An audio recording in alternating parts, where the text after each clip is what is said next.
He thought they just seriously underperformed against Liquid, that wasn't themselves, that wasn't their true face. Managed to grab an important win against Entropic, who beat Fury on day one, so, you know, that would have put them in really dire straits if they lost that game. And later on, we have Liquid and Entropic. I think that's going to be an interesting one. Liquid so far playing really, really well. Lost that close game yesterday against Gambit, so if they continue to do that, they shouldn't have any problems. But if they somehow have an off day today, that can be a close game as well. And then the last of the day going to be Gambit up against Furia, which, Gary, you know, he's been able to put up some good performances so far. Is able to get 2 knives in, but that's going to be, the toughest challenge, I think, for him and his team when we do get to it. There's so many people in that NIP room. Yeah. I would be so tilted, like, if that was my team, or if those were my players. I would just get the hell out, all of you. Just leave that one guy with the cool camera, like, that does the 4K stuff, and you stay like you stay like 6 feet away from any of the players, 10 feet away from me, and like, yeah, let us play the game, Jesus. Well, they do need an extra guy in there just in case device breaks his monitor punching it, so they can bring a new one in. So like it's like a pit stop crew, right? We install the new one. But they've had their own struggles, 1, 2, 3, it seems. 4, 5, 6, 7, 8. What? Do you want me to help you? 1, 2, 9. 3, 4, 5, 6, 7, 8, 9. Wow, that's too many people in the room. And actually, Team 1 doesn't go for Mirage. That was interesting. That was interesting. Like that, NIP didn't ban the map that Team 1 picks the most. They banned the map where they feel they're the weakest on. And NIP only played Nuke 3 times in the last 3 months, but they're 100% win rate on it. And we see actually NIP has to go for Overpass here. I think that's a good one. That has been their pick before Ancient for a while as well. They seem to like to pick these. So you're expecting what, a Mirage ban probably come through last out of NIP? Yeah, that leaves us with Dust 2. Yeah, could be that, or NIP maybe not really considering themselves a Dust 2 team could leave, but okay, they veto Mirage just so that it's not a map where Team 1 is feeling really good on, so... Could be a top pincer here with 2 lingering in the lobby. Oh, perfect flash for Hampus' position. He's lost them, and Maluki deletes. Need Plopsky to connect. His bullets here a bit flustered, and yeah, call it done. They're into the site, and the headshots are hit. Simple as that, I suppose, Chad. That flash really did nullify any info NIP had. Yeah, it was quick. They got a lot of space for free and then just pouncing on that device. We saw him looking crispy yesterday with the USP on Ancient. I'm sure they would love just to get a map. Oh, dude, just a map. And especially considering how close they got twice. Hampus is having a looky-loo, and he can actually let them know that it will be ramp or a top hit. Oh, my Malbs is in the electronic angle. That's very hard to clear. Very... Oh, he looked away. Still gets it. Okay, so Hampus is not going to get any information other than one silo. Oh, nice closed door, but you're dead, man. Device takes one with him. PRT caught out a little. The conversation we're having before, starting to heat up a little bit. Yeah, you're right. We've talked about it, and we'll return to that conversation after this commit. Rez just gets a free frag, no flash, no issue. Rez now caught out, but it's getting costly in Linus's Deagle. 2 threatening, 15 seconds. Maluki does have a chance, and it is hinging on a B bomb plant. Door slam shut. Maluki with a loud sound cue and hunting for Plopsky here in the vent. Oh, he's just a little shy. They knew that device was close vent. It actually worked out well for them in the beginning here, but that hesitation came back to haunt them in a big way, and 1-1. Oh, yeah, now they're going to try and hit NIP with the same treatment. On the receiving end, there's some goodies there, but top, we're out. Squeaky's open, the vent drop into Hampus' hands. Oh, and there goes take that. All their armor and util. Yeah, and the bomb. If we can get the cam on the side... Oh, nice shot there from PRT. And you're getting a bit of monitor. You mean like a device angle, the one we saw there? Yeah, if it was like even a little bit more like on his shoulder. Yeah, like, so we get a bit monitor, a bit of face. That would be sick. Like, I think that is maybe even a better angle than the one that's front on. I feel like NIP have woken up on the right side of bed today. Just as it looked like they were flirting with the flash, a smoke arrives on the door, and we continue to just rot time off that clock. CIS, Counter-Strike, there's the flash. That's the go, and you can see not blind, just complete vision here, so the flash is doing absolutely nothing. 3 swift ones, the bomb gets loose towards the squeaky door, and we'll call this the 3rd round now from NIP, so a great start from them. But yeah, it took Liquid to reawaken the Gambit beast. That's a lovely opener from Malbs. Oh, the timing on this. Hampus gets some shoulders and he gets another double. They get triple. Hampus locks them down, locks them out. Malbs with a recovery of his own. What a shot out of him. That's 3 for him in this round. And it's going to be another 2 required if he wants the ace clutch. 40 seconds. Oh, and he's knocked the head off of Plopsky. Malbs is on a mad run, but Hampus is just as good. We've seen him lock them down with a passive plan towards Secret. Now we're seeing him go for some more. Deagle spotted towards Yard. That info is going to be grazed. Device. Oh, going to want to get caught off by another Deagle bullet, I'm sure. Oh, and all it takes is a couple more clicks out of the Deags to be a threatening round. Device, very brave to be peeking, taking all those individual fights. Well, he's hitting them. Yeah. He's not finishing them off here. So lucky Plopsky's around. There's a kill for Device. Linus chimes in from ramp and more on his plate. So Maluki able to get this AUG. This round can still get interesting. It can. He'd have loved to smoke. It's the HE instead, and a little bit of room to stretch his legs. He has got to once again contend with Rez. If he does just go for this plant, he might be caught out. Hello. No is how Rez communicates. Yeah, they're trying something quick here. Trying something very quick through the mini room, and already the gap in the smoke is good for another Hampus double. How many multi-kills does the one man have? PRT has taken one for himself, a 1v1 established now with some quick shooting. It's him and Device. Locked in a 1v1, and as he averts his gaze, Device strikes down just as PRT called it clear in his head. I think it landed exactly where he wanted, so the grey screen won't be tempted, but into main, PRT. Yeah, this is cheeky. And Device won't have any info, be none the wiser, and he's lost his life. That's some entries from PRT. Comes into this round the way he left the other. Might be a save here. I don't think NIP can contest around like this. I think they're already tucking tail and trying to get back towards spawn. Spotted now by PRT. Ooh. He wanted more, he got more. It's going to be a very standard and well thought out CT rotates. Have the Molotov in their wheelhouse. What a find and converted in the nick of time. XNS very early into the piece. He has, however, been caught by Rez's crawl. They've slipped through uncontested. PRT, the unknown entity, and he's been caught against a highly impactful defensive round out of Rez. And with the bomb now down, they need to see a Maluki frag or a Malbs before they can start dumping that Utah. They've got flashes to reposition, but you need frags, and there's one from Maluki's AWP. Unfortunately, he's lost Malbs. If they slip through, he's going to lose this round. He doesn't get a chance to pull the trigger. Device, all he has to do is survive.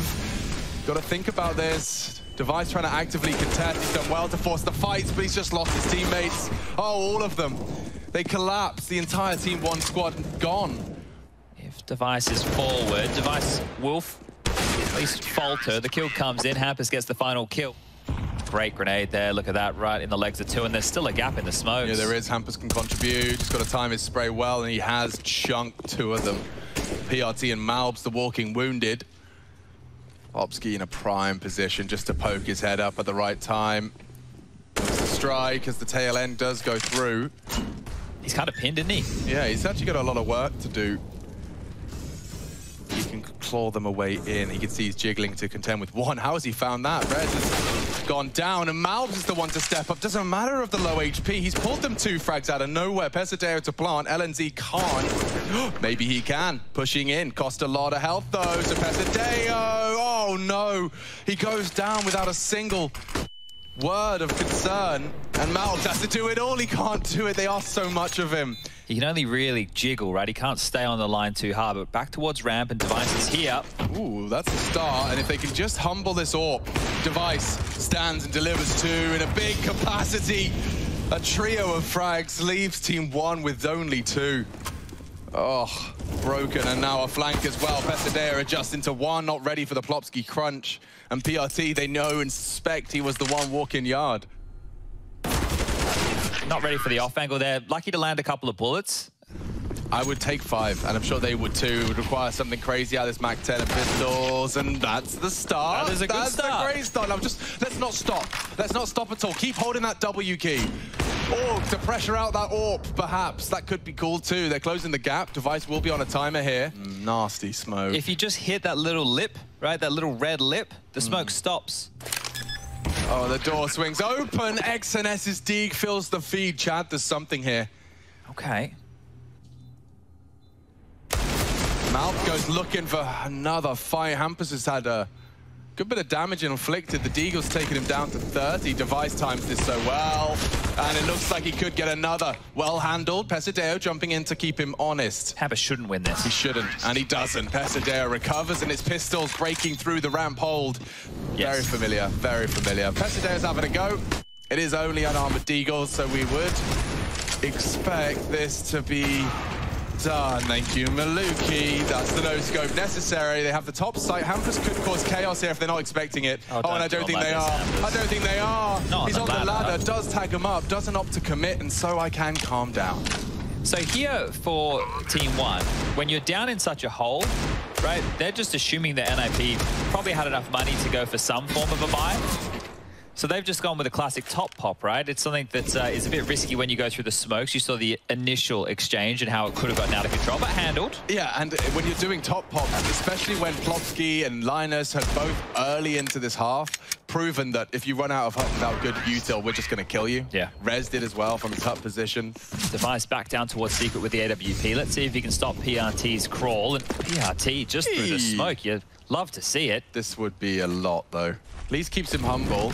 Linus, after being drive-by the Mac-10, will play a incendiary defense. Yeah, that gives up so much room. And look what PRT has as well. He can rumble this right now. Oh, he's hearing pins pulled as well. T-side venting, knows one squeaky side. His team knocking on the ramp door. Timing is everything here. And Rez, he shoots his teammate, but it baits him in. It actually works. I hate it. He accidentally baits in PRT. The thing is, right now, they could still go around towards heaven. Going towards lower. Oh, Linus. Yeah, this is really brave. He's trying to catch someone, and he has. Goes evenly. And that might spiral into a low site attack. Util check, it's light, it's only flashes. And Device just doesn't seem to be missing much. And 2 into the feed. Feeding him indeed. Oh, and finally Pesadeo claws one back for Team 1. They got 30 seconds and 1 close. Rez on the walk. Pesadeo, crosshairs in the wrong place. Does adjust nicely.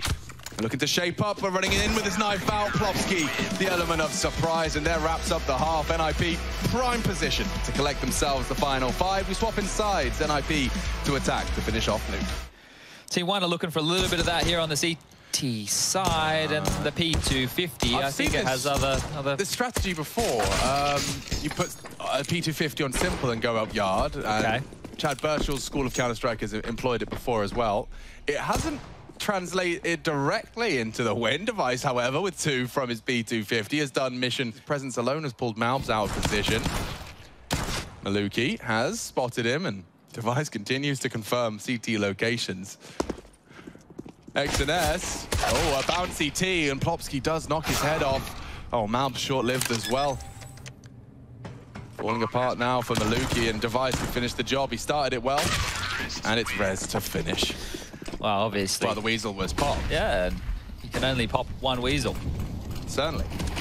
Maluki has managed to throw a bullet down range successfully. It's left Hampus limping, and Pesadeo, unfortunately, spotted out. NIP not going to let you sneak. Well, seems like no dramas. Just going to... Device go kill. Yeah, 20 kills for Device now. And I think the thing is, maybe Device is a pretty good player. You reckon? Yeah, I don't know where I'm getting that from. I think he might be worth, like, I don't know, a super large buyout. I think so. They have something got the USP here. Let's see. He's got a lot of space. He's hearing a symphony of pistols, ting, ting, ting, but the kills are coming in elsewhere. So it is not going to get interesting.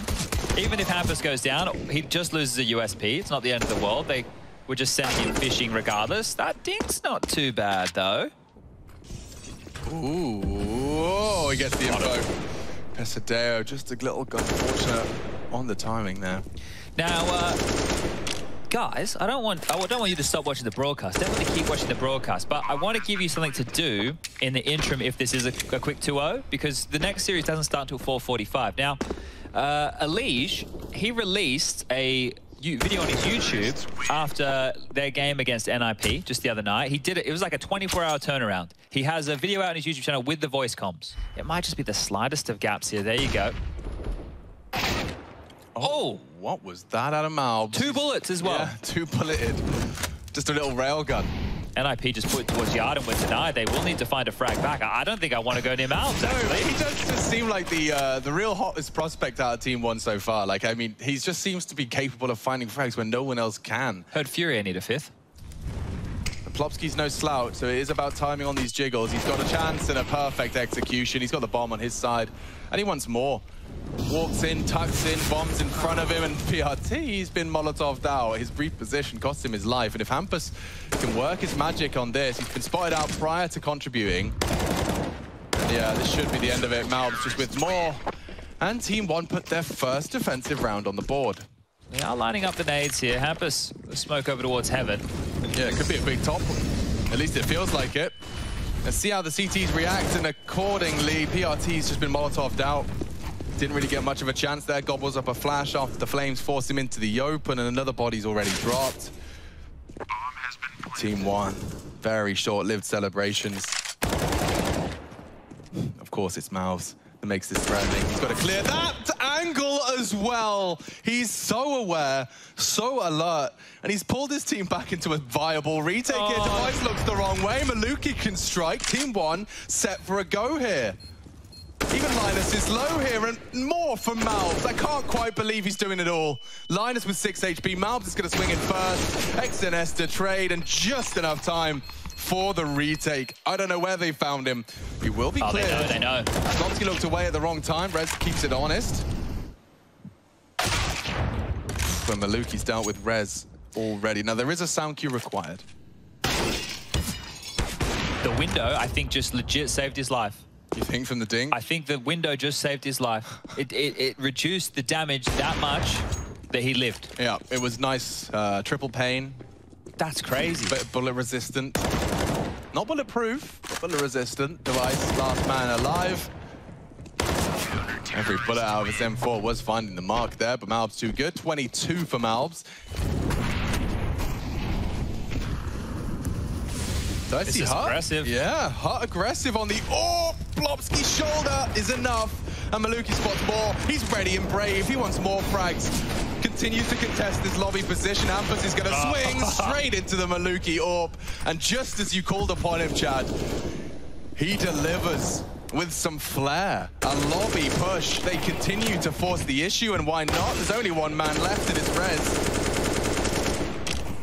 On the reload, Maluki will post up, and Rez would have to hit the perfect pre-fire. That's all Maluki, 4 in total.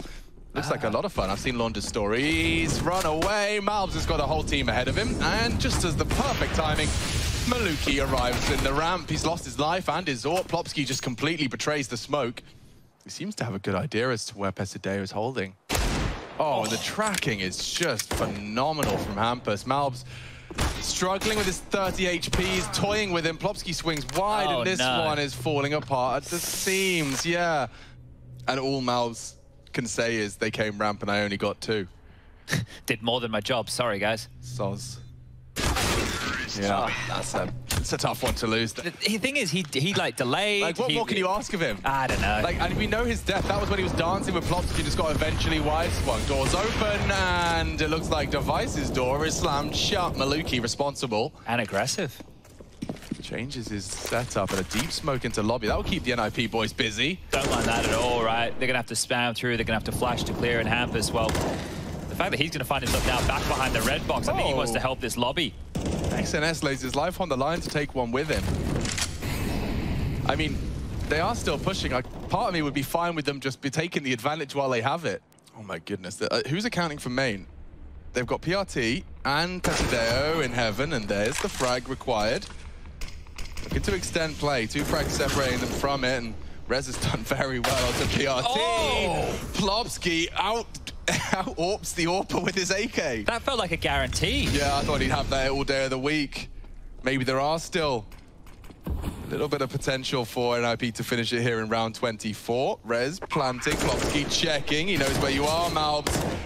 Good for the fight. Rez to reposition, Pesadeo to catch him, and it does just iron out onto Plopski. Asked to clutch. He doesn't really have the bullets for this, and nice work from Malbs. Patient on the retake. He says play on. Yeah. I want any emergency stops. No turning around. We're off to Frankfurt. None of that.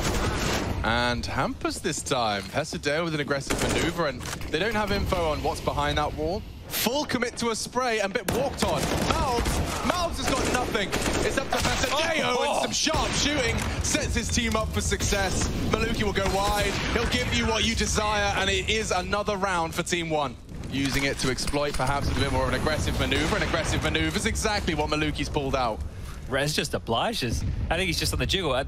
Okay, door's open. Let me check. Oh, he even hit that jumping Plopsky, and it has fallen flat, unable to retreat. And AWP finds itself idle on the floor. CRT to be tested here. They're coming into his domain, and he does deliver exactly what required. Pesadeo to find the final. It is just Device. That CZ's not bad for some damage, but there you have it, 11 for Team 1. But it looks like NIP are going to give Outside another chance. Hampus already down to 50. Maluki might be down there to at least challenge out that secret player. Oh, so close. One more bullet. So close to finishing off Hampus's cross, and he's super far ahead of the pack. And a miss from Maluki. Yeah, very wide. Gets the info early. They know they've got the AWP to contend with down there. Oh, more damage. Oh, Pesadeo, he has done more than you could have asked, but unfortunately nothing lethal, and that does give NIP a couple of options they're starting to juggle with. He is going to continue to clear, and oh, PRT has lost his life in the top site. Mal, patience on him. Oh, nearly. Device. So low. Tagged down. So low. XNS has done well to catch the Hampus yard.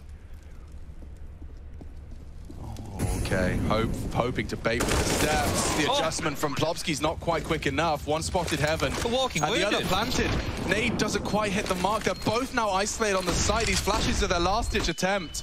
A bit of a team flash, but damn, Device good for one. XNS down low, as is Rez. The next bullet connecting. Oh, damn. So damn close, 10 HP in it. The Ninjas will convert, and Team 1's nuke falls flat.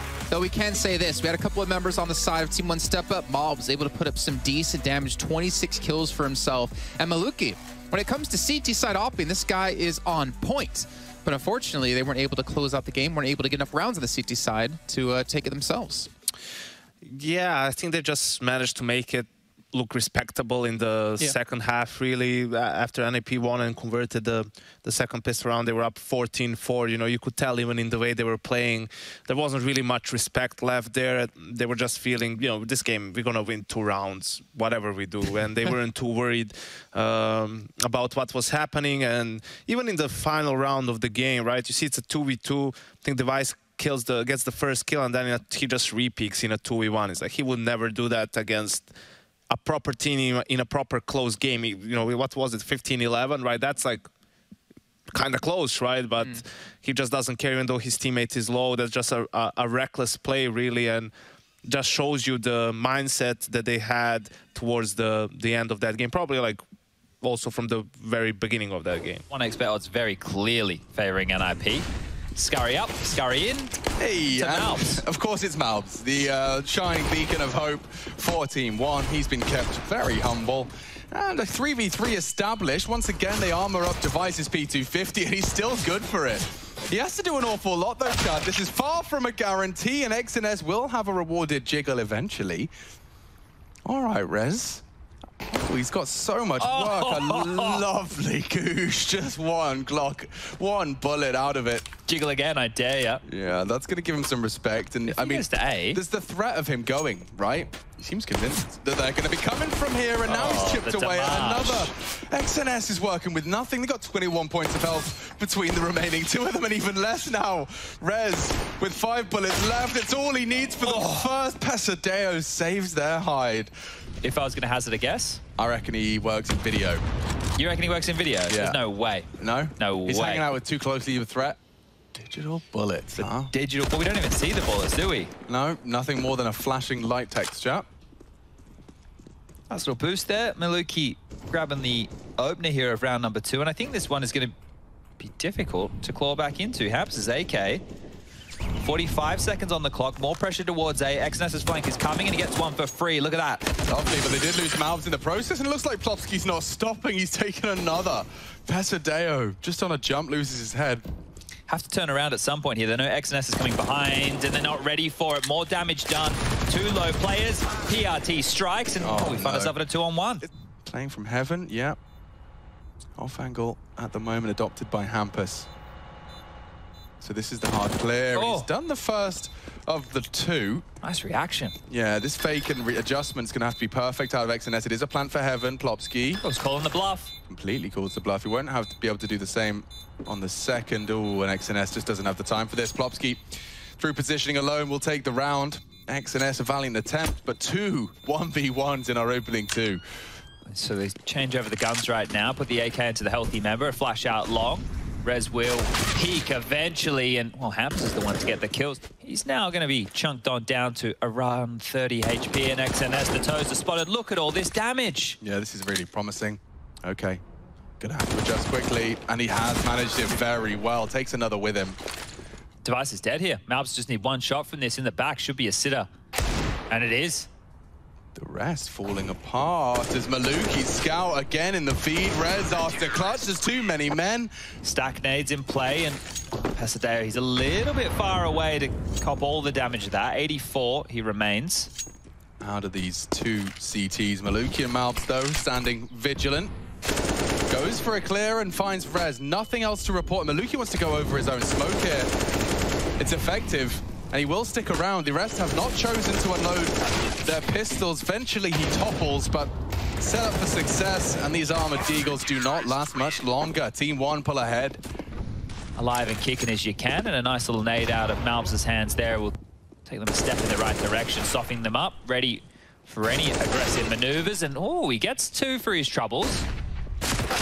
They do well to make that relatively costly. The MP9 bursts are chipping nicely away. That'll be enough for Maluki. Whew. Everyone's getting dinks handed their way. Handled eventually. God, everyone's a bit of a threat, aren't they? Even with the free pistol. Ooh, yeah, I'm a sucker for a bit of cucumber as well. A bit of cuke. Dear Linus, I think you might get found out here. Luckily, yeah, he's getting helped on out through the connector. So, thank you very much, Plopsky. Linus gets to live, and Hampus is already in A. Oh, Hampus. When Linus striking on the rotator, XNS is on notice. Oh, Pasadeo was unprepared for Device in this one, yeah. 2 of them trying to deal with Linus, right? Just call it done. Yeah, they had to get that kill, otherwise it had nowhere for them to save. Now Device is trying to apply some more pressure here, down through bank. Malb seems aware of this. That one is all over. Oh, this is the change. He's going to get run down here. Hampus could have had that one. Plopsky does find PRT in the meantime, and this time they've immediately changed it up. They've gone with an aggressive A-lean here on this defense for Team 1. Yeah, and Maluki will have an opportunity to clear out this playground walk. He's been very stubborn about the line he's opted for. And with Maluki combined with XNS elsewhere, Malbs is still aggressive for the Fountain. He'll have info here and Device. No, not ready for this. Not ready at all. No okay, way. Malbs should have at least one booked here. Bomb too. Thank you very much. Anyone else? Yes, indeed. And Malbs is handing out haircuts. 25 seconds remaining. Still this aggressive stance from Team 1. One head greeted. Malbs goes down. Maluki trades, and there you have it. 5-2. Here he is again, so another angle for him to find himself in, and he strikes and he gets away, right? As long as the support network of teammates, which is Malbs, right, is just covering him off, he can fall back, find another line. And then Malbs strikes. Oh, it's a wombo combo. It's perfect. M&Ms.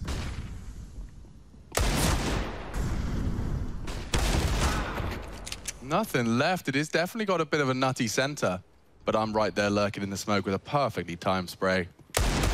Just need to find this final kill now. Rez, last man standing. And I'm personally a bigger fan of the crispy M&Ms. I see, I'm a nutty man myself. Yeah. I was never allowed the blue ones growing up. Maluki looking to do some damage. Oh, it's going to be a lot for Malbs to contend with. And if Maluki gets run down here, which he has, Linus's Glock, good for 2 rebuys. Yeah, and it would be a fantastic time push if he was brave enough. XNS deals with the underpass position. They're clearing it out. Yeah, if he just gets the bomb down, that's the better of the 2 options right now. They don't know it. Another smoke towards the drop-down position. Bomb gets planted, and now the 2-on-3 is established. The pressure now from Optimus' side, and while Linus deals with the first, it's time for PRT to activate. Activation is a failure, a catastrophe. This one's done. NIP are about to take a Glock round, Chad. It's falling apart for Team 1. Pasadeo, no hope. After all of that, Malbs and Maluki continue to force the issue. It's going to be the 3-man B defense to deal with. They're pre-aiming it. The flash from XNS has to be perfect. Let's see if their scrims has netted them a successful maneuver.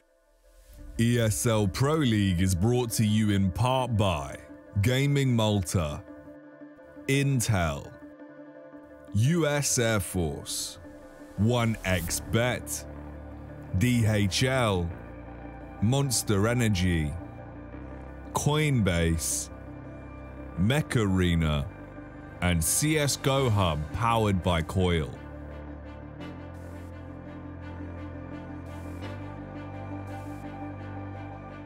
These are those moments I don't think anybody else is going to forget.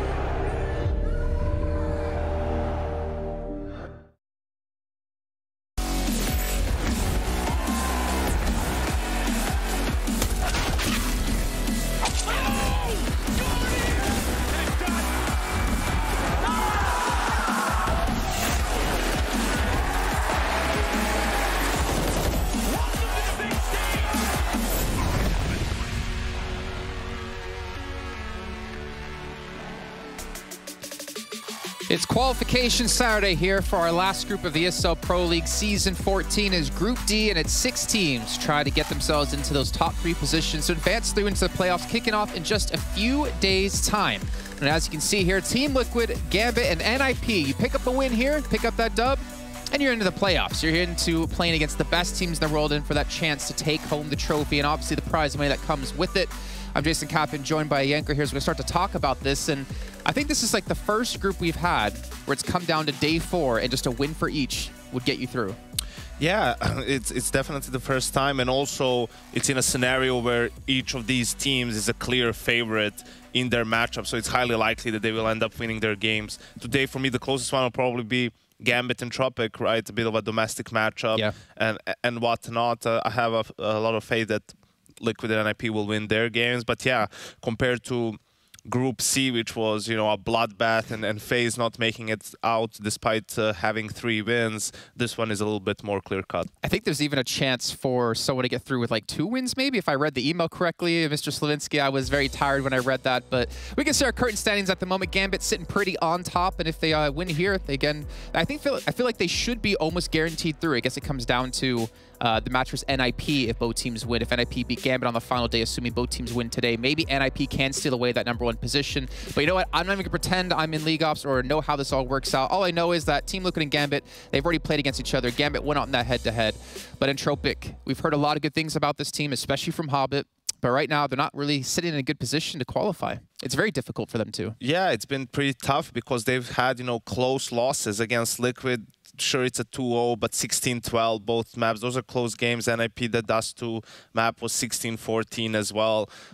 So rather unfortunate result-wise how it went. They've been putting a good fight in each of the games, but that's just how it goes. They weren't able to close it out. Yeah. Well, we've had some in this group, I feel like, some really exciting matches. I feel like we had, and I swear I said it before the match began, it was our match of the day. I call it the match of the week and potentially the map of the entire group stage, or the match of the entire group stage, with Gambit up against Team Liquid. That was an intense and honestly an insane match to watch. One of my favorites so far. Yeah, and that was an extremely close game, right? It was 16-12 for Liquid and 16-12 for Gambit, and in the middle we had Vertigo, which actually went to overtime, and 19-16 for Gambit, winning 2-1. In that series, Gambit was 8-1 against Liquid in clutches, so that just tells you, you know, that was definitely the deciding factor in that series. They just did a great job. Shiro especially had a couple of big ones on Vertigo. You know, on that note, we talked to Fallen yesterday after their match, and he was mentioning that the style that Liquid are playing in with clutching is they play very fast-paced, and Fallen likes to play that slower style. I caught that interview a little bit. Yeah. I remember listening to that, and you know, that's what SK introduced back in the day. Like, they were the most patient team in clutches. Also, how many times have we seen them plant the bomb with like 7 seconds left, and you know, one player is just body blocking for the planter, right, and getting the kill, and also in retakes. The patience was something that didn't really exist back then, and they forced everyone else to start being more patient in clutches because they were just punishing people so hard. Yeah, it was really cool to actually hear that, and obviously the adaptations that have come through into recent times. We can see our battle for second place with a little bit of a question mark there. We did see Liquid take down NIP. If we're assuming all of these three teams will make their victories today, then it looks like Team Liquid should be able to secure second place, but this was very easy for Liquid, we should say. Yeah, that was the first game for both teams of this group, and Liquid just came out all guns blazing, really didn't give NIP a chance in that series at all. 11-4 T side on Inferno first half, then 12-3 CT side on Dust 2 on the second map as well. NIP just couldn't get anything done. We heard from Hampus that he thinks they just choked, that it just weren't present on the server, and that's how it looked, to be honest. And we even heard from Device yesterday saying that they just need to really work on their fragging power as a team. It doesn't feel like they're all really up to aim when it comes to taking on these Tier 1 teams head-to-head in these aim battles. And again, that may be some problems, but we have seen promise out of NIP. Yeah, definitely so. The team seems to be set up properly as well, like in terms of roles. Now with Device adding that experience that they very much needed. They were a bit too young of a team really to pull through in some of those close games. He's been stepping up, playing better individually. He's in the top 5. I mean, there's still a series for them against Gambit to go, which we'll see how it goes, and it will impact that as well. But yeah, so hopefully they improve in the shooting department, as he would say as well. All right, well, you're talking about Device being in the top 5 players. Let's actually take a look at our top players so far here and get an idea of who's currently sitting in those rankings. I'm expecting to see a lot of players out of Gambit in there, to be honest, considering their success so far. Obviously, when you win matches, you're generally going to have the higher ratings. I'm expecting Shiro to be in there, but I'm wondering if we have anyone else sneaking through into the top 5 that potentially surprise us. Yeah, I think here, Hobbit has been playing the best out of all the Gambit guys. He's standing up as the best player in the group as well. You see Device there in second. Xerado has been consistent for Furia, and then Shiro and Elige sharing a 1.2 rating. Elige, I thought he was going to be a little bit higher, but I guess that's just remembering that first game against NIP, where he completely destroyed. Looks like he fell off a little bit after that, and Naf was the one actually stepping up in their series against Entropic yesterday. I think it's really impressive to me to see Xerado in 3rd place, considering Furia are 1 and 2. Like that, for me, that's like really cool to see that he's been able to make it here. You obviously point out a couple different players on Gambit or Liquid side that you would expect to be higher than him, but he's really showing that he's come to this group stage ready to play. He's got a lot of firepower behind him, and we're seeing that true potential out of him. Yeah, it's unfortunate, it's hard for you to stand out individually when the team isn't playing well either, but he's had some good games, brought them really close in some of those matches. Oh, here's our opening kills success rate here out of our group as well. We're seeing Shiro be #1 at 79.3%. Now, I'm curious how many attempts each of these players did make, but to have almost an 80% opening kill success rate is ridiculous. Yeah, that's extremely high, even for a player like Shiro. And, I wouldn't say he's ultra defensive. He's not Jame-like, but he's also not hyper-aggressive either. So this just comes from, having the set plays and the plays that you have and the moves you go for working extremely well. It's good to see Fallen really high up. I think that's really important for Team Liquid, that he performs well on the AWP. I think that's when he calls the best as well. Okay, well, let's move on to our pistol round rating success rate. Well, not success rate, just their rating, I should be saying, in Hobbit, sporting a 2.06 rating on pistol rounds. What? Yeah, players are just...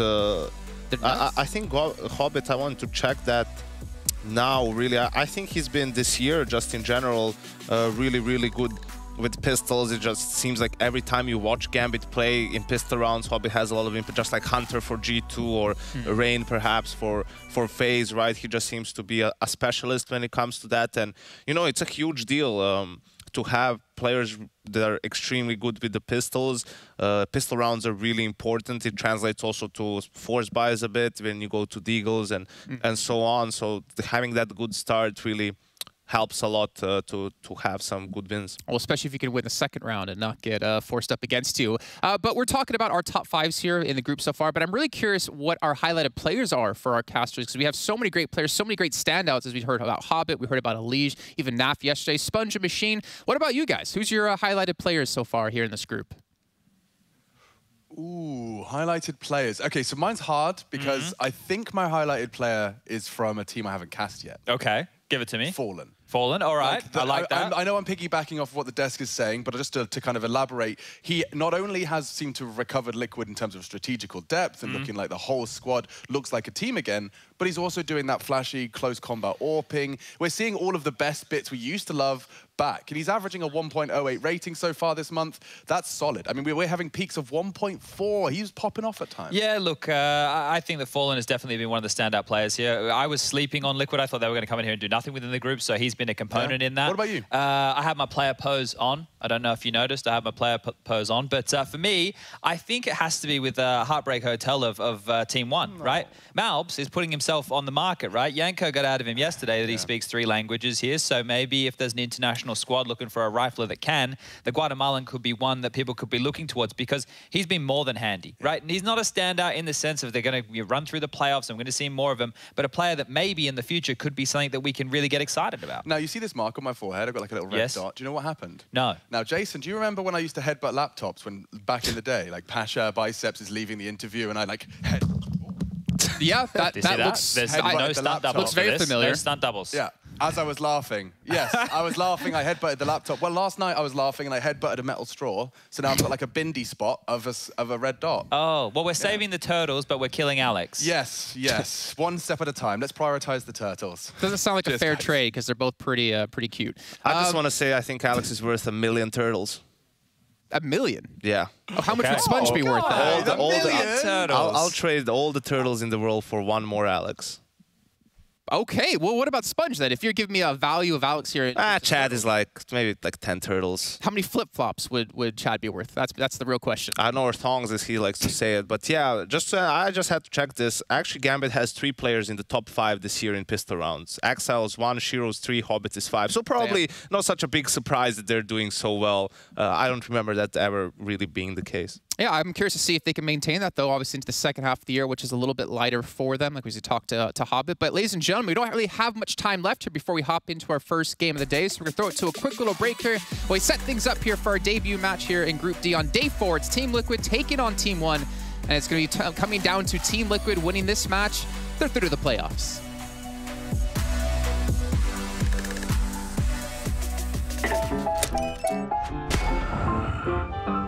Yes, nice shot, my friend. Cheaters ruining your plays? I have eyes on the enemy. Bad servers stopping your shots? What you need is ESEA. Advanced anti-cheat to stop cheaters. And the best servers around, all with 128 tick rate. ESEA, the best way to play CSGO. Choose nades, choose a smoke, choose a flashbang. Choose team badges to support your favourite CSGO team. Choose an ESEA Premium membership. Choose routes you know bring in wins. Choose pro video tips. Choose the fan club wars. Choose behind the scenes content. Choose good grades. Choose guns you know you can shoot right. Choose bingo. Choose the equipment you know is going to get your team the win thanks to heat maps. Choose the CSGO Hub Premium, the complete package to help you and your squad achieve all your CSGO goals.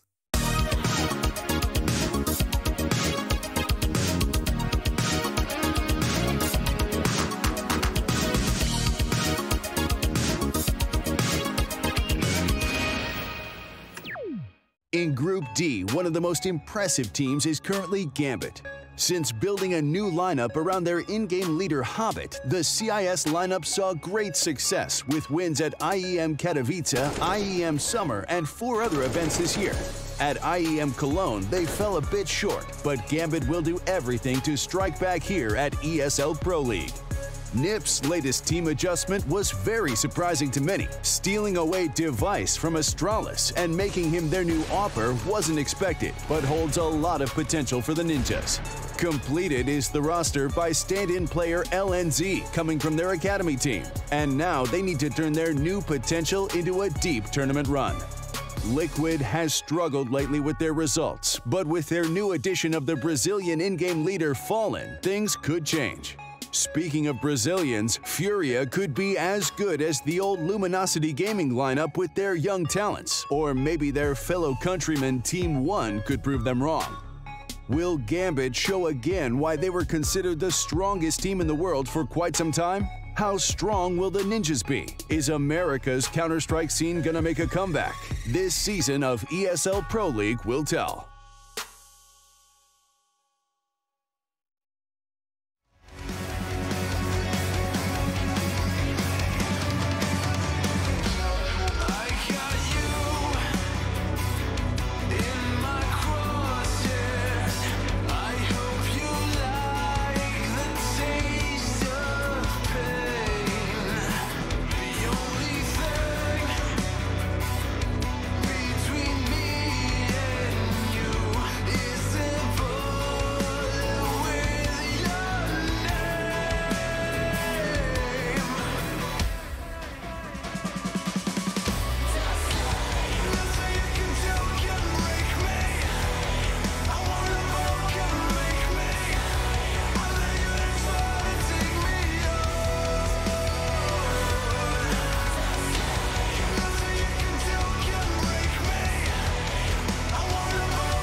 Team Liquid holding the fate in their own hands. A victory here would mean a spot into the playoffs. It means you're out of Group D, and you have a chance to play for a buttload of money here on the line. But Team 1, unfortunately, they are going to be already out and out of contention here for playoffs. However, looking to put up a victory here would be fantastic for the team who unfortunately was unable to last season and has been unable to here so far. Jason Kaplan still joined by Yenko.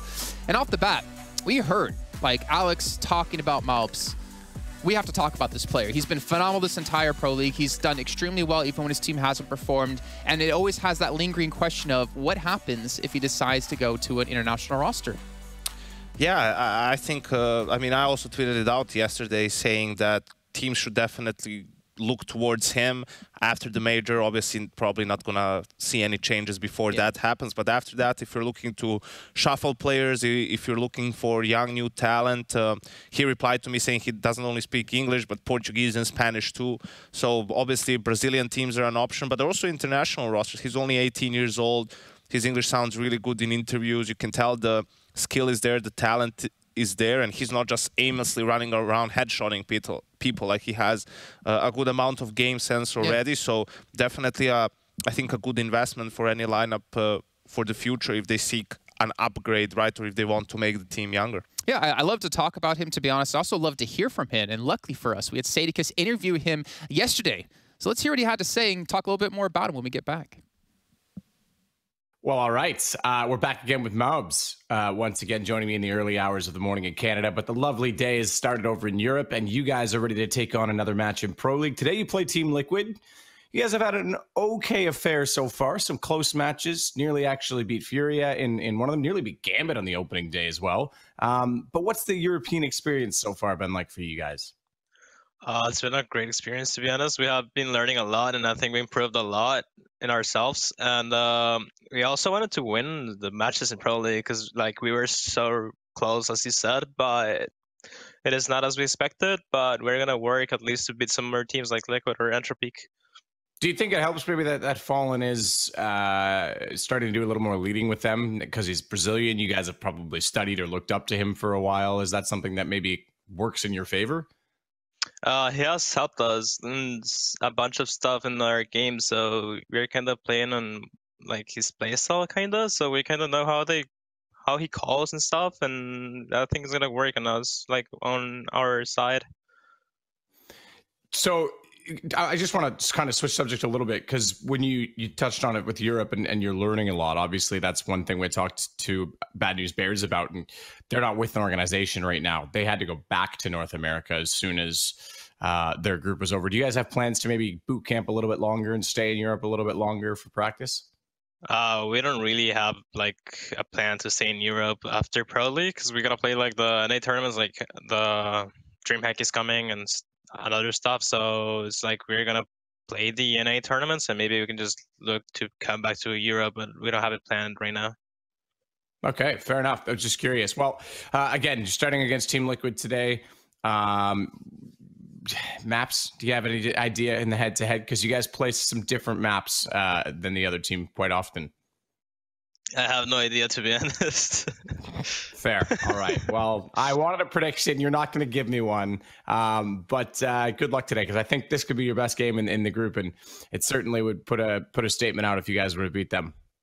Thank you. I hope we can just surprise the team like Liquid and surprise the fans and stuff. So we're going to do our best to beat them. Well, don't worry, Sadicus. We don't have to wait much longer here to find out what maps will be picked up here. But let's take a look at the stats, though, for Mobs within this group alone. 7th place in rating, 10th place in impact, 2nd in ADR from a team who is 0-3.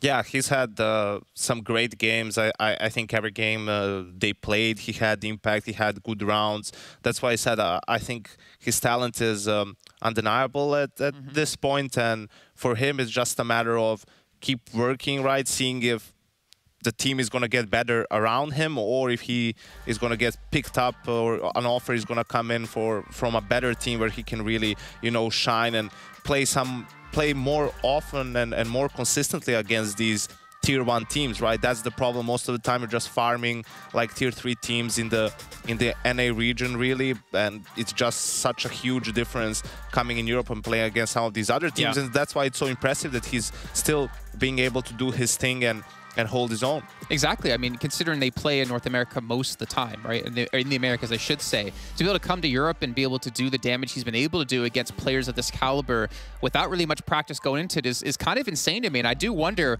where is his skill ceiling? If we put him on a European, roster over in Europe, living here, playing day in and day out against the best teams in the world, where's he going to stop? And I don't think we can really answer that question, just be in hopes that one day we're going to see that situation happen.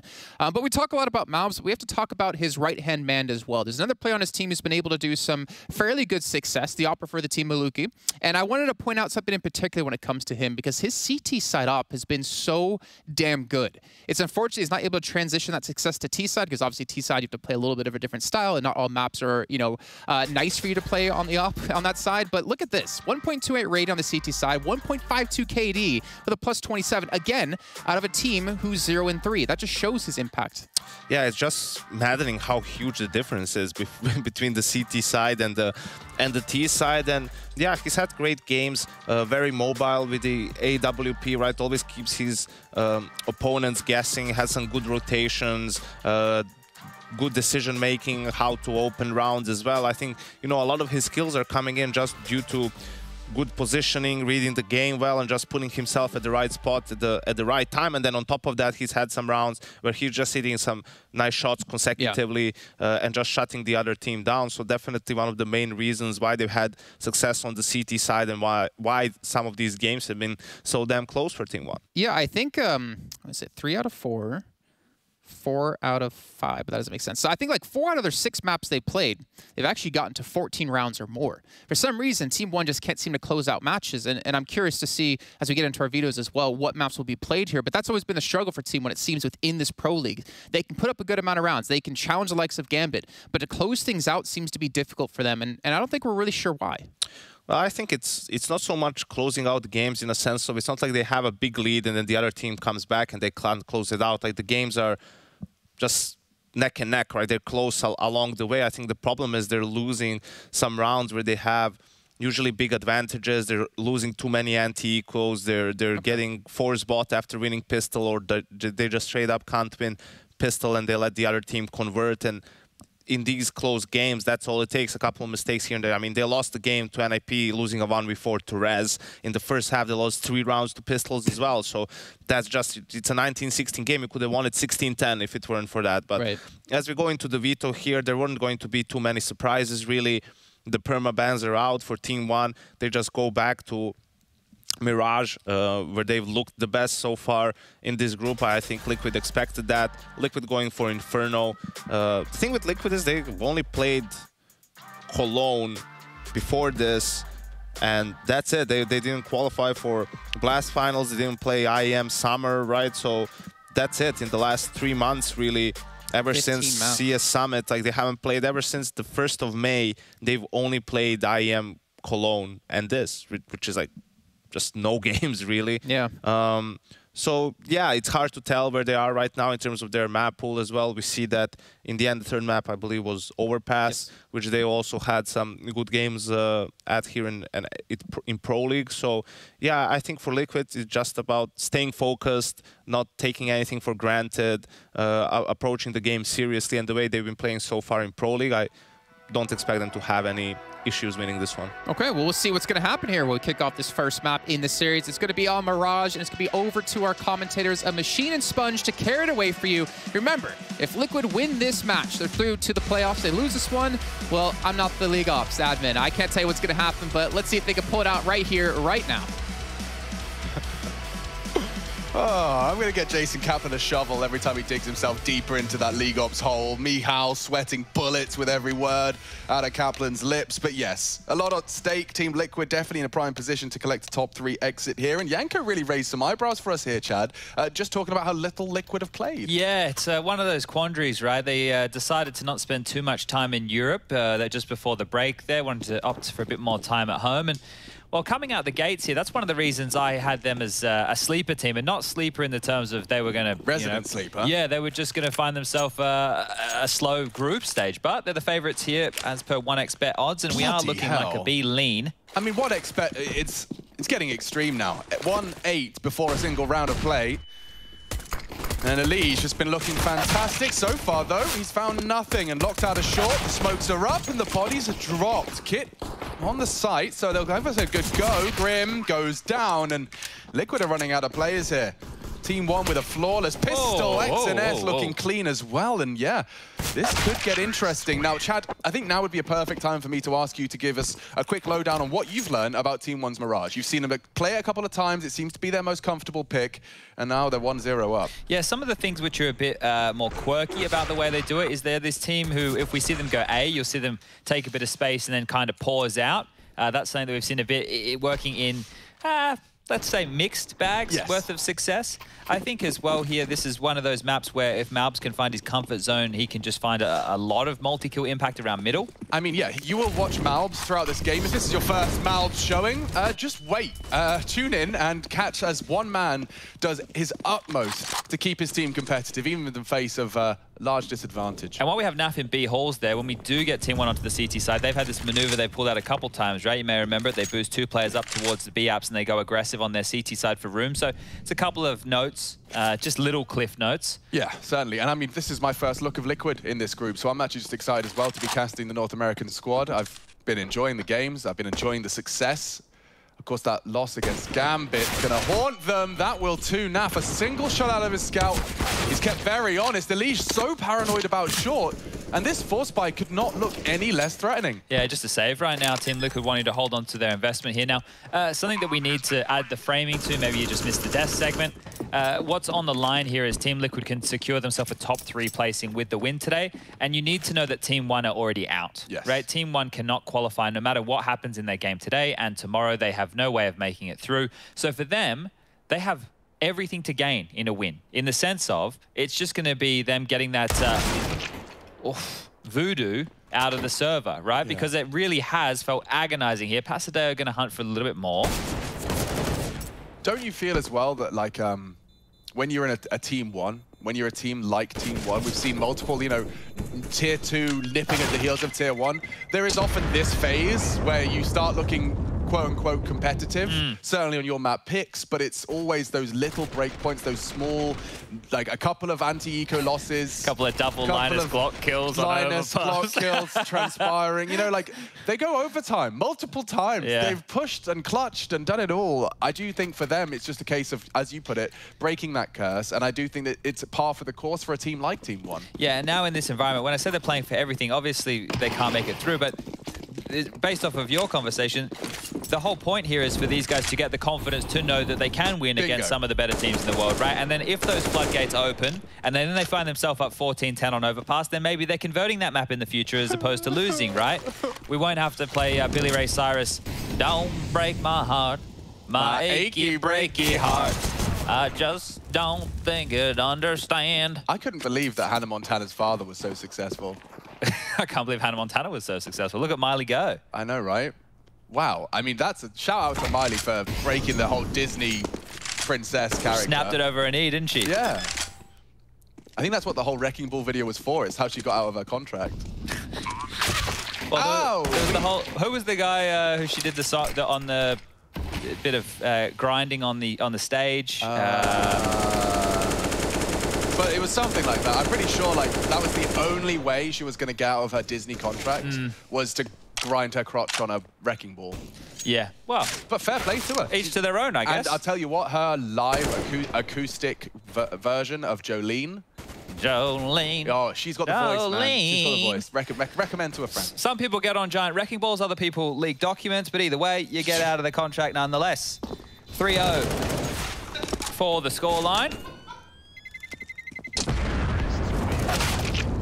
Didn't realise there was a parallel to be drawn, but fair play, Chad. You know what? I'll give you that one.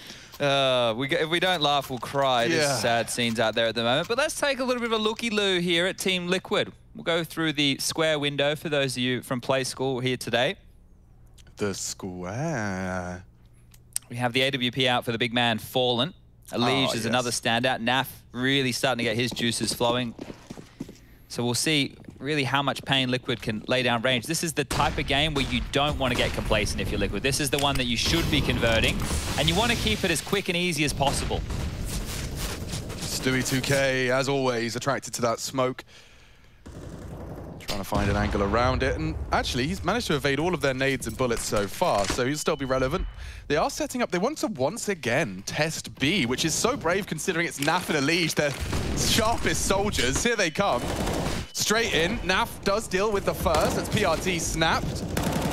And caught jumping, another XNS, doesn't get his boots on the ground, and Elige just dismisses them.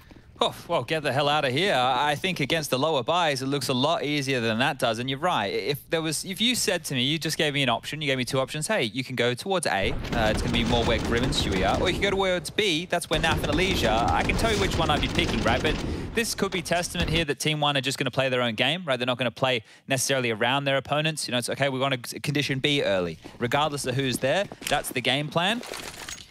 They also have shown a penchant for A. I mean, don't forget, they've been doing their pausey plays. XNS was so good for Team 1 in finding their opening kills on the T side on Overpass yesterday. I wonder if he can do the same up ramp. He was often the first or second man in, but that makes you vulnerable to a Fallen Orb. The flashes better be good. Fallen to be tested here. Stewie called upon. Smokes are up. Smokes on the map. There is a lot up for now. And as they crawl dry into his Orb, he laughs it off. Takes the first, the flash deployed. Grim's actually just hiding in that sandwich smoke. Oh, they have an idea. Bullets. Heard that. You will have heard that. PRT, just one bullet. Yeah, there it is. Can't finish off the job, though. And poor Pesadeo. Yeah, the real issue there was the fact they took too long to clear out Grim, so his life meant a lot. Smoke's faded. Pesadeo now 1-on-3 situation. The bomb is in the open, and they know exactly where he is. Smoked off. That'll deny the Palace escape, and while he runs back to get that bomb, Naf is going to cut off the T-spawn rotation, so locked on in towards this quadrant of the map right now. Will need to fight his way through. He has an idea that the push is possible, but glued in on retrieving that C4, and with Fallen's AWP trained, Stewie ready to assist, and Naf making sure there's no way out. This round should be Team Liquid's second. Yeah, no doubt about it. Pesadeo's got 30 seconds to somehow bait out an AWP shot or equip himself with one of his own. Okay, well, that's an alternative. I don't think you've got it saved just yet. Oh, and with his knife out, he's actually got a chance away. And he will punish Naf. Perhaps the save is becoming a little more realistic here. He'd love to hold on to that for Maluki, right? So Did you see the T stats though on Maluki? That's crazy, right? Because we've been talking about his impact on the CT side. We can visualize where we saw the impact of his AWP on the CT side. It's just crazy that there's that disparity. Now, T-sided AWPing, look, I don't want to do it. Keep me a million miles away from it. Hey, go here and fight this player, right? When he's set up, has a smoke, he's AWPing his... Like, no, thank you. I'll give that one a miss. But the CT side, his positioning has looked fantastic. A couple of nice ones there from Fallen as well. So, taking a look into the next round of play, there's not enough money for Team 1 to go around here. It is just the saved AWP, but it looks like, well, they're rallying the troops here. Pasadeo. Couple of backup Kevlars if Maluki goes down. Yeah, so the Deagles are going to be nice here to supplement this. It means that they at least have something more to work with than just the AWP. And as he's posted up, the deep molly thrown, no close clear, and it is just Grim right now. They could waterfall out and pressure him a lot. God, yeah, and they could get the bomb down default if they did hurry up with this. A single flash. Grim still has his vision. He hears the scope, and reaction from Liquid is on its way. Good damage. That was the bomb, though. PRT didn't quite finish his meal, and now Maluki's getting swung on. He's got multiple targets. No hope for him. Elige, nice reactions as well. And so Liquid, well, that's quite the lockout so far. I mean, we haven't seen Team 1 really be able to have a convincing one with a gun in their hands. You like the attempt there from Team 1. You can see what the idea is. You can see the thought process. Just unfortunately not able to make it potent with the plant. And that plant could have meant a lot for this gun round. So you can see them scrapping this together. Grim able to turn around in time. So the Glock just not doing enough. But you can see what that's reflected in the buy here. Team 1 have a MAC-10 and a Galil. AK's and well, light-ish on the U-tilt. Smoked off window, the boost is up. Elige looking for another vantage point, and back towards B they go. Naf, they're knocking on the door. Yeah, Liquid looking very well drilled here. They're getting their information efficiently. Naf is willing and brave to throw some bullets down into the B apartments. He hasn't found any contact, and they are slinking through the underpass for a late mid clear. So this is giving time for Elige to do one or two things. That's one of the two. Too easy. PRT doesn't even get his boots back on the ground. Fallen's off. Oh, nearly a second. That's got to be the cancel call, and, well, you can't cancel when your whole team's gone. Oh, I love that there from Liquid, right? They left the Elige just to be comboed in mid, and they actually allowed the AWPer to rotate back over towards Kitchen. So, right, just because you're the window player, guys, you can always end up being a B defender at sometimes. You're not stuck in that one location. So, great little CT-sided rotation here in a perched up position. That's just execution, right? Imagine clearing at that angle. You already have so much to worry about. More dramas now as the scoreline reads 4-3, and Team Liquid have taken the lead in this one. How long can they keep it going, though? Should be at least one more round dotted onto the board. 4 Deagles P250 and a warning shot from Pasadeo. He's going to try and take the space here. Now, I recommended you guys yesterday if you wanted to watch the Liquid comp video. I hope you did. You would have learnt a lot. Stewie doing quite a lot of organizational type tendencies in these mid rounds. Organizational? How would you define that? Like, so for example, there's one of the rounds, right, where they're going up mid to hit A, and Stewie's calling the timing on the utility and where he wants people to throw what pieces of utility. Now, obviously, we all are aware of the back and forth of in-game leadership between Fallen and Stewie, and I think like one of the things is with Fallen, maybe he's just calling the flow of the game, right? Now, I'm speculating here, but when you hear Stewie doing some of that micromanaging stuff, that's going to happen regardless on a map, right? The in-game leader, if he's the AWPer and he's posted up in window, he's not organizing the B defense. Yes. That's up to the B defenders, right? On the T side is when maybe you can start speculating a little bit more, but if your Fallen's like he's entry fragging and someone else can organize behind him, that's nice. If Fallen's holding an angle with an AWP and somebody else has a better idea of what's going on the map and they can organize it, very important stuff, right? You're not always going to be in the right position to make the right call. No, but I will agree that I think Fallen brings something to Liquid that Stewie never could, which is that consistency in the communication and his leadership style. You know, I think Stewie was always a bit of flux. Yeah, in flux, but that's also, you know, part of why we love him. Yes. Part of why his play is so unique and why he's regarded as such a prominent figure within Team Liquid. That's the aggressive Team maneuver. 1 move. It is. I wonder how they handle it. A quick boost, 3 players lean B early, and they actually go walking for info. This could be the end of PRT. This is a hard clear, though. He's looking around at the floor. Oh, still gets his headshots. A second delivered. Great reactions out of PRT. And, well, the B defense probably a little shaky now. They've got the bomb in Palace, though, so PRT's going to go on a one-man mission. Oh, Stewie's not going to clear here. Top mid-box. Passes there. Should be set up for a frag here. Right in the back of the head. Stewie's not going to... Look, okay, almost timing in Counter-Strike being the cruelest of mistresses, and now it will just be this 2-on-4 situation. PRT still over towards B. Grim's tasked with taking him out. He thinks he may have even evacuated. Fallen floating over towards CT spawn. This feels like a matter of time for Team 1 to convert. Yeah, they just want PRT to either call it clear or find more contact. But they can't run back. No. If they run all the way back, Grim's here. Grim might just catch them off guard. So PRT has to go around the world and they have to finish A. There's too many unknowns. Hurry up. PRT, I mean, he's got to do his clears, I understand, but 30 seconds. By the time he's actually got that frag onto Fallen, they'll have about 10. So assuming he gets this frag, Fallen's actually considering it. Oh, he's got him. Fallen.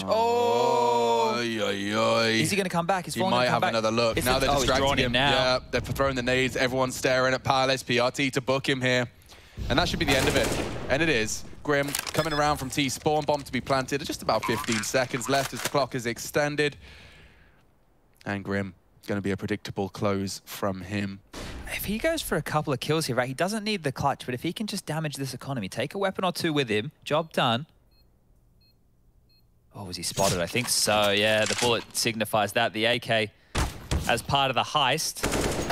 Could have been a nice piece of treasure, but he'll get pinned on down, and there it is. 5-4, Team 1. Keep it competitive. And that's, unfortunately, that's it for Team 1. It looks like PRT's lost his bloody glasses. Guys, I can't see. You see Where did I drop my glasses? Anyone? The next minute, just bang, bang. Oh, I didn't need them after all. Never mind. Yeah, he's looking very quick. Getting those headshots. 3 from PRT in that one. Yeah, he felt comfortable yesterday on Nuke, for example, when they were taking yard space. He was getting space, right? I don't know if his impact went much further than that, but he was definitely making room for his team. Yeah. He's got a Stewie odor to him, for sure. Okay, okay. You smell Stewie often? Oh, far too often. Is it like a weird... No, it's like a mild citrus. All right. Yeah. And how close are you to him when you're smelling it? I mean, you know, whatever he lets me. Okay, yeah. all right. Yeah, obviously with this whole 2 meters Abstand Halten, whatever we're supposed to do in Germany, it's been difficult. He stands in front of a pedestal fan, so make sure it wafts in your direction. Precisely. Yeah, we have a deal.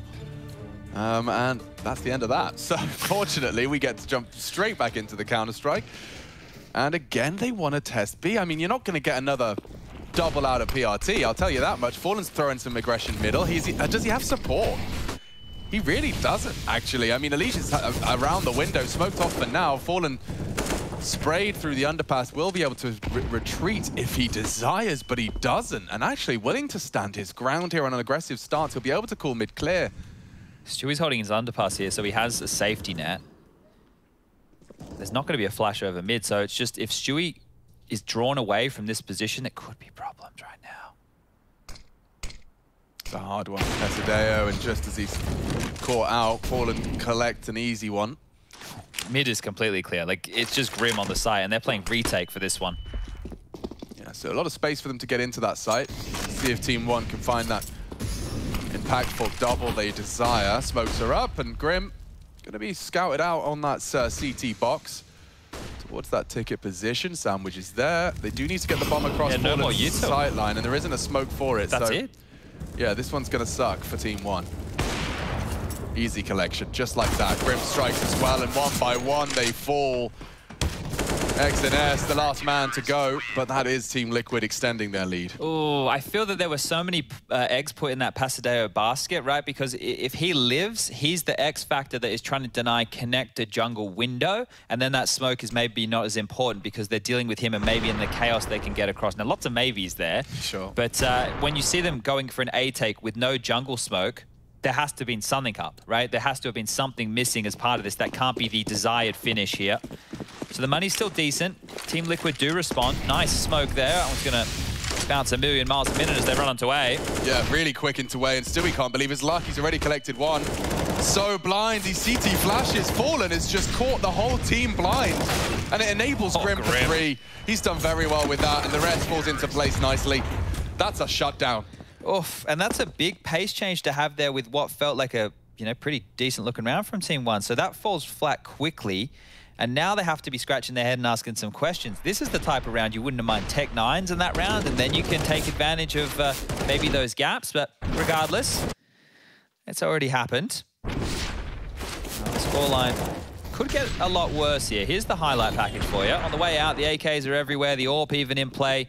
And it's just a risk to go for a maneuver like that with a full buy. I guess everything you do is an educated risk in a lot of these scenarios. Now, Pasadeo on his own mid jaunts once more. The B bomb site looking like they want to test Naf again here, and that's a good opening. That's an avenue of attack right now. Yeah, that changes things. Naf's isolated. If he doesn't do anything with his life here, he's been blinded off, swung on, and oh wow, Naf quick to the return. Should be enough. Second, yeah, he's taken Malbs with him as well. The planet would be great, PRT. You're playing with fire on these jiggles. Oh, damn, what? Snappy out of Grim. Very quick, and old PRT's got his AK, but he's got no ground to cover. The whole squad's looking for him. Grim's on the site, fallen in the window, and the AWP shot has gone awry. As it fades, he's sprayed, and yeah, it's 8 already for Liquid. That was snappy from Grim, wasn't it? That was an interesting little one. Looked like the W key was still being held there in a big way, but on the head, locks on in. And you know the biggest heartbreak, well, there's been a few of those. You know the biggest problem in that kind of round right there for Team 1 is the lack of plant.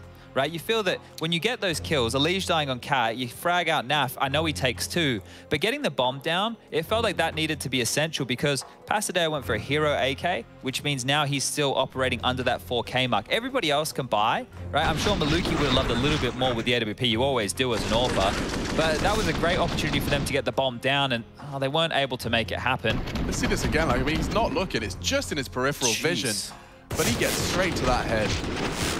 Nice reactions from Grim there. Yeah.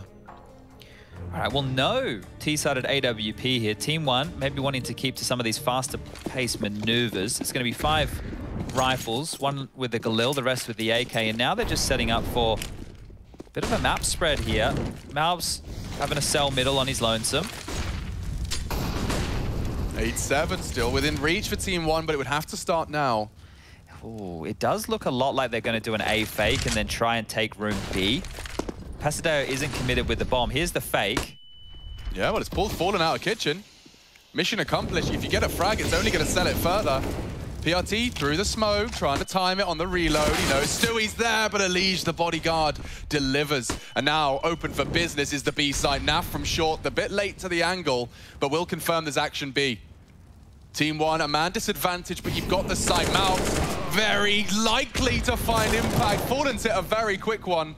Oh, and it falls apart again for the caught on the jump. Maluk is the last to fall, but that was a quick one out of Fallen.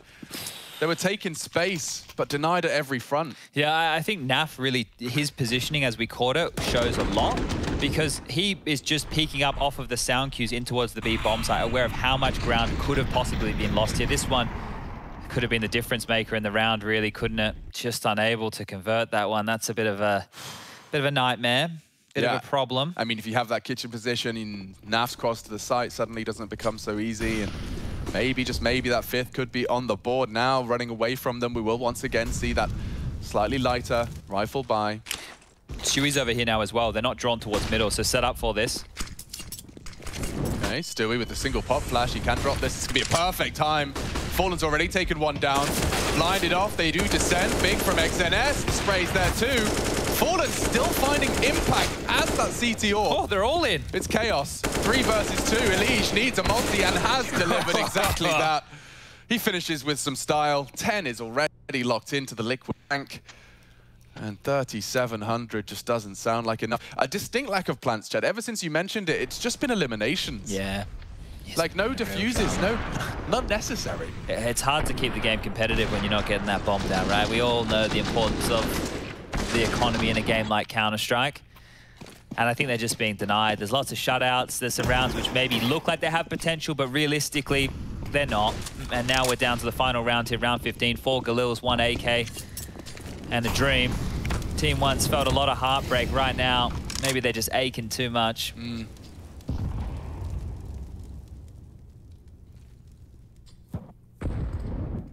Been good stuff out of Liquid. I've been thoroughly impressed. What's in your heartbreak basket? Like, what are you giving Team 1? If you were giving them the optimal heartbreak basket.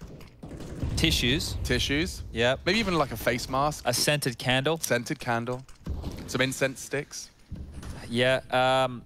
I think that they need to do something drastic as well. Like maybe they need to break something. Oh. Oh, holding it with an AWP is always brave, but the fact he's found that so easily, just as Pesadeo obscured the light in the smoke, and oh, Stewie's double. Oh, he's looking good. Pack her up. Yeah, and pack it in.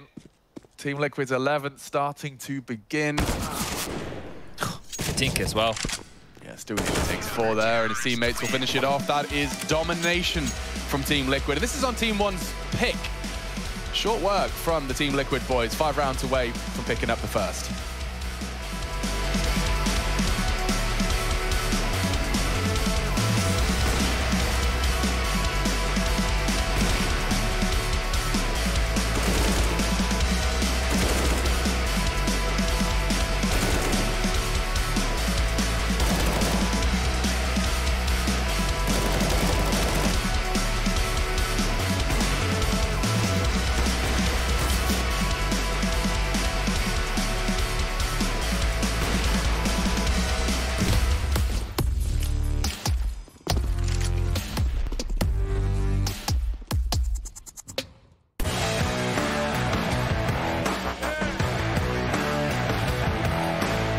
Hey Future Pros, we are back on Mirage, this time bringing you the classic jungle smoke. This will block off the CT's vision from jungle and connector. To do this smoke, get onto the ledge and aim at the center of this beam. Aim to the left of this thing and just below the top of it. Then throw the smoke. If done correctly, it should leave no gaps. Combine with the stairs and spawn smoke and you will have one of the most classic executes in CSGO.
Well, that felt like a real clinical CT side out of Team Liquid. Team 1, they picked their best map and are here to do as much damage as they possibly can. It's the tail end of Group D, and we're looking to wrap this one up. Team Liquid can secure themselves a spot in the top 3, a guaranteed playoff spot, should they convert this win today, and it does seem like it is on its way. Team 1, this is where we expect to see some resistance out of them. CT side, Maluki very, very comfortable on CT AWP and finding impact. We won't have that for the pistol. But let's see if he can do and deal with this test all the same. Molotov out of the window position, a whole squad charging down through mid, and that's the frag they were waiting for. Oh, they're just sprinting into A, aren't they? X and S, what do you got for us here from the ticket position? Would need more than one frag to make this one interesting. And now they already get the bomb down, something Team 1 couldn't. Look at all the control right now that Liquid have in middle, right? They just have to stall this out, and they can play the post plant from far. Oh, I mean, they even had a Palace position player that didn't need to activate. Fallen and Grim working on any of the rotating players. CT to be contested, Grim's waiting, and Crosshairs placed. That's a Well thought out pistol. I like that. We'll talk about it in a second, see if PRT can do anything more with this. He's just losing his health left and right, but here's Sadeo and that open plant. Got a Smoke kit. as well. Hang on. Okay, okay. This is threatening. 5 seconds, start counting. 4, Okay. 1 bullet, 1 bullet, 1 bullet. Oh, he gets it. PRT ninjas under their nose. Such a perfect pistol. Everything else from Team Liquid was great, but that's the retake. Ah, that's the ruin your day kit right there. The defuse kit and the smoke grenade on a pistol round. Oh, they were even planted for. Look at his health. 1 bullet. They're just throwing him at all angles. They can't find him. And as he's in the air, that last second defuse comes in. Oh, dear. How to start your day right with PRT. Well, you know what? I've seen Team 1 lose plenty of those. There are 3 AKs out right now. Yeah, and why does their buy look better than Team 1? I guess this is why we like plants, right, Chad? Yeah, we love a plant. We also love players staying alive, and that is huge from Grim. Forget the pistol round. Oh, it's filthy. See you later. Well, this one started great. Oh, well, that's, yeah, one way to lose the second round, I suppose. Well, they still have a smoke on Maluki and a kit on PRT, so there is hope. Gamble stack, I suppose. Fallen, he's just going to regroup with his squad. Now, this is from the Chad Birchall School of Counter-Strike. Yeah, unless they go B, right, this round is done. Yeah. If Team Liquid find the path of least resistance, which is up through connector in towards A. As Liquid often does. Ah, Water will always find true level. That's true, and they've found it. Oh, dear. Water's a magnificent thing. Isn't it? You could even say it was fundamental of life. Mm. You could. Good. So which breakup song are you a bit more into here? I got a list. Oh. Someone Like You by Adele. I still see your shadows in my room. That's Can't not... take back the love that I gave you. You're telling me that's not a Heartbreak song? Yeah, but that's not Someone Like You by Adele. It's not. No. No, I was just thinking of Heartbreak What's that songs. song called? That's Lucid Dreams by Juice WRLD. All right. Ah, yes, He yes. samples Police. Sting got angry. Oh, did he? Yeah. Well, they're on a very nice hunt here. These are the rifles, right? And Grim, he just might take them all. He's so scary right now. This is actually 4 for Grim. I mean, he got that double on the apps. He comes back to finish the job. And Fallen couldn't find a weapon. Poor guy. And that's it. Like that pistol round win that they had, forget about it. Who cares? They lost everything. They didn't save a single thing. This is Deagles. This is a force buy that is going to look rough as guts, right? They only have 1,400 into this next round of play, and this is how it started. 1, 2, round over. Thanks for playing. And this, salt in the wound. Oh, you wanted to save? You wanted to try and be competitive going forward? Yeah, sorry about that, guys. We're just going to take everything, actually. Single thing. All of it. Oh, and you can see the ramifications. Look what it's left them with. I mean, you're staring down the barrel of already a 12-5 scoreline. You're forced to put all of your measly pennies into the bargain bucket. You've gone to Poundland, and you've come out with some water pistols trying to defend your honor. Poundland, for those of you who aren't British, is nothing naughty. It's just, oh gosh, yeah. £1. £1. Euroland. Yeah. What would you call it in Oz? Dollar Tree? Yeah, dollar shop. Dollar shop. Yeah, but most stuff in the dollar shop costs $2. So. Does it really? Well, they've really missed the whole point there. Yeah. Stewie, you trying to get baited in here. The flash, it's going to help. Oh, in a big way. The assist is there. Pasadeo noted, and be good to find anything. He's lost his head from his shoulders, and, well, with PRT getting run down, I think it's more of the same. XNS has got his Super Soaker out. This one's the Super Soaker 3000. It's a newest model. It's very good. Maluki's not got more than that, but XNS still, with the aforementioned powerful pistol, try and do a little more damage. A couple of chances there, and just shy of the mark. All at 13. Liquid looking to make very short work of Team 1 here. This is just a shame. Because every game we've had with Team 1, well, not every game, every series, at least one map has been close, right? And it's been competitive, it's been overtime, it's like they've just fallen over in a couple of rounds against, you know, these low buys. This hasn't been that. They've been getting owned. This is pure destruction. But Liquid made a couple of teams look like and feel like that. You know, like... That NIP game. The NIP game is at the tip of my tongue as well. That made me go, wait, NIP, what are you even doing? But yeah, but Liquid are clearly able to make it all of the teams in their group so far feel like that. I mean, don't forget they were within touching distance of the Gambit W as well. That was a great game. That was a lovely game to watch. On the half, as I hear Hugo curse it with his voodoo. There's no way this can go wrong, right? Don't know why he's a Cockney child. But... Hugo, I have the opposite of that. I've been like a preppy private school. Yeah, I don't know why wearing the tie and the blazer. Yeah, exactly. Yeah. Hey, can I... He's doing the proper. He's having scones and tea with the queen. Oh, scones and tea and cursing Team 1. So call this one 14. The bomb is down. The 40 seconds has started. And if you want, you can count them out at home next time. Next time the bomb gets planted, count down from 40 and see what happens. A little remiss we haven't had a mouse moment at all. That's the second map. When's he supposed to have one? Yeah. Yeah. I mean, this game he's been kept very humble. Who's even fragging out here? No one. It's 11 for PRT, 9 for XNS, 8 for Pesadeo, 5 for Malbs, and 4 for Maluki. So the two we've been getting excited about are at the bottom of the scoreboard, but it's not like there's too much separating top from bottom here. Yeah. Well, Team 1, no CT-sided AWP, being one of your strengths. No defuse kit, a Molotov, a bunch of smokes, a couple of flashes. Let's see how long we can extend this one for. Yeah, perfect smokes from Liquid. They've even got the lineups to throw that window smoke from every single spawn. Just one or two nerds started that, and then now everybody has to do it, you know? That's all it takes. A couple of people bother to learn all of the lineups. Yeah, so what if I just spawn in and I just throw it from where I spawn? Yeah. I guess. It would be nice. That would be cool. As an in-game leader, you're going to be, you know, frothing at the bloody mouth. Frothing at the mouth for that. He's taking the right gambles. XNS, though, oof, in the open for 1. Good trading. Yeah, man advantage maintained. Nice work from Stewie2K, and they are crawling into A. Malbs, with his M4, has arrived on stairs. Maluki taking some risks here and some pot shots. Damn, taps away at the head of Stewie, and he knows the A site is lost. 2 players now in, and to contest, Elige behind, does manage the spray, but it's all on Elige now. Needs to be careful here. Yeah, the plan's not perfect for him either. Oh, this would be a quick reposition if he could pull this one off. Oh, he's fumbled it, I think. Oh, yeah. Wait, remember no kit? They faked it. Yeah, they have no kit. Elige has got the pre-aim. Nice work. Maluki will take it. And, I mean, after having a man advantage on the commit, that's a great recovery. Yeah, I've been able to handle that. And I think Maluki and his just taps with the M4 is a big component of that there. It did get scrappy in the 3-on-3. Elige fluffing that kill initially. I'm not sure if him making it cleaner would have changed anything. So, here nor there at the scheme of things. But yeah, just bodyguarding one another, making this one possible here, and multiple smokes down. Lots of question marks for Elige. No real way in. And we'll call that 6. Well, now for a man of, you know, many reactions, many faces, many words.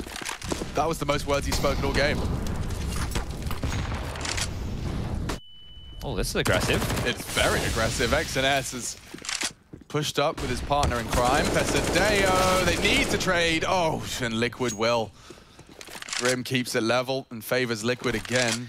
Okay, Maluki, what can you do this? And up close and personal with an AK-47. You have 2 on the other end of that smoke. Very diligent stuff there, making sure that he can't hang around up close and personal. So they forced Maluki back to more of a passive angle. Right now, the question mark for Team 1 is the B bomb site. PRT in the vent room. Malbs over towards jungle, and Maluki still focused on that ramp position. As PRT goes for a little bit of a look in mid, and it is called silent over towards that A bomb site. They have to start getting the hairs on the back of the neck sticking up for the potential B finish. Surely, you'd think so, but PRT not even taking a glance. Is he waiting for retake, waiting for util? He'll hear the flashes now. Yeah, lots of noise.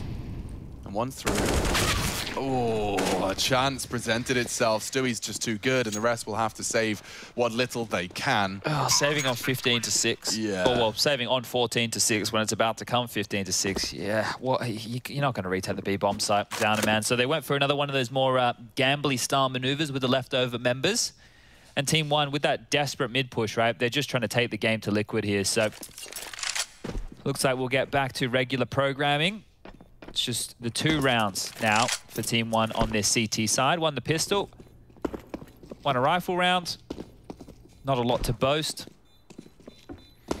Chad, did you see the sad news about Sanji? I did see the sad news about Sanji.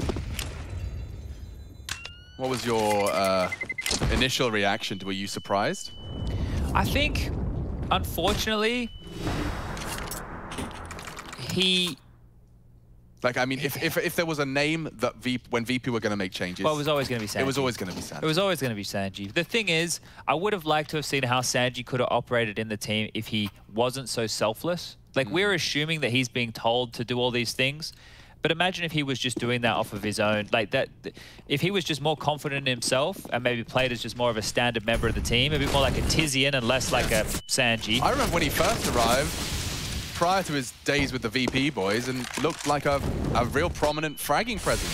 First couple of debut games, I remember casting a nuke game in particular where he did pop off. Yeah, he's really dropped off now though, so yeah, look, it's interesting. We'll have to wait and see how that unfolds. VP definitely needs something. Yeah, they do.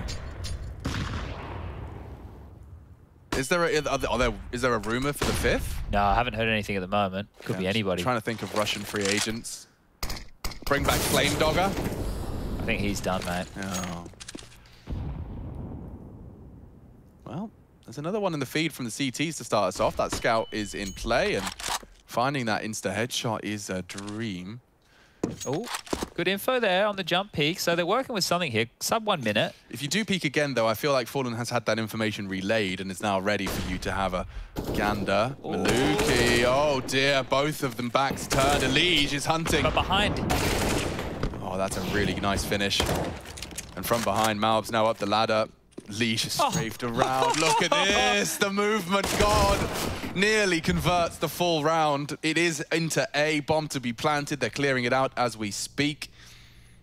A safe plant, the AWP established in CT, Stewie on the stairs. It seems perfect. It really does. Is this the end? PRT and Malbs now finding some headshots. Stewie eliminated. Partnered up. They have a kit. They have a smoke. Both spawn, though. This is not an easy clear. You still have a lot of mysteries.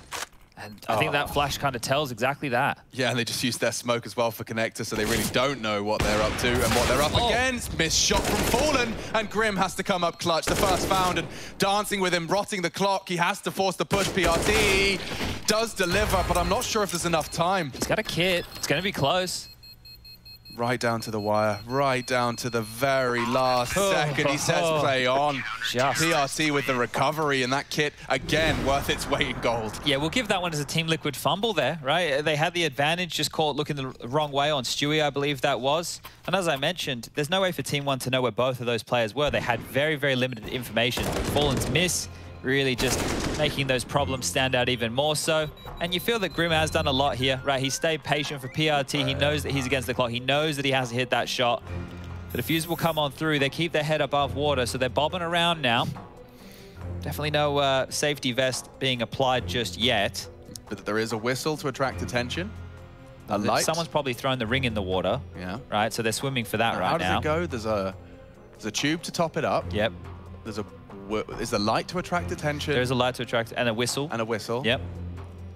Don't inflate it before you get out of the aircraft. Well, you're just going to be a bit bumbly. That would be silly, yeah, you don't want to block the doorway. I've always been very excited about the concept of the inflatable slide. I remember as a kid, I always thought that was something that was like commonplace, and I'd at least get to sample the fun slide. Yeah. Unfortunately, like me being the pessimist I am, just goes to probably the screaming and tears and fire that's probably happening at the same time. What a horrible combination of words you've just thrown at me. Okay. Screaming, tears, and fire. There you go. Lovely. Yeah, and the panic, because you know that there's a couple of people who are a bit scared of flying in the mix there certainly. as well. And the very same people that applaud as it lands as well. If you're one of those, keep it up. Keep it up, man. Yeah, just keep enjoying the little things. Enjoy the little things. Celebrate the little things. But celebrate everybody's job. When you see someone, you know, when they're out there and make you a coffee. Oh, is that that's little cheeky one? What's that about? Yeah, I'm intrigued. It looks like it'd give a one-way to the Palace play. What is that about? It kind of does, actually. He's got info to clear at least the Aggie line. Sussy smoke. XNS is in a bit of a standoff here. There's a couple of seconds separating him from instant death.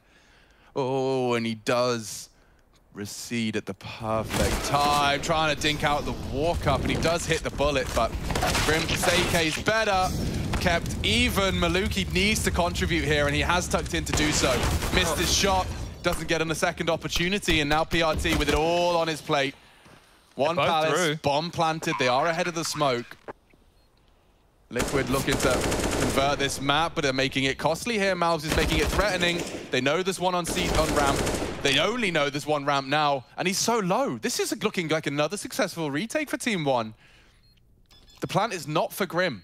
So just count to 3. 1, 2, 3. And there's a locked in. I would love to get the stats man, Peter, involved here just to see what's going on, because I would hazard a guess that Liquid have probably lost the most 1vx situations out of all teams so far in Pro League. Now that is just based off of the Gambit stat line alone. In the Gambit game, they lost 8-1. So they're involved in 9 1vx situations. They lost 8. Right? And here we've just had a couple back to back. I know they've won a couple. They've also lost a fair few. Yeah, well, they've definitely been, I would say they've been involved in what feels like the most. And I don't want to plant that seed, but if we see another go down the way it has, double digits. Yeah, I'll keep the seed in my pocket until then.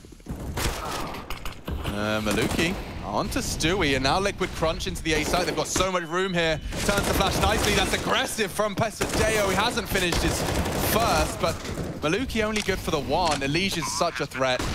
And X&S with the FAMAS trying to destabilize, but they clear him nicely. Yeah, out of the smoke, quick and to the head. Okay. They do still have their kit smoke combo. Fallen, is that Fallen? Yeah, hiding in the smoke. We're hiding in plain sight for another. The impact from the leader just to finish the job here. Stops it before they trip over their shoelaces. And the T-side closeout is secured. 16-8 the final score. Liquid take Team 1's pick.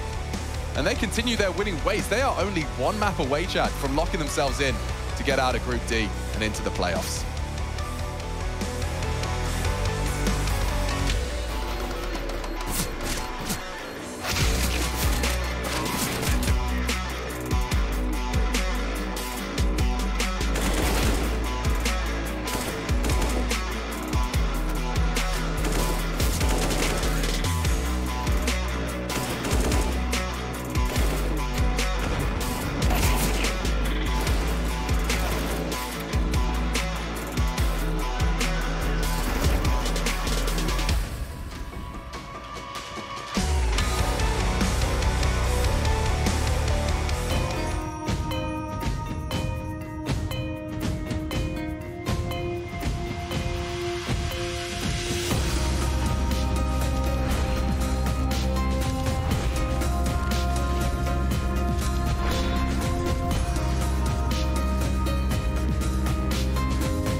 took a couple extra rounds there towards the end, but in the end, it ended up going the way we expected. Team Liquid taking the first map here, the choice of Team 1 on Mirage, as we turn our eyes towards Inferno coming up next. But to be honest, it looked all too easy for him.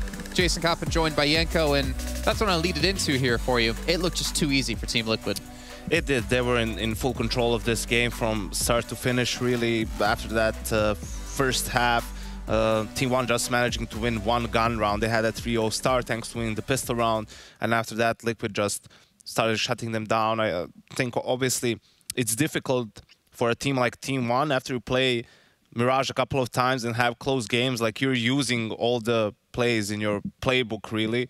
So once Liquid has that and has enough material to study and can prepare and set up a game plan for their CT side, you're going to have to start improvising, and that's where you're starting to run into some problems. Yeah, I think we saw the improvising coming out of Team 1, considering it was like, all right, set smokes rush B, set smokes rush A. And they did that multiple rounds, especially towards the end of the first half, where it seems like they just kept running into that brick wall that Team Liquid had become. But speaking of Team Liquid, we got to talk about, obviously, like the star players in that last match. There's a lot of kills, a lot of frags coming in for a couple of players in particular, starting off with Grim, putting up some huge numbers, putting up some really great clutches as well.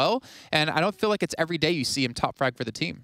Yeah, because of the way that Team 1 approached their T side, the anchors had to do a lot of work. Elish is not really the B anchor, he's the cat player, but obviously seeing a lot of action on both B and A, and Grim as that A side tanker was also a big piece in shutting down the executes from Team 1. Also helped by some good utility. We saw that round where Fallen flashed for him, where he got a bunch of kills playing out of default. Stewie also drawing attention to himself, pushing through smoke. So it was a team effort, but they managed to get most of the kills and just played really well in this first map. Yeah, I mean, Grim finished off with 27 kills and 13 deaths, and Elish finished off at 22 kills and 12 deaths as we take a look at them two at our US Air Force Aim High head-to-head. And honestly, really well played. It didn't really look like Team Liquid broke a sweat at all whatsoever. Everyone playing pretty damn confident. Everyone playing pretty damn well. And I kind of feel for Team 1. You know, I talked about multiple times how Maluke on that CT side op is so damn strong, but out of the rounds they played on CT side, he only had it one round, and then he missed a shot and died immediately thereafter. Yeah, and it's also hard to have too much impact on the CT side of Mirage with the op. Usually just nowadays, you know, you post up ticket and that's it. That's why we see, you know, guys starting to go B early round, try to find a pick there, A apps if they have a good spawn, but it's more difficult than on some of the other maps to find those openings. Okay, well, I know you had something you want to break down for us in Skybox. Round 13, why is that? Yeah, this was a round that Team 1 already ran against Furia, I believe, and it's an example of how I think they were a little bit flustered in this game. Communication wasn't on point, and they made some questionable decisions. So they opened up the round, just standard window smoke, top connector smoke for them. You see Malbs throwing the Molotov, just faking that default, really, and they want to make Liquid think that, you know, now they're going to hit the bomb site. This was just a weak fake, and you can see here towards the A bomb site, it's Maluke and PRT with the two smokes, and Maluke is going to send PRT out really after they use all of their utility so that it looks basically as just faking mid default, going into a execute, and you can see what that causes for Team Liquid. They actually bite on that fake. They decided to start 3B while Fallen just shot from window, then rotated back towards B with the AWP, so they don't expect him there, and Elijah and Naf are both playing 2 cat. So you'll see as the utility comes in, keep an eye out here on Fallen. You can see he's a bit hesitant. He thinks it's a fake. It's not a fake. Finally, maybe due to some communication, he turns over towards the A bomb site to help flash for his teammates, to help them hold off what they're thinking is an A hit. PRT gets flashed through the smoke. Elish doesn't get caught by the flash, gets an easy kill. But look, the B side is completely empty. There's no one here. The only player that's even close to it is Naf, and he's all the way up cat. And you can see how the Team 1 players are already pushing onto the Bob side. Now the flashes come in, so Liquid knows the jig is up. Malbs takes so much ground, and watch this now. So Malbs, he takes a lot of ground. He's going to take kitchen. You have Pesadeo here with the bomb, XNX as the third player out. Why Pesadeo doesn't plant now in default I have no idea. Like, he decides to move here. He's going to swing to plant for Cat. Maybe because Maluke is on the lurk all the way back, so to plant for him, I don't know. Doesn't make any sense to me. They have the whole site, and due to that peak, really, you'll see how they're going to get punished, and they're going to lose a round in the span of 5 seconds. Malbs, maybe a little bit overzealous, playing super deep in Kitchen, trying to take more control. Falling hits a great shot on him. You can see how both players inside died from Naf and Elige. Now it's just Maluke left, and he gets killed by Stewie. And all of a sudden, a 4v5 with you having complete control of the site, you lost the round. Yeah. Why didn't they just plant the bomb, play the post plant? I'm not sure if any of them had a flash left. They could flash from Malbs in Kitchen. They could bait him. He could even just die. You still have a decent situation for the post plant. So that was just super strange. I don't know what was going on through their head. Super strange indeed. I will give credit to Fallen, though. That was an insane shot. Insane flick he hit onto Malbs, though, in the Kitchen while he's burning inside of the Molotov.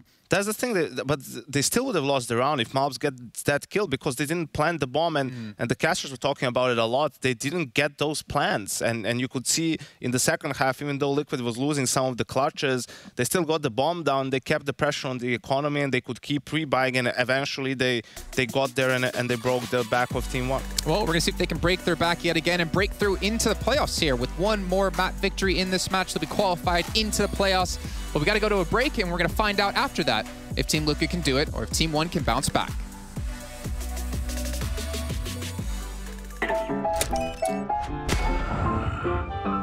Yes, nice shot, my friend. Cheaters ruining your plays? I have eyes on the enemy. Bad servers stopping your shots? What you need is ESEA. Advanced anti-cheat to stop cheaters. And the best servers around, all with 128 tick rate. ESEA, the best way to play CSGO. Choose nades, choose a smoke, choose a flashbang. Choose team badges to support your favourite CSGO team. Choose an ESEA Premium membership. Choose routes you know bring in wins. Choose pro video tips. Choose the fan club wars. Choose behind the scenes content. Choose good grades. Choose guns you know you can shoot right. Choose bingo. Choose the equipment you know is going to get your team the win thanks to heat maps. Choose the CSGO Hub Premium, the complete package to help you and your squad achieve all your CSGO goals.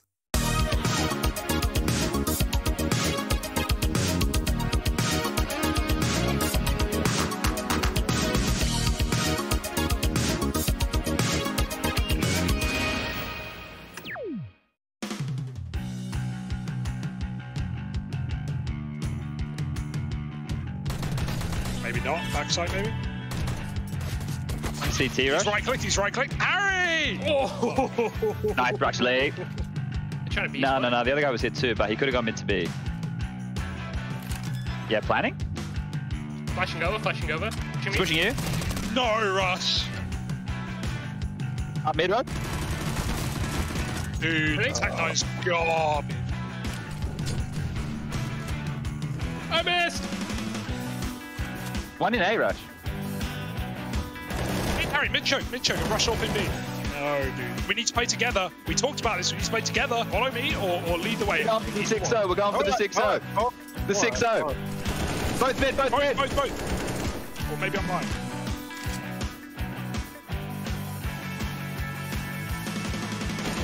Nice, right. Harry. There we go. One round's all we need. Come on. What is this crazy shit, boys? Behind. Both.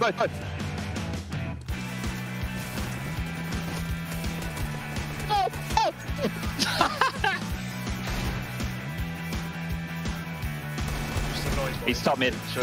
I'm going B.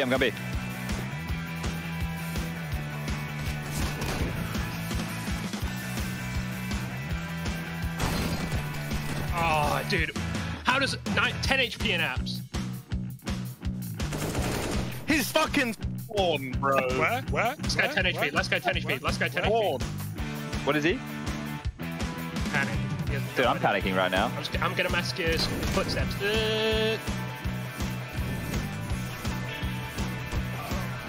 Dude, the spread is unreal.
We're flying through and ready for Inferno. Likely to be the last map of our first game of today. We've got 3 for you every single day. The Counter-Strike coming at your screens. Group D wrapping this one up. Team Liquid up against Team 1. The team that's got oh so close but unable to convert. The desk has discussed it, and now we're here to cast it. My name's Machine, got Spun-J with me. And Inferno, one of the most familiar territories for any Counter-Strike fan. Yeah, let's see if Team 1 can get a little bit closer than they did on Mirage. Team Liquid are just 16 rounds away here from qualifying for the playoffs. And the 1xBet odds not favoring Team 1 at all. They've blown out even more so, and we're into B. Yeah, that's step 1. Malbs looking to find an opening head and has swung on and now down. Rotate coming in, now set up for success here, but they do well to find and keep him honest. He's only taken 1 on that aggressive banana fight, so this 3-man retake is shaping up nicely. We know PRT's smoke kit combo. Not again. The retake util is out, but the Glocks can hold him at bay. You just need to see some damage. PRT has dropped his smoke, so it's not going to be directly on the bomb this time. He's down, so is the kit. XNS low, Grim just keeps pushing, does not let them catch a breath, does not relent. 3 from Grim's pistol. Yeah, Grim's been great, hasn't he? He's been really great, especially on the T side there. We were just catching him on Mirage, just running around entry fragging like a madman. I think he also has the perfect second round buy because he took no Kev damage. He's got full armor, full nades, AK. Beautiful. All off his own back. Dreamy, dreamy buy here for Liquid now. So just have to swat away these pesky deagles. And those deagles also have smokes behind them, 4 of which Malbs has gone for a molly and a HE instead. Let's see how much they can get done here, because Team 1, they're really just searching for a map win, just to show that they can be competitive against the best here in this group. Oh, that's not the way to kick off the round. Damage is good. The kill, however, better for NAF. And with the 4v5 disadvantage, XNS is going to trade it up. That's an AK now, and he has a lot of his HP. He even has head armor with that one. That's very nice. Oh, and they've stacked B. This could be a force by conversion for Team 1 if they hit their shots. Here comes Team Liquid, starting to hit the site, and they're starting to fall apart. The Deags have connected, shots hit. Consider that one just a save from NAF, and he's got 60 seconds as he tries to scarper away with just 10 HP as well. I think they'll probably be more than happy just to let him hold on to this. They can pick up whatever gubbins they can from around the top banana there and equip themselves with better weapons going forward. But yeah, I think as soon as Elige goes down in that boiler room, they're left with no choice. They know that there's an AK now in a very aggressive position that could shut them down if they do try and walk back up mid. They try and rotate quickly before he's able to get over there and use the big gun against them. But regardless, the sack was in play, and Team 1 I'll pull off a nice one here. So we still have about 30 seconds. We may as well bring in these highlights. I'm telling you, you're not going to see a chase here. You're not missing anything. Nothing at all. So, yeah, just really locking them out. You can see running through the gray screen, even with the util. And that's a rough one to lose, but this is where you really just hope for Team Liquid that they can keep it together. Right? This is not where you want the game to be getting back in close environment. You don't want any frustrations to be coming on out. Just keep it calm, keep it cool, keep yourself collected here. Find yourself another AK. Good stuff. All right, 1-1. 1-1 for Team 1. 1-1 for Team 1. And TL looking to, well, ply their trade with a saved Galil. It's going to be the force buy back. The force buy wars begin. Get to see a double SMG set up for the CTs. And 2 preserved AK-47. So, I mean, this is the dream start. I mean, if you can't win the pistol, you smash the conversion. You smash the second, rather, and get your own 3-round conversion off the back of that. Yeah, this would be a nice one to win, right? This would really help settle any CT side and nerves coming out the gates here. Util prioritized by Elige over armor, so we'll see where that comes into play. But this is quick banana control. Pasadeo with full banana control now. PRT, the double Ps, locking things down, and 3 players now reside on A. Malbs and XNS over towards that arch. So a couple of bullets to tag Grim up on his way out the door. And they're posturing right now for a bit more A pressure. Another smoke bottom of banana that will send them packing, but we really want to turn our eyes to what's going to happen with Halls, Maluki, and then arch side Malbs and XNS.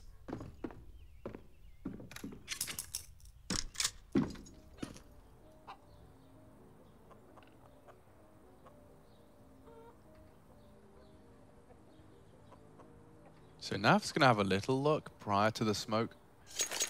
Alicia has that lined up, and okay, well, there's the reaction from the CTs. Incendiary exchanged. They're still playing mid crossfire here. XNS and Malbs are still, well, were kind of committed. Flash up, Malbs set up. This feels like a shutout. It certainly should be. And already they're being warded off of mid, but they do start their commitment. Malbs, oh no, nothing. He's got nothing. That's ugly. PRT needs to step up to the plate now, and he's got nothing as well. A single frag is just not enough. It's Maluki's Mac 10 that makes it competitive. After all, the Deagle to save them. Okay, Grim, 1v2, makes it very swiftly into a 1v1. He knows where you are, Maluki. Gives you no time. And that's the save. Grim immediately fights back. He responded very quickly there. Well played from Grim. I thought Maluki had done more than enough. He just stood, he delivered. It was scrappy, but they were the frags nonetheless. And then Grim just rips it away here. So back and forth we definitely do go.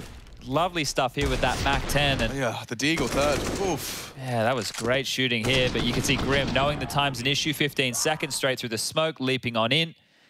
And reaps the rewards of that one there. So 2-1.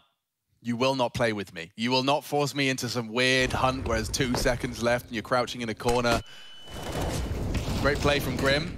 Preemptive stuff, and Team Liquid are straight back to it, I guess. Fighting mid and banana simultaneously.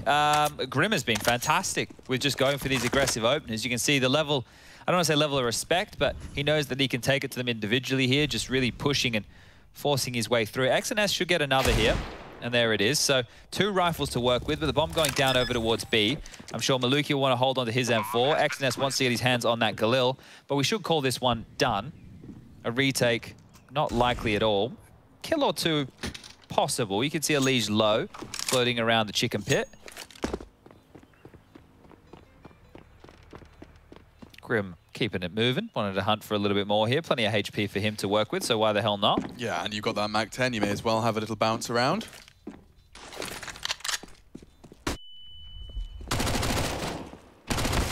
Oh my God. So much. I can't believe he's taken an M4. That's crazy. And they even know where the final is. So XNS should be able to pick up that M4 if he is brave enough. There's nobody else hunting him right now. Elige, Stewie, and Fallen all just hiding over towards T. Spawn. Bomb goes off. Scoreline now reaches 3-1. And unfortunately, there's a whole lot of matter of time in the air to this series, right? We've had a couple of those games where you go in and there's an underdog and you think maybe there's a chance, but there tends to be just that air of, well, they're not really in control, are they, right? They're having to scrap and battle and fight for anything. And that, it doesn't feel like they're going to have a leg up in this game, unfortunately. Yeah, I mean, you can have a hero moment out of a Deagle. I haven't seen Team 1 have one of those. You know, like I've seen them lose them. I haven't seen them win the financial battle. You see what's a bigger problem as well, right? It's only, this one here should just be them getting whittled down. I won't get excited. It's not that the Deagle forced with smokes before. This should just be peeling them apart. Is Maluki buying the rifle last rounds? Right, he bought the M4, which he had money to do because of the kills he was getting with the Mac 10 and whatnot, right? Has left him in a position now with only 2,400 lost into the next where he won't be able to afford an AWP. And even if XNS saves this Galil, he can't drop. Oh, he can now. Okay. If he lives, it might be all right. It's looking unlikely as well. I'm trying to paint all these pictures of how they can get him an AWP into Maluki's hands, but I don't think it's going to happen, guys. Yeah, so if he lived, with those kills, he would have then had enough, right, to drop an AWP, but now not the case. Yeah, poor Pesadeo as well. He was just hoping to catch something with the gimmick of burning in the Molotov, hoping someone pushes and didn't feel the need to clear it with the flame on the floor. It's come easy to the boys of Liquid, and yeah, Grim's off to a real flyer. 11 frags in his sack, and we're only just 5 rounds into our second map. I like Adren's beard. Yeah, suits him. It's a nice looking beard. He's nothing but friendly, is Adren? Yeah, he's always a kind gentleman. So this is the drama. You're about to see it reflected here in Team 1's buy. So look, they're able to get the M4s out, but it's going to be light on. You can see Pastel here. He needs util. Malb's thinking the same. You don't ever want to see a star player operating with an MP9. They have a defuse kit.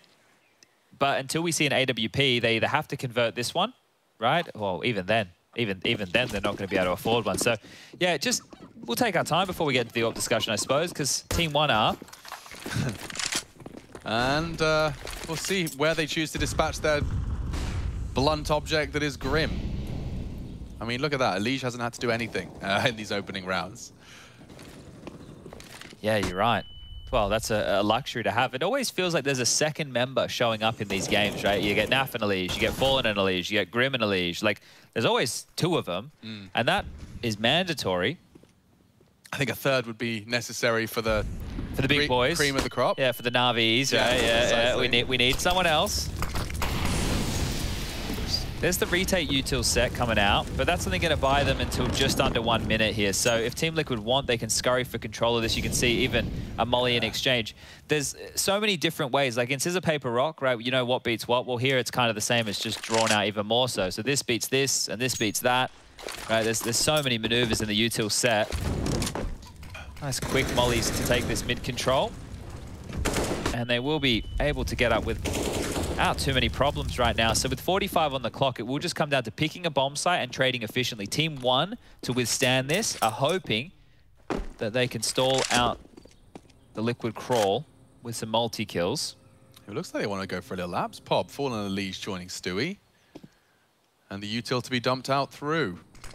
Flashes are high, Pit is blind, and oh, they jump straight onto PRT. Fallen keeps it even, and then some. Seizes the advantage again, seizes the site, and oh, Naf looking very, very comfortable in that duel. Oh, and you're saving the two worst weapons that you just invested into that round. The two who prioritized utility over firepower because they needed it for the banana control. So now it's an MP9 and a FAMAS.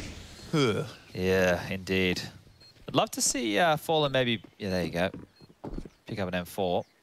Going to get that in his hands. And, well, things are going from strength to strength right now for Team Liquid. The only round that they lost was a janky Deagle round, right? Where they rushed into a B execute and got steamrolled. So, other than that, it's been looking pretty good.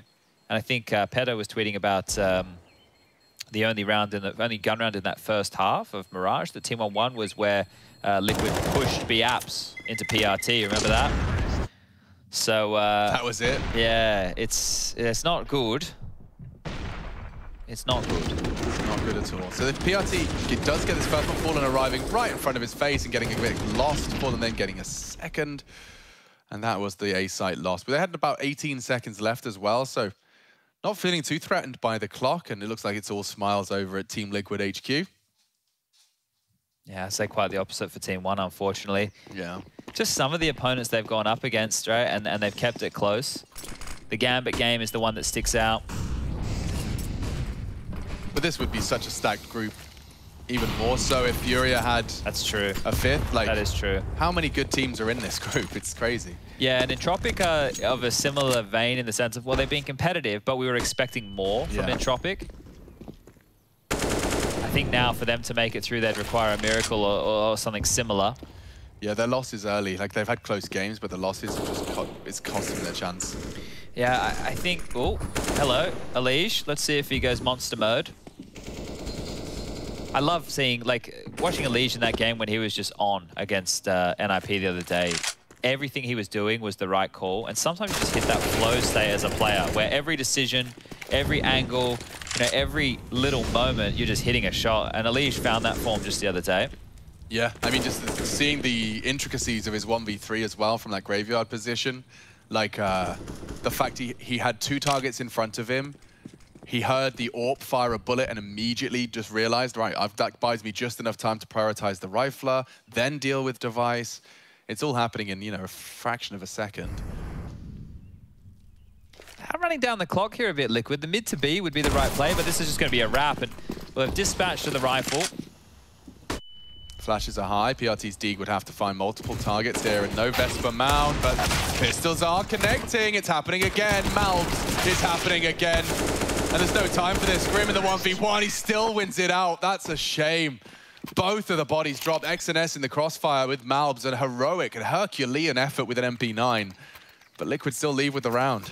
Get the 1vx bloody calculator out right now, because like there's another one to add to the tally, right? That one's for Liquid. That one's definitely not against Liquid, but there's just been so many of those moments. So let's see it from Grim. You can see him coming in from short here. There's the bodies are dropping. He deals with apps, and yeah, XNS didn't quite get away in time. Could have been a very different round if they weren't taking that engagement, and he had to prioritize the plant. We could do a comparison here over these Liquid series. The guns are back out, and the AWP is out for Maluki. So maybe we'll give this one a fair crack at the whip. And there it is. Lovely. Instant impact. Boosted up. Stewie trying to drop a standard util set, and it does lead to his demise. Some very early CT utility here, and oh, Alicia's actually just taken down the boiler player. This gets awkward now. PRT perhaps baited in. Maluki does get the chance to find more impact on that CT AWP, and that's the angle from PRT, rewarded again. Shaping up nicely for the team 1 second. Fallen. He's good, but is he 1v4 good? Don't think so. And neither does PRT. 3 from him on the A defense. That's going to be a confidence booster for sure. We'll see it again in the replays. We'll see Maluki getting that opening kill. Just a standard smoke out of Stewie, costing him his life. And 1 on the cross as well. Couldn't ask more from a CT AWP. So I've just had a little bit of a look. In every single game that Liquid have played, they have been on the losing end of the 1vx situations in this group, right? Interesting. Against Entropic, it was 5 for 4 in favor of Entropic. Against Gambit, we've already spoken about that, 8 to 1. And then against NIP, it was 4 to 2. So they're losing out in those scenarios. I don't know where we're at exactly in this series so far. We can check in after we are done so. But Stewie sees the muzzle flash, just peeks off easy as you like. I don't think they were expecting that one. Malbs goes down, and now Banana Control with it. Conquered. This is just a full BX. What do you think? So early, you got top Banana Control. Yanka would be screaming at you, and they are going to go. The flashes are so good. Look how much space Stewie has by the time they peek out. Pesadeo with a quick death, and Maluki overextends in pursuit of something. Can you believe they just did a B take without a CT smoke? That's it. That's all you need, I suppose. Just straight on in, hop on. The water's warm, says Stewie. Everybody joins him, and well, now it will just be the save simulator for PRT and XNS again. It just depends on how cruel Team Liquid are feeling. Do they want to try and rip these away, or are they more than happy to play things out by the book? But yeah, something I was referencing there when I mentioned Yanko is just that he's often in his school of Counter-Strike and school of thought talked about finding an early kill on Banana and how that should just entice teams to go for those executes into the B nice and early. When you have that control, the CTs don't have the info. They don't know how many are there. It can lead to a very strong advantage in terms of baiting rotates later into the piece. There it is, another one for Team Liquid. 7 as the bomb explodes and the AWP hidden, you can see there over on the roof. I'm going to give you some names, and we'll go, and I want you to pick which one of the names you would like, and we'll investigate their 1vx situation. So here, I'm going to pick one team from each of the groups before this one. Sure. Let's go with Mouse Sports. Yeah. Let's go with Fours. And let's go with Vitality. Which one of the 3 would you like to look into? Give me Vitality's 1vx's. Okay, let me go have a gander here. Now, they will have obviously played more games, so we'll just use... look, I'll get there, guys. Just trust me, all right? He's got it. He's got it. Okay, so Maluki, again, going to be looking to find early impact. This time just responsible for any mid-crunch. And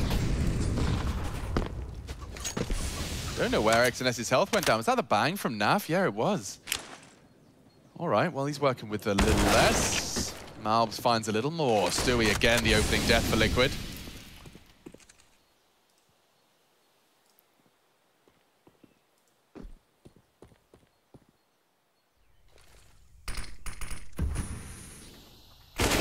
Oh my god. Oh, he's taken Maluki out and there's no return. He actually peeks out, nearly taking PRT down as well. But that's 2 players identified on A. They know there is an isolated defense on B as it stands.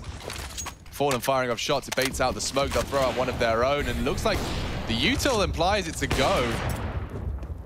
But the movement, quite the contrary. Heading back. Yeah, might not want to take too much risk on that one right there. Now, they still can flirt with the idea of this round, but I feel that the more they put the brakes on, who am I talking about here? This is Team Liquid. They'll ever go for it. They'll give it a crack. They're not going to go and save in this 4-on-3. You know, if it gets a little sensitive, that incendiary could... They have to push through. By time, Pesadeo delivers. Kept at bay by the flame. That leaves them with just 15 seconds to play their game. Grim across to the pool, suppressing CT flashes, set up for success. Fallen asked to go clutch and stray bullets through the smoke. He just doesn't have time for this. Save. He has to get out. safe avenue is Banana, and I don't know how he'll work that out within time. I think he has. Oh, after time as well. That one is really going to sting. That's the difference, I suppose. With a team, if we talk Gambit, they wouldn't have even tried that one on 4v3. And then after the first kill entering into the site with the molly segregated here, Gambit definitely would have saved, right? Yeah, they are scampering away. Now, I was having a little bit of a look here. I just went for the first 3 series that Vitality had played. Against Ents, it was 5-4, so there's 9. We had 3 against Bad News Bears that they won, so we're up to 12. And then we have here another 11, so 23. So similar. What was the haul for Liquid? 24, so, you know, not too far off at all. Yeah, not necessarily just a complete outlier in Liquid. And Alicia has been getting away with this time after time. He's done it again! XNS doesn't get a chance to breathe or blink before Elijah's swung out for another. This time, Aluki keeps it competitive. Grabs that incendiary, repositions to mid, and looks like the whole rotate's been summoned. Pesadeo and Malbs have evacuated as well. Wow, okay, this is a huge call right now from Team 1. Right, there's obviously a smoke to bottom of Banana, and they will have to respect that, but now as it fades, Team Liquid can start working on some space. Pesadeo gets that sound cue, and he can rotate back on over. So things are looking okay right now, and that molly is about to make things very hot for Maluki. They may have heard that as well. So right now, I'm not sure who has the informational advantage. Yeah, it's a tough one actually to call and to separate. I feel if they go apartments and they just go for a crunch on towards A here, they're going to get handed their ass. PRT and Pit. Maluki with a bit of utility to slow things down if he does miss a shot here on the short side. This is the fight. Yeah, 30 seconds again. Liquid, got to find a way in. Maluki dropping his incendiary as they look to take top. They just stalled again. That's 7 seconds. You can't run through that. More where that came from as well. A little nade to soften him up, delay him further. 20 seconds as they charge on in. PRT from the graveyard position has to play for his life here. He needs to find value and has fallen down and locked out as predicted. Might have to put a bit more gusto behind setting Elige up, right? Because they're definitely flashing for Elige to find these fights. He's not just getting them on his own, but the fact that he gets them, then he's either going down because he's going for another kill or he's being isolated in the fight. They might just need another wave to come through and smoke and give him another flash to either keep him moving or join him in some of the space taking, because that's 2 rounds that Elige's gotten a kill top mid, and Liquid haven't been able to convert with an even field of 4v4. Yeah, and I mean, it was a limping by previously into our 11th, now our 12th, just a single dig on Naf and Elige.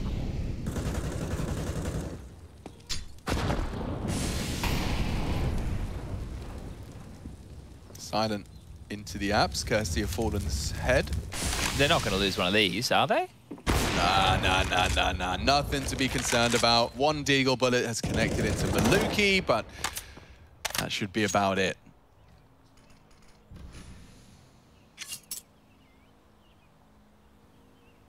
Yeah, hard to see a lot coming from this.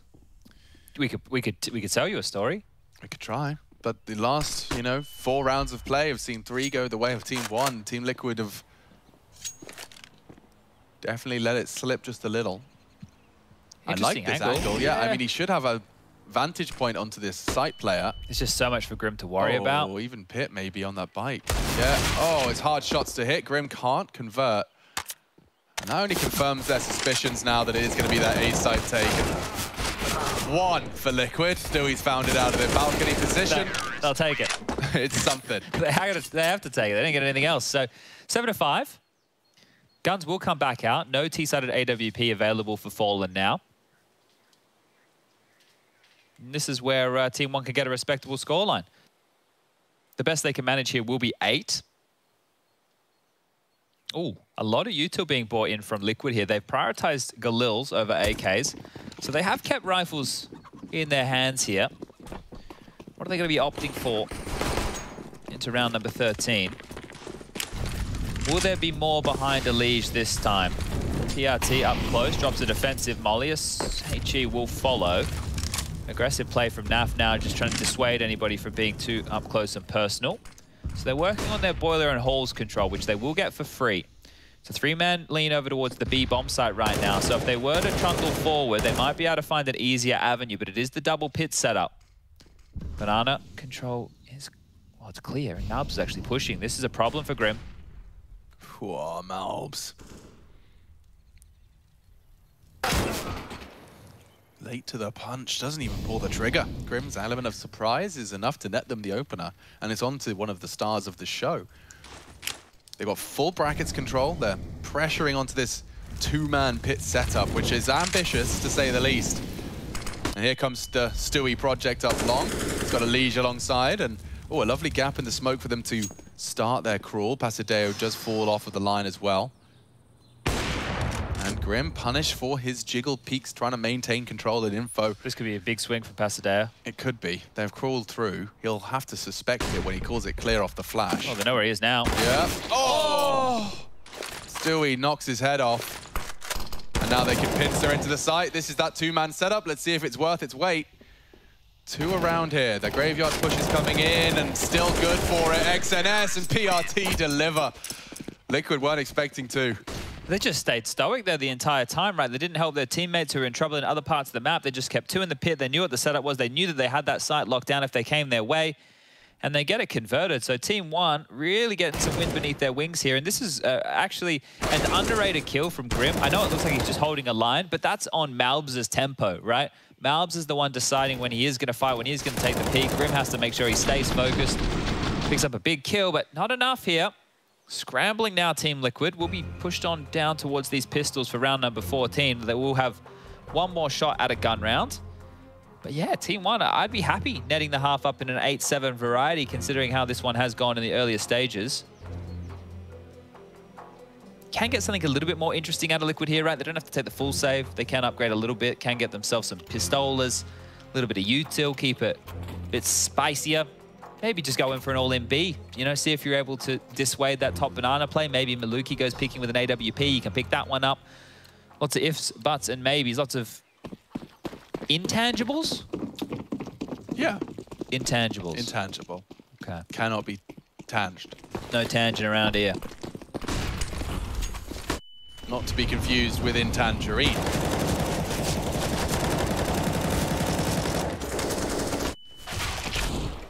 Well, this one's shaping up as a 7th, I say, and...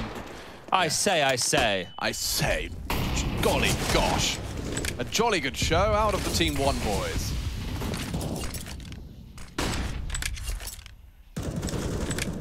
And this will be a competitive half. They'll be playing for the advantage in this last round of play.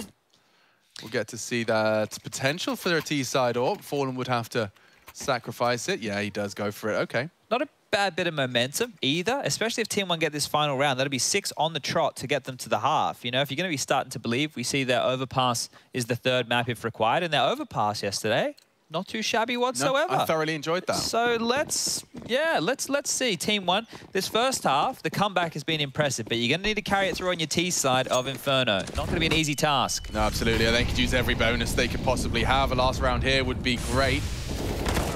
2 up second mid, and this is an opportunity for PRT. His bullets in the right place. Attack.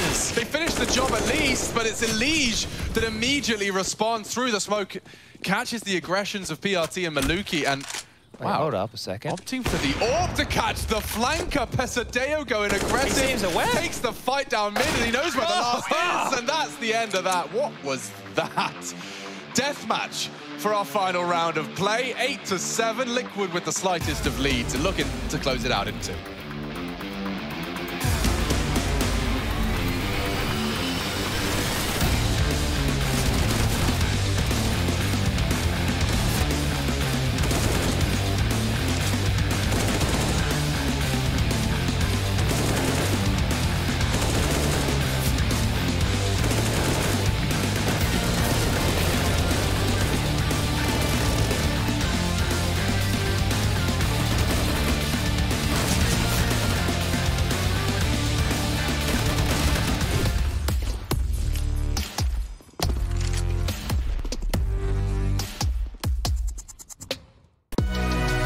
Hey Future Pros, back to Inferno today with a pretty useful Molotov. This molly will force back an AWPer playing close to porch. To execute this, use your KZ skills to get onto the corner of this railing. Aim below the wooden rafter and at the bottom of the cracked paint on the wall. Then jump and throw. This will force any AWPer playing porch side to move back onto the site, or play more aggressive, so watch out for that too. Good luck!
Now, the groundwork has been laid for a potential third Team 1.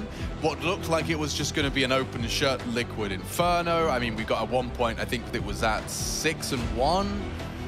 We actually saw a bit of a resurgence. In fact, stringing together some consecutives leaves Team 1 just lacking 1. It's a 7-8 half. I've got Chad Birchall with me to break it all down, and Overpass was at least looking like a map that they could contend with up against the Ninjas in Pajamas yesterday, Chad. So should we get there? Should this T-side get us excited? Maybe Team 1 will find the elusive first map of their Pro League adventure. Liquid can secure themselves a full, secure playoff spot if they convert this Inferno half. Yeah, so let's see. This pissed round is going to be very, very telling. It could just be Liquid picking up steam and running away with things here. And there's an awful lot of grenades over there on the Team 1 side. 2 with full belts, those nades. Couple ammo. No damage done, but the sound definitely echoes through Inferno as Stewie is the solo defender on this B bomb site. That's a decoy thrown on over. And, well, actually, that's done exactly what it was designed to do. Stewie looks like a bit of a tit right now. He's thrown out his smoke for nothing.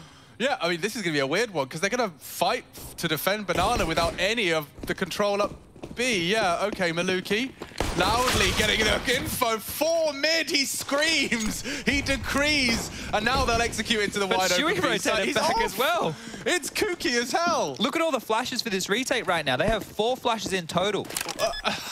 Okay. Flashes are going to be, yes, certainly available. And so is PRT. He actually wants to make them fight. Fake flash CT backs away from the counter flash. So many flashes. Still stands to deliver mouths with 3 in quick succession on the Glock. Chew him up, spit him out. This one's done. Oh, well, I enjoyed that for sure. And I have to give Maluki's sacrificial leap extra bonus points for what it led to. Oh, I cannot believe the decoys paid off that badly, right? Not only did it bait out the smoke from Stewie, it completely changed the course of this retake. There was never any plan in this round for Team Liquid to retake B through CT. Oh, right? Those were quick. The fact that they were spotted is the reason that they all fell back, right? Is because they thought, well, they're just going to stay Banana, aren't they? If they've seen 4 of us, they'll just stay Banana and lock down Banana. Well, no. They quickly scurried in towards that B bomb site. They gave you all the territory you wanted. So Team Liquid, if they stuck to their guns, maybe a different outcome, because the USP's up Banana. A lot better of a fight than that over towards Ruins. So Team 1 set themselves up nicely here. Double nades top Banana again. As a scout, a UMP, a couple of upgraded pistols, and a light bit of utility is all they have to contend with here. Now, we saw Team Liquid struggle. See if Team 1 can keep this one cleaner than they did. Top banana control already. Fallen starting to float CT spawn with his upgraded scout. Now, he's not going to be able to do a lot if he's behind the smoke wall. He might need to get over to Coffins. Lickety split. Yeah, 2 for 2 on finding and booking Stewie 2K. The spray actually finishes the job. But that was his smoke. They baited it out with an incendiary. And that's all they wanted. Looks like they're slinking back down banana now. So XNS is the forward man, the point man, over in towards that boiler room currently. Now, if they have too much resistance mid, they can always return to banana because Maluki still has top banana control, right? So there's not too many worries right now if you're a Team 1 fan. They should be converting this one, even if they're going into the stack.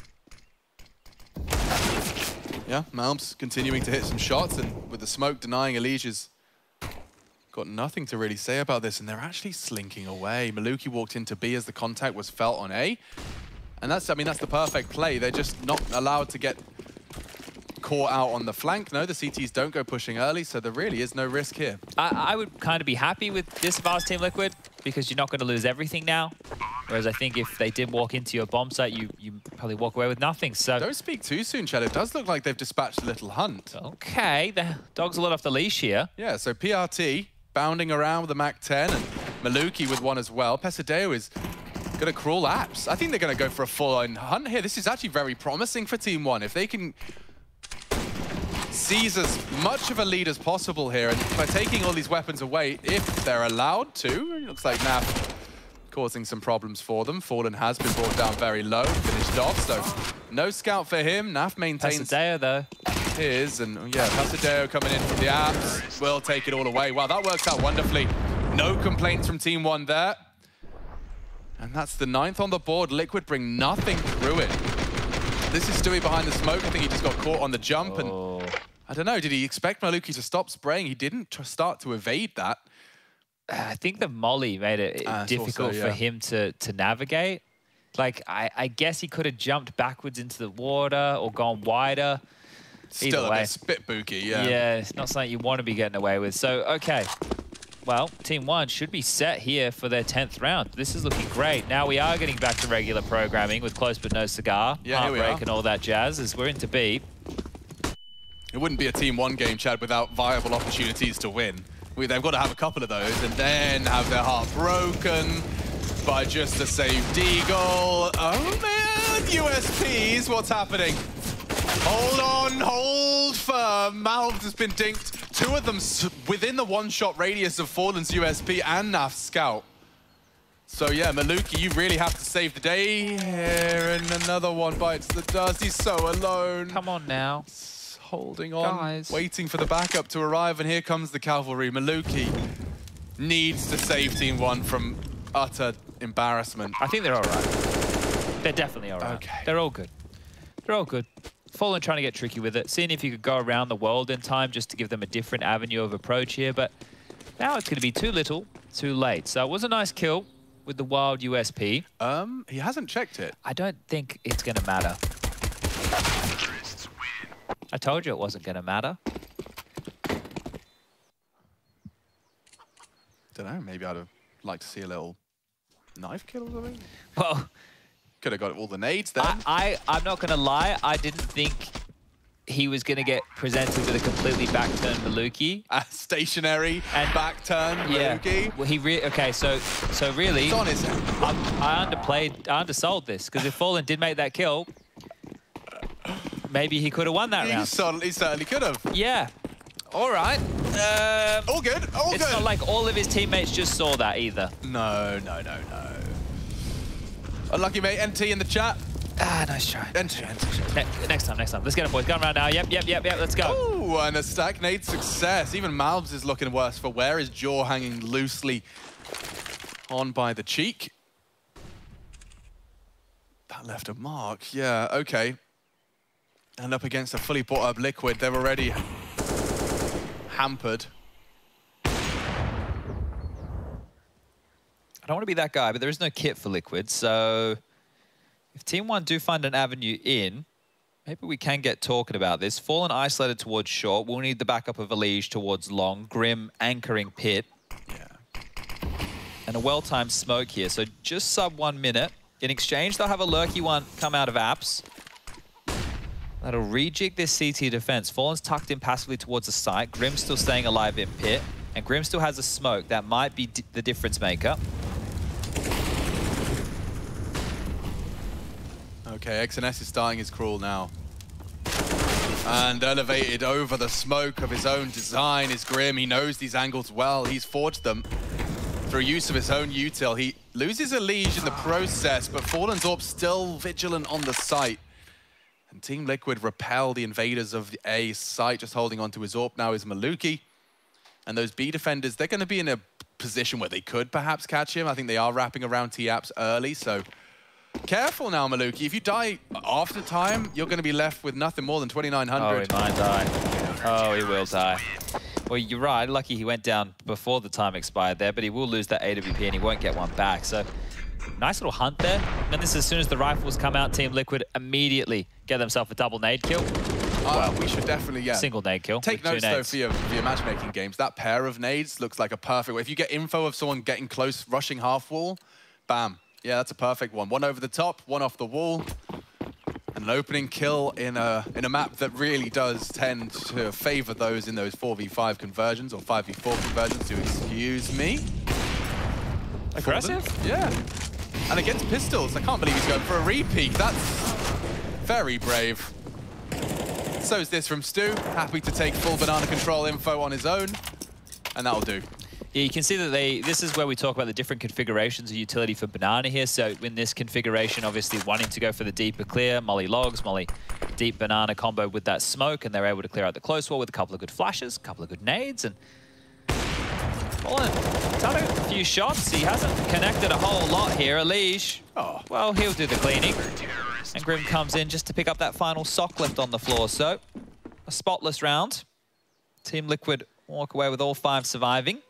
2 AKs they're rocking right now. Let's see if they can turn 2 into 4. I'm sure Naf and Elige would love to get themselves some of those beautiful bad boys. As they're coming through the smoke, a nice little spray there. It's just what an M4 player dreams of. Yeah, it's the type of stuff you want. It's the type of stuff you need.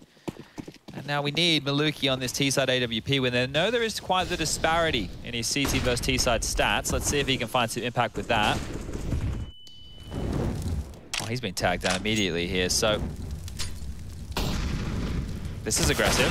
Oh, very aggressive, and it's resulted in an advantage. Team 1, given that opener. Stewie responsible for this top banana info. Now the flash will come over from Naf. I'd expect Maluki to respect it, and has. Good info play, right? They needed some space there. Oh my god, these double nades. That's cool. Stewie and Naf, I think they're quite in sync here with releasing these bad boys. Not skipping a beat. Not at all, and they want more. Another re-aggression. They've done this twice now. They've still got a smoke. Oh, that's brilliant. And Elige and Grim on the other side of the map is a partnership of its own. Aggressive in the boiler, both recede. It's very familiar territory for these boys. If they double pit right now, this is great. Stewie can pick up the slack on Arch side. Grim still has a smoke to drop at his feet, and Naf has one remaining here to lock down the B bomb site just in case they're pressured. The gap that they're trying to slip is Stewie's domain. Young Stuart 2000. AK-47 and 4 adversaries. This is first on XNS, and they will be forced to drop the smoke. Still that 2-pronged pit setup. Now starting to take their chances. Will they be ready for Grim? The answer is a resounding yes. Stewie's push is caught, 2v2. Perhaps Pesadeo and Maluki have got more to say. They do need to find Grim now, and working on it as best they can. Bomb into the site. Maluki, with 5 seconds to spare, is being wrapped, and now all onto one man. Pesadeo up against 2. Loudly stampeding in, and Grim just doesn't really seem to miss. His time to kill is right up there. Double from Grim's pit hold. Yeah, they're not afraid. That's one of the key things with the way that Team Liquid have been approaching every game in this group is they're playing some ballsy Counter-Strike. They're willing to take fights. They're willing to press you. When you think you're going to get a breather, they'll just get stuck in. Felt mandatory that kill from Stewie after you saw how the rest of things kind of shaked on out. Elige not getting anything done But Grim, well, he makes up for it in kind. And now it's 11 to 10. A real opportunity for Liquid now to post their 12th. Fallen was saved in AWP, so thank you very much to NAF. And it will just be a half per chase from Team 1. Deagles, Tech9, P2 Fitty. We've seen them win rounds on these low buys before. You'd almost be gagging for one right now. That would keep Team Liquid on notice here. Aggressive molly.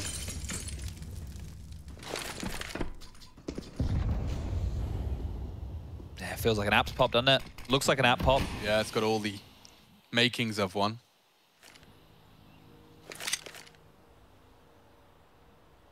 If Grim hears that pinfall, he might throw a bullet or two.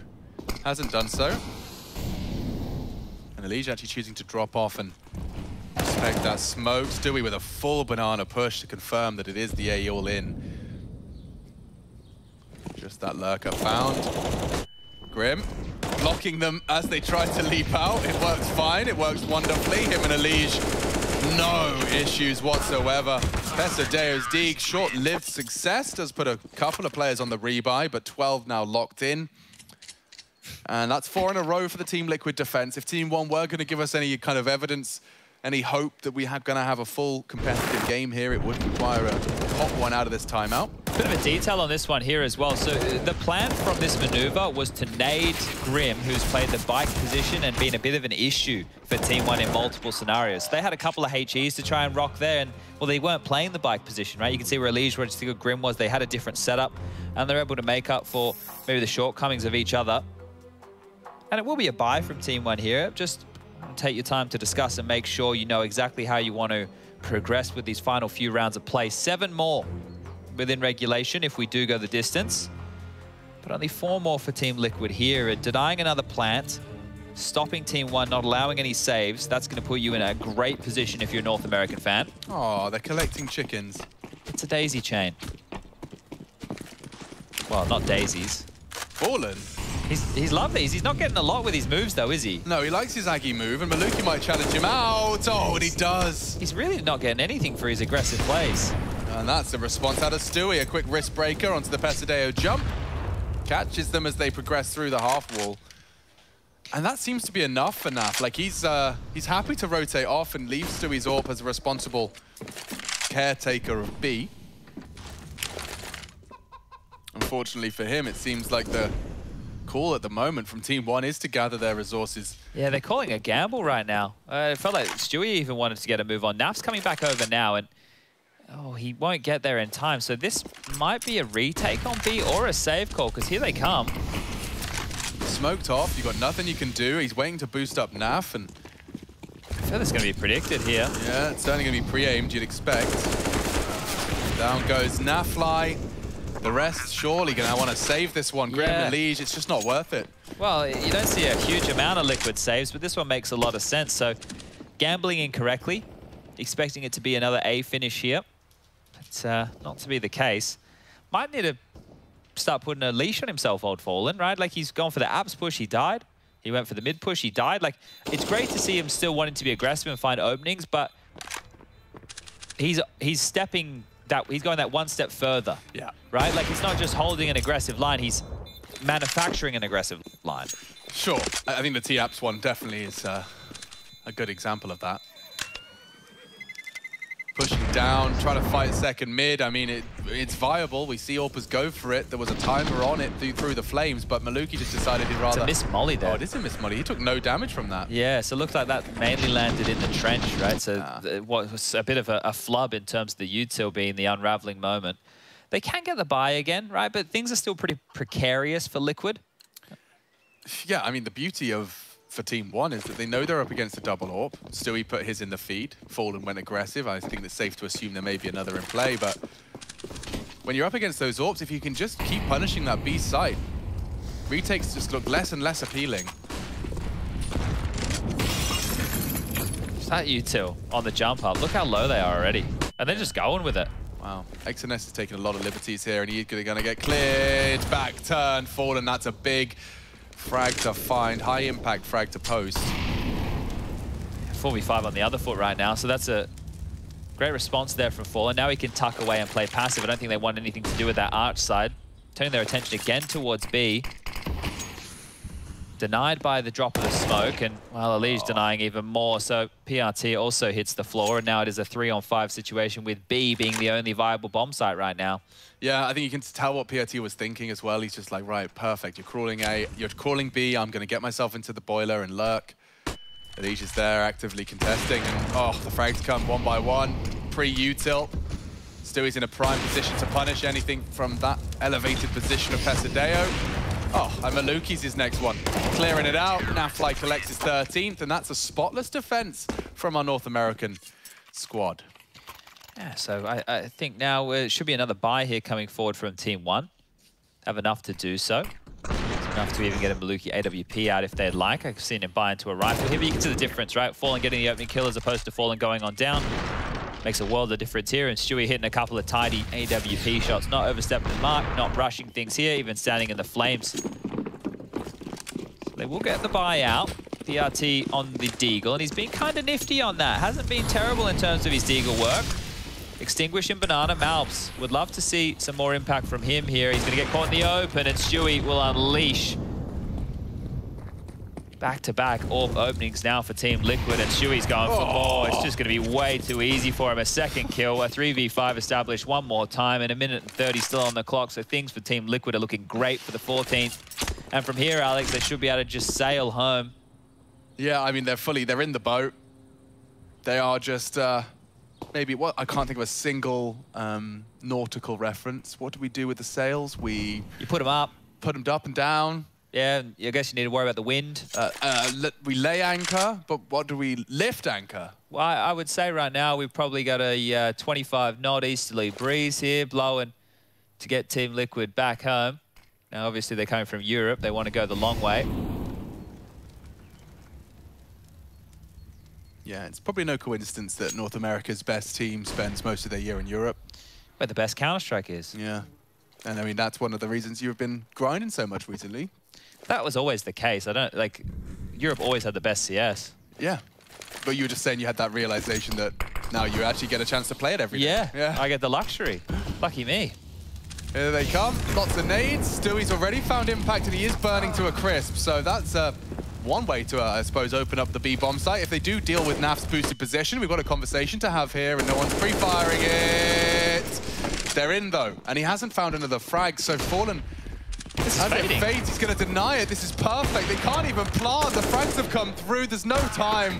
And the 14th is locked in, courtesy of Fallen. Just not enough time on the clock for them to piece that one together. And no plant means no full buy. So Team 1, you got to be scratching your head again, not being able to break that bomb site in enough time here. These are the openings from Stewie. I'm sure you all remember them. Nice and flashy on the second one here. Just must catch the toes, leaping through the smoke. Waiting for a flash, maybe waiting for something. Even just delaying his death, right, is them keeping their eyes on his position. Here's the Fallen aggression again, jumping across mid. Is going to have a free peek, and this time we'll find an opening. So things have gone from bad to worse in the last, what are we looking at? 3 rounds now. Yeah, it really is. Oh, the downward spiral continues. Light buy, some pistols. Writing's on the wall. It is. /.-/.com.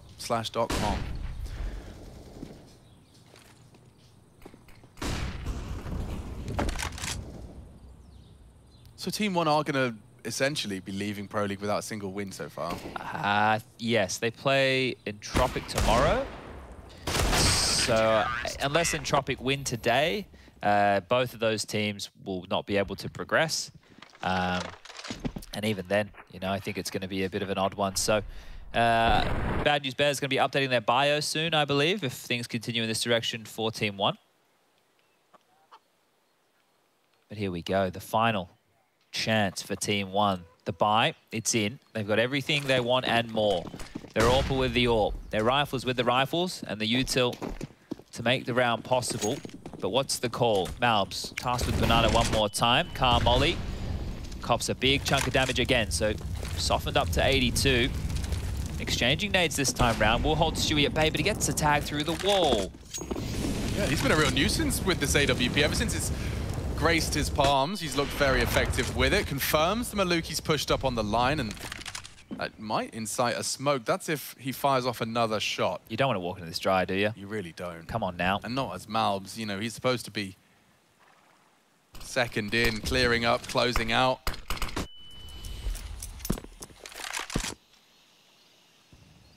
They're just creeping. They're just looking for a frag here. They're not actually committing, right? Look where the bomb is. So they're just applying as much pressure as they can, allowing Maluki to search. Alicia's rotating over now, so if it is the B finish, there will be 3 players from Team Liquid here. They've boosted Naf. Stewie might return to Emo here, and that's what they've been waiting for. Hasn't given them that line. It almost feels like it has to be B with how much they've committed. We're down to 40 seconds. Yeah, just a slow wait. And it's enabled Elige to be here ready. Still util available as well. They could be smoked off at 30 seconds if Stewie drops it now. Naf has a molly too. Oh, they're in trouble. They're in deep doo-doo. Stewie, oh, peeks out to collect. More frags for him. That's a lockdown. First 2 in the feeder Liquid and the rest falling into place. It's quick. It's efficient. It's Team Liquid securing a spot in the playoffs. First team to do so. First game of the day. But that's big. A 2-0 conversion in Team Liquid. You will see more from them.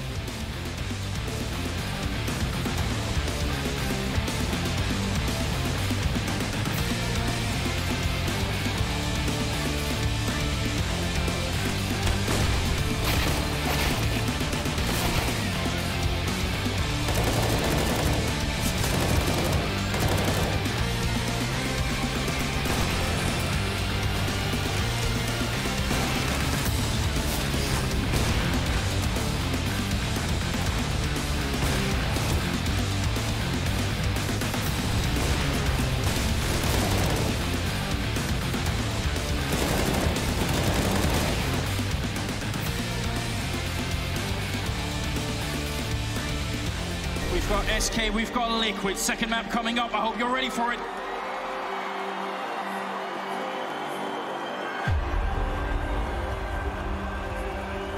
Liquid, you've got some problems right now. It's definitely looking good for SK. Liquid starting on the terrorist side and SK on the CT side. Let's be honest, 2016 wasn't the best year for Team Liquid, despite having great names in their roster. That's why their performance in Cologne might have surprised quite a bit, especially when you consider the teams they had to face. They managed to climb all the way to the grand final, and now stood against the mighty Brazilians from SK Gaming. However, soon enough, Liquid realized that this might be just too much for them to handle. And after being swept from Train, they again found themselves struggling for breath on Cobblestone. FNX in position. There's another spray, and FNX all 3. And that's when JDM sparked a faint glimmer of hope.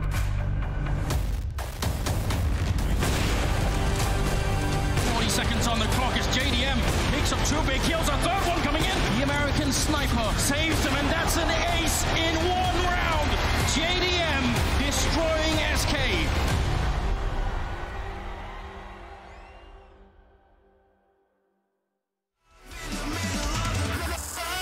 I hear your steps, and every move you make, I'm always 1 step ahead.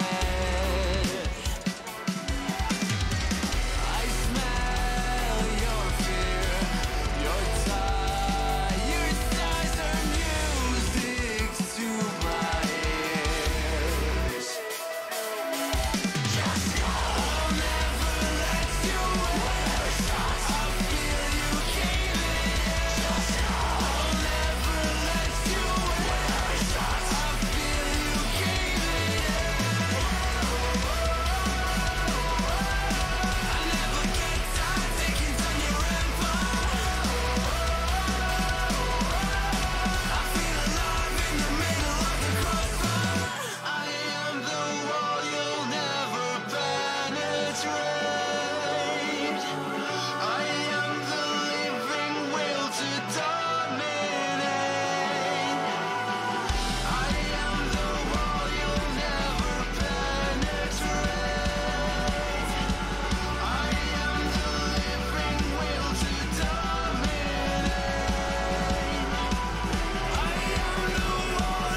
There we go. Team Liquid, the first team to qualify out of Group D into the playoffs with a victory here over Team 1, putting them down at 0-4. They got to be happy about this. One player in particular, Grim, top fragging yet again for his team. That's 2 maps in a row, able to put on a stellar performance. Unfortunately for Team 1, having a much better CT side. Maluki with the op, we saw some impact out of him, but in the end, when we saw things swap around, it just wasn't going to be enough. Yeah, thanks to that good start, Liquid just got the job done in terms of how many rounds you need in the first half very early on. We saw actually, some of those rounds were a little bit close. That's why as soon as Team 1 managed to grab 2 rounds in a row, it forced Liquid on an eco. Their economy wasn't doing too great, so they were able to mount a comeback. But just the T sides for Team 1 have been, pretty poor in this series. They only won 2 gun rounds really across both maps.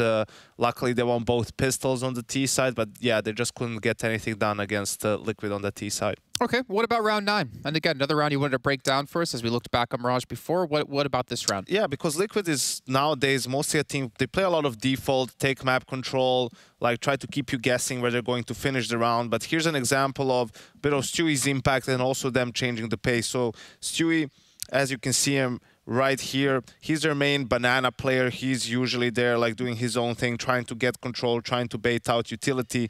Here, Team 1 is trying to do a sort of a 2-man slow take of banana. Doesn't really work. Stewie gets behind that wall, gets the kill. And I think this is where, it's a good example of Liquid changing the pace. This might have also been, Stewie's call in the mid-round after he gets the kill, just saying to the team, hey, let's group up, let's hit B. And you can see how all 5 players are towards that banana area. Maluke did rotate over with the op, but still you can see now the difference. I didn't hear everything Alex was saying, but I heard he was asking like, how are they executing like this? Or there's not a CT smoke. So this is what we call an explosive play, right? So this is not a complete execute. Execute would be smoke, CT, smoke coils, maybe even first box sometimes, Molotov triple, Molotov dark, maybe even Molotov first and second box. Then the flashes start popping in and you enter the site, right? Explosion play is basically you just flash like the entry flash so that Stewie can start pushing up, because what happens is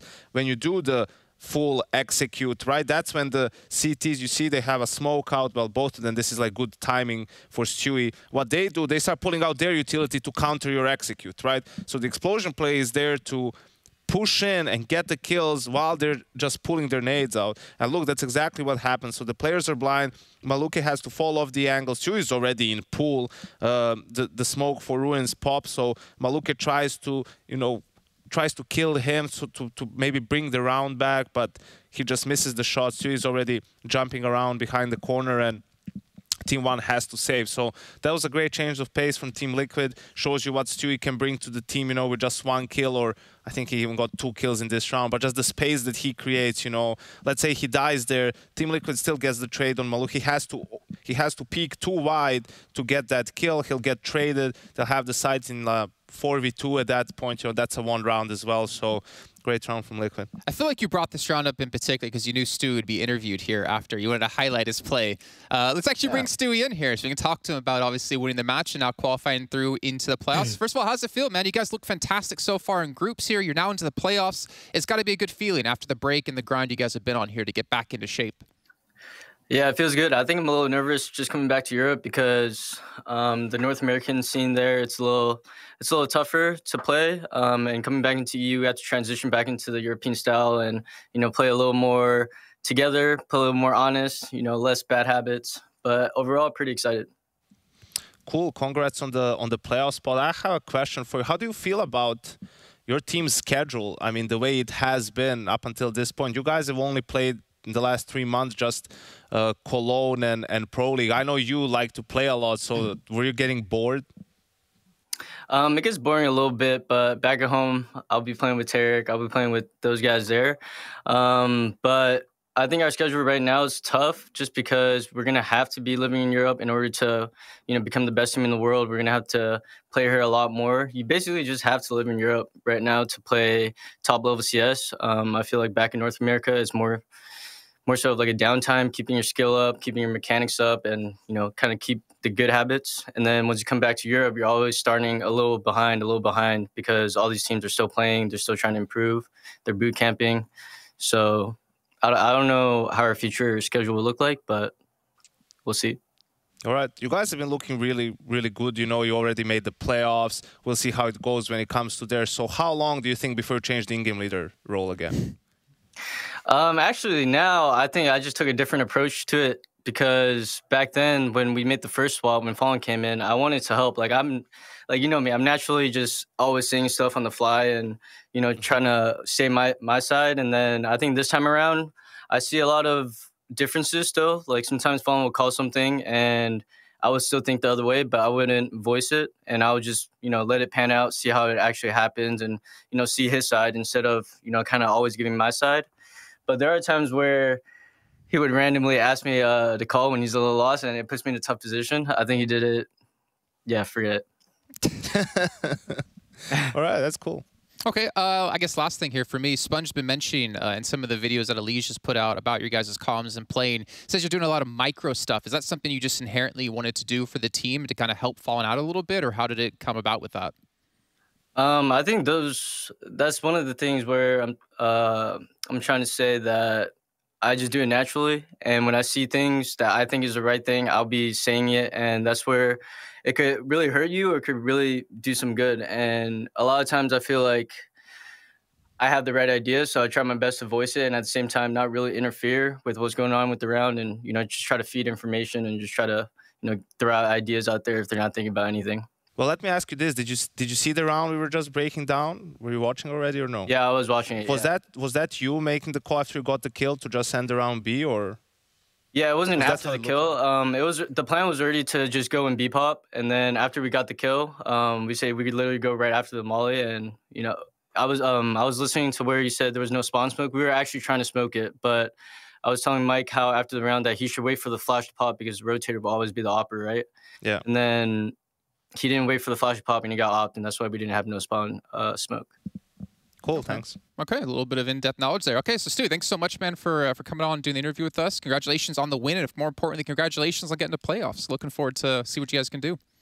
Thank you, guys. Have a good one.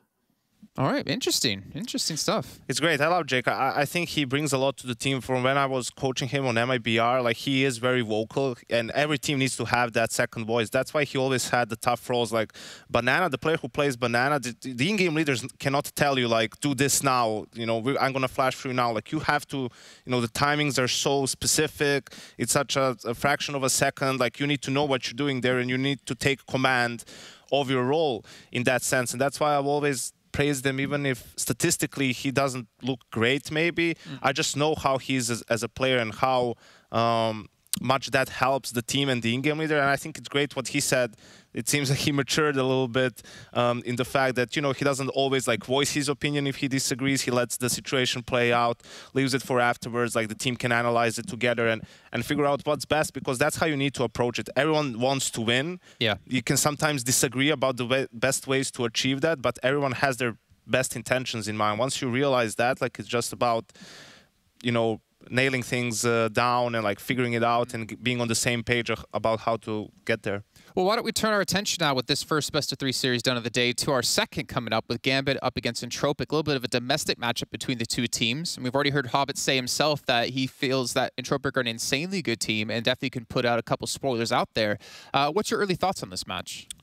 I think this can be very interesting. Obviously, Gambit is the better team, but, the problem when you are an underdog playing a better team sometimes is like you're a bit scared of them. Like you respect them too much. I don't think in this particular matchup that's going to happen. Guys like Krad and Forrester, for example, to them, these are still like the kids that they were beating up on like 2 years ago, right? So they don't necessarily have that fear factor when playing against them, which is very important. Like if you respect your opponent too much, it's going to be very difficult for you to beat them, right? You think, oh, they're always going to be in the right place at the right time. Oh, they must know what we're trying to do. They must be getting a read on us, and you're just doing more harm than good to yourself. So I think that's what can make it interesting. Also, the firepower is there, and Alien versus Shiro. Yeah, that's also an exciting matchup. I'm gonna check real fast. I'm on their match page. When was the last time they played?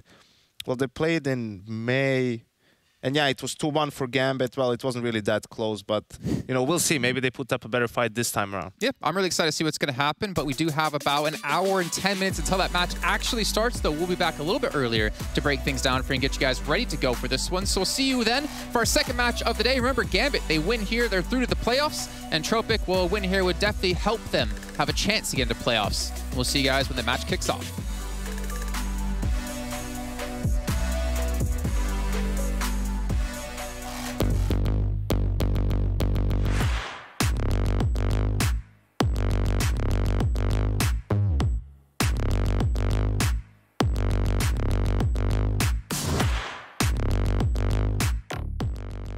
Still grinding, chat? Yeah, I'm working on it, man. Can you remember the score? 3-0. To me. Yeah. Okay. Is it a tournament if I've already lost? Technically, maybe, but I think you need all the practice you can get. All right, let's get back into it. All right, game on.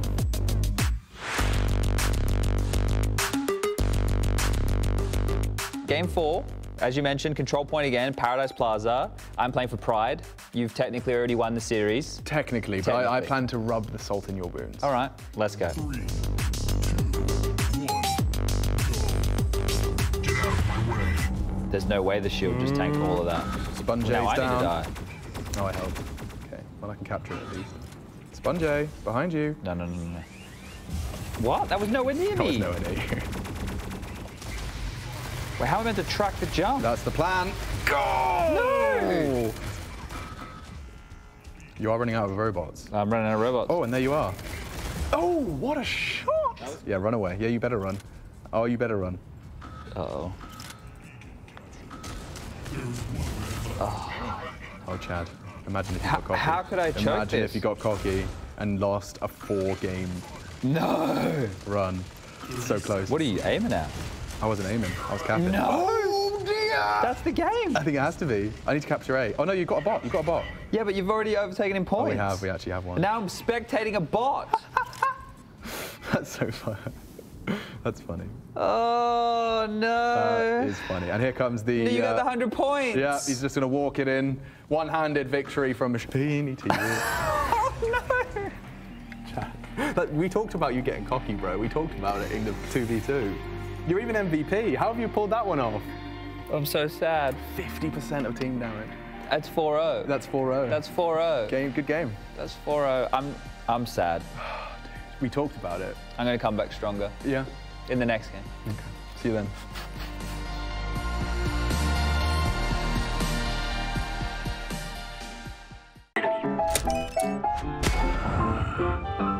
Yes, nice shot, my friend. Cheaters ruining your plays? I have eyes on the enemy. Bad servers stopping your shots? What you need is ESEA. Advanced anti-cheat to stop cheaters. And the best servers around, all with 128 tick rate. ESEA, the best way to play CSGO. Choose nades, choose a smoke, choose a flashbang. Choose team badges to support your favourite CSGO team. Choose an ESEA Premium membership. Choose routes you know bring in wins. Choose pro video tips. Choose the fan club wars. Choose behind the scenes content. Choose good grades. Choose guns you know you can shoot right. Choose bingo. Choose the equipment you know is going to get your team the win thanks to heat maps. Choose the CSGO Hub Premium, the complete package to help you and your squad achieve all your CSGO goals.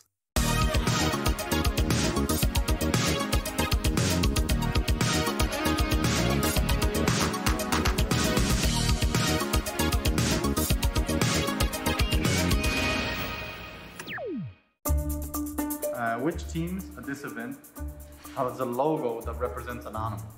That represents an arm? An animal. Isn't Vitality like a bee or something? Or am I tripping? I don't know. I thought Vitality was a bee. Is Vitality like a bee? Yes. Oh no. There is 9, bro. They have to be. It's not Navi, not Gambit, not Sprout, not VG, not Cole.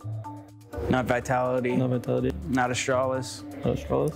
What else do we have? Vitality, what the fuck are they? There's nothing, right? No. Oh, wait, they're all doing this bee shit. Vitality. Is there something I'm missing? Bzzz. They always do Bs. Vitality, a B. So we got Bad News Bears. Yep. So, okay, so us, Bad News Bears. Liquid, horse. Liquid. Fuck. Who else is there? Wait, is LDLC a bird? Wait, is Mouse something? A mouse? Mouse? Oh, yeah, well, yes. It would be funny if you forgot that one.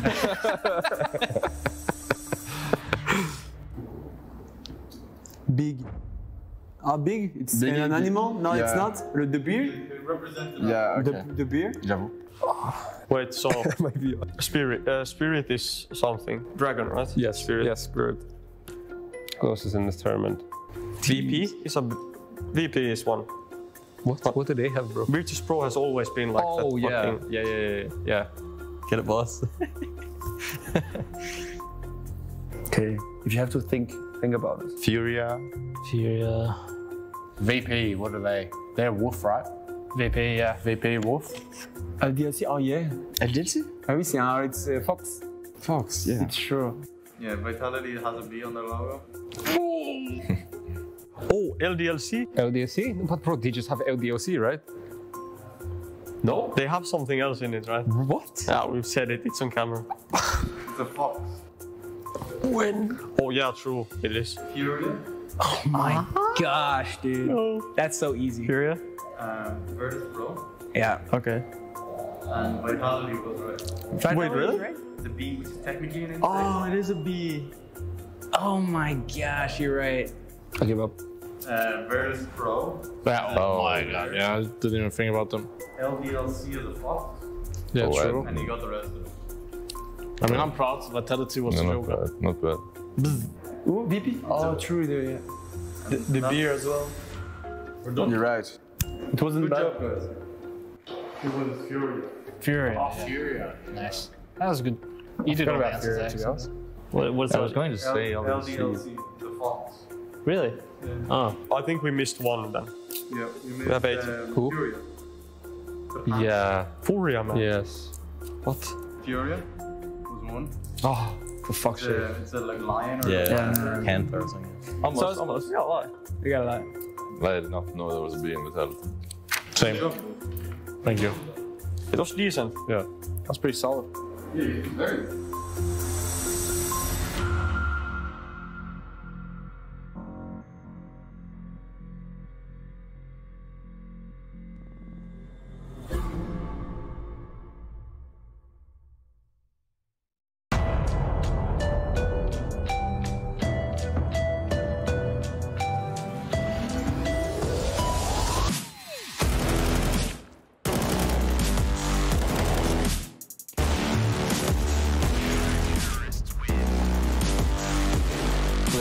Readies himself for a massacre. 1, 2, 3, Twist is teaching it, that's all 4.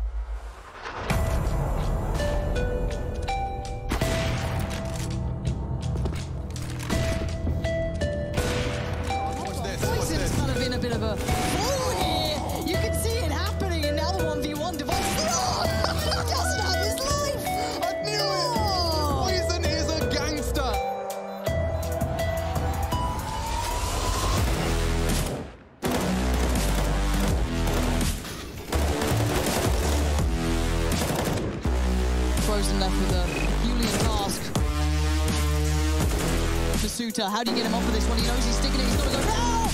Frozen! That is insane play.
9 years. That's exactly how old Counter-Strike Global Offensive is. Old enough to drink, in fact, but only if it had really terrible parents. But to think that this wonderful game now turned 9 years old this month is incredible. So here's to 9 more.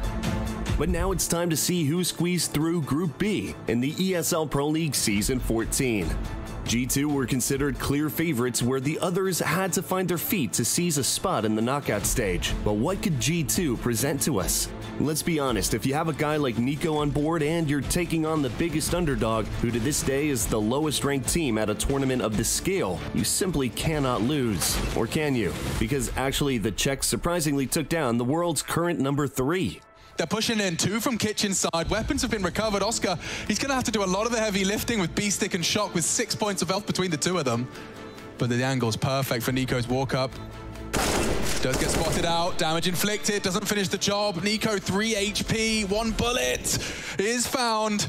And only Amanek, he's gone 2, there it is. Sinners, they'll take it, they take the win. To our astonishment, the day finished with OG and the underestimated 4s taking wins as well. As some say, another day, another shot, but clearly not for G2, as their chance to top the group started to melt during their clash against OG, who convincingly won 2-0. The big story on day 2 was indeed the CIS showdown with Virtus.pro versus 4s, after a stunning equalizing show on Dust 2 from Flint. There shouldn't be anything more to be said about this. Flit, however, slightly competitive. Jesus, Flit. Damn, Flit, he's done us so much. They don't boost up, they have to cancel. Oh my god, he's a beast. He's an animal. They were in such dire straits. When you see the T peeking down into that elevator, it looks like a double every day of the week. It was the true Russian counterpart that took home the win. Following in the footsteps of Virtus.pro and OG, the third day brought complexity into the top 3 race. Their victim, the devastated G2, whose unprecedented miserable performances only helped convince us that they really wanted to take a French lead. Just got a Tarkin. Oh my goodness, Poison. Absolutely precise. Get them out. Just the Orb of Hunter, and Poison's here for the round. This guy, he's on Dust 2 and he's in his element. But they weren't even ready for that, since OG and Complexity won their duels. 2 nades, smoke, Flames. Kit, Flames is all you need. What was that? He's taken the whole squad down. His only shock. Give it to him, boys. He's got no bullets. He'll have to opt for another. Mantu steals it away. The Germany-based organization had to call it GG because they were out of the tournament. They tried to save face against Jerry and his teammates. It's devastating. Still gonna go. Jerry's cracked, man. Look at him. Any more? Oh, yeah! Jerry and Almeza send him out of the A-bomb site. However, the Russians not only beat them, but also didn't let VP and Sinners Esports leave the group stage. The last day of the tournament was just a formality. All eyes were on OG versus Complexity, because in most cases, the victor of that game would secure their spot in the best of 8. From the very beginning, we could tell that it would be an eye-for-an-eye battle. At the end, Lady Luck shined upon Alexi B and his crew on their map pick Mirage, which didn't leave them as well a nuke. Linchpin for success here. They'll be trying to isolate Valda, but the attention drawn ramp. This should be an opportunity once the first fight is taken for S-Tag to swing over these double doors. Here he comes. He's into the site. Doesn't clear his corners. Valda strikes. They've even got a volley. That might be it. It should be it. I don't think they've got a chance. They're so slow on this. Yeah, this is over. Call it done. OG, top of Group B, it's confirmed. Crowning OG the undefeated winners of Group B. Let's not forget we're just halfway through the group stage, as some more heat is about to be delivered in the upcoming Group C and D. So prepare yourself for some more action. They're right around the corner. See you then.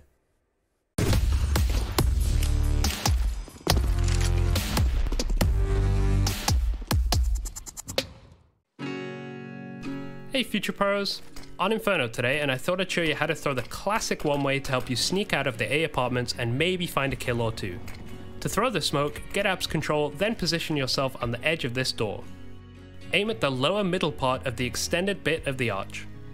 And throw. It's crazy how fast Rain throws his smoke, as this version is a little precise, so give it some practice. Now you have a good chance to crawl out of the apartments and play around the one-way smoke. CTs should usually be playing more passive once the smoke is thrown, but maybe you can find a CT with his pants down.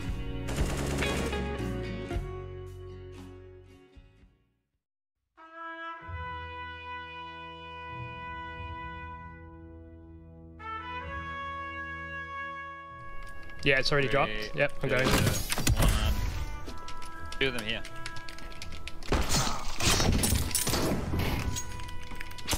I'll go plant the bomb. That's a good idea, actually. Oh, bumping. There he is. Parachute bumpers.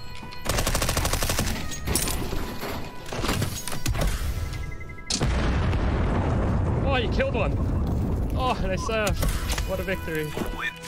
I'm getting shot next to the silo with a shield on the right side. He's in between this. Wow. How did I pull that off? Holy moly. Going.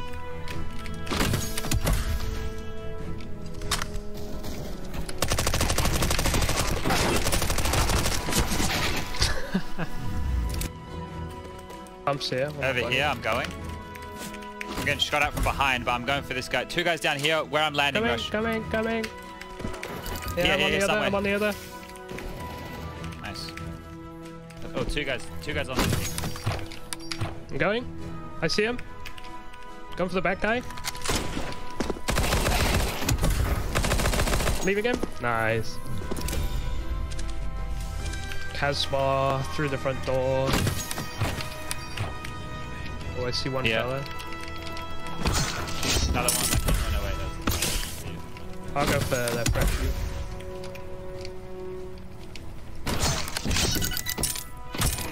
It's kind of okay. I have to reload mid-air though, which kind of sucks. Oh, I'm dead. One more. Have medis. Nice.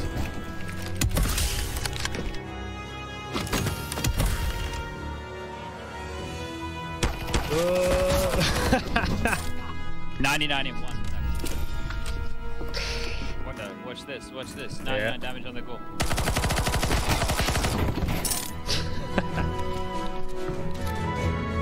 CT's Maluki and Malbs though, standing vigilant. Goes for a clear and finds Rez. Nothing else to report. Maluki wants to go over his own smoke here. It's effective, and he will stick around. The rest have not chosen to unload their pistols. Eventually he topples, but Set up for success, and these Armored Eagles do not last much longer. Team 1 pull ahead. Alive and kicking as you can, and a nice little nade out of Malbs' hands there will take them a step in the right direction, softening them up, ready for any aggressive maneuvers. And oh, he gets 2 for his troubles. Yeah, they do well to make that relatively costly. The MP9 bursts are chipping nicely away. That'll be enough for Maluki. Everyone's getting dinks handed their way. Handled eventually. God, everyone's a bit of a threat, aren't they? Even with the free pistol. Ooh, yeah, I'm a sucker for a bit of cucumber as well. A bit of cuke. Dear Linus, I think you might get found out here. Luckily, yeah, he's getting helped on out through the connector. So, thank you very much, Plopsky. Linus gets to live, and Hampus is already in A. Oh, Hampus. When Linus striking on the rotator, XNS is on notice. Oh, Pesadeo was unprepared for Device in this one, yeah. 2 of them trying to deal with Linus, right? Just call it done. Yeah, they had to get that kill, otherwise it had nowhere for them to save. Now Device is trying to apply some more pressure here, down through Bank. Malb seems aware of this. That one is all over. Oh, the change. He's going to get run down here. Hampus could have had that one. Plopsky does find PRT in the meantime, and this time they've immediately changed it up. They've gone with an aggressive A-lean here on this defense for Team 1. Yeah, and Maluki will have an opportunity to clear out this playground walk. He's been very stubborn about the line he's opted for. And with Maluki combined with XNS elsewhere, Malbs is still aggressive for the fountain. He'll have info here and Device. No, not ready for this. Not ready at all. No okay, way. Malbs should have at least 1 booked here. Bomb too. Thank you very much. Anyone else? Yes, indeed. And Malbs is handing out haircuts. 25 seconds remaining. Still this aggressive stance from Team 1. 1 head greeted. Malbs goes down. Maluki trades, and there you have it. 5-2. Here he is again. So another angle for him to find himself in, and he strikes and he gets away, right? As long as the support network of teammates, which is Malbs, right, is just covering him off, he can fall back, find another line. And then Malbs strikes. It's a wombo combo. It's perfect. M&M's.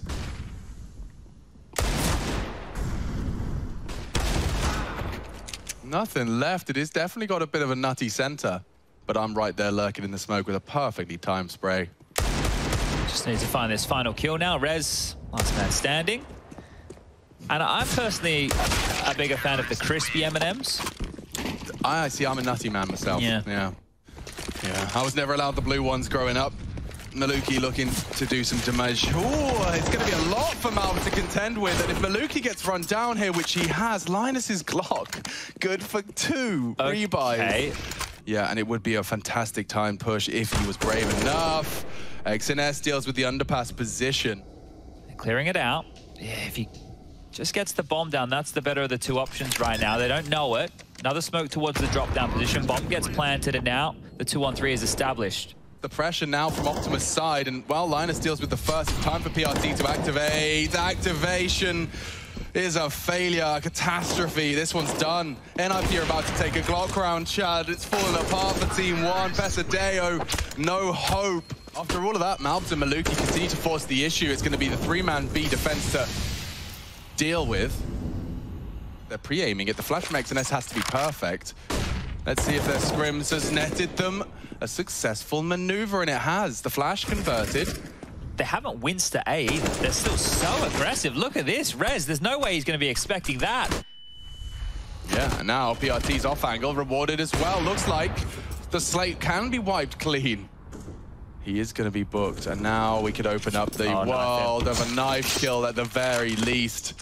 Aware of the potential flank, 15 seconds as he does get pushed in. Nice find. Malbs caught out on the flank, and he's charging straight into Pesadeo. Oh my God, there's a world. He gets his eye to the scope, doesn't quite pull the trigger in time. Team 1. Here they're just sticking to their guns, and this is not giving NIP too many options. So down to just the pistols again, Maluki. I can't believe he's going for this against pistols. It's so brave. Just needs to... He could get overrun. There's no one really responsible for that party push. I say that as I see Malbs dug in. Oh, but Device is going to get the door swung open for him here. Yeah. Well, did they blow open the door? Did he just have his back turned to that completely? Potentially. I mean, that rifle's still in play. Device, that extra cash you alluded to. And now the back's a turn. Device, whew, he's kept honest. I think that's a sigh of relief for all Team 1 fans there, because Device really did go unchecked. In fact, yeah, I know you're there, just held him in play, and you can see that the door was blown off, so And Maluki's aggressive orb, tracks the one, baited the shot, he's been run down here. Yeah, might not want to hang around for this one. Oh, but they're baited into mouths again, Chad, and again, he's good for a pair of frags. I don't know how he's pulled that out. I guess it's going to be scattered in other rounds, but... Let's go, Malbs might get another hit. Rez caught out. And that's the denial. Linus will at least shut him down, but it's still the 2v4. Okay, Maluki denied by the flame. Has to respect that. A lot of pressure now onto Pesadeo, who has no issues. And so, Linus collapse. Conversion of 9 secured.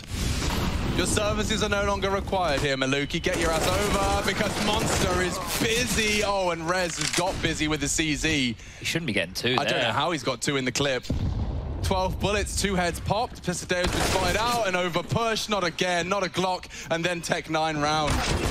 Oh, I suspect it might be. Requires the heroics of the previous A defenders. Malbs has swung through Monster. Hampus has gone round the world on him. Getting pushed. Maluki needs them both. Rez with more. Malbs incredibly tagged up as well, Chad, and his chances falling apart. What happened? Hello. Goes for it. He doesn't need a Tech 9 on the CT side, on the T side. Okay, well, here's the change. Device with the orb, it strikes. Maluki found Maluki down.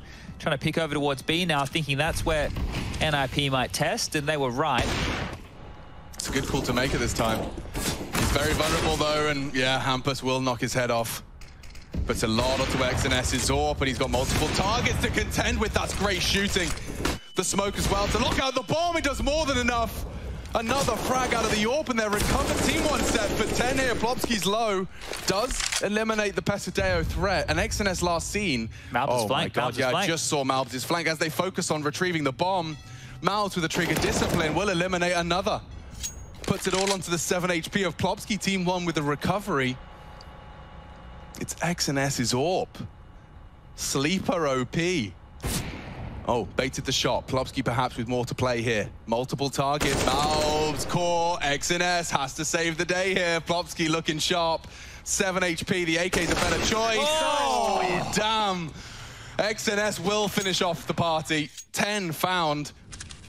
Ooh, what a great half. So much info over the tip, though. Device perhaps tipping the scales. Malbs falls immediately into more defensive position. He's going to pick up the AWP, and Test Long wasn't ready for it. Hampus has already swung wide, and, well, NIP have got themselves a huge leg up into this one. Yeah, Pasadena is still rotating over towards A right now. NIP haven't decided where they want to finish just yet. Rez holding the bathrooms, and PRT, where you can see what's on the other side of this once upon a time door. Another one falls. PRT blind. Everybody's a bit lost right now. Yeah, a bit of a team flash action as well. So NIP have managed to find themselves that 5th, the elusive 5th round. It's locked in. What a half, though. Team 1 competitive on the Ninja's pick. NIP looking to respond in kind. A lovely divider smoke to isolate these fights, and through the grey screen they do leap. PRT's done well to catch one, and that creates the chaos they were hoping for. Maluki's lost 99 points of his health. Plopsky got a Glock. Yeah, and Rez is on a flank, so Maluki doesn't live much longer. A single click is all it takes, and unable to find the mark. Plopsky's head just a bit too evasive. NIP will take the pistol. He's a rower. Now, McGowan is a very common name where I'm from, and you wouldn't believe it. He is from Perth, Western Australia. Oh my God, that's just down the road from Dog Swamp. That's amazing. Dog Swamp's in Perth. Yeah, down the road. Actually, you're right. It is just down the road. Yeah. Oh, yeah. But shout out, you nailed it though. Yeah. Like, all it took was the visor and the flip-flops. As a rower, he was a junior world champion, competed twice. Couple of nades there. They're flying up short, Chad, and already greeting Hampus. Oh, couple of headshot. XNS. All 3 has taken off the entire site, and he may not be done. It's just Rez left. The whole round has fallen apart for the poor ninjas. So with the bomb going off, they're committing to this. Yeah, it's like the pistol 4 into the B site for NIP. Oh, and he's so blind. The trades are there. Malbs keeps him honest. So now with only 3 left, Device is on the site, so is Hampus. Need to see some bullets start to connect. It is Device. Delivers only the 1. That's Team it. 1 have taken another site by storm. Wow, and XNS as well. He gets the opening, then he's traded, so really, really good stuff Start to leave the site on the hunt here. Everyone's planted their feet. Maluki, no device CT side at all. They have to hope that they can save an AK or two here, and they've stacked the wrong site. Team 1 back towards the B-bomb site for one more time. One final trick, and they're already in, right? Look how far forward they are. Minute 35, mollies are perfect. There's no resistance, nobody's shooting, nobody's checking, nobody's doing anything whatsoever. NIP realize wrong gamble has been called, and now it's just about scampering to see what they can find. Prior to that, it's been losses everywhere. Most recent loss on LAN was the IEM Cologne loss to Liquid. But NIP, yeah, just a 33% win rate. 2 of the 4. Yeah, I think taking Ancient away from NIP here kind of stumped them a little bit, right? Because if you're NIP, you don't want to be picking into Mirage if you've already seen how good Team 1 can be. Oh, this could be an interesting time to pull it out. Maluki, careful on the dismount. Okay. Yeah. They do have 4 here, though. This is a great stack from NIP. Hampus to sniff it out. Oh, lovely. Only getting the 1, but allowed to reposition, so not too much sweat on the brow right now. Device doesn't need to activate. It's only Hampus is silenced M4. He's not going to re-swing either. XNS and Malbs have done some heavy lifting here. It's not going to be easy to break with such low HP. Plopsky tucked in tight, drops around the dice, and down goes the bomb. They're so low. Malbs, you got anything more left in the tank? The answer is no. A solid denial from the Ninjas. Look, when Device goes down without getting anything there, if there was another fault from somebody from NIP on the bomb side, then maybe there was a chance for Team 1. Through the molly, they do take a chunk of damage. All down in connector here, nobody watching A, right? They are expecting another one of these similar B pops, so there's a massive gap long. This is a good call. Yeah, great conditioning after succeeding on B so much. Why not just take a little bit of a lick from the Flames to have a positional advantage? Maluki's already caught the underpass. SNS and Malbs are going to walk into a completely uncontested side. Oh, PRT caught fumbling with his nades. The space is still theirs, though. It's such a tough nut to crack, and the angles are perfect. Does get the trade. Device just on the tail end of Linus. More towards that bank position. The bullets are good. Pesadeo kept honest. And it's all onto Maluki, just like that. It's not planning for him. It's not planning. Oh, it's not. It's kind of Dicebox side. They have to get across, though. And the first is hit. Plopsky strafes out. And NIP will retake. Right now, NIP can go for this 4-man lean again, but they have to stand strong. Oh, and they do. Linus, the youngster, the rookie, lighten them up. 3 dead. 4th man falls. The 5th Maluki, last alive again. Yeah, we're ready for your B hits now. And you won't be anytime soon. Locked out. All right, we'll B again. I guess, yeah. Quick extinguish, and or it looks like Linus is carried on where he left off. Device with a sweep here of short. They're going for the boost. They could be catching at least one here. This was quick. They've got it very quick. Now, the NIP setup isn't vulnerable yet, but it won't take long until there's a shot, and he takes it just a little early. Plopsky. Oh, a miss. Miss from Device has enabled an equalizer. 26 for Malbs now. Brutal. Don't hate it, though. It's going to catch Rez by surprise. He's going to dump his smoke and try and catch one before they collapse. They're into the site now, and Rez is fully committed. Just the util from his teammates. Malbs with more. Basically, he's representing an entire nation. How many other Guatemalan Counter-Strike players can you say that you know? Ooh, molly ready here. That's going to be close monster. You see the indecision. Yeah, Linus is stuck between a rock and a hard place. He doesn't know where his bullets are needed. This is great. Hoping to cause the chaos that this boost would be rewarded. Linus smokes himself out of trouble. He would have been got down to the boost and wide open. Looks like even trade. Still the Ninjas on the site. This boost is still in play. They're still hunting for it. Still waiting, and nothing's going to be given just yet. The smokes will fade. They're happy to pause. Oh, a slip. Now Maluki's going to have to do a lot more, and Linus's patience has been rewarded on the barrel's position. We need that trade out of PRT. He's caught Plopsky. Burn out of position. Linus good for another. He's kept it level. One into the site. It's Rez who refuses to buckle and give them the space. Device another, and there you have 11. Unfortunately, they're back down to the pistols, but they're fast through connector and Device. He's in no man's land. Device should be down. Oh, baby. He's still alive. He's still kicking. Somebody finish off this man, and now they can overwhelm. Oh! Spray is good for in quick succession.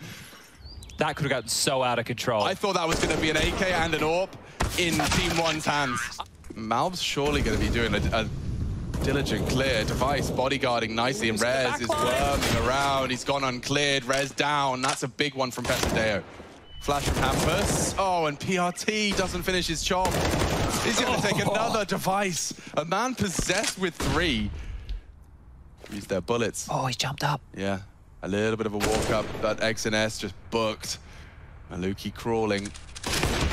And an adjustment to make 13 for NIP. About to be bounced on, fast up. They trundle. Pressure here. Yeah, let it be. Indeed. 14. Just a couple of frags away. Cover your eyes. It's a quick one. And so the opportunities for Team 1 will be determined in our next round of play. If they can crack this site, they're in. Yeah. Oh, and Linus is eating the flash. That's a good opportunity. And XNS again. Good for the whole site. He takes 3. XNS, the entry fragger at their most dire moment, they've pulled it off. What a great couple of rounds from XNS on this T side. He gets another frag. That's twice. That is insane. The one individual, look, the teammates are there. Their bodies are on the line, but he's the guy getting all those kills. Device is down 2. They've already slipped to the close left along. If Device isn't ready for this, this is the round. Yeah, it's about this clear. It's about this. Clear right here. Device knows there's 2, and he deals with it. He's so aware.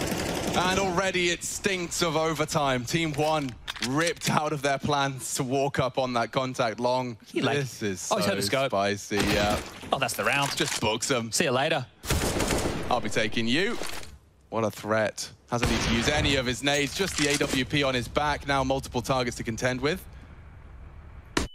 They flash, they take a glance, nothing to report, pushing in, and that's that. Overtime acquired. Now he's on his AWP, and he'll be equipped with that for the full length of this. Hello, Hampus. That's aggressive. Yeah, I think Hampus may have had enough of this. Just sitting and waiting over towards B. He wants to take the fight immediately. He could get run down here. Oh, they catch him with his pants around his ankles. XNS was cycling through his nades. Device's off has also found Maluki as well, so... Good molly. Yeah, Team 1, they're just running out of players, running out of places. LNZ with a real opportunity just in that blind spot, and does deliver another multi from him. He's happy in that little off angle, and oh dear, just as Malb's dispatched to try and hit the strafe, and Rez is there in support. It's falling apart here, Chad. Yeah, you hate to feel that the oxygen's leaving the room right now for Team 1, but... Flying through the sky now, Plopsky turns, he's got full vision, the second is even better, and it only gets them the 1 PRT to come up clutch. He's up against Orb, so... Ah! The Molotov costs him his life. Up short, aggressive with the AWP, and Device is waiting. And Hampus has already caught 1 from the boosted position. Maluki slowly feeds himself into the jaws. It's still 3 players.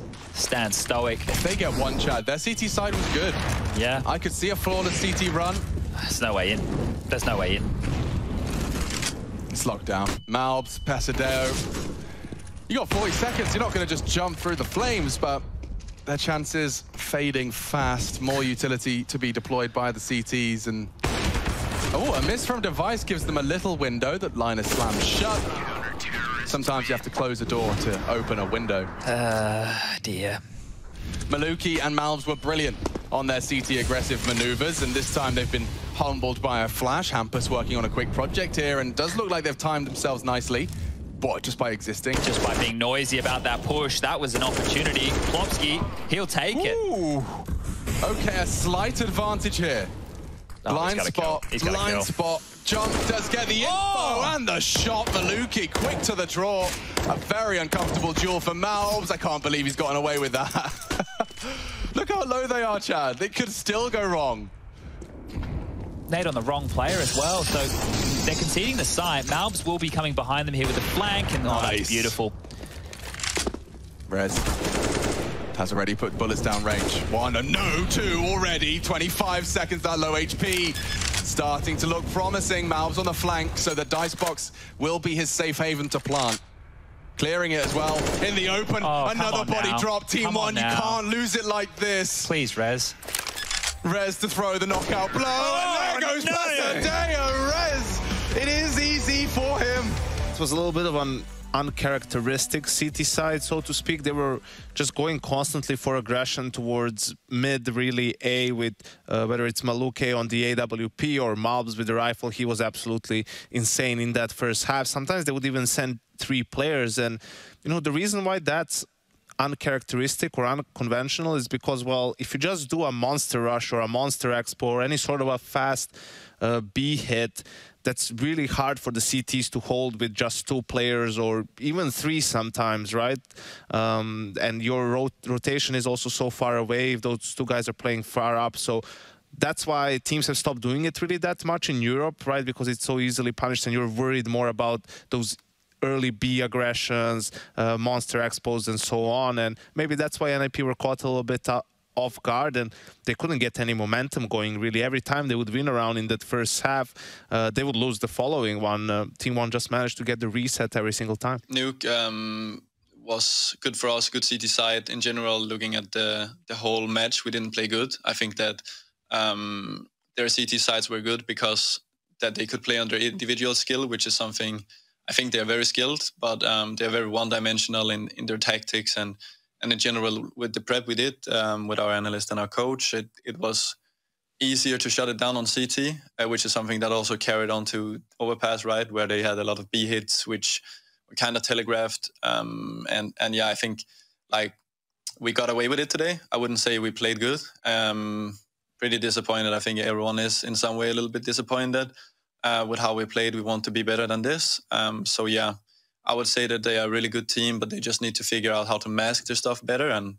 And yeah, they would probably have won at least the second map against us. You'd think, especially with how well they've played in their past 2 matches against NIP and against Gambit, obviously coming into this tournament, they've brought their A game. And like I said yesterday in the Gambit game, I think Liquid can compete with anyone in the world when they're playing like this at the moment, as we saw with Gambit yesterday. So I mean, if that version of Liquid comes out, this could be a really quick match. But on the other hand, Entropic is one of these teams that we've seen kind of lingering around playing close games. We kind of had them pegged as a little bit of a dark horse that might be able to cause some upsets over some of the teams that were favoriting to get out of the group. However, they did go 0-2 versus NIP. That was one of the matches that we kind of highlighted as a potential upset for them. Liquid as well, although perhaps not in this form that Liquid has brought in. Vertigo being picked up here right off the bat. Yeah, interesting as well, especially with Liquid's good showing against on that map against Gambit. Probably a map where they put themselves in a great position to win and weren't able to close out. I think the most interesting part of this veto process is Entropic having Inferno as their typical ban. That's the map that Liquid has been picking in both their series so far into this group, so they're forced to go into an Overpass pick. Vertigo is going to be a really tough battle, I think, for Entropic. Liquid showed great things on it. Overpass is a map that actually Entropic has a very good win rate. 20 maps in the last 3 months on it, and an 80% win rate. Now, that is against lower competition, but they're going to be well-versed on the map, and I would say, if I had to think, that's just a map that Liquid must feel comfortable on at the moment, rather than looking too much into their opponent on it. Liquid, oh my god, look at the flank. Look at the timing. Forrest has only seen 1 man, but Entropic don't know how many men are coming around that corner, coming in on the flank. Elise, he's faked it out. He's dropped and gone back up. Stewie's trying to stop the bomb alone in the site, and he's at least taken down Crad. The plant was allowed, though. He couldn't get in the way of that. Baki and Elian holding on now. Entropic are still all here. Liquid have grouped back up from that middle position. They're going to run in, chase down Nickelback, who will get a kill. Trying to double up, hiding inside the smoke as well. And it's all getting a little bit weird. Forrester on the flank, 1v2. He's taking the first Stewie off the bomb. The kit in front of him, and Forrester's going to hit the headshot. Obviously, we were very impressed with what we had out of Liquid's Vertigo just the other night, so I think this is going to be a pretty cool benchmark for Entropic, see what they can muster. Ooh, there's the opener for Elige, but he's left out on an island here. The smoke from his teammate, I think it was Stewie, dropping it to try and save him just a second too late. And if that doesn't pan out, then you can come in on these flanks. Now, being real, losing the A-bomb site and having all 3 players wrapping around from behind, not really where you want to find yourself. No. Someone's definitely going to be watching this, and so that's why we see Naf. But actually, Hugo. Let's not even run down here. Let's not even run down this street. I'm not going to. I'm impressed with that, right? So this should be, by comparison, easy, but that's a dangerous trap to fall into. Stewie gets mollied. Oh, he just gets out in time. Naf with a spam kill to find Nickelback, and Forrester, yet to die, is up at the tippity top of the ramp. Oh, Elige, they mollied him out. It was all to get Naf swinging and the attention drawn away. This Deagle is doing work on Nafly, and they've even got the boost of Grimathy. Oh, Grimtails here. Oh, there's the tag, but he can't quite finish the job. Lackey's going to start to move up short. They won't line up for him. Instead, that's a kill locked in, and the bomb now dropped. These saved weapons might do it all here for Team Liquid in round number 3. No openers given up. Liquid playing very safe. Re-smoke at the short side of it. Trying to clear short, but they don't know it's empty. Naf, that's his second spam kill in the round. Third overall. Elian has got to go above it all. 1v4. And I just don't see it happening. I think it's important to note even guys like Fallen getting involved, right? It was him over towards short helping Grim out to secure that kill. I wonder if Liquid are ready. It's a pretty common play. We didn't see it in the Gambit game coming through until overtime. And Elige's immediately going to spray through. Probably couldn't see him, or likely would have done a lot more damage than they will instead. Should be soon with all this utility coming in. Naf's nearby to help Grim out. He's going to have to extinguish this molly, try to fight through the smoke. It's not a good angle for Grim, and his time's limited. Naf does burn out Forrester. Oh my goodness, and Elige is in the bomb site, making a bit of a play. Flash through by Stewie 2K, but unfortunately, still not enough to make a dent in this hold, in this post-plant. Fallen is getting wrapped from middle, and Krad just taps him out. Forrester walking up the smoke with that flashbang on short. It won't do a thing to Elige, and Forrester seems to be aware. Timing could be the bane of his existence, though. Elige swings out, finds one. Elian with the trade, keeping things in a 4-on-4. That up, firing off for the favor of Entropic, and Fallen's going to give it up. Molly coming down, Fallen, hot water now. Dead instantly, and the smoke comes in far too late. I'm still curious if Entropic are going to be ready for this double AWP hold. Oh, well, now single AWP hold. And now they do know about it. Maybe they don't even have to be ready. They've dealt with it in little parts. They've segmented their day. Compartmentalized, maybe. And so here's Naf trying to escape with the AWP, but Krad does not want to let that happen. Right now, it's the weight off between Naf and Forrester. Naf eats a nade, or sorry, Krad, as you said. And Naf's going to go forward with it. Doesn't know the crowd went back to ladder. Forrester walking into the stack. There's one hell of a setup there for Liquid. Little boost for Elige to find the Deeg. And that keeps things in a 4-on-4. Another boost. Liquid just throwing everything they can. Oh, they had the drop down. Yeah, they're going to go back for it. Dangerous, but nothing to lose in a round like this. And they've just looked away. Nah, mate, Blacky too sharp, and Elliot entering up through the ramp. Fallen's gonna get sidelined by Nickelback over on short. And there's Elian to close. We're getting a very good-looking Entropic right out of the gate. This is perhaps a little bit worrying for any Liquid fans right now. So, yeah, it's he's warmed in, and now he's starting games the same way. Now he's starting looking fresh. So is Naf, though. Yeah, full retake setup. Now, the most important thing is Elian's going to be using all these little grimy angles to try and whittle away at the numbers before that bomb even goes down. Just, you cannot give Elian a kill here. And, well, there's the swing. Stewie wrestles with that M4, does a lot of damage. Elian dead after one, but now Lackey playing around this smoke, takes the head off the first man. They've got him boxed into a corner, and they will spam him out through that smoke. Yeah, something else as well that you see with Liquid a lot at this B-bomb site is more often Grim is very, very happy to just back up and play retake, especially if they've found an opener somewhere else on the map, right? He's not going to hang around. He's not going to keep fighting it. Often playing over towards, you know, Tetris kind of vibe. But not Grim. You'll always see him back towards Gens, ready to rotate out at the drop of a hat if needed. Yeah, they're pretty brutal, right? Grim, you know, being a B-side player just sucks. Really on most maps. Naf gonna remove Forrester. And look at this flank that's coming in. Stewie 2K all the way through ramp. They've got two here. They've got Fallen over in the construction as well, who can swing to help out. Naf is looking lethal right now. You don't want to disturb this sloth, mate. He's on to two. A lot more damage done. Softening them up for Elige, who's looking to close just like he left. As there's that late wrap from Stewie 2K. Yeah. It's very like heartwarming to see how it all goes down. It's very insightful as well. You get an idea for who the leaders are. Oh, Elige putting on a show. Here he is, one of them. Lackey trades that out. And so Liquid, this is, I don't know how you could lose this round. Smoke is down, only one though. Liquid are in a perfect position. The only problem is the lack of util on their front as well. They are going to have to win some gunfights, and that's when Entropic can catch you by surprise. Chewy gives it up. Bomb Park comes in. It's a wider angle than default to avoid that utility and spam. And now, Forrester, he's got to fight for the site. They're all coming in together, and Fallen just takes him off from the boost. Lackey back at Sandbags. Krad's going to try and stop the cross. They peek together. Both get a killer piece. Suddenly, you're in hot water again. Naf needs a hero play. He's on his own. What a recovery from Entropic. 2-on-1. Naf's hunting them down. He knows the positions, but he's been spotted out. Naf gets one, but it's all Krads. And Entropic, that's a sick little hold in the post plant. 4-on-2, as you say, Liquid, but never envisioning a world where that gets out of hand. And it's just perfect peaks, like perfect double facing out of those two ramp players. Yeah, never letting a kill go unchecked. That's when you'd really love util for not only flashing off those ramp players, but also dropping like the crane smoke that we see teams use a lot to retake or variations of it. Just ones at the top of the ramp, right? Just to cause that fear of, I've heard the tap. Are they on the bomb? Are they sticking it? Is it a fake? You never know. And you've always got to fire. Entropic are walking up through B. Only Naf here close. They're going to molly deep, so he doesn't have the element of surprise. They do check it, though, with the flashbang. Easy round here for Entropic. Just got to tie it up. There's Krad with the late mid pinch. I love how this guy's playing middle. I love how this guy's playing middle, right? And Krad does this every single round.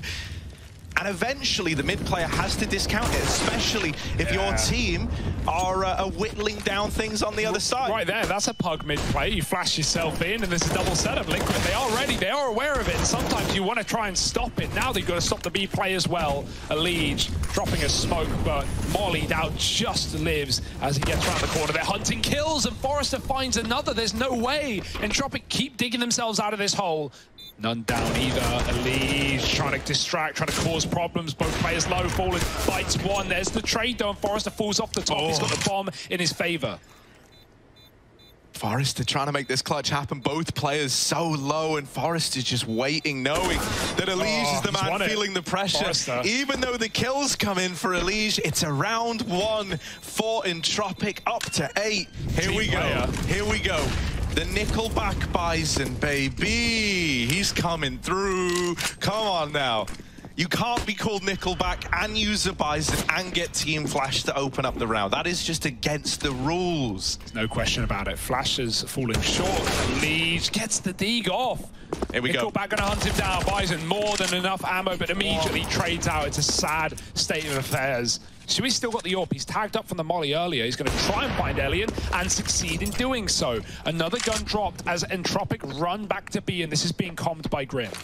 Yeah, Grim here's behind the plywood. They've given it a spam, and so they kind of discount the position on the run-up. They know that Grimithy's here, but dealing with Grimithy is an entirely different matter. Krad back on his late mid-lurk. He does get out and drop the AWP. So, you know, suddenly, where you had kind of a 1v2 because the info's been gained, it's all 3 here now. Oh! Я чувствую, у нас есть шансы, Дима. Он ли хэдшот, да? Что-то, Дима, у тебя тиммейт вообще ни о чем сказал. Я никогда с него не стреляю. Слева. Я же выстрелил. В центре он был, на рампе.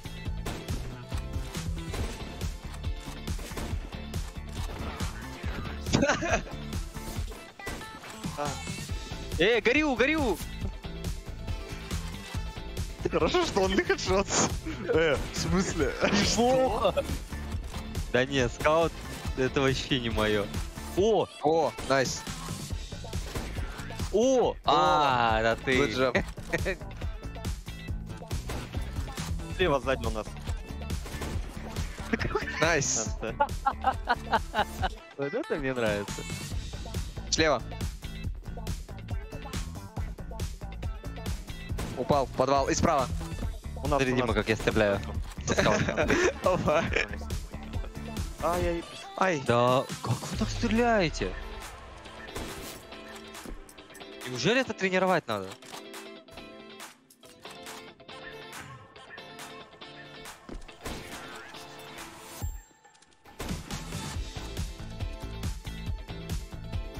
Центр. Направо ушел.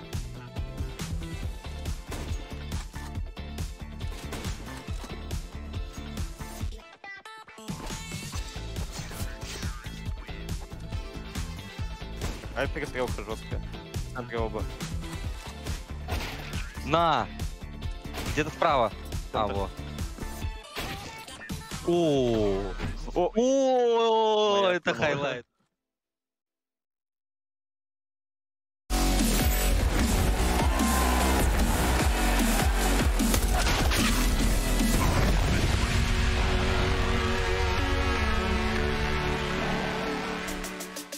It's time for the domestic matchup here between Gambit and Entropic. Gambit right now with a victory here will go through into the playoffs, and Entropic still not out just yet. Even if they were to lose this match, though, it does make things extremely complicated. But before we fully dive into talking about this match, let's actually check in with Nickelback as he was interviewed by Sadakis before the match began. Well, sometimes people wonder what concert costs 45 cents. It's 50 cents featuring Nickelback, and that's who I've got here today. Look, Nickelback and Tropic has come into this, sort of one of the dark horses of the group. This group, there was a possibility that it's wide open, but you guys have a tough job going forward. How have you rated your own performance so far as a team? We lost our games, like we played against NIP. We lead on dust 2, I think. We can easily, but we made huge mistakes on these games. And against Liquid, we lead 2 maps. And it's like we lost our games. Now we don't have pressure. We will play against Gambit. We still have chances. We need to win 2 our games. We will play in our game. That's all. The good news is that now you actually go against, unlike the teams that you've played, you go against a team from your region, against Gambit, a team that you guys know very well. I think you're head-to-head with them. You've actually beaten them as recently as the Epic League. You've come close against them a few times in other matches when you were still Windstrike, obviously at Vulcan, IEM New York. You played them. That one wasn't as close. Do you think you can beat them? Do you guys think you've improved enough, or you have something that you can fight Gambit with? Yeah, of course, we can beat them. I believe in my team. We know how they play. We know map pool, actually.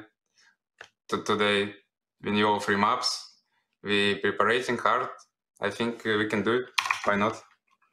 And I talked earlier with a couple of your teammates as well about the fact that you guys switched over. Talked to Hooch, your coach, even about the Windstrike to Entropic switch. How's that been going from your perspective, being with the new organization? I like it, to be honest, because CIS organization is not good like EU, I think.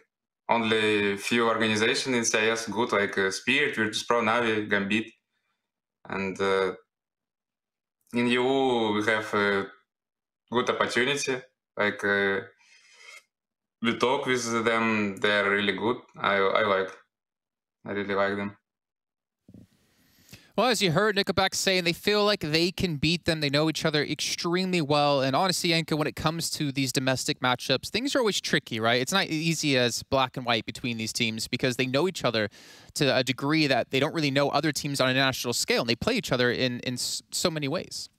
Yeah, I mean, also just individually, the players are more familiar with each other, right? Whether it's just some of them being friends, playing together, playing against each other in FPLs and whatnot. So it's definitely a bit of a different environment. You can see here in recent results, Gambit absolutely having the upper hand, winning all the series. They did drop that one Dust 2 game the last time they met in Epic League, but the other 2 maps, Mirage and Vertigo, were like 16-6, 16-7 for Gambit, so it wasn't really a close series. Thing is, when we talked to Hobbit, actually, I think it was like on day 1 or day 2, he actually had mad respect for Entropic, and just want to remind you guys about actually what he said about this team.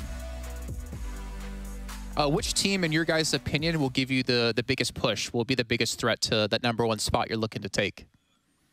Yeah, as I said before, after the vacation, it's hard to say who is underdog, who is favorite. But I would say Entropic gonna do some damage for sure. And Liquid, I don't know. They're doing some shuffles, maybe. I don't know. In my opinion, Entropic and NAP is the hardest opponent. I have to say, that guy in the brown jacket, handsome as hell. Great guy, love him. He's my favorite host ever. But yeah, we obviously got to hear Havit talk a little bit about them and saying that them and NIP are actually the teams they think are giving the most struggle, though I think this was recorded before they played against Team Liquid. Yeah, that was early on. I mean, he has faith in them. We've also been singing praises about them. Unfortunately, they couldn't get any wins under their belt. We heard from Nickelback they were losing games. They had advantages, right? They were winning in those games, but just I think the extra experience that both the players from Liquid and NIP have in some of those crucial moments, it really showed, and they managed to pull through, right? And that's how it goes for Entropic at the moment. It's going to be difficult for them to make the playoffs here, but you know, if they can manage to qualify for another Tier 1 event, the experience that they've gained here might be all they need to next time be able to win some of those games that they've lost here. So let me ask you a question here. When you think of CIS Counter-Strike, what do you think of? Oppers. Yes, exactly. Thank you so much. As we take a look at our top 5, or I guess technically top 6 Oppers from the CIS region here within the ESL Pro League. And we've been talking a lot about Elian, and we can see him currently on a 1 rating. But Shiro, I feel like the 1.15 doesn't really do justice to the impact he's had, especially when it comes to that Liquid match. But of course, Simple going to lead the charge here at that 1.33. Yeah, I like how he's still head and shoulders above everyone else. But I mean, not on obviously Oppers, but there's just a tremendous amount of talent coming from the CIS region. I mean, some of the players that we didn't get to see that much, Zorte, for example, with Force, was one of the main reasons why they were able to make it into the playoffs. Elian, we've been hyping him up a lot. Hasn't delivered as much as we maybe hoped for, but I think he's still shown why we've hyped him up, right? It's just a bit more difficult to showcase that against Tier 1 oppositions, but... See, that's a good point. I'm sorry to jump in, because what we saw the numbers there was just from Pro League, but these numbers here are from the last 3 months. Obviously not playing those Tier 1 teams as often for Entropic here, so he definitely had a better rating before coming into this event, but we can still see Elian does eke him out. But I will say this, obviously there's a definitely difference of caliber teams both these two are playing when it comes to their stats. Yeah, Shiro playing the best teams in the world throughout 2021, really barring some of those RMRs and potentially a couple of Tier 2 tournaments that they've played in. But yeah, I think it's normal for things to go that way, and I don't think it's because, you know, Elian is a bad player and he's not good enough to play against Tier 1. I think it's a different level of opposition. Players handle situations in different ways. Teams also prepare more heavily for you, right? Like, that's probably another thing that they haven't experienced to the extent they have here, and it's going to be a learning experience. I think they'll just grow from this tournament and hopefully do even better next time. Yeah, I mean, obviously, I still hope they have a chance, or I still hope that they know they have a chance. They can still qualify. Obviously, a win here would drastically help that. But we got to head into our videos, because the game is kicking off momentarily here as we take a look at these two teams. And I think this is going to be interesting, because I feel like both teams are going to get generally comfort picks, I would assume, considering it's such a well-known domestic matchup. I think the map was going to be the same the last time they met. Gambit here, vertical pick, most likely. Yeah, they're 100%, and they lost it 1 time this year, the map. Like, it's insane. They lost it 1 time to Heroic in a series where they beat them as well. So it's just the consistency from Gambit on Vertigo is absolutely incredible at the moment. And yeah, we see Entropic going for that Dust 2 pick. Is the map they beat them on the last time they met. Mirage is the decider, no surprises there. So they're probably thinking, since they didn't want to change the veto, that they've learned something from that game, that they've seen, you know, that they know of a way where they can actually beat Gambit, but it's not like they had too much leeway anyway with Ancient still being in the pool. Yeah, and honestly, I mean, it's the exact same map pool as the last time they played at Epic Land, but there obviously has been some time since that happened. Gambit might have changed things up in the play rate coming back from it, but we are ready to go. We are ready to jump into our second series of the day. Remember, if Gambit take this series, they're through to the playoffs, joining the likes of Team Liquid. But we'll see what's going to happen here, and Entropic's still going to be giving them a tough fight either way. It's over to our commentators, Machine and Sponge, to take this away.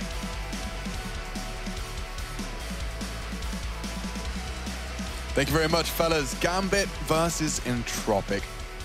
Have we seen much of Gambit, Chad? Just personally, I don't think we've caught too much of their play so far. We've been doing the Team 1 and Furia games. Yeah, indeed. But Gambit this time up against Entropic. And we'll get to see if Gambit are on their A game as they have been throughout this group so far. Very close game versus Liquid, testing them And Entropic, I still feel like they haven't necessarily met the expectations of this sleeper OP underdog. Yeah, I might have a bit of a case to make about that after this pistol. Well, let's see if the pistol can give us Entropic with that 1-0 lead. You can see 1xBet favors Gambit by a very large margin, and we are maneuvering into an all-in B. You can have a smoke for the doors, flash through, Molotov perhaps for the plateau. Yeah, Hobbit's safe from that, and Lackey's the first in. Doesn't go down just yet. Jakey is of the observing, and that is too easy for Hobbit. Good God. Taps 2 heads. Lackey's done well with his 10 HP, and oh, he's actually pulled 2 frags out of that 10 HP Glock. He will go down now, but he's made it competitive after all, Chad. Yeah, they would love to get that bomb down at least here for Entropic to salvage this and get that 40-second starting B. Defenses, they're not too shabby unless Nafany just wants to have a look, and now he's on notice. He is. Crossfire established now, so Elian and Nickelback tunnels is their main issue, and Elian aware of it. Elevated, hoping to try and keep the doors busy, and they are. Good finds, not enough. Fluffed his lines. He got a little too spray happy with the P250. Just one more bullet would have finished off Axile. Can't be dropping the ball on that one right there, can you? Now, what I wanted to bring up here was the statistics for Entropic in this Pro League, right? The highest rated player for Entropic should be either Forrester or Elian, right? Those are the two names that should be at the top of the list. The name that is at the top of the list is Nickelback. Then it goes Elian, then it goes Crad, then it goes Forrester, right? And the reason I bring this up is because historically, if you look at the stats and the spread of how the players are rated, Elian is head and shoulders. Well, he's head. Shoulders is Forrester, and then the rest is Crad, Nickelback, and then Lackey down the bottom. We haven't been getting Elian and Forrester as the driving force for Entropic.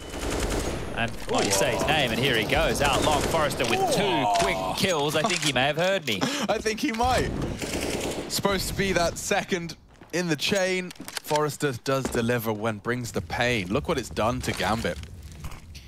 Yeah, this should be a Gambit save, right, guys? You guys all know how this one goes. Right? Yeah. It should be them just sitting on back, holding on to their goodies, giving another crack in the next round. Let's see, because there's been a few more 1vx Gambit scenarios lately. Even Shiro's been getting involved. Nice nades, but really not resulting in a whole lot there, just softening them up a little bit, and I think that's all. They had a look. If they get a HE frag or 2, then they might consider getting stuck in, but there you go. Minute on the clock. Yes, starting to remember how the Gambit games can go. So a lot of this savey business here, but fantastic for Entropic to keep everybody alive. Nickelback gets himself a Famous. You know, they're looking very, very good to carry this forward into the future rounds of play here. Now, Dust 2 is the scalp that feels integral for Entropic to take in this series if they want to push it to 3, if they want to have any conversation about winning this one and keeping their Pro League dreams alive. Gambit on the other side of things, they'd love to just get this done, just get it all locked in, get it all sorted, set yourself up tomorrow. You get to play for first, right? Make sure that that's all settled. Yeah, I mean, that's the ideal path, isn't it? Last game of the group, just for the seeding, trying to secure that skip of the round of 12. And it's certainly not out of the realms of possibility.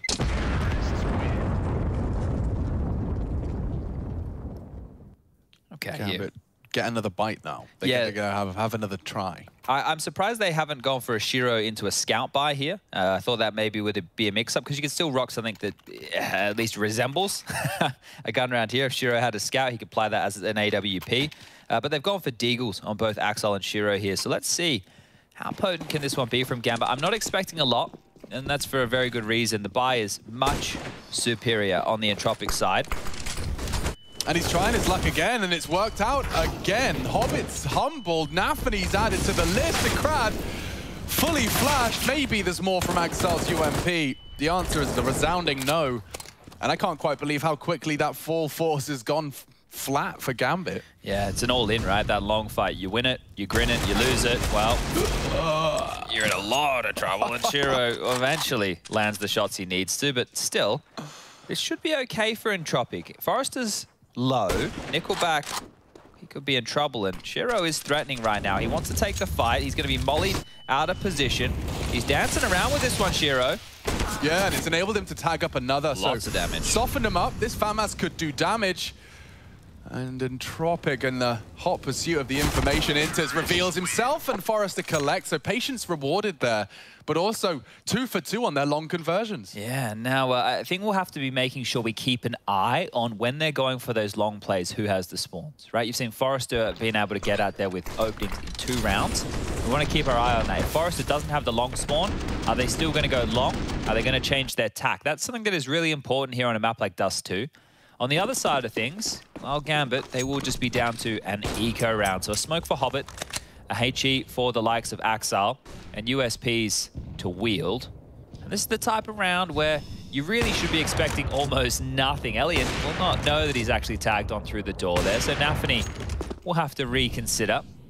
They've gone for long control Gambit, right? They went and stacked it. They smoked off from the car position towards the long doors to buy themselves a bit of a buffer. Now they've been able to rejig and re-maneuver over towards Cat. And if Entropic are sloppy about how they take this territory, the USPs could get a kill or 2. You wouldn't be expecting much more. And now that, oh, the Flames have tickled up Hobbit, here they come. Oh, and that's as easy as that. Yeah, 4 kills for Forrester. I think he definitely has been aware that he might have been lacking a little bit in some of these games. Stepping up early here. How many frags has he got so far? 7. So, the most in a server by a country mile, 4 ahead of anybody else. Crowd is the next closest on 3, but finally, and it feels like it's come maybe a little bit quicker than we would expect with these Gambit games, the buyers are out. So Gambit into the AWP with Shiro, and the same for Elian on the other side of things. So let's kick this one off. All right, once again, they're going to be rampaging towards the long, and Flash is perfectly timed. They get out.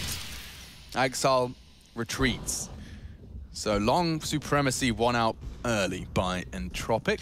And look at how many nades they still have left, Alex. Still have a bunch of flashes. Yeah, it was 1 flash pretty much. Yeah, and they just extinguished 1 molly. So they've got so much room here with so little. This is great from Entropic. I love it. And using 1 more flash just to set him up in pit. They're looking for info mid. You can see Axar was going to try and test the water there. Krad's only got a Mac 10 to defend that, and now Nafany's coming around the corner, so that's Krad dead to right. Yeah, just scared me for a second. But they're going to have to propel themselves up long now. Let's thrust them forward.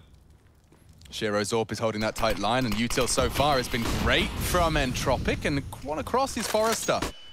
Just takes 1, flashes again, a brilliant, bit of a team flash to slow him down though. That's CT bullet through the smoke. Nothing to report. Shiro is posted up in that power position. But that's another one from Forrester. A boosted player loses his life or loses the base of his operation. Shiro's in jeopardy now. Nafany from CT. But that low HP is not stopping him. Doubled for both of the remaining Ts.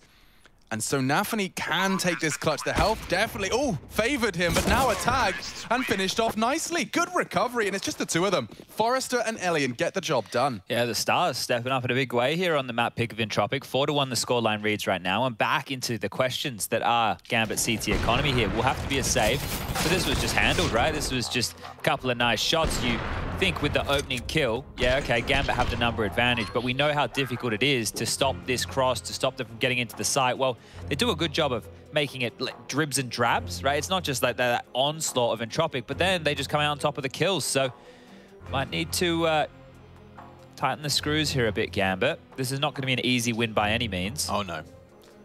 No, certainly, and as the desk were pointing out rightfully so, is that in the domestic affairs, there often is a bit more of a competitive element. They're familiar territory for both teams. There's a lot of things as well, right? When Yanko spoke even about the players being a bit more knowledgeable of each other, that's like to do with tendencies. Like, you might play with a bunch of guys and you know that one guy traditionally in a clutch situation will sit the defuse, right? That becomes a mind game, right? If you're going up against him, he knows that you know that he always sits the defuse, you know? Like those levels of things, they really start to compound, and we have no idea that they're going on. They're just going on within the server. That's the stuff that we're observing, but have no idea what it all means. Yeah, I mean, that's how you get those crazy gamble stacks as well, as when you know a team just a little too well. Don't expect anything of such ilk into our 6th round. It's just the Desert Eagles and an armored P250. It is Nafany, though, with the armor, and he might be able to voice his concerns to Forrester's push. And he has, combined with Axile. That puts a weapon down. If they lose another, it's actually going to get a bit disastrous here. Nickelback playing with fire, and that's the chance now squandered. Pulls it back to the 4v4. Weapon, important priority to get dispose of. Gonna juggle that back up the catwalk. Shiro's going to have to glance for this every now and again, right? But it's all going to come down to timing here for Lackey. He's called this out to his team, who are now getting over to help him on out. Elian can establish here with the AWP, so oversight is in play. Yeah, and that leaves Shiro's options very limited. I mean, he's just been spotted out as well and caught on the cross. A nice recovery out of Entropic after losing to that aggressive CT maneuver there across the ramp. Axile's going to try and catch a timing if he does survive the initial cross. Yeah, I think he's done with that. Getting on out very quickly here. Axel and Inters towards spawn. They're condemned, and Elian will just get them out of the server.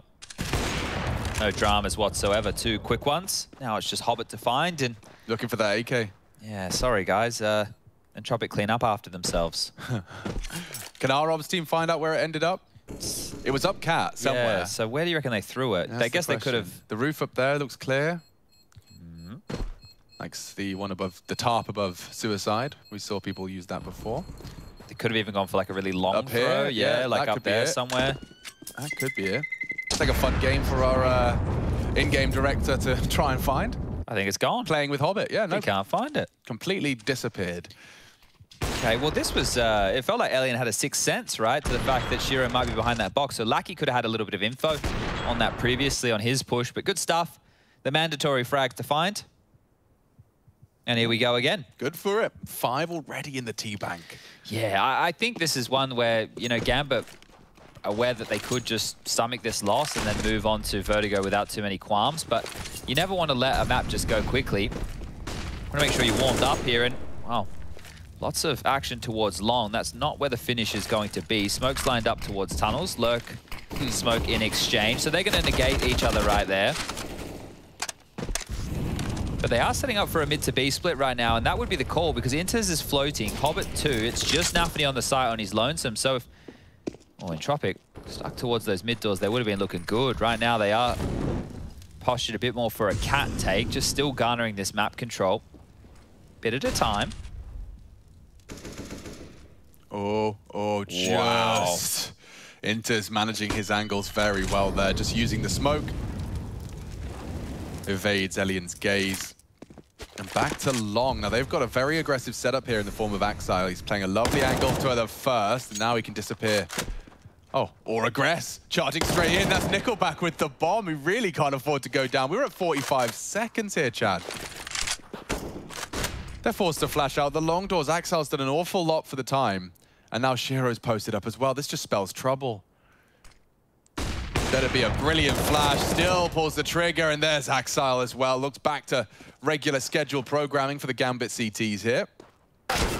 Oh, keep everybody alive as well, so a nice clean one. That's a good response to have here early. Think about it, they're able to pick up that pistol round. Fortunate that Elian had a whiff from the window. And then since then, it's almost been one-way traffic for Entropic. So good round here from Axile. You're getting to see both Axile and Shiro activated for a round like this. Oh, and Hobbit as well. Those are the 3 names you need contributing if you're a Gambit fan. Let's see, how many more rounds can they put on the board consecutively here? Because, oh, there's enough for Entropic to get a buy in this one and the next. Straight down the ways will be Elian, posted up. Shiro on the other side of those doors.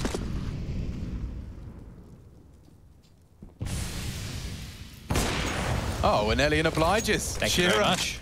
Can't believe his luck. He's taken down one of the most prominent figures of his opponent. No more Elian influence this time. Yeah, you can see what Gambit are doing to deal with these long plays that they're still feeling the ramifications of early. They're doing a 3-man long lean with the rifles, and they're leaving one individual just to solo B and then coming up and mopping it up late, which they are establishing now. Inter's yet to frag, will be locking down platform, and they're working their way out mid-door straight into Nafany, unloading with the AUG. He's going to find the first, gets away the nade, destined for damage on the second. Yeah, falling apart now, isn't it, for Entropic? Just one by one, they're falling. And Inters has dealt with the lurk out smoke. So, yeah, it leaves Forrester and Nickelback. They've got a full minute to try and piece something together, but I think the best bet would be just a site take. They'd love to be getting that bomb down. Currently, the CTs are nice and spread out, so find this kill easily. Hobbit's not having any of it. And that's 2 spotless CT rounds back-to-back, Chad. So we're going to be seeing a bit of a economic flux now as we Uno reverse for Gambit's pursuit of glory. Yeah, if Entropic are able to get the bomb down in this one, then they might be able to dispel some of their woes, but this should be their last gun round before things get sticky. But this was just handled. Everybody quite comfortable in all their fights. I think the only individual that you may be asking, oh, can he get 2, was Hobbit on the site, right? That position could be easily isolated by an AK. But Forrester now, not hearing a lot from him. And if we do take the radar, guys, we can talk about those spawns we were going through before earlier, and that was where the success came in for Entropic, right? Forrester running out long, getting a multi-kill, running out the next round, getting one, having Crad contribute. They don't have a long spawn right now. Right, you can see this lovely spawn camp. Elian, he is the only one. And as the AWPer, you either want to go for the long pick or you want to hold mid doors. Now, you don't know what the CT setup's going to look like. You don't know which one is the right call right now. Maybe nobody goes long. He goes, sits in the doors, looks like a bit of a tit, doesn't find anybody right now. So here we go. He is going for the long pick. We'll need his teammates to extinguish and flash for him. Nobody's fighting him. So, right, unless he pushes out blue bin, that's it. That's the move done. Okay, opening move. Doesn't net them anything. Hobbit's got 1 too, though. He's actually pushing up for this. What and a shot. Ready. Raring to go. Forrester, despite the shadow, does best. Nafany. And things shaping up nicely. Nickelback has been finished off by Shiro's up through that door. The bomb does need to be retrieved. It's not necessarily a rush. Will Inters continue to push the limits of this B hold? If he goes down to Crad, they can charge into a mid to B here. He's aware. Something's on the other side. Oh, and that's the one. Surely Crad accelerates. Yeah, knife out, he knows. And and Elian's posted up to hold the rotate. So call this 1-6. Yep. Great recovery. And that came through Gambit's aggression. Gambit decided to change things up and take the fight a little bit more so to Entropic there. So if they were expecting them back to the long play, right, and they were, okay, we'll go for a bit more mid-info, and if this doesn't work and it is the long play, we can flank a little bit quicker here, maybe establish exactly where the attack is coming in. Well, Entropic able to grab themselves a very nice round, put themselves up to 6, and keep Gambit quite humble, right? They're not allowing things to get out of control. As you mentioned, that was 2 spotless rounds in a row. Well, this one, far from it. They have done enough, Gambit, to keep themselves in contention, and both teams actually now are going to be set for the next round or 2 of play. I think Gambit are the ones who we will just see more saves out of now that they are losing the sites. It's just how things go over on that side of the fence. But this was a nice shot, you know? Super good, yeah, and that's the aggression you were talking about.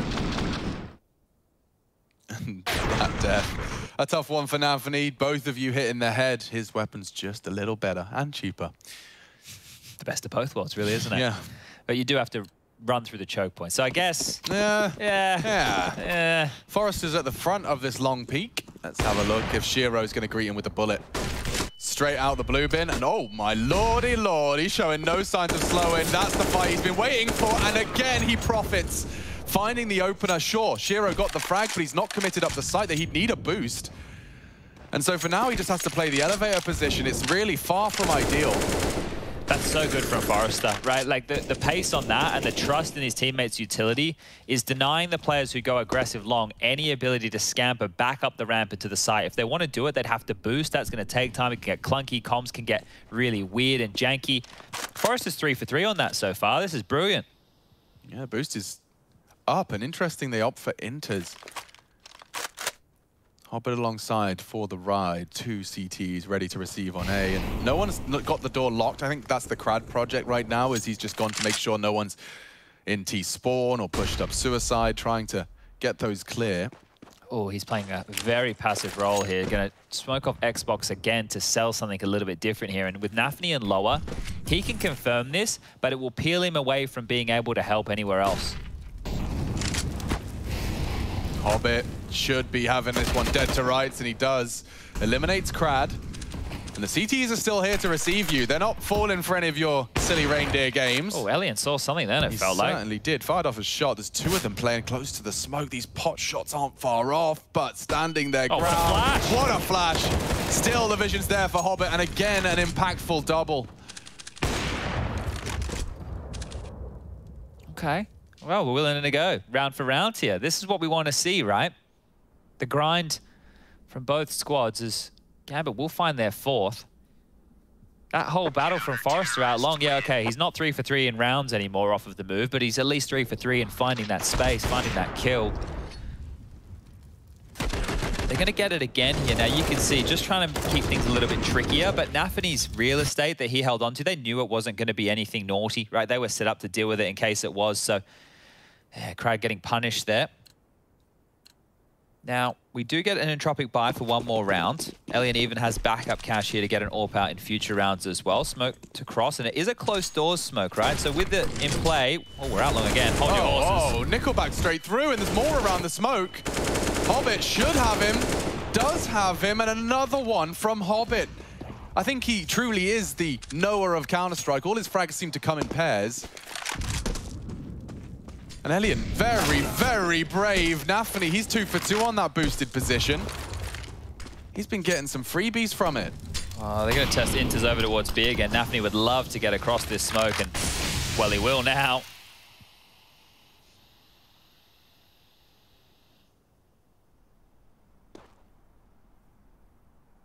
Look at the angle from Inters. As you're worrying about sight and your crosshairs on that part of the clear, he plans to strike. And he even catches his mantle up. Powerful stuff. Forrester's patience is rewarded onto the first of Nafany, but yeah, Inters' angle has already proved too much for Crad to handle. He's still isolated, old Inters here. Yeah, he is, but you'd have to have a magnificent first bullet, and Inters deals with it. Call it 5. Gambit closing that gap. It was quite the big gap at one point. I think it was 5 to 1 after that pistol. Just posting the pistol and then the following 5 from the boys of Entropic. They've been able to deal with the long take now. So that is really going to send shockwaves down Entropic, right? Because that is something that had worked for them time and time again. Now they've been denied, right? So I was like, okay, if we return to that, maybe they figured out, do we have another quirk that we can lob on in here? Now, Elian keeping himself conservative. Didn't go for the hero AWP in the classic James fashion. He's just gone for a scout here. Gives him 2 cracks with the scope rifles in back-to-back rounds. Nafany should be very careful right now because there's 1 player on the other side of the doors. There's 2 towards lower dark and there's 2 top middle. If he was to pick, he might have all 5 peering in his direction. But the back and forth tug of war for mid doors control, I think it will be relinquished here by Gambit. They don't need it right now. They have 2 players over towards B. They not have any worries over towards A, and Nafany playing spoiler here up close and personal. Different angle on the similar box. Yeah, this time he lets them in the doors. It's the cross here where he starts to strike, and when unarmored, those legs are more than enough. I thought he was asking for a flash there to kind of reinitiate, but he's just tucked his head down. It sent them packing. And now they're going back towards B, and this is where Shiro's waiting. So his AWP trained on upper dark. Yeah, he doesn't miss these either. Deals with the Elian scout. And 1 by 1 they fall. Looks like Gambit have certainly started to heat up on this defense. And Shiro just not hesitating at all to collect those final frags. It's 3 in total from him. No resistance, no nades. 1 by 1. It's exactly what he would have looked for. Yeah, it made it look easy there, you know. Great stuff. This is, I don't want to say like the last-ditch attempt for Entropic, because as we know, Dust 2 can get scrimmy. But right now, Gambit have over 5K on 4 of their members, right? So for the tail end of this half, they should be sitting pretty good. Shouldn't be too many worries about how competitive they can be. Yeah, Gambit CT side lockouts definitely already making quite a name for themselves. Here comes Forrester. Will he find more impact? He's charging and finding another, not 2. Damn, Forrester. That is impressive. Axel surely going to be punished for that. They're hunting for you. Shiro will deal with another. Ready for the aggressive hold of long. They contest and they leave with the man advantage. Elian trying to accelerate up short. Shiro's already posting up. Oh, good molly. It's going to push him back. Yeah, he has to respect that. And they go for a walk back towards CT. So it's interesting that they're so ready and willing for those initial fights, but now would rather just partner up and play retake A. Oh, look how passive Crad is in pit right now. He's just basically hidden at this juncture. Imagine. Elian has a pretty good idea here. It's not an easy one for the AWPer, and just shy Axile pulls another frag out. Surely that's information, the name alone. Axile, the A player, long player. Oh, Shiro, be careful. Loudly, and still doesn't matter. Oh, you see Krad's reaction there? I missed it. It's kind of how he just kind of closed out. Like, well, yeah, that's on me. That did happen. That's reality. Cool, I guess. Look at the way this started, bro. I saw Forrester leaping. Like, you saw how he fired a couple of bullets and then realized, never mind, close the gap as fast as I can. Nafny wasn't expecting that, but I don't know if the boys from Entropic. I hope that wasn't a mouse wheel for Nickel back there. Could have been. That would have been a rough way to go down. How does... Yeah, look, it feels like Shiro has a lifetime to put that one in place, doesn't he? All right, yeah, just catching old mate off guard. There's Hooch. Yep, I think that was Hooch reaction to Krad as well, actually. But, Poor guy. No, look, this is a competitive half, and that's courtesy of the fact that they managed to post that 6 so early into the piece. I mean, like, they had 6 on round 7, so it has been a Gambit clawback.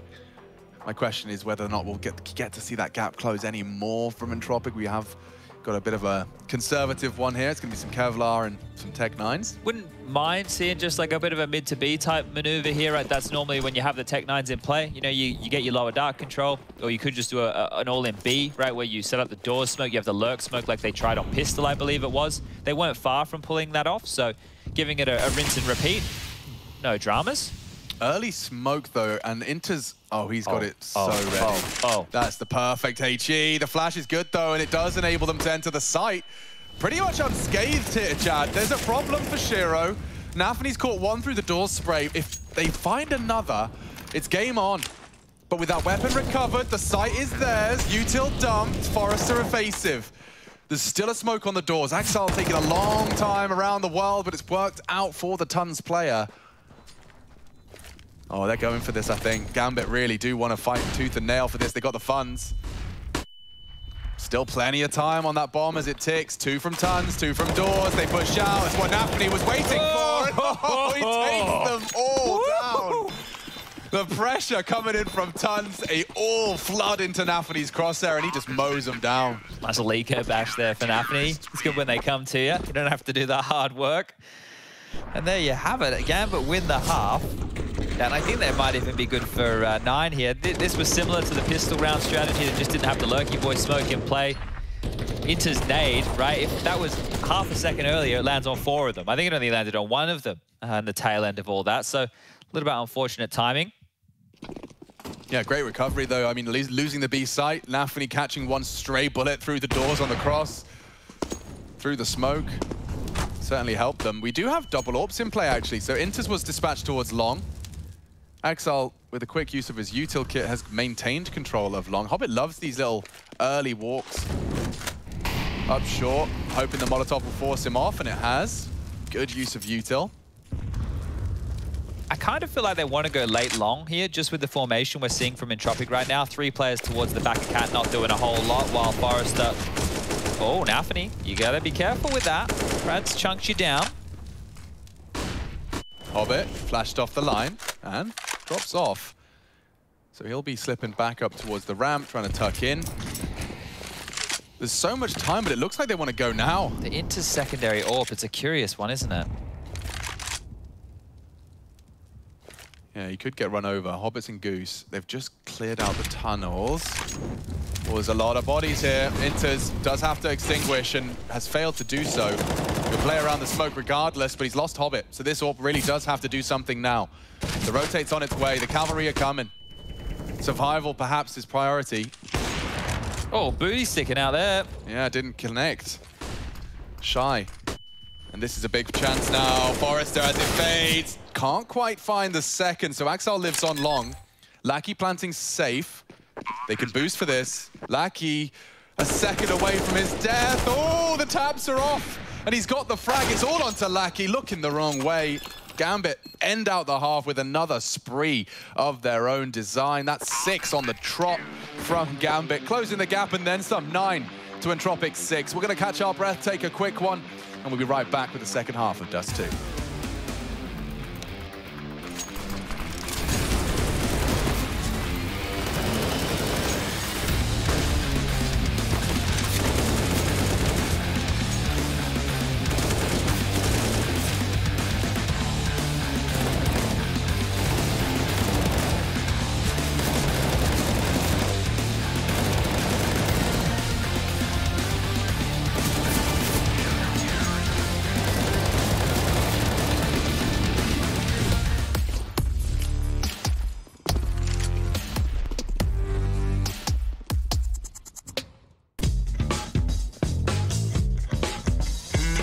Hey Future Pros! For this episode, I'll show you a neat little smoke that would help you when retaking B. This smoke will completely block off the B tunnels. To do the smoke, run into this corner next to the truck. Aim as shown, then jump throw the smoke. If done correctly, the entrance to B tunnels will be completely obscured. Make sure you don't have a teammate planning on going through tunnels, as he is going to be one angry retaker if that is the case.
Subdivide.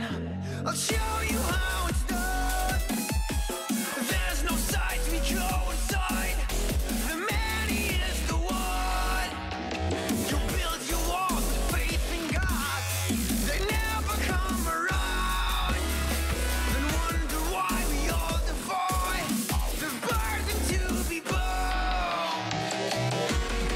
We're coming home with a mission.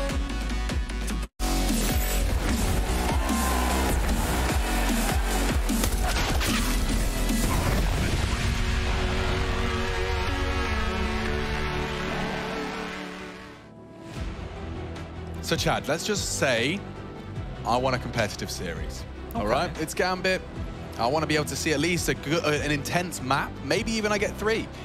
How realistic is Entropic here, digging their heels in and pulling themselves out a W on what our analysts called a compulsory win? Yeah, if you check the track record between these two teams, last time they played on Dust 2, Entropic did win. That was at the Epic League. And on their CT side, they managed to get 7 CT rounds to the 1 of Gambit to win the game. So, they've done it before. There's a chance they can do it again, this time not with the same buffer. No, and a CT lockout, not easy to achieve. Pistols definitely need to go your way, and an armored CZ on Nickelback may not be necessary. Forrester's pushed the tons on his own.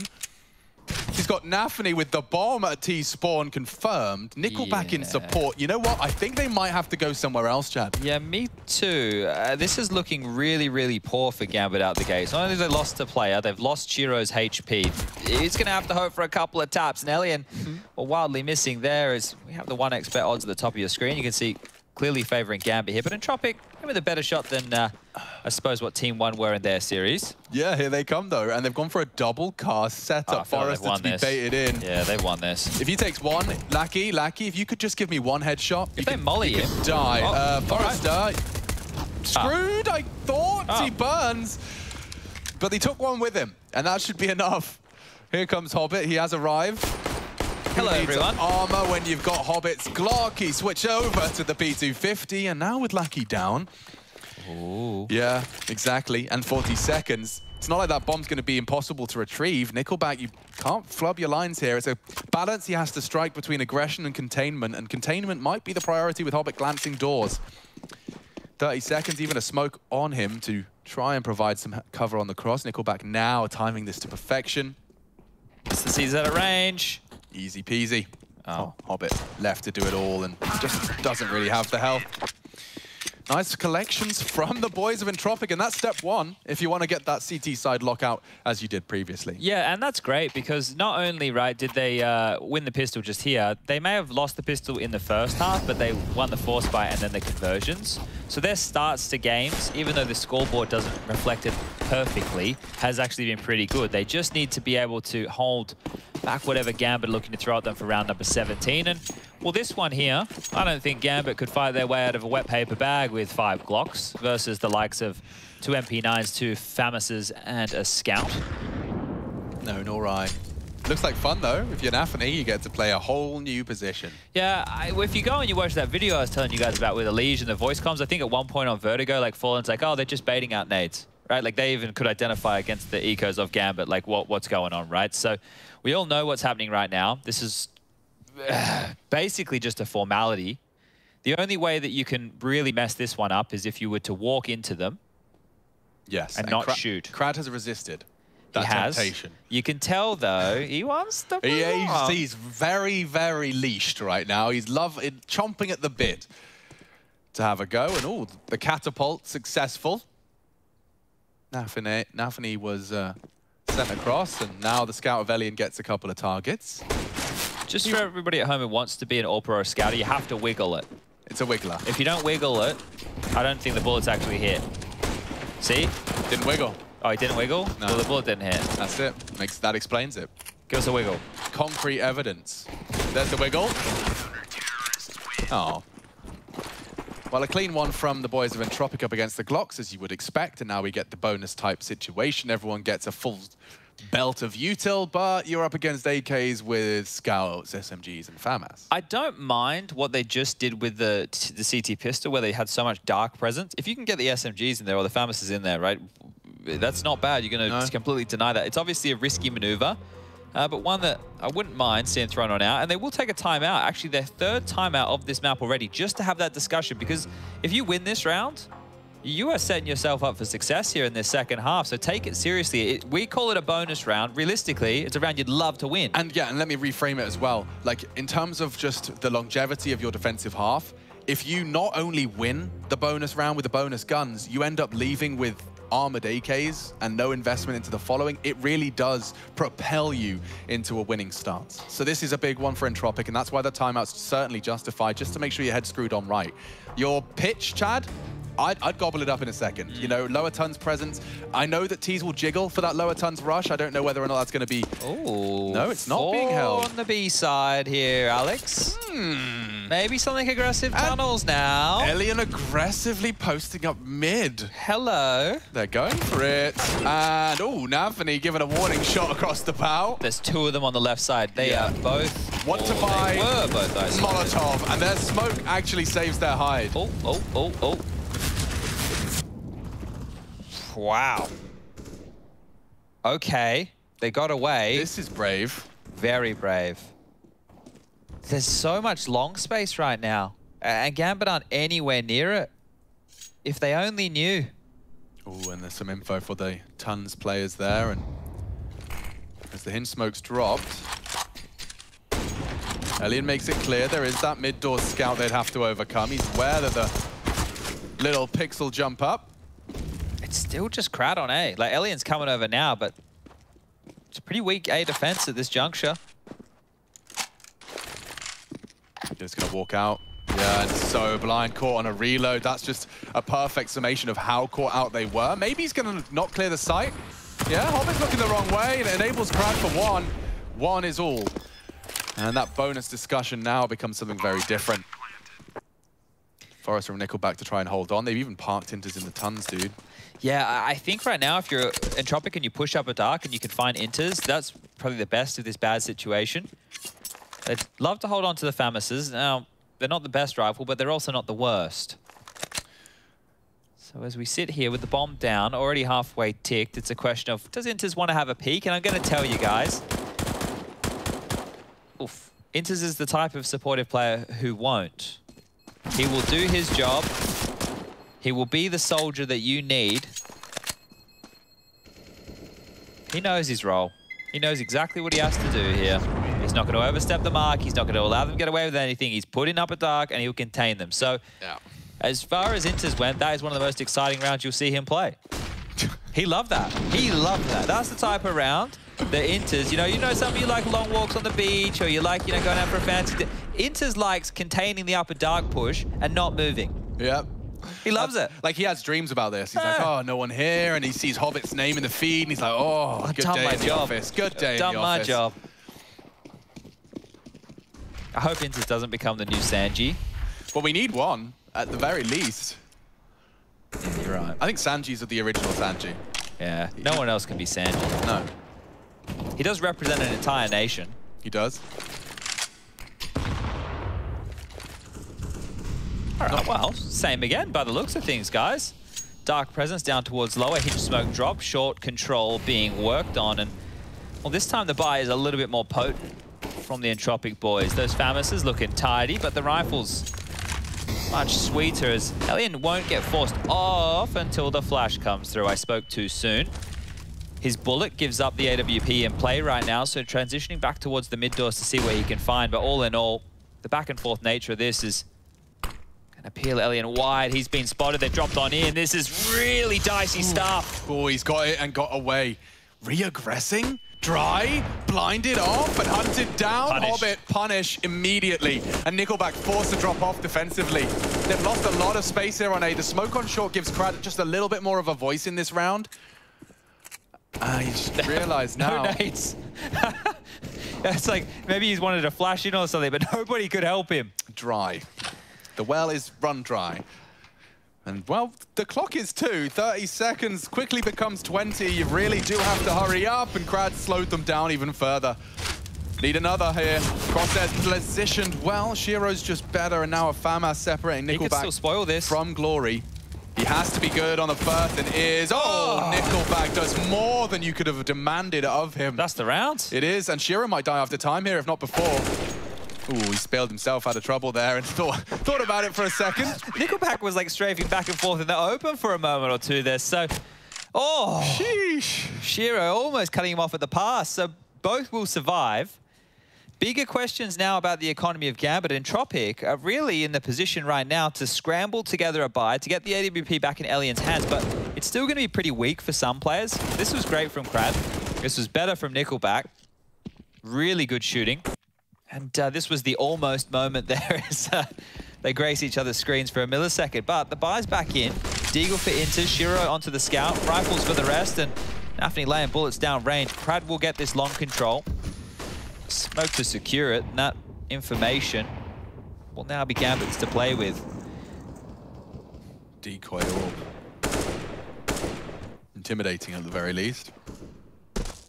Wow. Okay, Hobbit. Slow your roll here, mate. There's an AWP on the other side of those doors. They are posturing for B. Yeah, I think right now, Hobbit can flash and take this short control, but that's it. If he wants to swing and fight the site, it will be dry. And he's done exactly what he was tasked to do. He has now pulled Alien over to respect A. So Alien can no longer contribute for this mid to B. It's all on Forrester and Lackey, who are starting to push up at tunnels. Yeah, mission accomplished, really. Lackey had a bit of a nightmare previously trying to hold this B site. He's just jiggling that smoke, and he's safe from the flashes. But, dude, that's such a delay on the smoke. He goes down, and they're already ahead. Poor Forrester handed a bit of a dud hand and call this one quits. Call this one 11. Save what you can. It's insane that the one flash of Hobbit drew Alien over, and now, well, yeah, poor Nickelback. It just was a little bit of a delayed response. He's gone.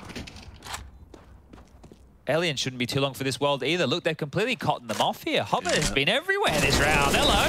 Oh, no. He jumped straight past Krad. Another nightmare for him on the doors. Long Hut is his nightmare right now. He's going to get a flashback to that tonight. And right to hunt, but it costs him his life and his AWP. That's perfect from Gambit. I mean, it's textbook from Gambit. They were light on util, but they managed to sell and force rotates with a $200 grenade. Oh. Losing that previous round, it doesn't feel so bad now when you see what Entropic's buy is about to look like. And yeah, Lackey just overcooking the pooch right there.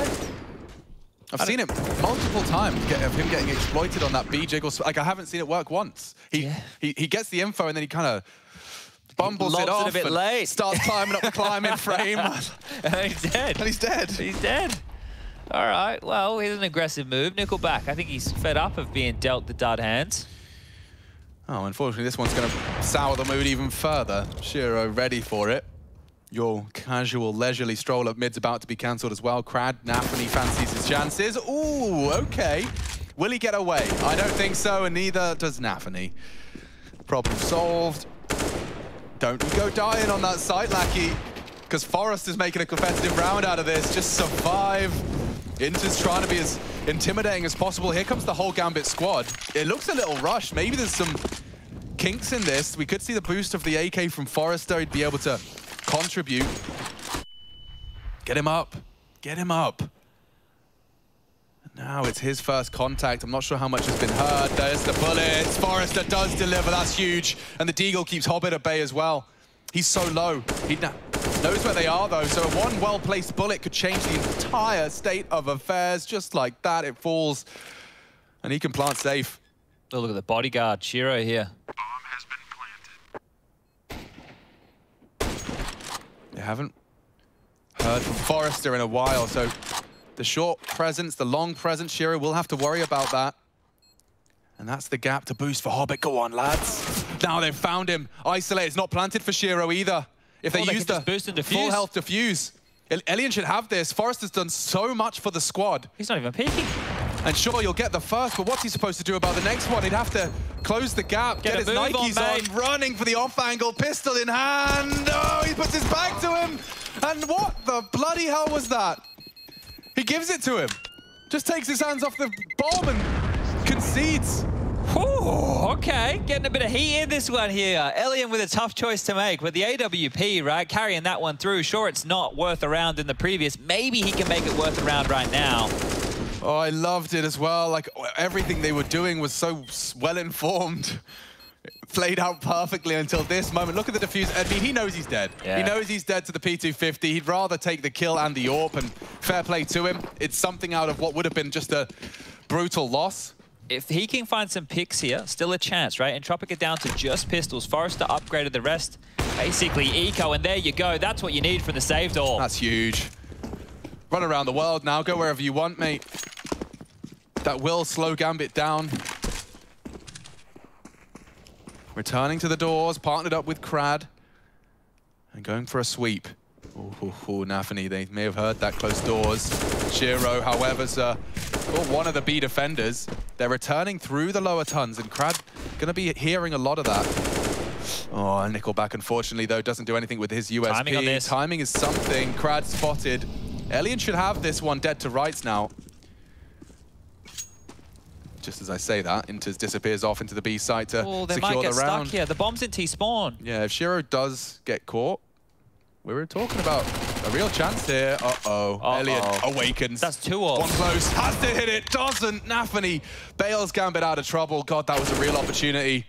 And it just slips by the wayside. Oh, wow. Like, if Crad could have got his hands to that AWP from Shiro, they could set up 2 AWPs in T-spawn. You've all played 32-player Dust 2 matches before. You know how bloody crazy it can be with AWPs in T-spawn. So, a competitive one.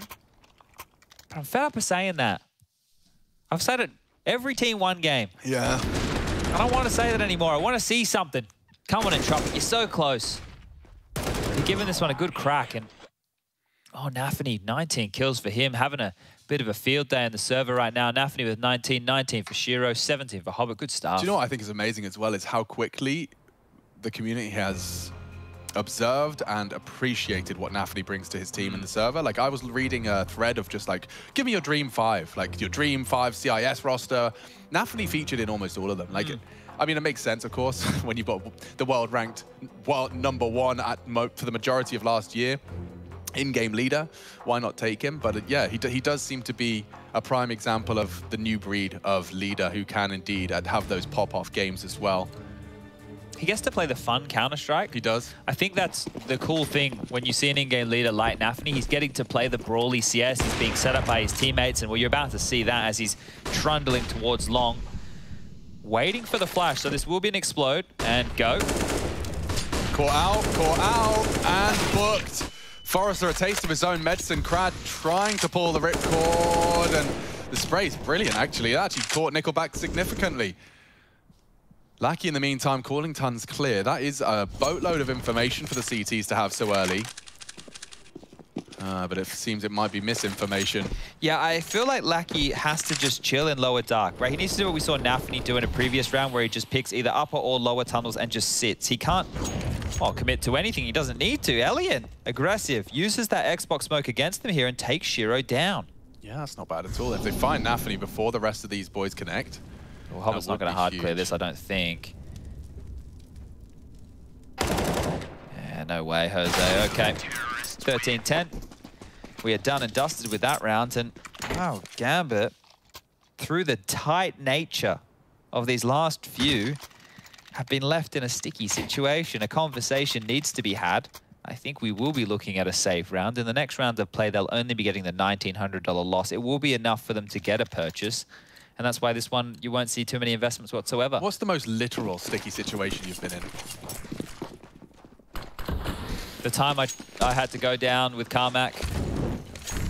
That was I think you should elaborate. Just so you know. Yeah, I should maybe elaborate on that one. Just elaborate a little more than that one. You went down on Carmack? No, I went down with Carmack. With Carmack? Yeah, it's a different situation. No, so we had the caches, and Carmack likes to conspire. Oh, God, yeah. So we conspired against Carmack.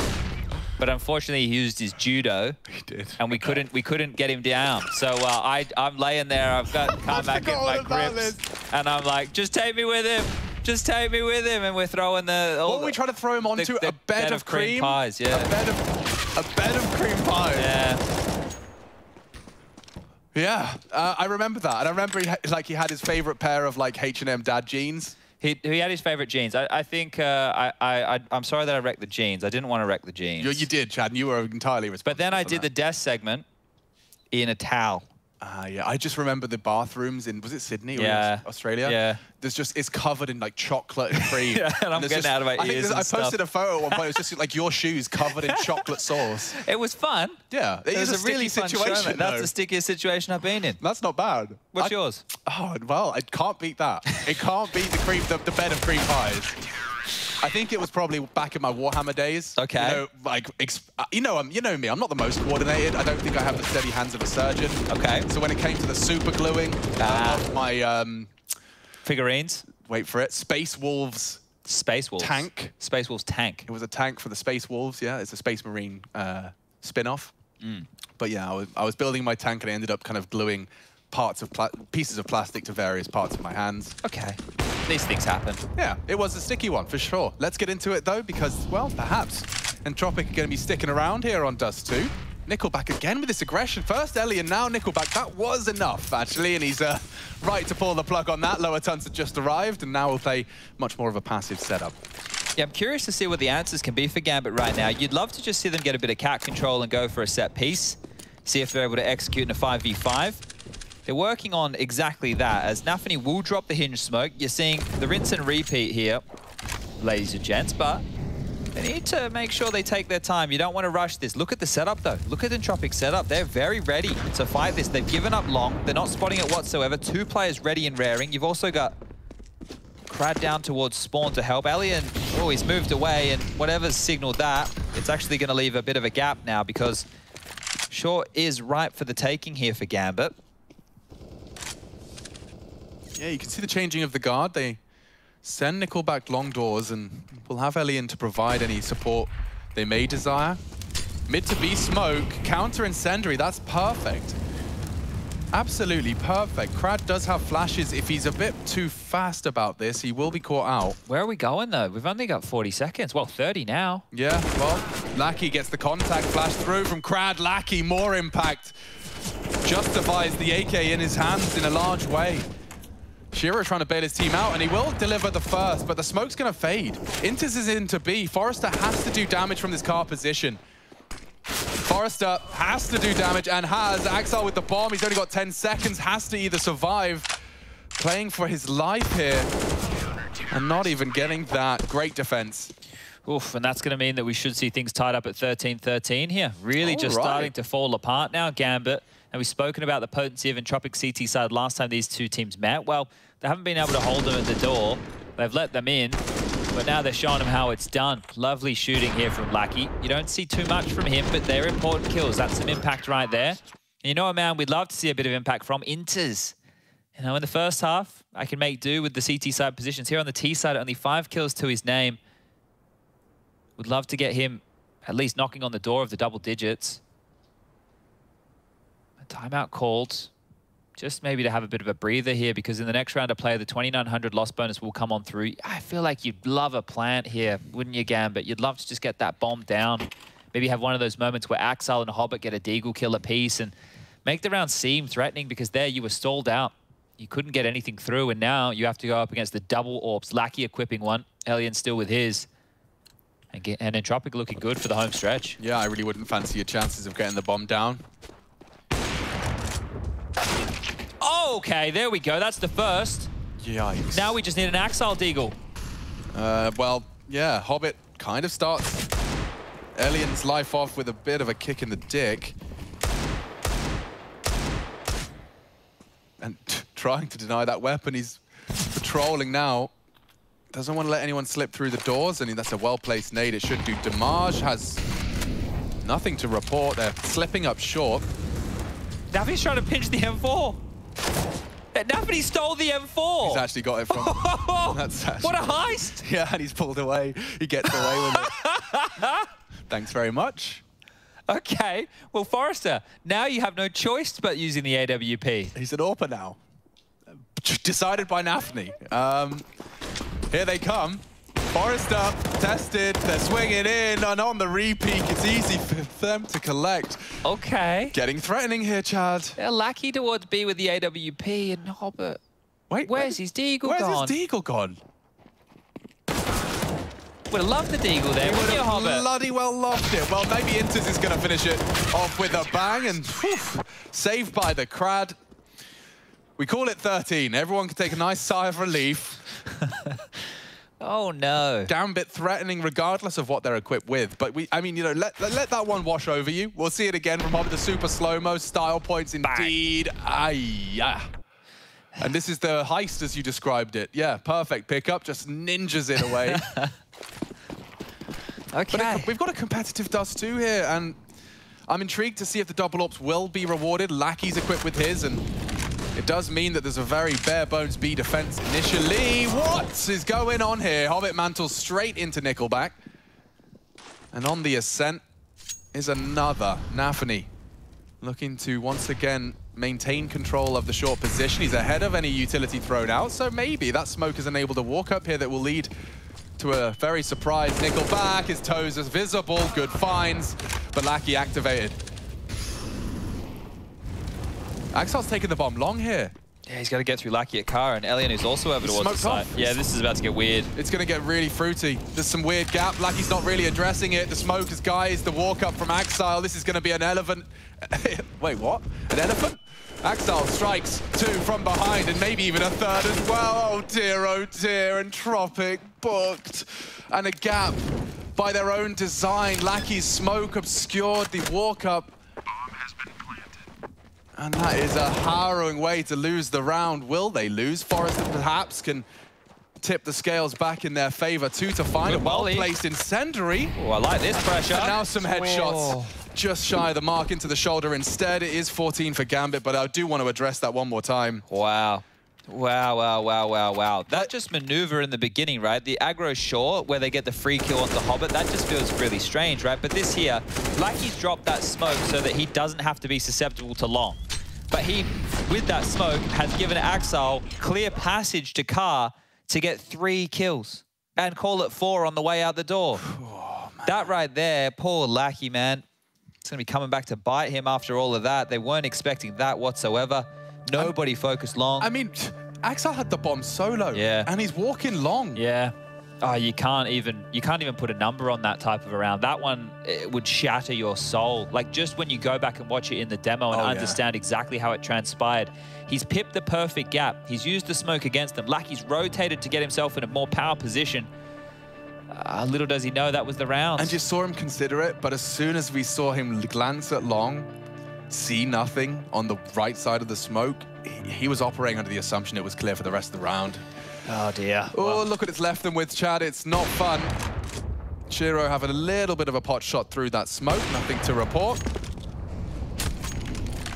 But Gambit now back in the driving seat here, and Entropic with all the chips in the center of the table. It's 3 MP9s. Elian would once again have to find impact on his solo adventure. Ooh, Krad went pushing. He pushed out real far. You see how far he was all the way out the doors there. So this is going to at least make things confusing for Gambit just to deal with that type of aggressive maneuver. That's not one that you normally see, right? So what kind of issues can that cause?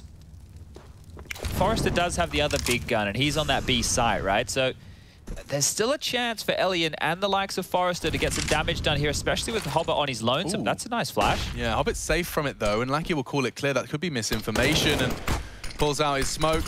He's ahead of it. Hobbit does fall to the MP9, and oh dear, the B defense has nothing. Nothing more than a bit of damage into Inters, and now the T's have taken some he's pushing in, he's pushing in! Lucky finishes the job. No, he doesn't. Down to 20 is Shiro. That could have been it, man. Now instead, the bomb is down, and what's Elian supposed to do? I don't want to say save, but I feel that that is the only option. They don't know the HP of Shiro and Inters right now. If they only knew, they might consider this. Nickelback having a look through dark. If he can find something here, that can pull Elian back. Yeah, and a no-kit retake as well, so... Happy to find Shiro. Nafany mantles up, loudly stepping here. Nickelback, doesn't clear. And Elian's going to have to retreat now with 10 HP. He is just going to be hunted down just for the escape. Everyone low. Needs to be clear of that bomb blast. Oof. All right, well, he's secured his avenue out of things now, so bomb will go off. That's 15 for Gambit, and now at this stage of the game, where the loss bonus is at, it's Gambit's game to lose. This was the initial... Look at this. He was noisy about that as well. That is crazy that he caught Axel off guard. I don't think anyone's expecting that type of a maneuver. Inters with a safe couple there. Yeah, and he saved them as well. I think Shiro was dead in another millisecond. Lucky's push, just big hectic on that MP9 spray. Couldn't level them out. Elian gets the AWP again. If you want to show that you're a superstar AWPer, now would be the time. A lot of pressure on your shoulders here, mate, but comes with the territory. No one's boosting him. He always just goes for these solo adventures, but he could get pushed on that Xbox. And a boost is how he dies. Yeah. Nice find. Hobbit set up on the tower, deals with the aggressive AWPing presence, and it's an irretrievable AWP as well. Great tag. One in return. Lackey on notice, still hitting out some scout shots. He's tagged up Shiro as well with that. So now that deagle from Forrester becomes a whole lot more potent. Center of mass. Couple of clicks, could lose Hobbit. You won't, because Nafany's arrived and looks to be closing out Dust 2 with the Krieg. Nickelback, it bounced off him. Nafany, very unfortunate not to finish the final 3 damage. But they're into B. Nickelback and Krad to defend themselves and all of their hard work already won through the smoke. A dribble smoke perhaps for Krad to worm through. Hobbit's even coming in behind him. As soon as Hobbit clears this, it's all over. Oh, maybe not, Krad. Deals with the flank at the bare minimum.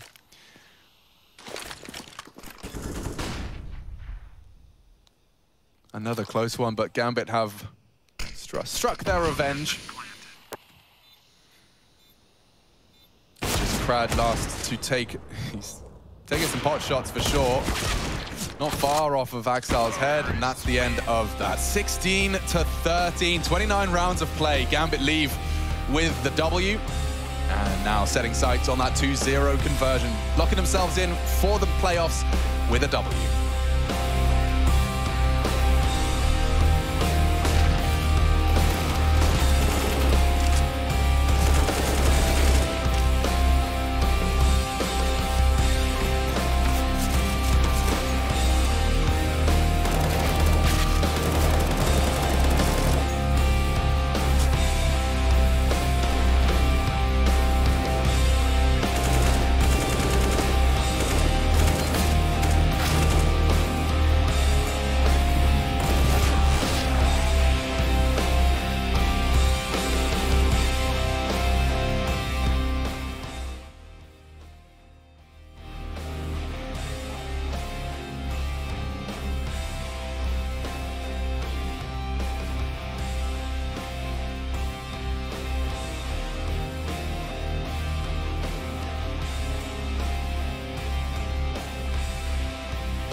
part of my story. I'm going hard for that trophy. It's why they all been on me. No guts, no glory. There's no need to go begin. I don't comprehend and I do not pretend, cause when I'm coming it's to win. You either got it or you don't. You either bought it or you won't. You either wanna give it everything or you wanna cry about a soul. I'ma say it from the jump. Mama ain't raised a chump. Mama raised me to persevere if I'm ever here in a slum. Cause nobody starts at the top. You do your part and you better buy. Working hard each and every day, even though some days it get hard to watch. But you gotta trust the process. Grind hard, don't you ever quit. It's a must, you see the progress. Got a ball till you get it hit. They can never do what I could do, cause they on the same stuff. If you doubt me, then I'm coming to show them what I'm made of. Yeah, always showing your integrity. Yeah, if you want it, I'ma let them see. No guts, no glory, not a part of my story. I'm going hard for that trophy, it's why they all been on me. No guts, no glory, there's no need to go begin. I don't comprehend and I do not pretend, cause when I'm coming it's to win. No guts, no glory, not a part of my story. I'm going hard for that trophy, it's why they all been on me. No guts, no glory, there's no need to go begin. I don't comprehend and I do not pretend, cause when I'm coming it's to win. Wake up, put the work in, it's the only way it's gonna work out.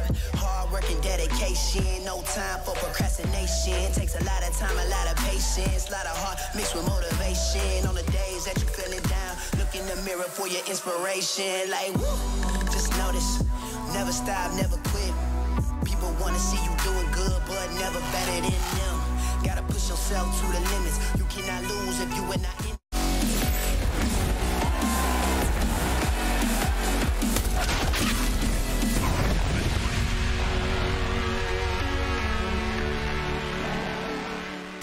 I guess we'll call ourselves Arby's, because clearly we got the meats. As you see, Stunna and Moses cooking up a storm outside. Gambit have been cooking up a storm inside of the server, get themselves now one map away from getting through into the playoffs, and they're looking fantastic, taking revenge on the last time they played here on Dust 2, denying the map win for Entropic.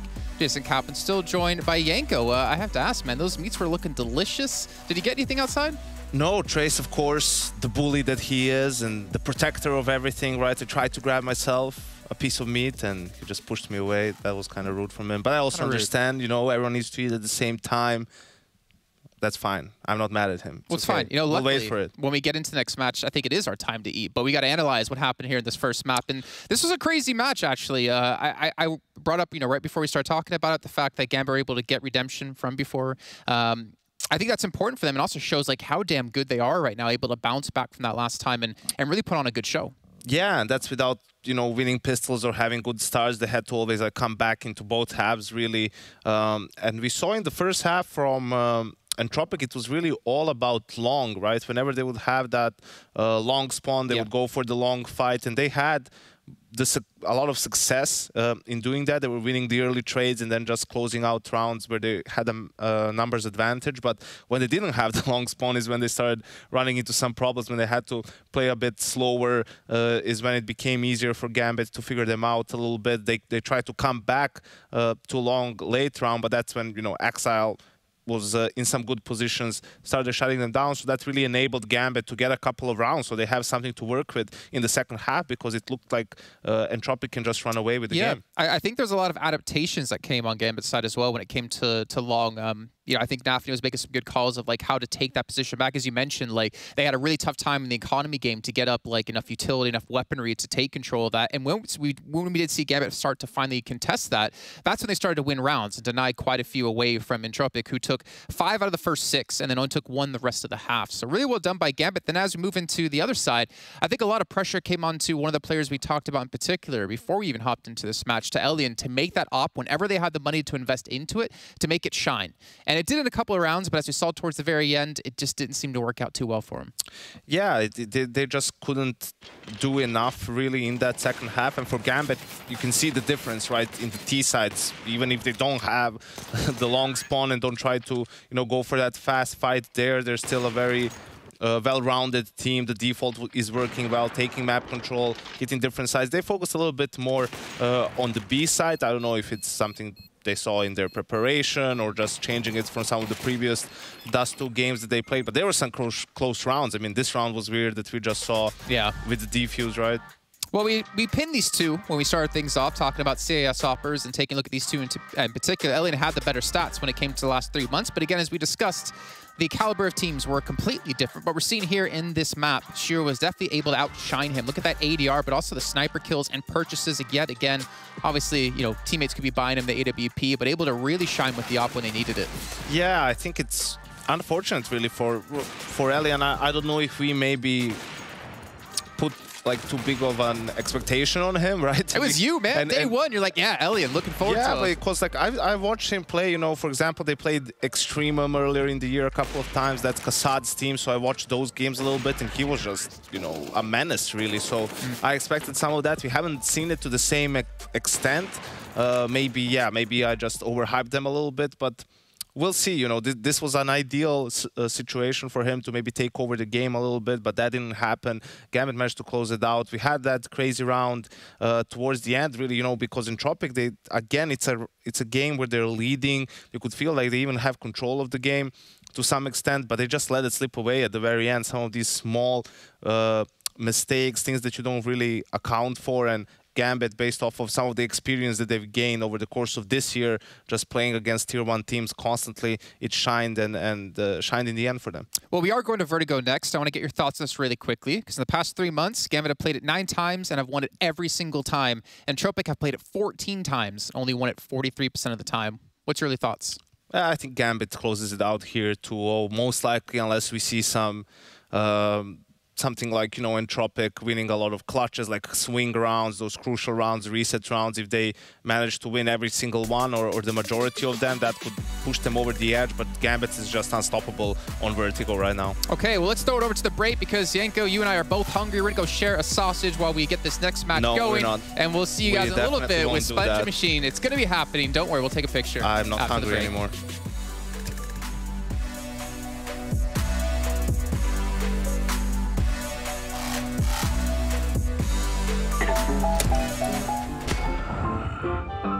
Yes, nice shot, my friend. Cheaters ruining your plays? I have eyes on the enemy. Bad servers stopping your shots? What you need is ESEA. Advanced anti-cheat to stop cheaters. And the best servers around, all with 128 tick rate. ESEA, the best way to play CSGO. Choose nades, choose a smoke, choose a flashbang. Choose team badges to support your favourite CSGO team. Choose an ESEA Premium membership. Choose routes you know bring in wins. Choose pro video tips. Choose the fan club wars. Choose behind the scenes content. Choose good grades. Choose guns you know you can shoot right. Choose bingo. Choose the equipment you know is going to get your team the win thanks to heat maps. Choose the CSGO Hub Premium, the complete package to help you and your squad achieve all your CSGO goals.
grind hard, don't you ever quit.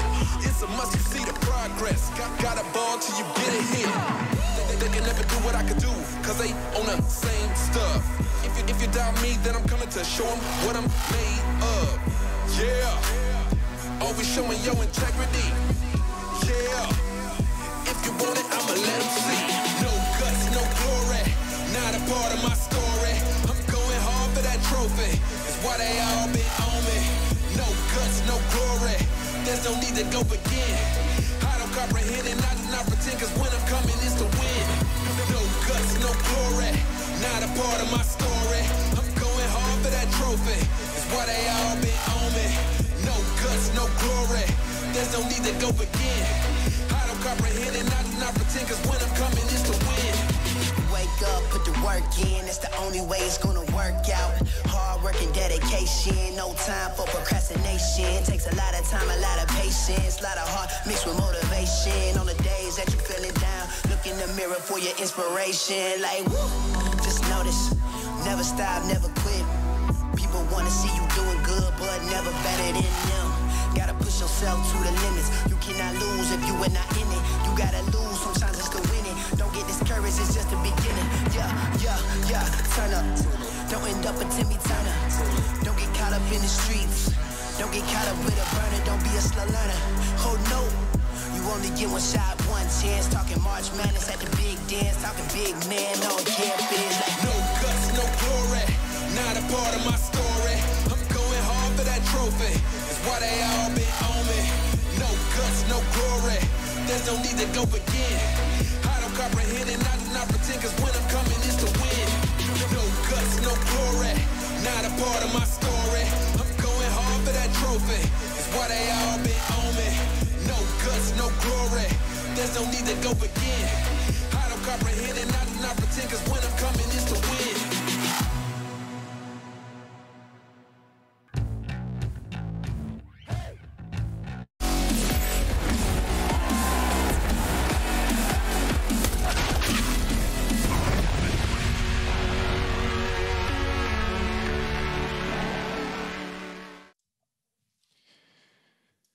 We're ready to rock and roll back with the Counter-Strike. It's the second series of the day. We're here to round out Group D, and it does look like Gambit have it within their reach. They'll be locked in for the playoffs should they convert here on our second map. And Chad, a Vertigo, a little bit of spice to the map veto today. I'm excited to see it. We're heading off to one of the highest buildings in the high-rise of the local area. 51st floor, I do believe, as we go up, up, up. And away. I forgot how that song goes. That's the one. That's the one. Yeah. Have you ever seen Stunner handle a sausage so gracefully before? I mean, I've seen it when he's got Jason close by. That's true. He tends to do well with the assistance of Jason Moses O'Toole. He's his 2IC. I'm excited, actually. I'm excited to see if Gambit can continue the domination they've had on Vertigo. I mean, what was it? You were just telling me 15? Or 15 in a row. 15 in a row, Chad. So that's one way to get it started. The party has definitely begun. Yeah, well, look, any resistance that Entropic can add to this map here will be a nice surprise. They already find themselves in a 3-on-5, and that's the burst fire Glock. You don't see that very often, guys. To take a picture, it'll last longer. Forrest is angry. Yeah, he's mad, and Axile using the burst fire for Crad is certainly gonna bother him more. More from Axile, that's 3, and give him the 4th. Elian gonna have to back away on this one, and a quick pulse shot from Axile's Glock. Still very an imposing presence he has. Jumping and call it 4. All right, well, Axile's come to play here on Vertigo, makes that very clear. Do you reckon this is a Zuma map? Like Vertigo and Ancient Azuma maps? It could be. And Dust to Inferno and Mirage are Boomer maps? You know, I don't hate the comparison. Because, look, all I'm saying is... Gambit youngsters... On Vertigo, 15-0. This year, I think they played 28 Vertigos. They've lost 2. Right? So if they continue in... I don't remember... And I remember the loss to Heroic was a series, as Yanko said, that they lost. You know, Heroic lost. Yeah. Gambit still won and converted that series. So even in the face of defeat, they're still winning. I'm curious as well. It's obviously having to go back a couple of years now, but remember Astralis' dominance on Nuke? I haven't had my refresher in Astralis dominance in a while. Was it? I think it was 23 in a row that they were on in Nuke. I'll have to double check. I They can't eventually recall. lost it to Ents. I think that was in Madrid? Maybe Madrid? I remember the was it Portugal? Inferno record was broken. That was by Big on Inferno. On Inferno? Specifically, believe it or not. Wow, it was on Inferno? It was, yeah, actually. Wow. Yeah, a bit of a surprise, I know. Well, this one's going pretty well for Gambit, all things considered. I mean, I'm excited that they might be hitting B frequently. At least if these first 2 rounds are anything to go by. Terrible catch out of Shiro there. It's like when you're watching a golden retriever try and catch a ball late, you know? Butterfingers. Slow motion dog reactions. And within the smoke, they reside. Nafany was hoping to catch a little summon, and instead his whole team finds frags. It's Nafany with 2. Patience rewarded, and short work of the remaining 2 as well. Lovely start for Gambit. They couldn't have gone really to any better of a start. Looking at the deaths, I see a grand total of 3. Time for round 3. Just the USP. Did you see that Mal's NXT content? They did? No, what did they do? So they did, with their Academy squad, that's Mal's NXT, they did, you know that game where you put the card up on your head and you have to guess who you are? Yes. Right, and everybody in the circle has that. So Cyclone, the coach of Mal's, he was given me. And they were going through the question and he's like, did I used to be a pro player? And some of the kids in Mal's NXT are so young, they said no. So that means I don't talk about the Titan game anywhere near enough. Clearly, you're not relevant enough anymore. Doesn't count. Oh, that's no fun for anyone. Shiro can't believe his luck. Yeah, a 2 for 1 special of 1. And, well, the A site is wide open for business. They will smoke off what they need. And the CT's aggression towards T-Spawn is not going to have anyone to receive them.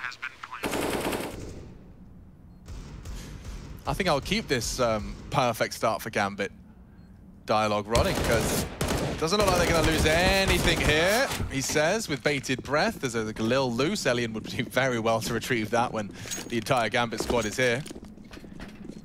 So they've definitely kept that Galil from falling into enemy hands, and still happy to call that pretty much perfect. Grand total of 4 deaths stomached over 3 rounds of play, and it is time for the guns to come out from Tropic. Let's see if they can make this competitive after all. Hello, hello. I do love an Axile clinic. I do really enjoy an Axile clinic because the thing is, he's so sharp, he just peels everybody else apart, right? And it is good to see. So let's see if he can keep it going.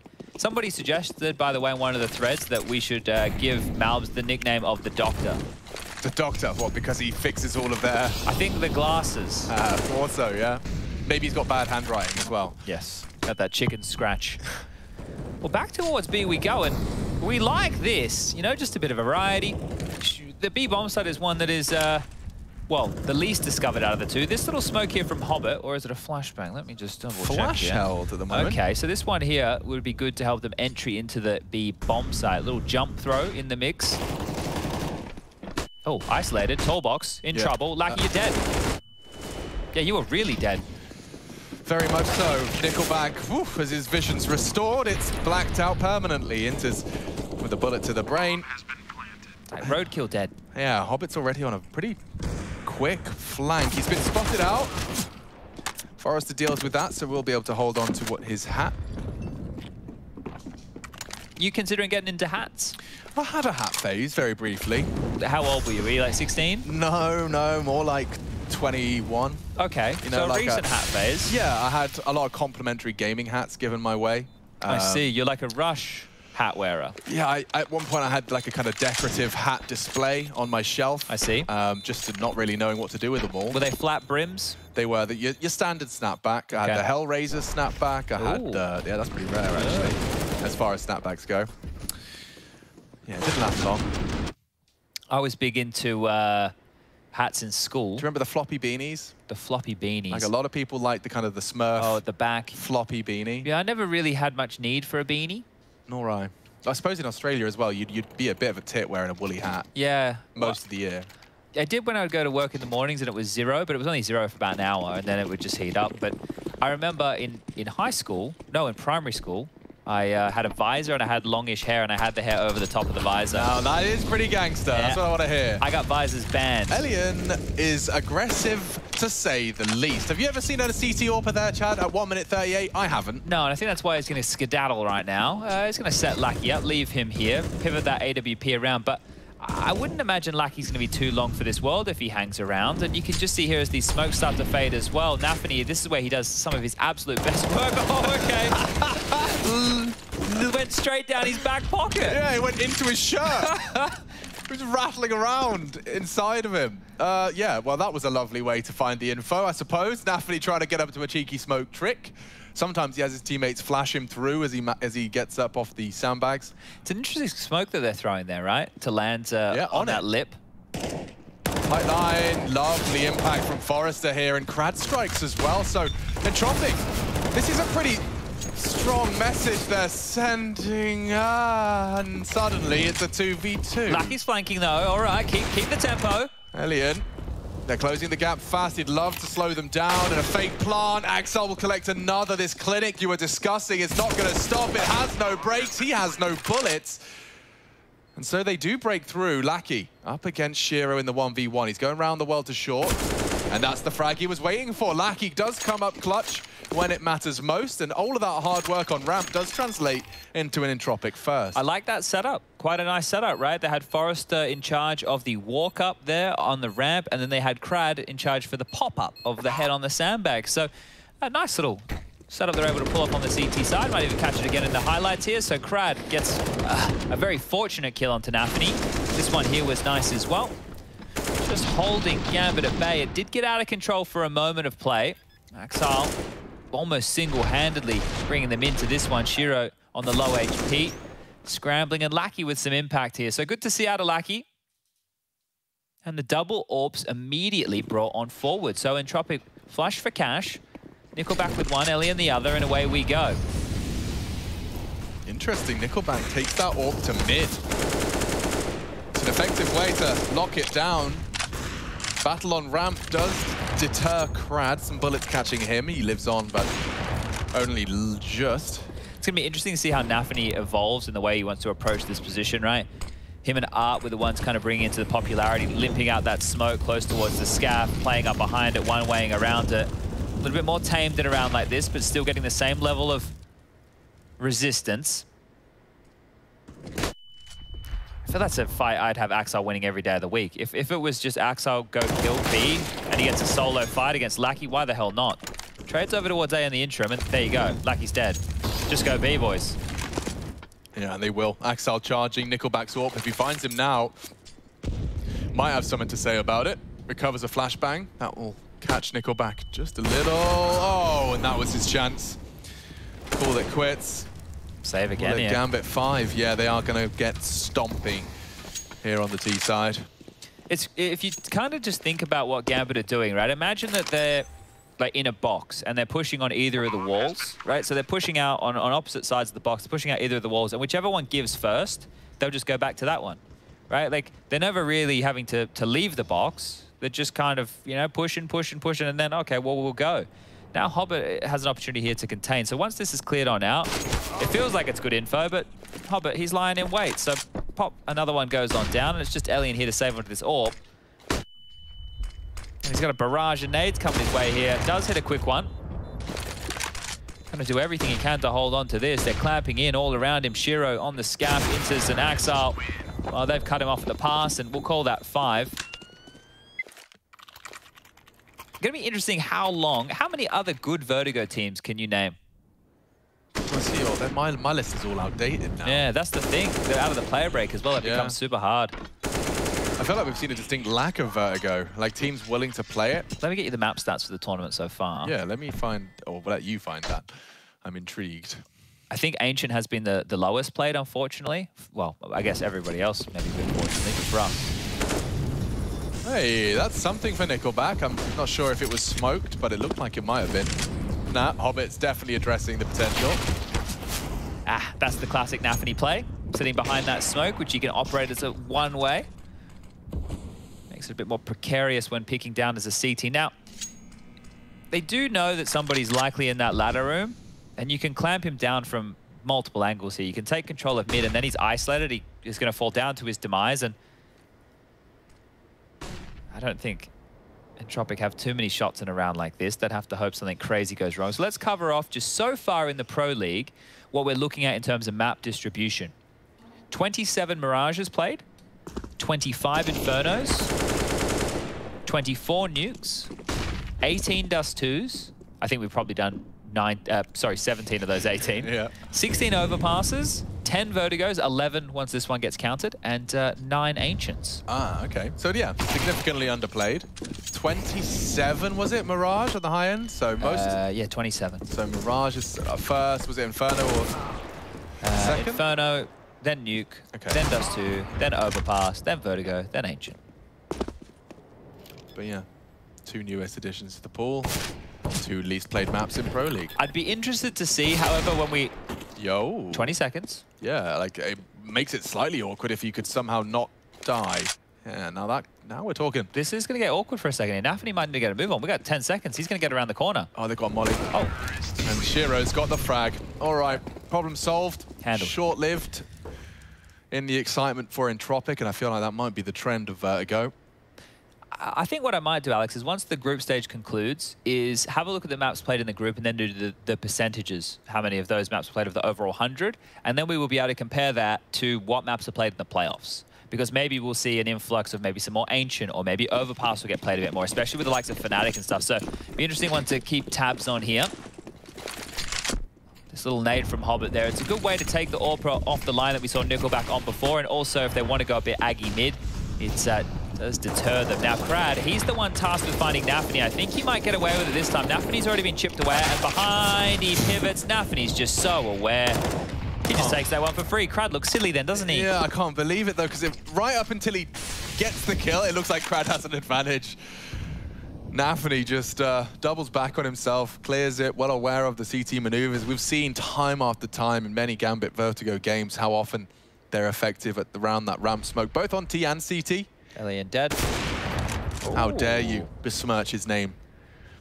I don't know, man. It's Nafany. You know, I can't go against him. Nah, he's the in-game leader we all wanted to be. Look at the angle. I love that from Forrester. He's found a lovely mix-up from the sandbag's position. Catches the short walk up. Axile's up to his usual tricks. He's so confident. One-man B.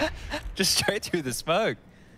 Look at the damage he did. Like, Lackey's going to be calling for help after that. Yeah, you're not expecting the Marauder of Axile just appearing through the smoke like it's been set up for his arrival.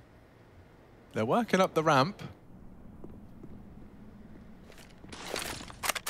Ooh, Nickelback yet to frag. We'd love one in a round like this. Yeah, certainly. Drop that smoke down in expectation of this AX sec. Forrester short side, Nickelback headshot. Oh, and it comes way too easy for Axile. Damn, Forrester caught moonwalking out. Bomb to be planted, zero real chance to contest. Oh, what is that? Cool little lineup. Hello. Very nice little lineup. You can see it's burnt down Inters. They were unable to extinguish. Now, if you find that AWPer in an elevated position, you could perhaps threaten on Axile. Shuro on short. They're using their smoke against them, Alex. They're using their own smoke against them. They're holding it. They're holding it. And that's the end of that. Get the frags if you want. Because that's a round for Entropic. It gets costly with all the lost weapons. That's into smoke, right? I believe so. The one that he got out late. Yeah, so not only does he die, he leaves them a nice little surprise. So this was the cool little molly there from Nickelback with the nade combos. That accelerates the demise, and then in their own smoke, right under their nose. And with super low HP as well. Oh, naughty, naughty right there. Okay, well, one's a steal away, but one that's going to be hard to recover from. Chad, the 2 rounds Entropic have had so far have come down to a 1v1, and they're diffusing the smoke. It's far from easy for these boys. And they are ready to contest ramp. They are here. There we go. And now Crad has won his head-to-head with Nafany. Thanks, Lord. All right, that was going to get real unfortunate for Crad if he kept on going down. Oh, I like this boost as well. We did see Complexity doing this with a player over towards Sandbag as that third man. Well, they managed to at least keep it even. Crad maintains the advantage that they've had in Tropic. 3 members left on Gambit. Shiro just threw the AWP away, right? He just threw the AWP down into elevator room. So it tells me that they're not as likely to save now. They're more likely to go for this. And one of the things is denying that AWP, well, you know that Alien's not going to be able to get it going forward. So you understand the thought process here.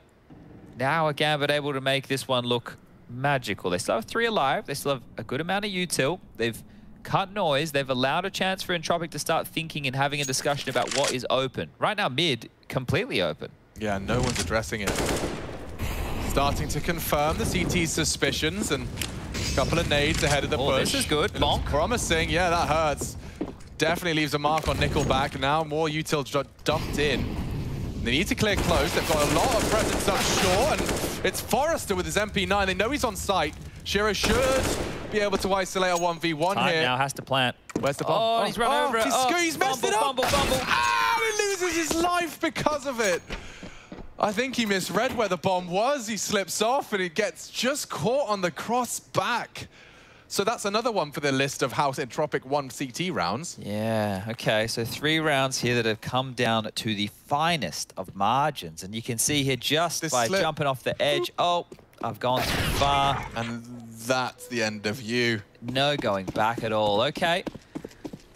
Oh, Gambit, they can retain the rifles, they can retain the buy. It's still looking very good for them. Entropic, with only limited players surviving in these rounds, sometimes none, are still up against it. And Nafany, oh, he's been on the receiving end of some deaths lately. Okay, humbled a little. Down to 40 HP. Elian taking a couple of shots, and here's the gap. Oh, it's happened again. Axile, it's 17-3. And Krad can't hold a mid against the entire squad. Forrester can have a go. But Nickelback up against the entire squad here, and wow, the bomb's committed to B. He's got that frag and gotten away. That gives us something to talk about. Elian has Inters right up against him here in the smoke. Oh, you don't love this. Past each other completely. Nickelback takes one with him, but yeah, that's one way to end a round. I do want to address Axel. Like, if anybody wants to be that B stairs defaulter, just go ahead and load up an Axel demo. Just steal it all. The way he's taken this site this time is just lingering and wall banging. Kind of doesn't really feel fair. No, it doesn't, does it? Oh dear. Okay, well, 7-3, and you spoke of, well, we spoke about just how fine of a margin these have been. Krad getting mad. Krad getting real mad. Krad's a big boy as well. Sometimes you got to walk away. Yeah. Just walk away, take 5 seconds, look out the window. Yeah, okay. Well, it's not going to go better for Entropic into the next round of play. You can see here just how limited their investment has been. Now, this flash from Nickelback could be, you know, a little bit of something. They know there's multiple members, and the flash came out. Not a lot of commitment behind it, right? It felt like it could have been a horde of CTs popping out from their hidey holes. Instead, dismantled one by one. And that'll be the 8th round. The half has been won. I think just get him out of here at this point. It's feeling like Gambit, they don't want to lose on Vertigo. They want to get their 16th consecutive victory.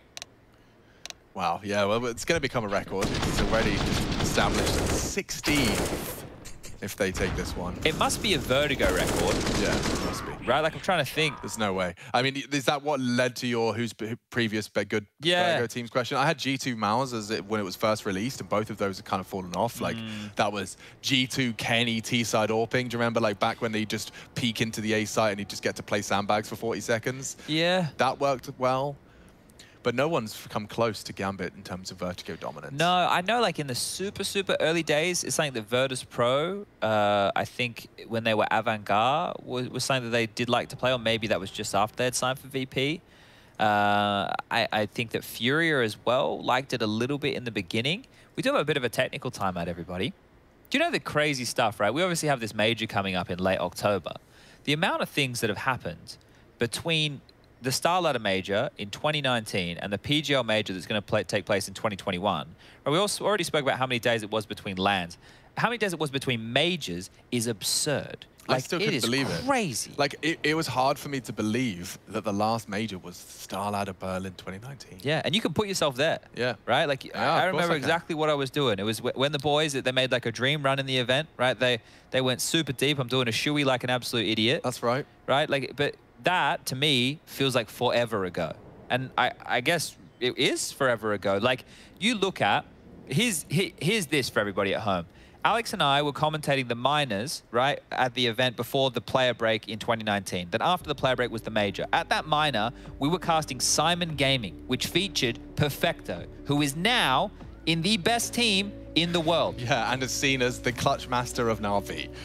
That much has happened in that period of time. Yeah, that's absurd. True. Yeah, and I'm sure you could do it even better. You know, in Tropic, we had a couple of members of them, actually from the Hard Legion, Crad, Yes. I believe. Yep, Crad, Forrester. Yep. 2 members of that who are just, you know, desperately trying to qualify for a major, now finding themselves in the ESL Pro League. Like, imagine the other crazy stuff. Like, we have Astralis. You look at that team as the dominant force that they were. Well, in 2019, they won the major, right? Think about everything that's happened with Astralis since then. Lucky, their most recent addition is 18. In 2019, the kid would have been 16 years of age. When Astralis were the most dominant team in Counter-Strike history. That's just wild. Yeah.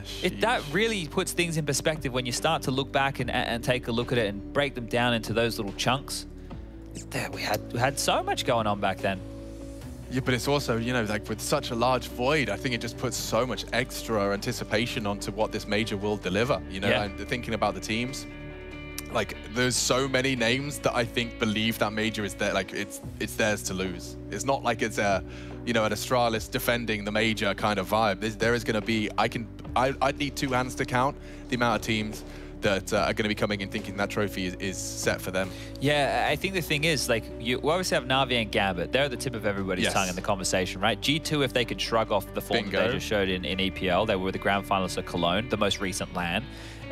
VP, if they can shake, well, they have to qualify first. I don't even get a conversation about VP. We don't even know if they're going to make it through the RMR, right? Right now, they're on the cusp. VP aren't even guaranteed a slot right now. Crazy. So the next set of RMRs is going to determine a lot. Astralis, they are the defending team. I know it's not the defending lineup. I still would put them like straight up, like just up for debate because it's Glaive and because it's a major. Yeah.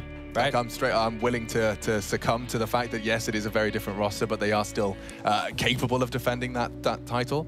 The heroic conversation is probably one, but we all, if we're paying attention to Counter-Strike right now, know a lot of stuff is a little bit iffy over there. So we have in flux. Yeah, that's one way to put it. So we'll have to wait and see how that one all shakes out. Like, what does Fnatic become? Are they legit just out the gates? FaZe, we know they do better. Like, there's so many teams to have a conversation about here, but I think if you consider the Counter-Strike we've had in 2021 with Gambit becoming the best team in the world and then the back and forth with Na'Vi, imagine a final with Gambit versus Na'Vi, you know, like something like that could just be chock-a-block full of excitement. Yeah, Shiro don't forget, Simple's not got a major trophy. No, you put that in his cabinet, then let's debate that GOAT status, shall we? Okay, well, see how we go, because the guns are back out for Entropic here, and it feels like it's been a long time between drinks. They've had these buys that have been cobbled together. They've won these rounds by the smallest of margins, and Nafany's back to his tricks. The smoke fader. It's just a matter of time until Simple has a major trophy, though, right? It's not like he's going to... You don't think he could fall the same way Guardian did? Come on now. Don't even start that talk. All right. Don't even start that talk.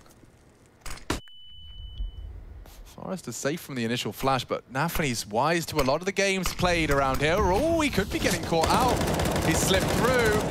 Forrester... I have no idea. Yeah, I have no idea. He's actually used that perfectly. Walks up on the smoke. Now Nafany can catch them wherever they want. Oh, changed my mind. Some stray bullets through does lead to his demise. Mission accomplished. Loud, though. Forrester being hunted. Shiro will swing into him, and that's another for the defense. Here we go. Entropic, off the back of the extended timeout, are posting all the frags necessary. Actually, Lackey winning his duel against Axel for the first time. Certainly helps. Yeah, this one here is looking really good right now. I think if you can just take as many down with you as you can. Wow, that was a quick flick. Inters has gotten 1. 2 more would be great, but with only 15 seconds left, maybe he's just saving. So, yeah, just really timing themselves out in a round like that. Gambit will concede their 4th. But this time, Not through a defuse, and not through a 1v1. So there you go. Not too shabby whatsoever. Fourth time's the charm, as they say. That's how the saying does go. They just can't stop saying it. Yeah, it's very popular. Oh, yeah. Well, like maybe that's the Russian saying. Not third time's the charm, fourth time's the charm. Maybe that's the variation that I've been missing. So this here is super unlucky for Nafany because he's going for a genius level play and he's copped a straight bullet. They were doing that intentionally right there in case Nafany was going for a play like that. So it's not like they were unawares of his antics, but slowing him down. And now, well, in Tropic, they win this round. They might actually get a decent half out of all this.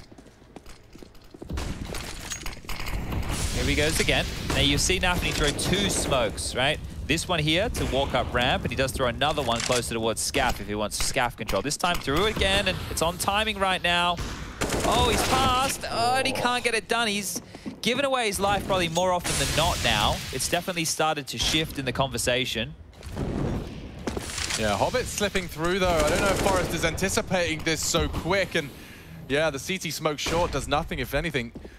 Something forgot Hobbit to play around. That looks promising. Hobbit's still a threat. Whole of Gambit are starting to rejoin the force as well.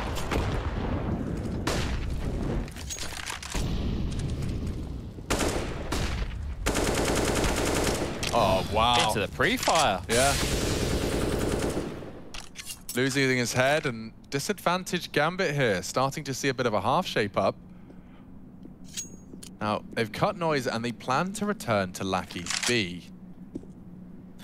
Nickelback's not far away, you know. It looks like he's even going to start cheating over towards that construction position. So they should have 2 on the side. Lackey's just flashed and called clear, but it's kind of dud info. They are coming his way.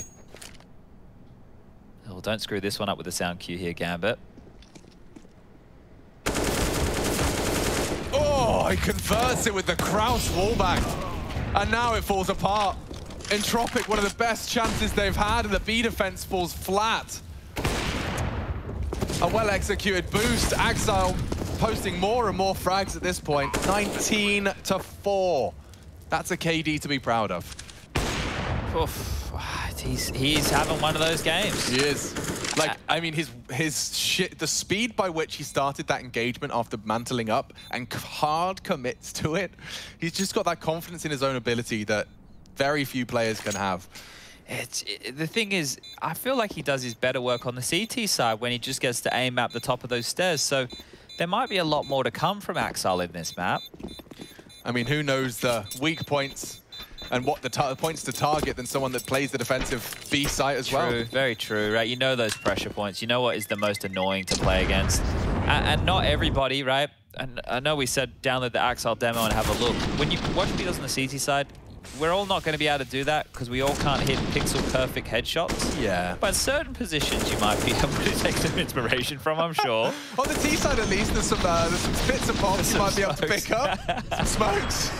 Just learn how to do the boost on that left-hand side down the bottom properly, guys, right? Just with that, when you jump on the, I guess we'll call it the safety rope, yeah. Make sure that if you're the guy, right, who gets on the higher bit, you're the guy jumping on their head, okay?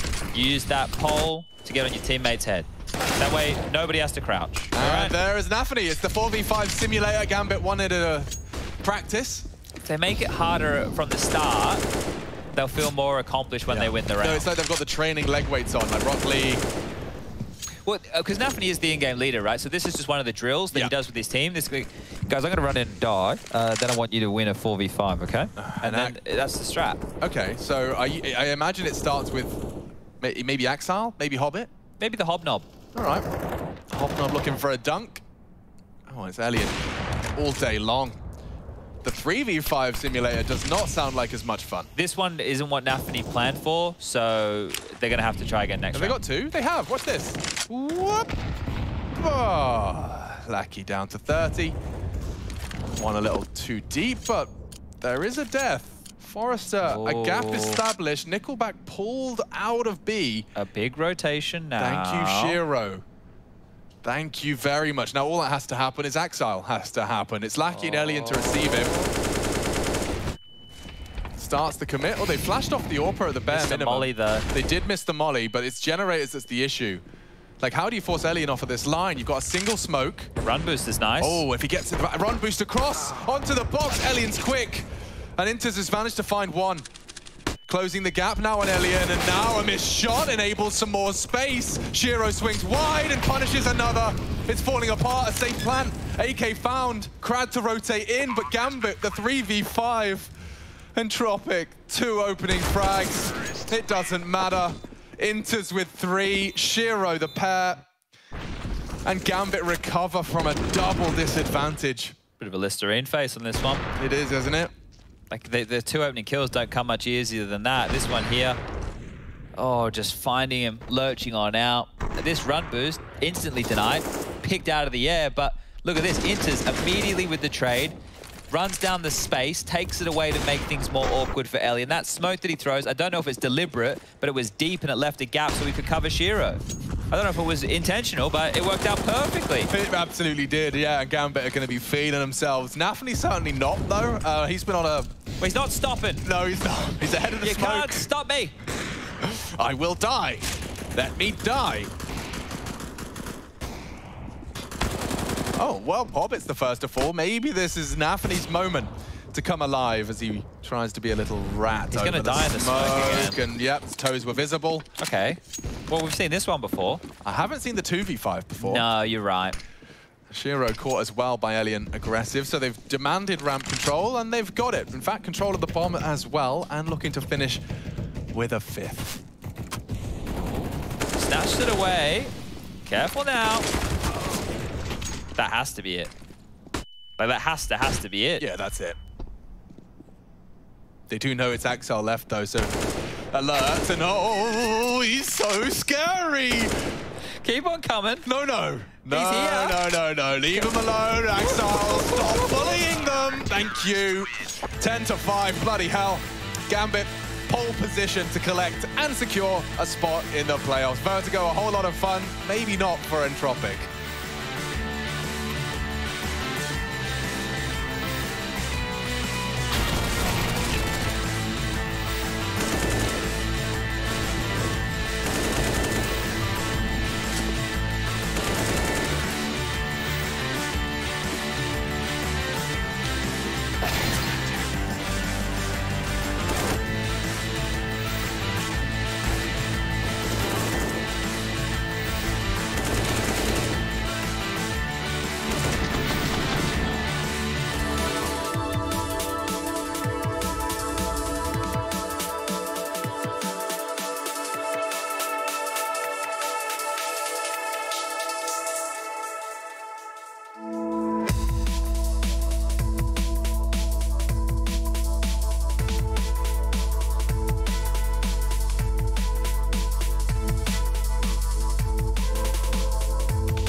I love it when Shiro starts talking with his hands. It's great, isn't it? Yeah, that's when you know he's got something in mind.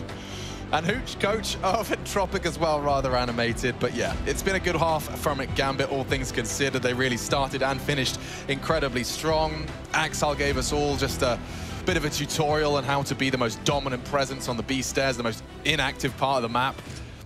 Still managed to leave with a scoreline that baffles most. That's 21-6. Easy. Easy life for Axile. Let's see if Entropic can close the gap and make it look more respectable by winning the pistol. But I think we all have a suspicion as to how this one may end. Well, they're so confident in Axile's abilities, they've left him to hold mid and B on his own, right? So Axile, you take that whole half of the map and we'll just worry about A.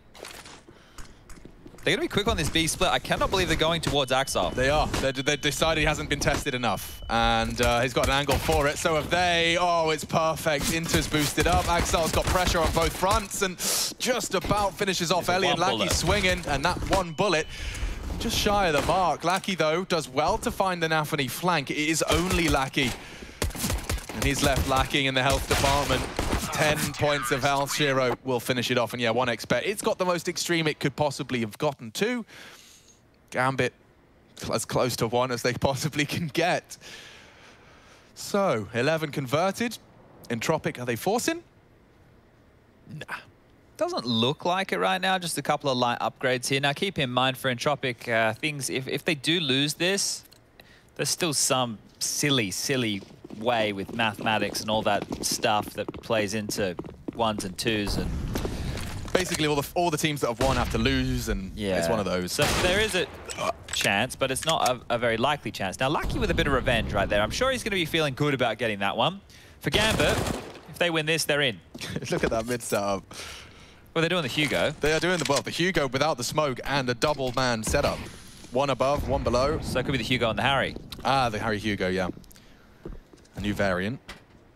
We had enough of those lately. But 2 drums and a cymbal fall off a cliff. What a waste of money. The music store is going to be pissed.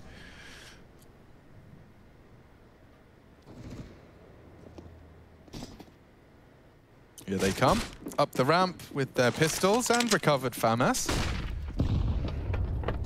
Loud about this. CTs don't feel like they need to float too many players over. It's Nafany that confirms that there's no one home. I feel like Nafany is the type of guy who's going to push. Yeah, that's what I was thinking too, but they've just tried to fake it out with steps, and Nafany will go looking. So Forrester, it's exciting, but it's not going to be for fun. Yeah, and Hobbit could not be in a deeper position, really. An impossible clear without a Molotov, so no fun for them to be had. Inters to bait them in. Come on, boys. Come and look at me. Everyone look at generators. Hobbit strikes, and that is 12. In that situation, Inters is like, you know, when you're driving down the road, and maybe you're going past an area where they sell cars, and you know that big inflatable dude out the front? The wacky wave with inflatable arm, man. He's throwing his arms in the air. That's what Inters is in that situation.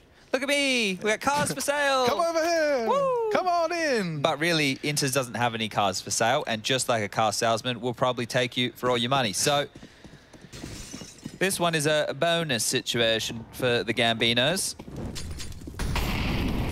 See, can these AKs of Entropic get anything done? Alien's down to the Krieg, or the Craig if you're from America.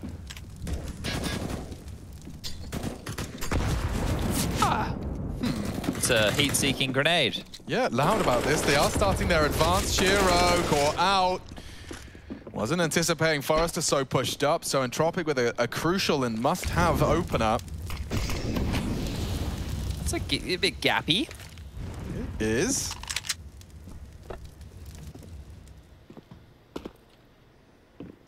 Can just be the A finish here quite easily, all things considered. Oh, yeah. Squandered incendiary. This is not looking good now. Alien's in a power position. They don't know about it. Alien's going to ruin their day. Oh, no, they know about it. Oh, the one-way. They've dropped it. That will buy time. Yeah, this is getting sketch now. 50 seconds on the clock still. You can call cancel, Entropic, if you're not feeling it anymore. You have smokes and flashes to make this work, so staying forward. So a Gambit, though. I mean, they're all here. one-way fades, but Nafany still gets one for his troubles, and even damage onto Nickelback now converted by the Inter's rifle. One short. Bomb on Krad's back. He's trying to get into the site. Forrester's walked up. They should, and they will have that bomb down, courtesy of Lackey's headshot. Unless Axel wants to fly through that smoke, it's defended by the Lackey spray. Bomb down. Advantage in Tropic. It should be the round. Should. Krad's caught on the edge of the smoke. Some magnificent fragging out of Inters, and actually Lackey aggressing. Axel will catch him. I love the reposition. Perhaps they were going to line up for him, but Axel too quick on that, and that's his 24th for Gambit's 13th. Yeah, I think we're sailing here to a map conclusion now. The plant, if we're going for best case scenarios, is going to give Entropic another buy, another round where they can stay threatening with AKs, but I think they know where this one's headed as well.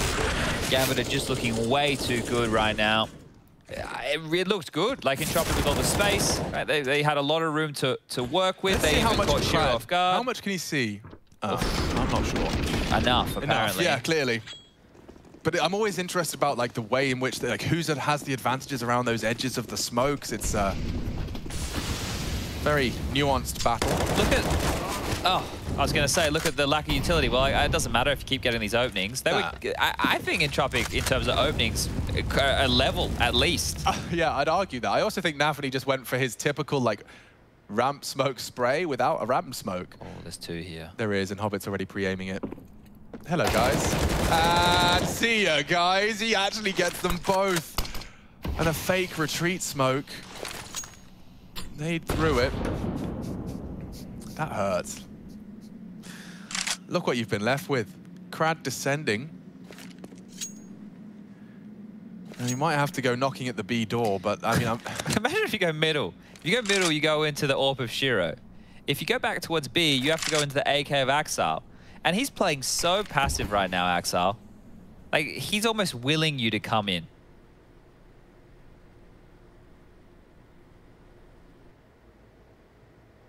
It's a weird way for him to be peeking it, but I imagine it means his headshot. It's much less likely he gets hit by that insta-dink. Goes down to the body shots regardless. Could be around here. Yeah, it could be. That was the frag they were waiting for, and now pushing up, taking space. His presence alone is a threat. Shaping up nicely here for Entropic. I think if you're Gambit, you should just relinquish this round. It's not worth losing everything right now, right? You're still in a power position in this game. And they will just slowly backpedal out of there. Now, Forrester, he doesn't want to let them hold on to their goodies. I think they're aware they could start scooping up a couple more if they do deny the saved rifles. Krad is going to get on out of dodge. They need to drop guns too here. So, call this 6. Entropic are able to get something. The gun's saved. Now, this next round of play is not going to be fantastic for Gambit, right? You can see there, if you take a look at the right-hand side of your screen, there's not a whole lot of cash to go around. Hobbit can drop a rifle, and probably should. And I think everybody, besides Nafany or Inters, will have a rifle here. One of them will be operating with an MP9. It will end up being Nafany. It makes sense for the way that he likes to approach that A-ramp hold. But is it the immediate response from Gambit, or are Entropic actually working on something here? You see, his job is to listen for footsteps. The guy is just playing the swing roll right now.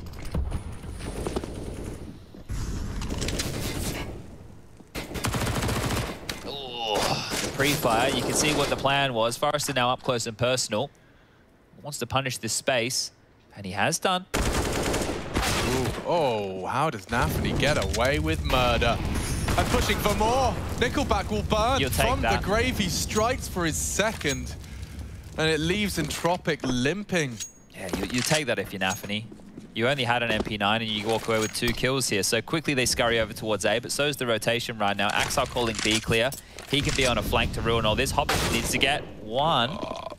There you are. That's 2 impactful frags from Lackey that should and have translated, at least on B, into a round. This time, however, an exception. Shiro's still alive. Has he got the wall back? Misses it first. Won't get a chance at a second. Smokes and kit. Not quite the full kit, actually. I just see the smoke. Might be another save, Alex. Yeah, one on short, but they'll have to retreat, give this one up. So saving rifles, forcing the save. Here's the boys from Entropic, and it was Lackey again into the site. Yeah, and one of the things, we've spoken about a couple of different topics around Gambit, Hobbit specifically. Let's start with the one around Gambit, is they'll lose the rounds they should, right? That's a type of round that they're never going to push the issue on and go for the 2-on-3 retake, right? Once it was, once it went from 3v3 to 2v3, they're done. That's the type of round you go, okay, all right, yeah, they lost that one, right? Another key point regarding this matchup we have on our screens right now, win streak existed at one point in time last year in the early stages. The team was Lackey and Elian, Bondic, I'm forgetting, Krizen. Yes, you did this before, go on. And Hobbit, who is now on the other side. So in that same time period, this is where Elian and Lackey have found themselves, and this is where Hobbit is. Yeah, but the Hobbit storyline, as I mean, it's one. It's one of a kind. Exactly. It is one of a kind. Yeah, incredible recovery. And look at him now. Look at him now. Actually, Kran's lucky to get away with that one. Bloody hell. The nature of the ladder and dropping to your death as well. Very fortunate. Look at Anthony just trying his very damnedest to hit a dink on the way in. He's gone away. Shiro called upon, like, maybe you don't want to overcommit with your raw. You'd love to keep it around for the next round of play, but you also don't want to leave your USP on an island. So he fires off a warning shot, and it doesn't really stop the clear from Nickelback. Yeah, don't lose this orb, Shiro. Not worth it, mate. It's a lot of damage. It's a good shot. How many more is he going to go for here? Whoa, that's a big tag. If only he knew. Oh, he actually was such a good read of their reposition. Come on, Axel. Let's find us an opening, shall you, mate? We're saving, right? Right? Oh, we're definitely saving now. Now we got to get out. Smokey disappears just like that. The menace himself and the bodyguard is there to make sure it doesn't get out of control. Shiro can hold on to his AWP. Inters will get to keep his rifle. And now it will be 8 rounds for Entropic. But sadly, guys, this is another one of those matter of time games, it feels like. Remember, 15 in a row for Gambit. This will be their 16th if I've counted correctly. And this is how awkward it really got for Crad here. So you see, he comes the dink and he has to drop. He drops to 8. Oh, wow. Kept very, very low. You calling it? You reckon this is it? Yeah, this is where they return. Okay. The Beast is back. The Beast is back in town. The boys are back in town. The boys are back in town. Oh, it looks aggressive out of that orb. Yeah, and it was very brave. Shiro braves the flame, and a wide open Nafany is the first of 4. Okay, head starts to tilt in question. The flash looks good to catch Shiro off the line, and yeah, it's booked him. You see that lineup? Oh, this one's fallen into place perfectly. Looks like Entropic have got a bit of bite to this T side. I don't know if you'll be allowed to save again here, Gambit. Entropic might start to have a look in for these rifles. I'm sure they're fed up of letting you just hold on to your guns now. Axel falls. They know Inters is the float man, the specialist, who is lingering over towards this B bomb site, and I'm sure holding on to this AK is his #1 mission right now. Fumbles the movement, footsteps likely noted, and Elian, oh, he's up close and personal. He'll take him down. Only 1. Well, no, not even 1. None. Not even a kill. Just damage. Just damage. When you say float man, is that what Rush likes to call the safety net? Is the safety net a different kettle of fish? Well, the safety net, like Rush does it from a selfish angle where he wants to put himself in the position to get kills. Inters does it the complete opposite way. He's going to be the guy listening. He'll be flashing for you. He'll be bailing you out. He'll be there to help you. Rush's position is leaving the other bomb site completely empty, right? Normally, right, you have 3 guys holding A. Rush decides he's going to go B. He doesn't call it. Nobody can smoke. Nobody can flash. There's no communication. We all die. Okay. Inters is the opposite. The opposite of that. He will fill every desire that you possibly have, old If Inters. anything, maybe Inters is the safety net, and Rush is really the clown. The clown. Glad we got that ironed out. It's good when he's not here to defend himself. It's fantastic. Armored Deegs and a little cheeky MP9 action for Axile. It's getting getting uncomfortably close. Tis, isn't it? Considering the half, a 10-5 half and one pistol left us with 13 very early into the piece for Gambit, but haven't seen them back in a while. Boosting over ramp. Nafany's opening deaths has to be absurd at this point, Yeah, right? It has to, especially from the first half.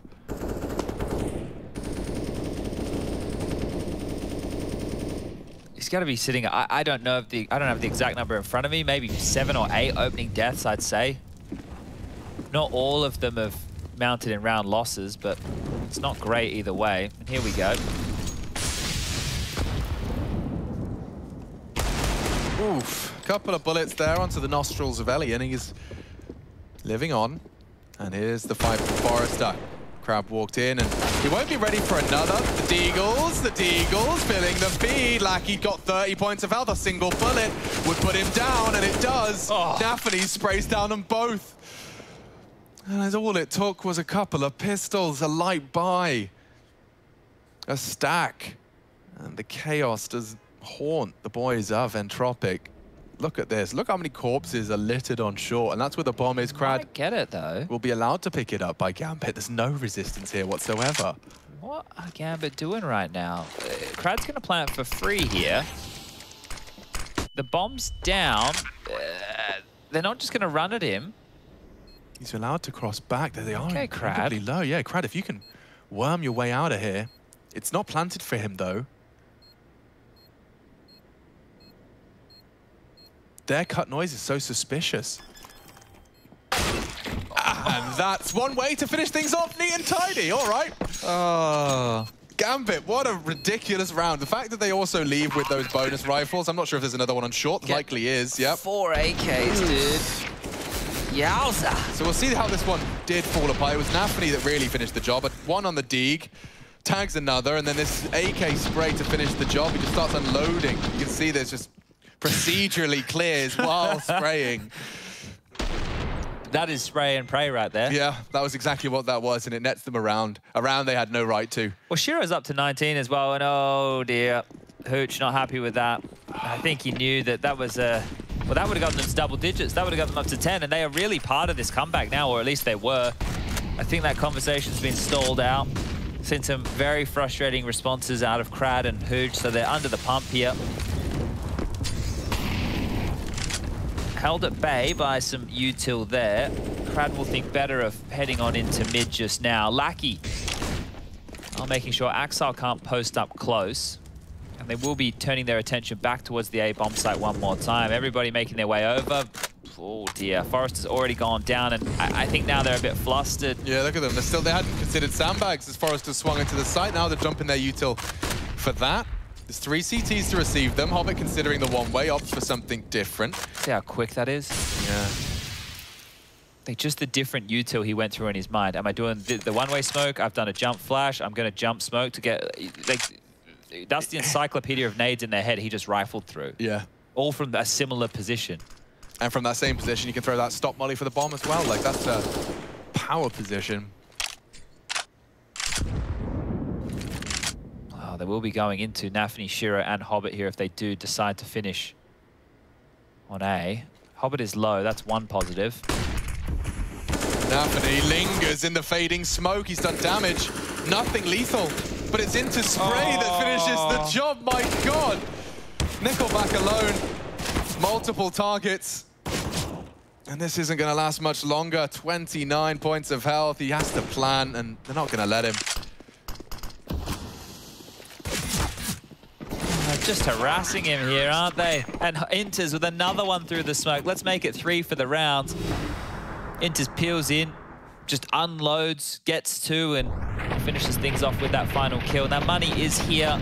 You get it on the replay. You can see exactly what I was talking about there. All that damage done by Nafany converted. And then just using the sound cue, the time, the fact that Nickelback has nowhere to run and hide. Well, here it is, Entropic. Round number 25. Likely their final round of play here. Gambit 1 round away from securing themselves a slot in the playoffs. Hobbit hears a lot there. They're coming A. Chiro unwilling to try and take a fight, but that's a well-placed incendiary onto the sandbag's position. Wow, Nafany tries to evacuate, but takes one with him. That was the bomb carrier of all the targets he could have found. Chip damage is the perfect term for Vertigo, isn't it? Just so much chip damage.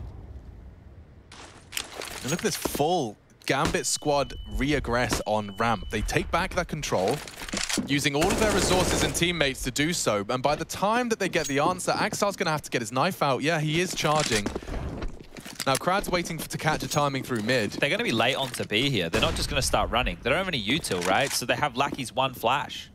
They should be on B. Like, they should be able to meet them right here at the pass.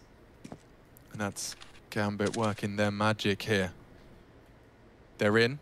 They confirm there's no one pushed up. And as they swing in, contact's taken. That's the double out of Nickelback. Yeah, exactly what the doctor ordered.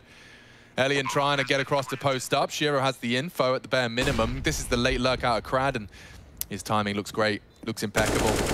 Inter's considered it, but looks away at the wrong time and punished the averted gaze. Nice shot out of Shiro, but not even going to give it a look in. No kit, only the AWP. Not interested in going for that, despite them being close. And so it will be that double digits for Entropic. Gambit going to have to... or rather, gonna have 5 opportunities after this one. Yeah, and you see again, like Entropic handling a situation that could have gotten really out of control. It felt like Gambit had all the information in the world there. I think they're a little bit skittish, worried about a mid-slip during all of their A aggress. Nickelback wanting another frag in this one. Is going to be coming around the rear of Shiro, but not enough time to make the magic happen. And, well, money for the buy. That's not the issue. Gambit just need to lock down one of these key areas. There's been a lot of uncertainty, right? They've been forced back away from A. They haven't been able to win out that ramp fight. Or at least when they do, haven't been able to hold on to it for too long. But here we go again. Elian gets his AWP. Everybody gets their AK-47s. And Nickelback, well, he's choosing to operate with a MAC-10 here, Alex. See if the choice has anything to report. He's dead already. Yeah, never mind. Forrester, though, taking a lot of space. The flash has slowed him down. Axar's vision, and they test him. He shows them why they shouldn't. Elian, close quarters. AWPing! That's brilliant out of Elian. Can't find the final frag onto B. Hobbit puts him on his arse, and now Krad for the game. Oh, that was some good shooting out of Elian. Crosshair was in the right place to Hobbit as well. Oh, let's think about this one here for a second. Krad has a lot of space. They have no idea where he is. He's done a lot of mid-lurky boy plays. So they're going to be aware that the flank is a potential. Hobbit locked in towards the quad position. Krad is quite fast on this. And, well, a gap right now would be the long way round through CT. If he doesn't kill Nafany, he could find Hobbit. Yeah, Trigger Discipline's up for debate here, and he just strikes. Nafany was looking the wrong way. Looking for info on Hobbit. Saw nothing quad. Maybe he won't consider it. Any info, and what an angle out of Hobbit. That wraps things up. Gambit secure the playoffs. There's a guarantee they will be there. And on the other side of things looking bleak for Entropic.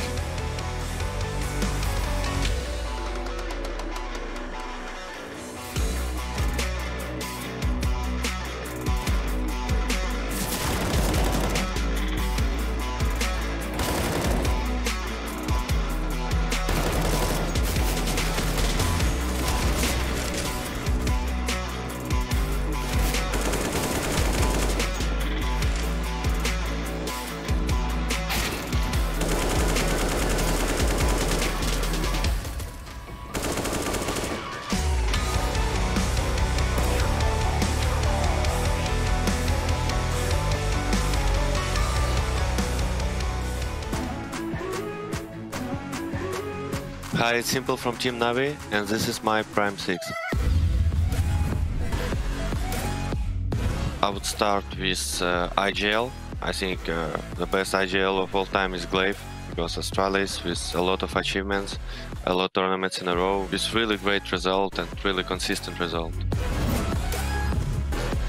As a coach for this IGL, I would take Blade, because he's not only greatest coach, I personally think, but he made a lot of talents from 2013, 2014, and now all of them is playing in Tier 1, Tier 2 teams. You know how to create stars and tell them what is right to do, upgrade their skills and to progress more.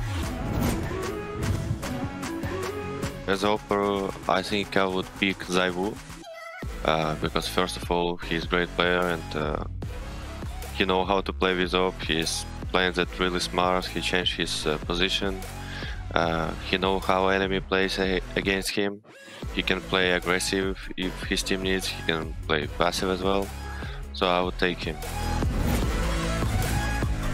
With support player, I wanna pick Hiko, because this player, we had a lot of memory with him, the one that helped me so much with Liquid team, and he was always ready to help to any player, he could take any spot. I think he's one of the greatest teammates, and I think he's one of the smartest guys. Entry is the hardest one. I enjoyed how Rain played. When he played in FaZe, he had this entry role and he was doing a great job. For the dream team, I would say I would probably pick Rain. Yeah, I think he's a really good guy. I know him a lot from outside of CS and he's doing a good job. And as a star player, I would pick Electronic, because this guy he's on another level. Me, Electronic and Blade, I think we have a same mindset. Like Electronic can easily be a star player in any team.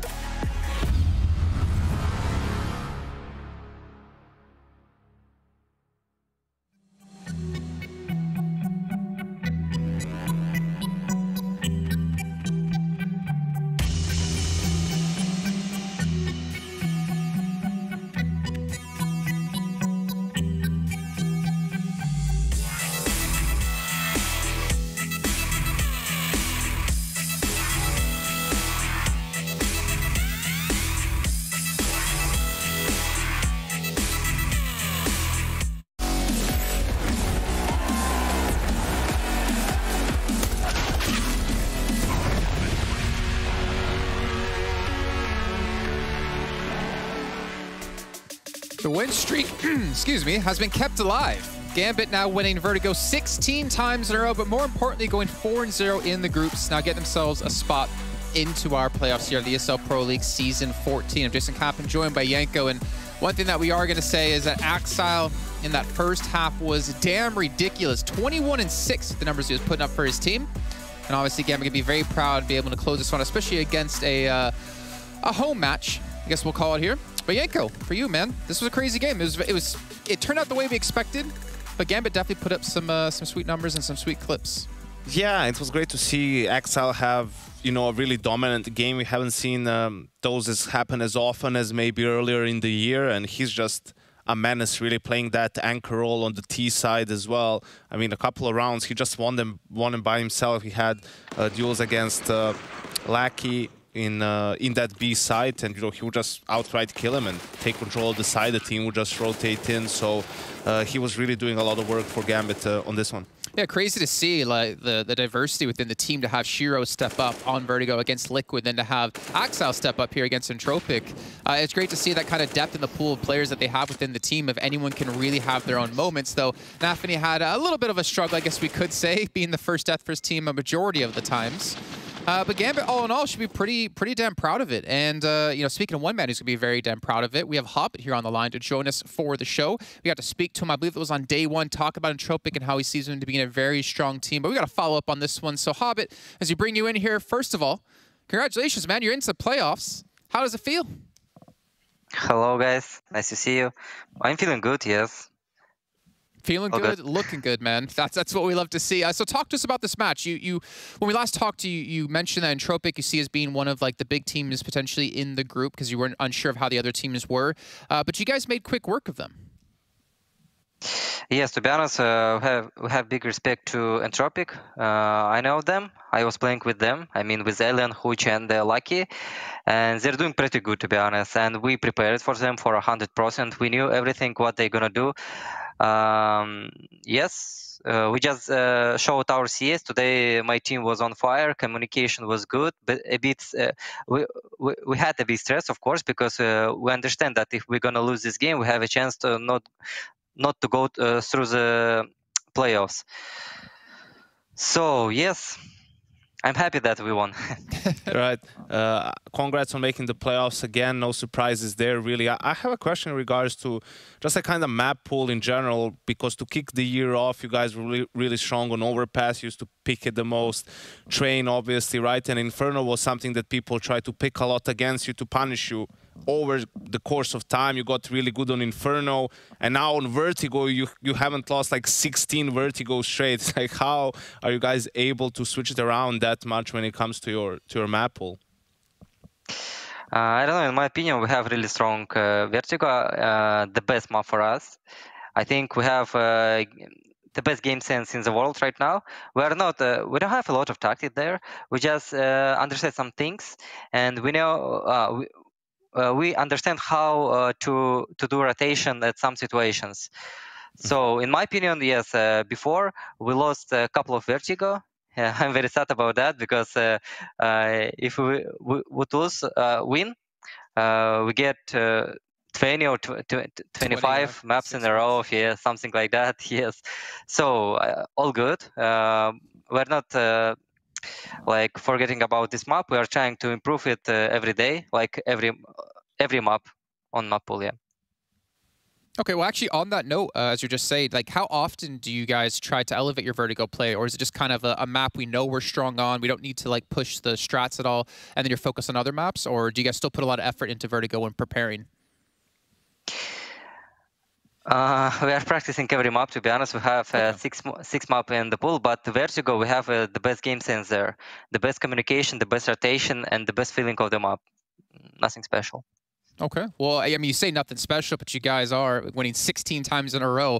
So it's fantastic to see. But Hoppe, thanks so much for joining us, man. Obviously, a big congratulations to you guys for qualifying to the playoffs. And I guess we find out tomorrow what place you're going to be in. We will see, to be honest. NAP is a really great team, and Device doing, I don't know, it's always hard to play against Device. So, no, I'm not saying like only one Device. There is 4 very talented players. So it's always hard to play against them, to be honest. Yeah, right. So we will see. We will see. We're going to prepare for them. Yeah, I'll be watching, obviously. Thank you again, Hobbit. Appreciate it, man. Thank you. Thank you.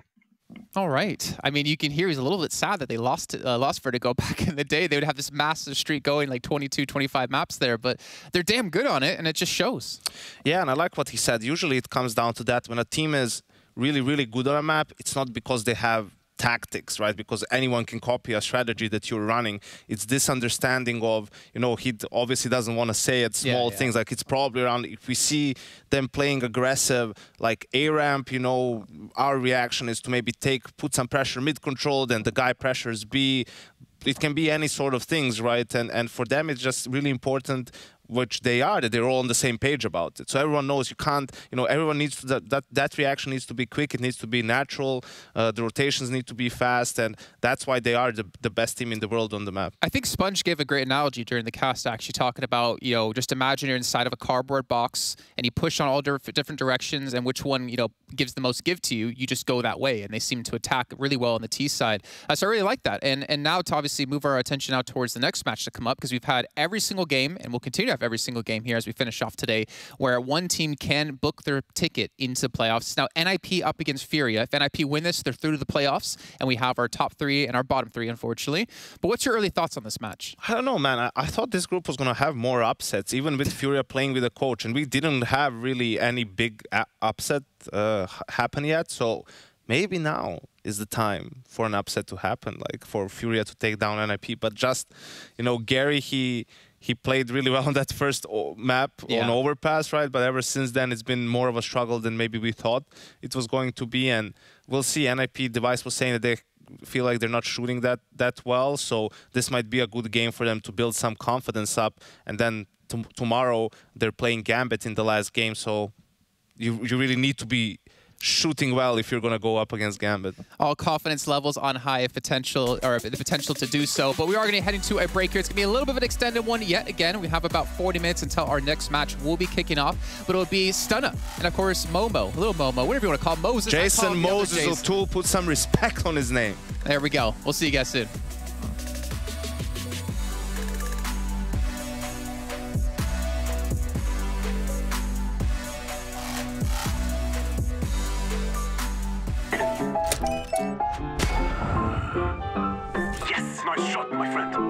cheaters ruining your plays? I have eyes on the enemy. Bad servers stopping your shots? What you need is ESEA. Advanced anti-cheat to stop cheaters. And the best servers around, all with 128 tick rate. ESEA, the best way to play CSGO. Choose nades, choose a smoke, choose a flashbang. Choose team badges to support your favourite CSGO team. Choose an ESEA Premium membership. Choose routes you know bring in wins. Choose pro video tips. Choose the fan club wars. Choose behind the scenes content. Choose good grades. Choose guns you know you can shoot right. Choose bingo. Choose the equipment you know is going to get your team the win thanks to heat maps. Choose the CSGO Hub Premium, the complete package to help you and your squad achieve all your CSGO goals.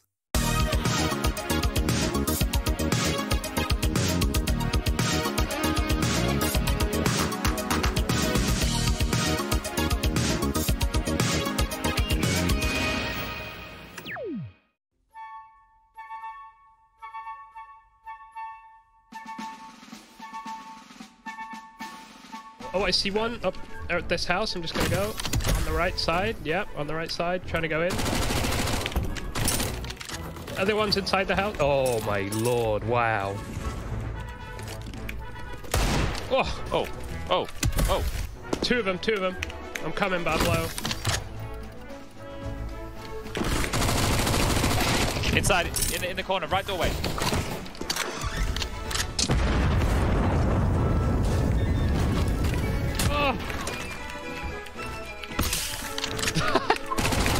Right side. No! I'm reloading! He's dead. And there's a fella towards gas station. He's gone inside, Terry. The one in gas station is probably gone inside as well. Okay. There's two at Gassy. They're not on the same team either. I'm gonna dome. Hopefully there's people there. Well, hopefully I saw. There was a guy close. He spotted you. At this house.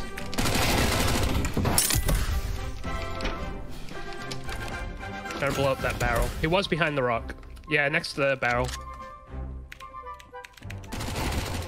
Just looking at me. A little bit of a surf going there. Under the patio, just here. We're on close to that ping. Yeah, he just scouted at me. I'm coming. Nice. Yeah, I'm on a go. Good luck. Nice. I don't know where this guy went. Okay. Can't see him in the tower. Oh, I saw him. He hit me once. I'm going. I might die off this. Nice.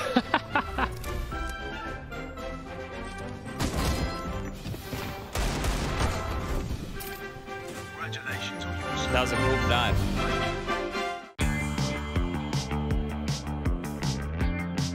Why not pay a visit to stunning sunny Sirocco, where palm trees line the streets and you'll never be far away from a sea view. Yes, Sirocco, it is an active port and you could easily while away the time watching cargo ships carrying their precious freight out into the distance, but don't be too distracted. There's a couple of very tall towers you must be sure to visit. These will give you a bird's eye view of the entire town should there be anything or anyone you're trying to keep your eye on. Sirocco provides an interesting, Insta-friendly vista with freight containers, tunnels, and diggers. In fact, if it weren't for the mad gunmen around, I'd say it would be a great place for the kids. Accommodation-wise, Sirocco is a little run down. Being honest, doesn't feature many original buildings, still completely intact, but if you can embrace the bijou feel or go without sleep, I'm sure you'll have a fantastic trip. You could take yourself on a fun boat ride with the interesting jeopardy of potentially being shot. It's just like one of those fun red letter days. There's not much by the way of food or entertainment in Sirocco, but it does attract an interesting clientele and features that aforementioned helipad and personal prison. Perfect if you really are desperate to get away from it all. Sirocco is arid, it's quiet and the mist does descend quickly on occasion, but if you're looking for somewhere private, somewhere secluded and, quite frankly, terrifying, you will wish you were here.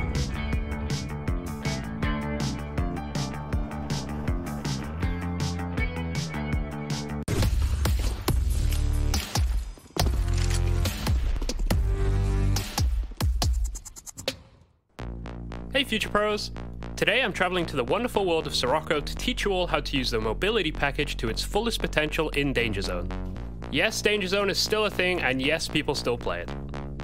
You may remember me as the guy who died to the Danger Zone back at Katowice 2019. This is worse than Summit. Rush. This is just, that is... What a blunder! But I've come a long way since then, and I've also learned some fancy tricks with the mobility package I want to pass on to you all. The mobility package is a purchasable item that you can buy from your tablet at any point as long as you have the cash. The package costs $1,000 and contains an exosuit, parachute, and 3 bump mines. Let's go into all 3 items, starting with the exosuit. When you pick up the exosuit, it will attach to your legs and give you more movement options. If you hold space, you will jump at least twice as high as without it. Pressing crouch and jump at the same time will launch you forward and allow you to cover more distance with a bit extra speed. The exosuit also affects fall damage.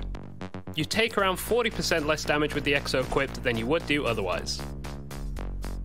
If you find yourself falling from a high area and land on an enemy player, you will transfer some of the fall damage to the player and also mitigate some damage from yourself. The height you fall from correlates to the damage you can do.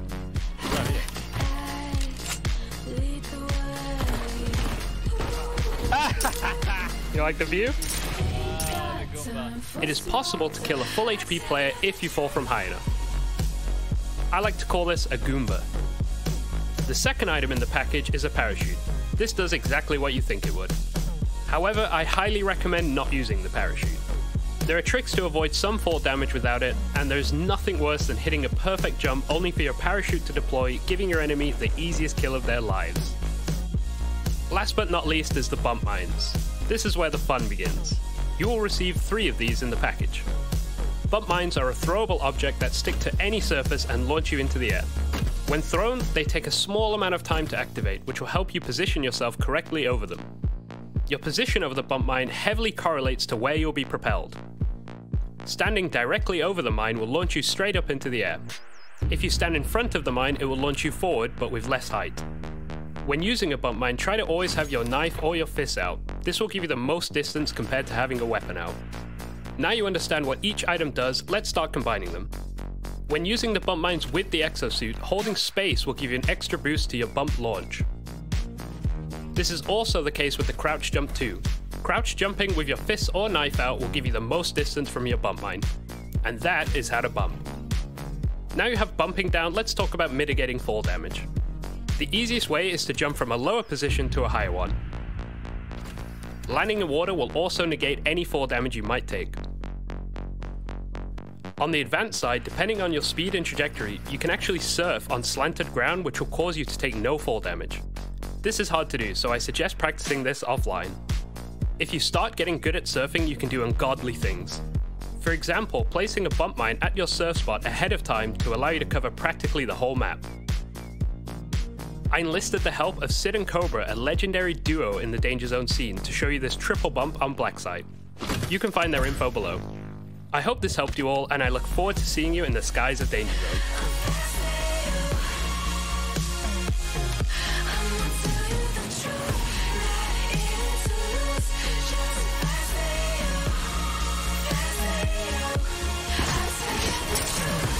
Nice. Not so nice.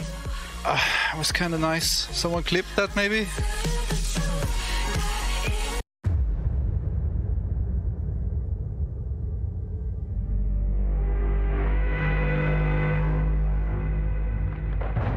Two rifles here for Fnatic moving into the second last round. They had a chance to break the economy of Liquid. They still have a chance going into the last round. But this one's not going to be easy. And surely we're going to see a fast play from Fnatic.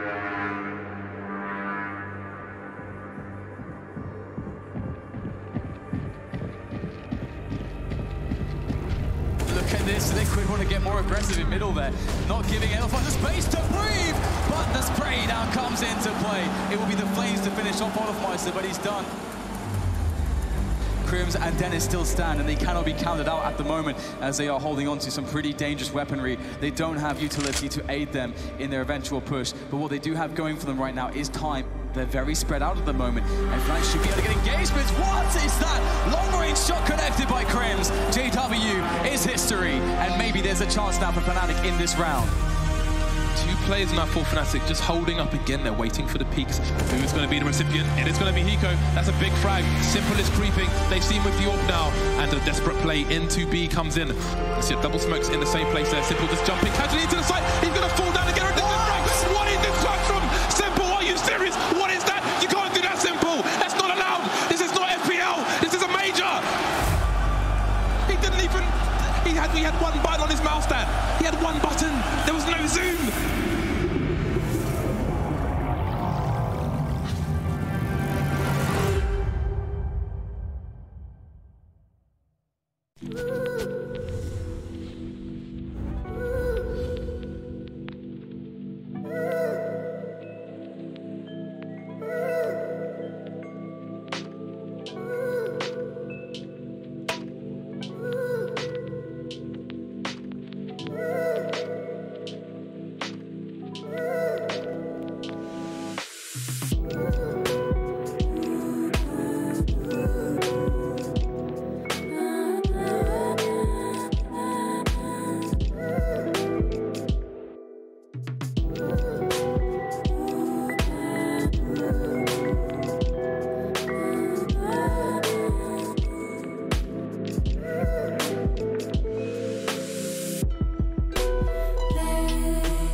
How many players, coaches at this event have played at the first Cologne in 2014?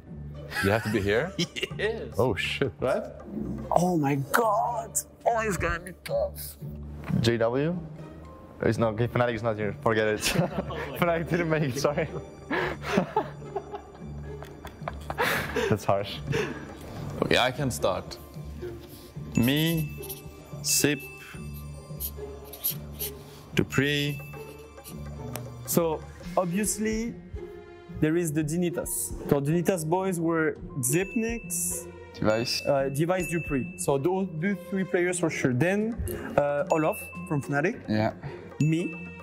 So that was when Nip won. So Cool, I didn't even know that. yeah. And they played Fnatic. Yeah. I'd say Carrigan would have been playing. Has Device played, no? He would have, surely. Yeah, so grab Device, 1. Okay, Apex. I was there 2014. I can't even, I don't know what. You were there. You were there with Copenhagen Bulls. You beat me. Okay, so we got Olaf, yeah. Shocks. Carrigan. Apex? Apex. Wasn't Carrigan playing as well? Carrigan, he was not in our team. Was he? I don't know. Yeah, he was playing though. He was playing. He played for Copenhagen Wolves with Glaive. That's true. Glaive was also playing it. Yeah. Then you take away, boss. I have no clue. TSM and stuff. So it's 3, Device, Dupree, Zipnix, myself. 4. Coach. Sonic, no. Coach is back in the days. Oh my God, I was too young. It's really hard. FaZe, attends, FaZe c'est Olaf. It was not in Spodek. You played in this one fucking NFP one. Okay, that says me a lot. Ah, that event. This is a major they won, no? Oh yeah, now I know. Yeah, okay, there was like a small arena with cover and people that was the plus arena. 18 had to go in. We only missed one, and it was Blade. Blade, right? Yeah. Oh right. Navi, yeah. Navi, yeah. Ah yeah, Blade was playing with Flammy back in the days. In Flipside, no? I'm not sure it was with Flipside? He was playing Flipside. Okay, Blade then. No, I can't remember the last two. It was Blade and Shocks. Oh, Shocks. Yeah, of course, Shocks. Shocks played in Apex team. Boss, man. Listen to the wild guess over here. So I just wrote down like 7 here. We got 7, I think. I wrote down your answer. Okay. Yeah. Fuck, I didn't write right. No.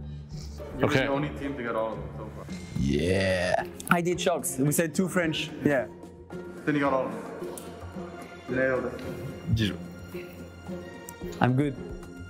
That's pretty good. Yeah. Blade and Shocks. Yeah, we got close.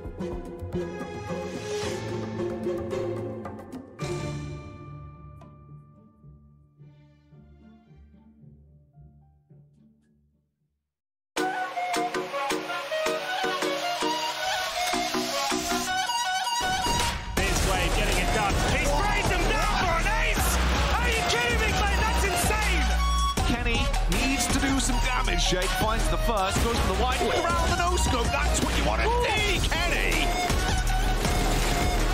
What the sight might be. What is going on here? The 5-7 delivering. He gets an ace as well with the AK.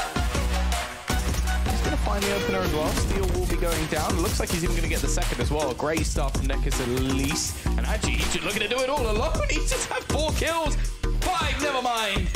Simple's found the shot, and that just might be it. Zipnix, surely this one is too far gone. Spraying on the smoke. He's sticking the defuse. Does Flamey realise he does? He's shooting into the wall. Flamey, you have your back turned. Kills it. This is exciting, man. Actually huge. Didn't get spotted by Stewie either. He transitioned back behind the bars. This is massive because now he lines them up. Stewie's low. Sonny can pull this all off. He's going to find him as well from Sonny. Brilliance pays off. 4 kills in the round. Robbery! Beautiful shots from Coldzera! From the corner with a multi-frag already. Not for fourth, no way! Oh god, does he even check the left corner here, or does he wrap CT? Oh my god. That's just great. Here we go. It was an absolute disaster for MLBR, but they are coming to life slowly but surely. Now Fly still making things problematic. Oh my goodness, it comes down to the 1v1. Cole doesn't have any options here. He gets the advantage. He has to be behind the box. But which side's he on? Left? Nav! 4 kills, no armor. AK picked up, and that's how Liquid steal it back. A successful maneuver, and it has. The flash converted. They haven't winced to A either. They're still so aggressive. Look at this, Rez. There's no way he's going to be expecting that. Yeah, and now PRT's off angle, rewarded as well. Looks like the slate can be wiped clean. He is going to be booked, and now we could open up the world of a knife kill at the very least. Aware of the potential flank, 15 seconds as he does get pushed in. Nice find, Malb's caught out on the flank, and he's charging straight into Pesadeo. Oh my god, there's a world. He gets his eye to the scope, doesn't quite pull the trigger in time. Team 1. Here they're just sticking to their guns, and this is not giving NIP too many options. So down to just the pistols again, Maluki. I can't believe he's going for this against pistols. It's so brave. Just needs to... He could get overrun. There's no one really responsible for that party push. I say that as I see Malbs dug in. Oh, but Device is going to get the door swung open for him here. Yeah. Well, did they blow open the door? Did he just have his back turned to that completely? Potentially. I mean, that rifle's still in play. Device, that extra cash you alluded to, and now the back's a turn. Device, whew, he's kept honest. I think that's a sigh of relief for all Team 1 fans there, because Device really did go unchecked. In fact, yeah, I know you're there, just held him in play, and you can see that the door was blown off, so... And Maluki's aggressive orb, tracks the one, baited the shot, he's been run down here. Yeah, might not want to hang around for this one. Oh, but they're baited into Malbs again, Chad, and again, he's good for a pair of frags. I don't know how he's pulled that out. I guess it's going to be scattered in other rounds, but... Let's go, Malbs might get another hit. Rez caught out. And that's the denial. Linus will at least shut him down, but it's still the 2v4. Okay, Maluki denied by the flame. Has to respect that. A lot of pressure now onto Pesadeo, who has no issues. And so, Linus collapse. Conversion of 9 secured. Your services are no longer required here, Maluki. Get your ass over, because Monster is busy. Oh, and Rez has got busy with the CZ. He shouldn't be getting 2 I don't know how he's got 2 in the clip. 12 bullets, 2 heads popped. Pesadeo's been spotted out and over push. Not again, not a Glock, and then Tech 9 round.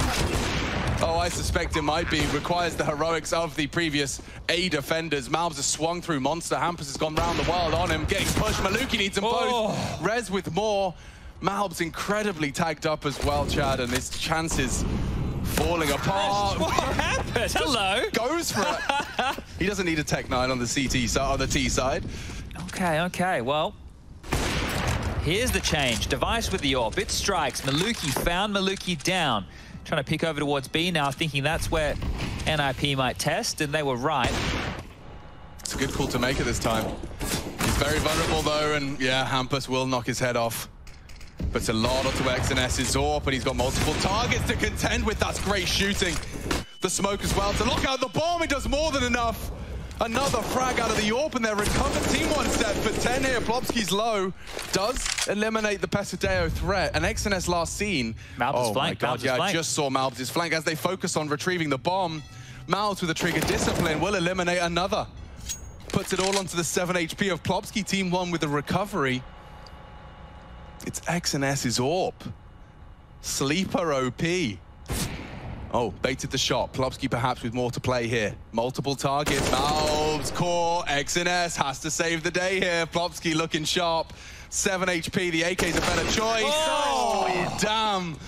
XNS will finish off the party. 10 found.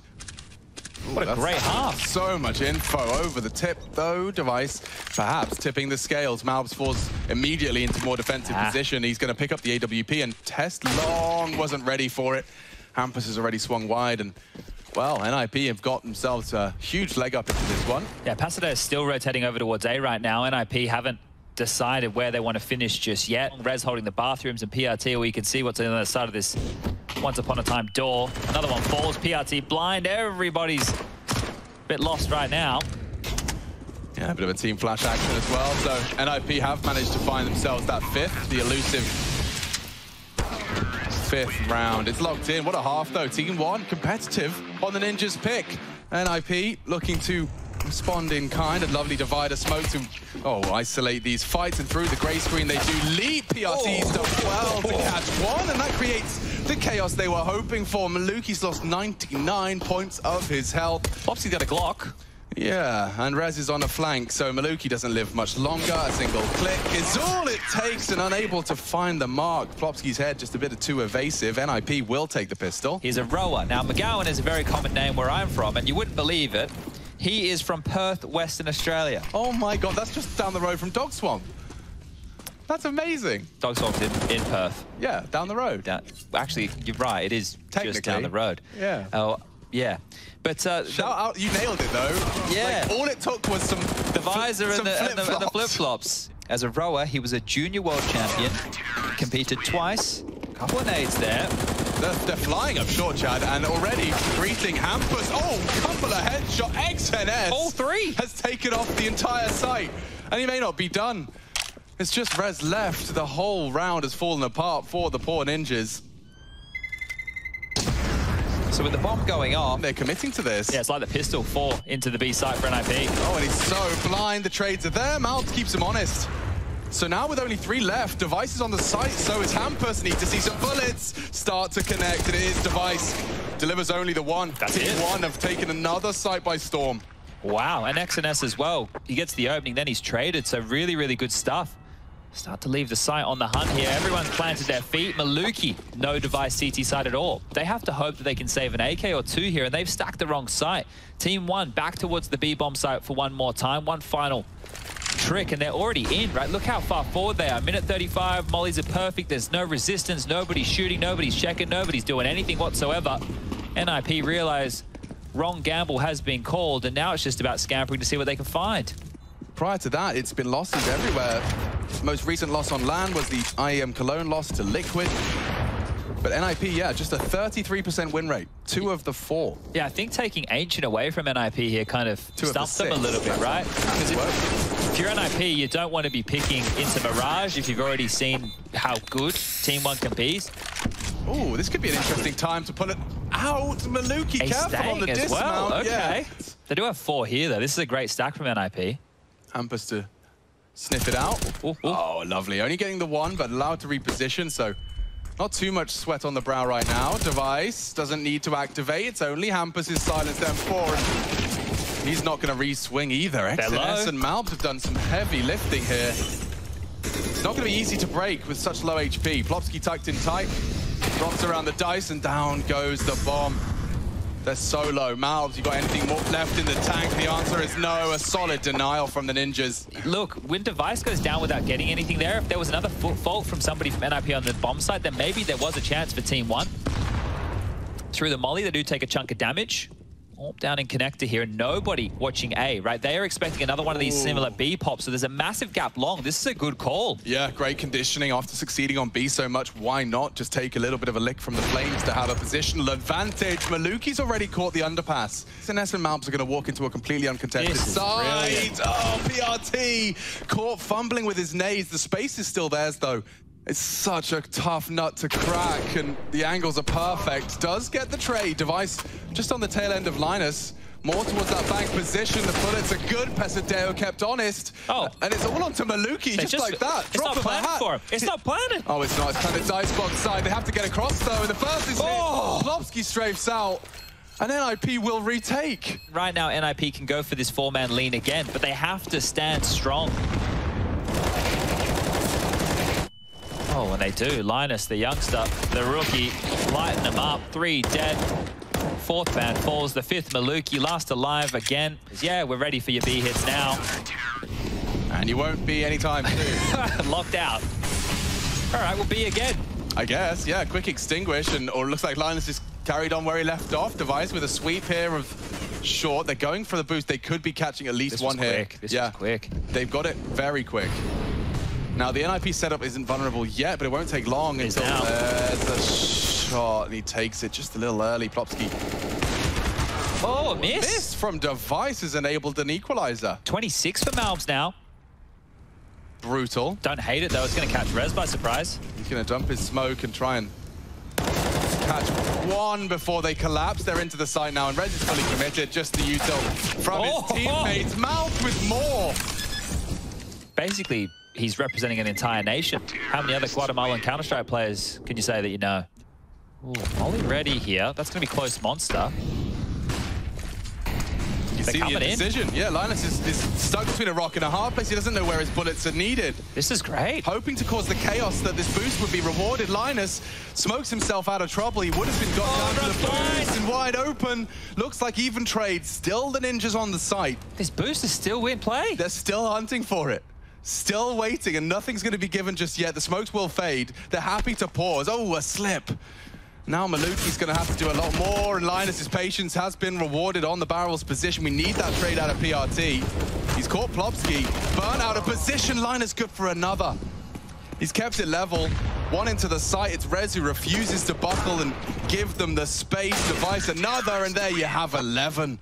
Unfortunately, they're back down to the pistols, but they're fast through connector and Device. He's in no man's land. Device should be down. Oh, baby. He's still alive. He's still kicking. Somebody finish off this man. And now they can overwhelm. Oh! Spray is good for in quick succession. That could have gotten so out of control. I thought that was going to be an AK and an AWP in Team 1's hands. Malv's surely going to be doing a diligent clear. Device bodyguarding nicely, and Rez is worming around. He's gone uncleared. Rez down. That's a big one from Pesadeo. Flash from Hampus. Oh, and PRT doesn't finish his chop.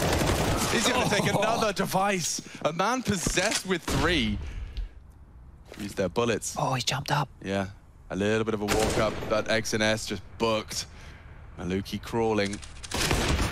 An adjustment to make. 13 for NIP. About to be bounced on. Fast up. They trundle. Pressure here. Yeah, let it be. Indeed. 14. Just a couple of frags away. Cover your eyes. It's a quick one. And so the opportunities for Team 1 will be determined in our next round of play. If they can crack this site, they're in. Yeah. Oh, well, Linus is eating the flash. That's a good opportunity. And XNS again. Good for the whole site. He takes 3. XNS, the entry fragger at their most dire moment. They've pulled it off. What a great couple of rounds from XNS on this T side. He gets another frag. That's twice. That is insane. The one individual, look, the teammates are there. Their bodies are on the line, but he's the guy getting all those kills. Device is down 2. They've already slipped to the close left along. If Device isn't ready for this, this is the round. Yeah, it's about this clear. It's about this. Clear right here. Device knows there's 2, and he deals with it. He's so aware. And already it stinks of overtime. Team 1 ripped out of their plans to walk up on that contact long. This is so spicy, yeah. Oh, that's the round. Just books them. See you later. I'll be taking you. What a threat. Hasn't need to use any of his nades, just the AWP on his back. Now multiple targets to contend with. They flash, they take a glance, nothing to report, pushing in, and that's that. Overtime acquired. Now he's on his AWP, and he'll be equipped with that for the full length of this. Hello, Hampus. That's aggressive. Yeah, I think Hampus may have had enough of this. Just sitting and waiting over towards B. He wants to take the fight immediately. He could get run down here. Oh, they catch him with his pants around his ankles. XNS was cycling through his nades. Device's AWP has also found Maluki as well, so... Good molly. Yeah, Team 1, they're just running out of players, running out of places. LNZ with a real opportunity just in that blind spot, and does deliver another multi from him. He's happy in that little off angle, and oh dear, just as Malb's dispatched to try and hit the strafe, and Rez is there in support. It's falling apart here, Chad. Yeah, you hate to feel it. The oxygen's leaving the room right now for Team 1, but... Flying through the sky now, Plopsky turns. He's got full vision. The second is even better, and it only gets them the 1. PRT to come up clutch. He's up against AWP, so... the Molotov costs him his life. Up short, aggressive with the AWP, and Device is waiting. And Hampus has already caught 1 from the boosted position. Maluki slowly feeds himself into the jaws. It's still 3 players. Stand stoic. If they get 1, Chad, their CT side was good. Yeah. I could see a flawless CT run.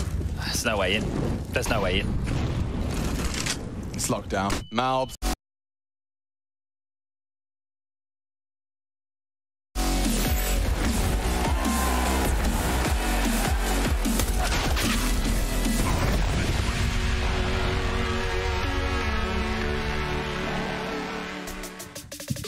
ESL Pro League's 14th season, and we still carry our heads strong. Of course, matchup being that of Furia and Nip. I have Jason Moses O'Toole with me here. Yeah. To kind of summarize, everything that's going on in his personal life as well is to talk about the matchup on hand. The best of 3 now, and we know the connotations are there, Jason. We know that some teams already locked it in, the Liquids of the world, the Gambits of the world.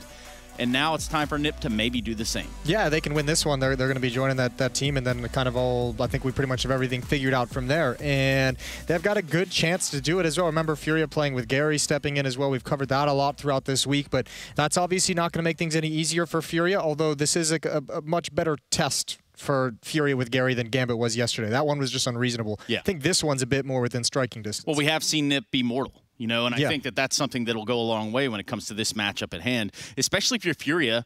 What's more fun than ruining your opponent's chance at, playoffs? Yeah, and remember yesterday, we were kind of having fun with Gary because it's just like a weird situation and just trying to, see how much he's enjoying it. And he was very adamant that, look, it's fun to a certain degree and I'm having a good time playing with the guys, but he's still very much here to help them qualify for the playoffs. That's still the goal at the end of this week that they're trying to attain. So still a little bit far away from it, but certainly a win here would throw things up into the air. Jason, on the other side of the table, there's this guy named Rez, and he just renewed with Nip, and there's a whole thing to be talked about. But better him say it than us. I can tell you that much at the very least. What do you think, Rez? Let's talk about Pro League. You guys are in a reasonable spot right now. Obviously, Gambit's at the top of the group, but you guys are looking like you might qualify if everything continues the way that it has. But you personally, I'll be honest with you, you struggled a little bit versus Liquid. And obviously they did take that series. Your first game against Entropic was slow, but then your next 3, you've continuously improved in each of those games. Why is that? Is that just getting the rust off from summer break? Yeah, I would say something like that. Used to be rusty at the start. I think I'm coming more into it right now. I'm getting more comfortable and all of that. So I just need to spend more time with the game now that we have come back to it. So yeah, I think I just need some time. And I made the point because you have improved so much. In fact, the last game against Team 1, a 1.15 rating at the end of it. That's pretty solid numbers. Speaking of summer break, this would have been the most time that you guys would have had not only away from the game, but also away from competition to work with the new signing Device. And I know a lot of people are kind of looking for you two to be the duo. How is that going already? Because you guys seem to have a chemistry already started. Yeah, I think ever since Device joined, I feel like I have improved in another level. And I think we synchronize really well together when we are playing on the same sites. I think we have a really good chemistry, and I think we're improving every day with that. So I'm really excited about what we can do in the future together. Let's focus a little bit more specifically on today, though. Furia, I think any team that's coming from outside of Europe right now is on the back foot. I think the practice has been harder to get. I think time in Europe is very important. But we know how deadly they can be. Now they're playing with Guerreri. We've seen him play incredibly in this event already once, but it's been up and down. They can still surprise. What's your approach going against them? Yeah, obviously we're not gonna underestimate them. You can't underestimate any team in this tournament. So we have to just prep against them like we do against usual teams, even though maybe they're not tier 1 right now, but we're gonna prep them like they are the best team in the world. And we're gonna be ready for them, whatever they can do. So yeah, we're gonna take this as any game as it is. So we're gonna do our best for sure. Rez not the only one with a long contract. Of course, congratulations to him. And that's just one side of the equation, right? Because this has actually played a factor into both of these teams. And as far as I can tell, Rez and the NIP project are trending upward, Jason. Yeah, well, they got to be happy, too, because remember when he was picked up by the organization, like originally, the first thing they said was, we think this guy is in store for a long, healthy, and productive career. And even the players at the time, which were some of the legends from the old NIP, the Get Rights, the Force, Freiburg, they were all talking about how much potential he has, not only as a player, but as a teammate and as a figure within the team, how he's picking things up, how he's very communicative. And I mean, he's been a solid pickup for this team. They've been very happy with that since day one. So obviously rewarded with a nice contract. And yeah, Furia has those as well. I think they're about halfway through theirs. There's a lot of publicity around their own long-term contracts, and that seems to be working out well for these guys in the same end. Yeah, and to this other side that we're talking about with Furia, it was Art who had said in an article on .esports, what people don't get is that our relationship with Furia is based on trust, which is pretty cool, and it's got to be. You have to have trust for a 5-year commitment to come into the swing of things. Yeah, certainly, and I think this is only we're just going to start seeing longer and longer contracts. I think, especially as teams more and more try and build marketing campaigns around these players and sponsors and partnerships around these players. You got to have them locked down for a while, or else you're not going to be able to build products with your partners. So, in a pure gameplay sense as well, it's nice to have that comfortability both from a player perspective and from the org perspective. Have these guys locked down for long periods of time, and they're going to be there to help you bring in new talent as those years go on if needed. Yeah, and with the exposure and whatnot, you have to think about when you build I don't want to call him like a legacy player or a brand player, but maybe a franchise player would be the best way to look at it. You're building a community around that too. You want people to buy into the project that is long term, that makes sense. I don't want to go buy a Patrick Mahomes jersey and then switch teams the next day. That's just not what you want, because I don't even want that jersey in the first place. Map vetoes, those will come up here in a second, and I can assure you that we'll be jumping into those. But, Jason, it's a very interesting topic. We don't often get the opportunity. There's a lot of angles to it as well. There is. You've got player, org, personal interest. There's a totally different path you could take for that one. Let's run those map vetoes, though, Jason. Let's see what it says. Yeah, well, you have to imagine, NIP gonna be taking Vertigo out of the process. Again, it's gonna be interesting to see where exactly Furia wants to go with this one. That's Dust 2 dropped. There goes the Vertigo. They did ban Inferno earlier on in this, just in one match, but I think targeted against Team 1. Nuke is picked up straight away by Furia, which is a bold pick into NIP. They have a 100% win rate in the last 3 months, so across 4 maps. So that's a tough test right out of the gates for the Brazilians. Ancient now, guaranteed. No normie maps today, ladies and gentlemen. You can get out of your chairs and brush off your mouse and keyboard, because things are about to get, I think they'd say, it's lit. Yeah, or weird. Weird works as well. Weird. It's going to get No? Do you don't like that one? No, it's not the same. All right. So Mirage is a third, Jason. But Ancient is that, potential decider. If it came down to it, that's pretty spicy. Yeah, and NIP also, remember, this was the kind of conversation around them in Cologne. This has been like a map that they've enjoyed picking, that they've liked picking, and it felt like at Cologne at the time, just a month ago, it was very much them trying to position themselves as kind of the early adopters, as kind of the early leaders on the map. That's obviously continuing. So at the moment, they're feeling very good on the map to be able to pick that one. But what about the gaming glove, Jason? Does that give +10 agility, or what happens? The gaming glove adds some speed. There's no friction on the mouse pad when you swing that thing. It's keeping you feel nice and tight. You're right there. You see it right there. It's great. Yeah, and you look cool as well, don't you? You definitely look cool, but I also think there has to be an attribute added that you feel freaking cool. You could wear that out to the bar and have a great time. Yeah, I bet. Maybe like a pool hall. I could see that. That could make sense. On the other side, Nip, they don't have hand gloves, so, you can already see how this game's going to turn out. Furia, not necessarily the favorites coming to this one, because they've won the style competition. They have, hands down. Also, the camera angles. I like that we have 2 battling between the deal. Who's got the more creative? The bird's eye views. Yeah, bird's eye view over Nuke, the first map of the series. Something also to consider. Jason, we're just a few seconds from getting away, so I just want to ask, as your time in Poland comes to an end. Yes. How are you feeling? It is coming to an end. Okay? Yeah, I'm okay. It's going to be tough. We had a nice barbecue today. Got a proper send-off. That was great. Yeah, you did a whole Salt Bay thing. Yeah, it went down my shirt. Anyway, that's all. Jason, I'd say we're going to miss you, but I don't want to put words in the viewer's mouth or my own. It's all good. Oh. It's going to be a good time. You guys are going to have good fun. Yep. And on that note, Jason, we are waiting on You've really driven us right into a wall with that one, haven't you? There's nowhere to go from there. There is. There's a lot of places we could go. Take us Talk about, what the possible outcomes could look like for this group. Let's just say Furia wins this game. How weird does that make things? It certainly makes things interesting going into NIP's last game of the group stage, which would be Gambit, and you obviously don't want to be going up against Gambit in a situation where you're still looking for a win to be able to get by. So, that would throw things to hell. It's a long way to get there. We kind of talked about win conditions against Gambit yesterday for Furia. It didn't seem like they had a whole lot. I think here against NIP, like I said, I think it's an easier test for them with Gary stepping in. If you have someone like K Serato stepping up and having a great game, Yuri had a good game yesterday. Art was able to get some opening kills. If Art or K Serato can go off, or one of those guys can go off and start opening up opportunities, then you have Gary in a position where he doesn't have to go too far outside of his comfort zone to try and make something happen, right? He can just kind of play the game as it comes to him. He's kind of have a little bit of pressure alleviated from his playmaking desires. Maybe that can make it easier. Maybe that can make things just a little bit lighter. So hypothetically, let's say, you're put in this situation, Jason, you find yourself in a 2v3.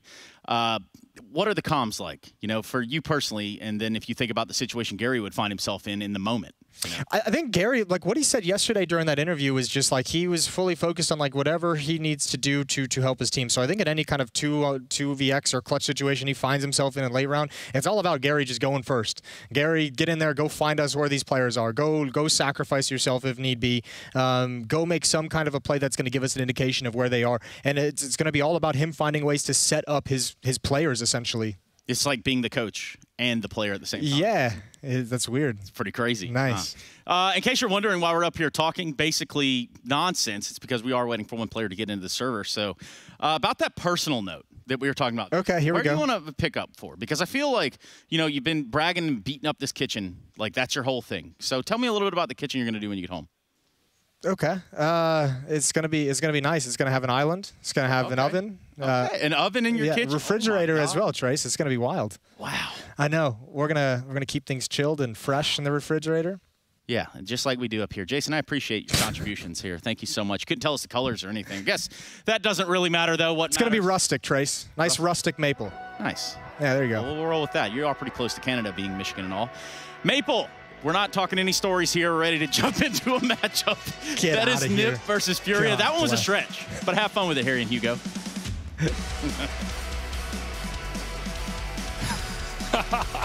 Wow, yeah, Maple Kitchen. You know, Jason, the kind of guy who knows his way around some soft wood like that.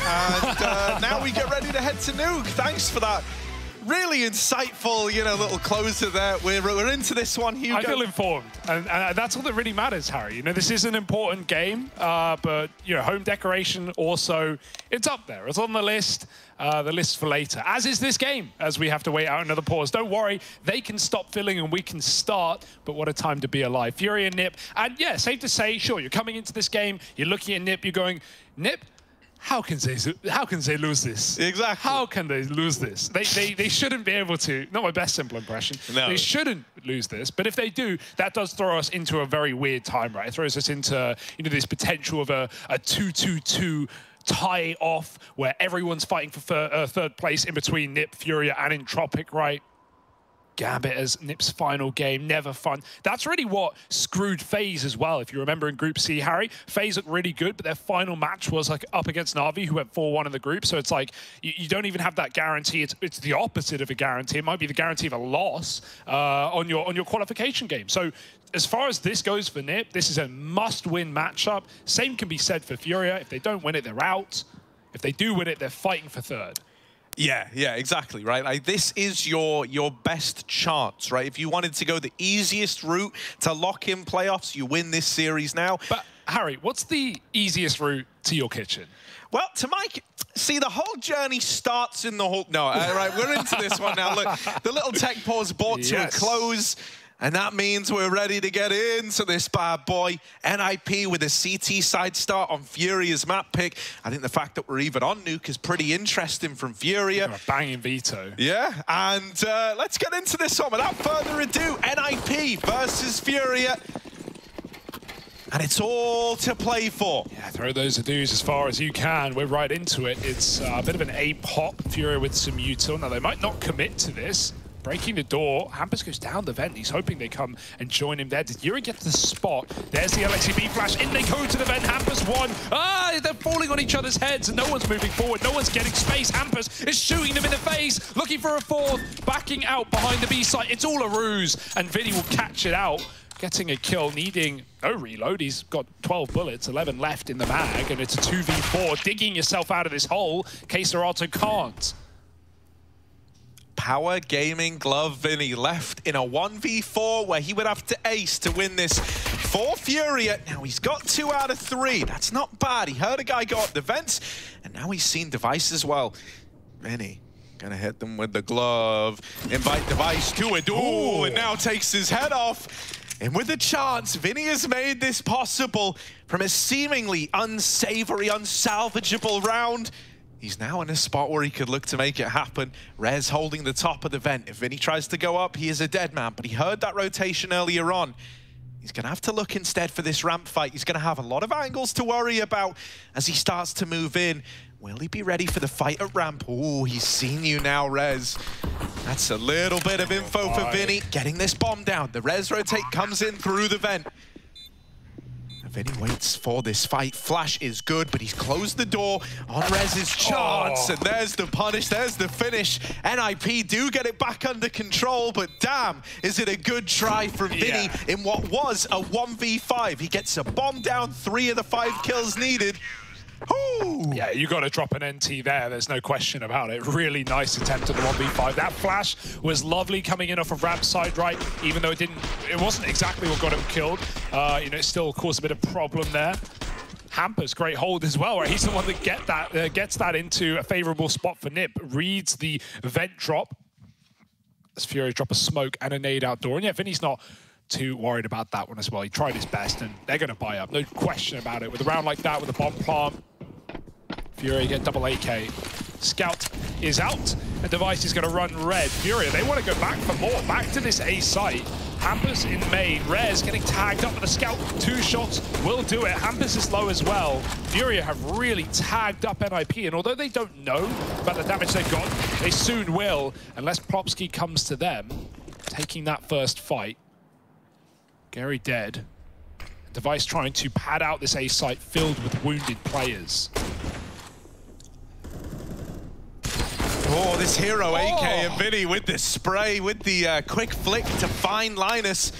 Plopsky's re-aggression nets them yet another kill over here towards the lobby.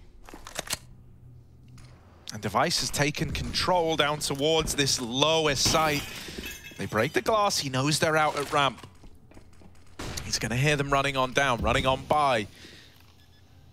Could look to stop the bomb plant, but he doesn't want to go up. He sees the head of Art, but Art's seen him too. It goes both ways.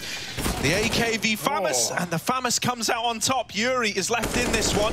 1-on-3, but with 2 of these players down so low, Plopsky might be needed now more than ever. It's actually Hampus to steal that one away. He's a madman for re-peeking that. Like, why would you go back to that angle? You've drawn in his attention, he's watching you, and you just insta-headshot him. Nice stuff from Hampus. And Device, double dinking Art there. Yeah, he definitely could have stopped bomb plant by jumping, but you don't want to be caught with a fake and then jump into the window and, you know, get taken down, digging your team a hole. So both of them win their fights out with ease. Nip up 2-0. Furia making these rounds very close though, very worthwhile. However, not worthwhile enough to buy it again. It's pistols this time for Furia. Let Nip get comfortable. Full rifles for them as well. Plopsky, a bit of a hero that round with his, you know, double layered aggression into Hut both times, getting in with a kill and getting out scot-free. Device is playing to stop the main split. And it does look like an A play with KSR selling this one, unless they go down secret, and he again tries to drop vent and try being the keyword. Rez spams him out. Device sees the smokes going down, but not a lot of ammo in that A1S. Does some damage, but they make it. Oh no, they don't. The bomb won't. That's awful. Device taking down Vinny, and the bomb is left in no man's land. There's a gap there as well. They got to get it quick. Device can't see it. Very close. Gary's still back in lobby, and with a lovely deeg to Rez. Living here is everything for Gary. Let his team work lower as Linus is dispatched to deal with it. Yeah, Art's down here as well with that bomb in tow. Gary just trying to keep the attention over here on A. Deve. But, oh, that could have been the bomb drop there for Linus. Oh. Device has missed this timing on Gary back in the hut. Art's gotten out into the B site now, and he's cleared these upper rafters, but that's the bomb. Now cut loose. Linus Yuri just walks right into the bullets, and Gary's finished off back in the lobby. So NIP, they get the pistol, they get the conversions, now 3-0 up. But this is where the guns are going to look to come through again for Furia. You know, but because of how these rounds have gone, it must feel very, very relentless in a sense, right? With bomb plants coming in both times. You know, you've always had something to go up against here. You had the AKs in the second round, you had pistol armor in the third round, and now the rifles are back out again.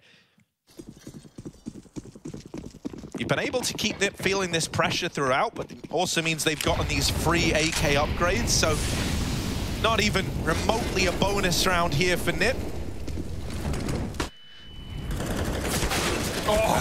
say, playing with fire there. Yeah, it was actually our fast wrapping main that finds him, and Vinny's opened up at ramp again. Vinny's having a hell of a game to begin this one. Device has got to try and keep it contained, try to keep it controlled, but he's already been forced off the angle, and this B bomb site falls into Furia's hands again. Oh, smoke spam, door spam, it's all coming through, and Yuri pushes the Molotov to double up onto Rez. He does both smoke spam and door spam to find Rez at the back of Decon after dropping Device. And so you're telling me that was not a squeaky door spam, Harry? You're telling me that was Art main dropping to kill the Vent player there? Yeah. That's a bit obscene. Yeah, here it was.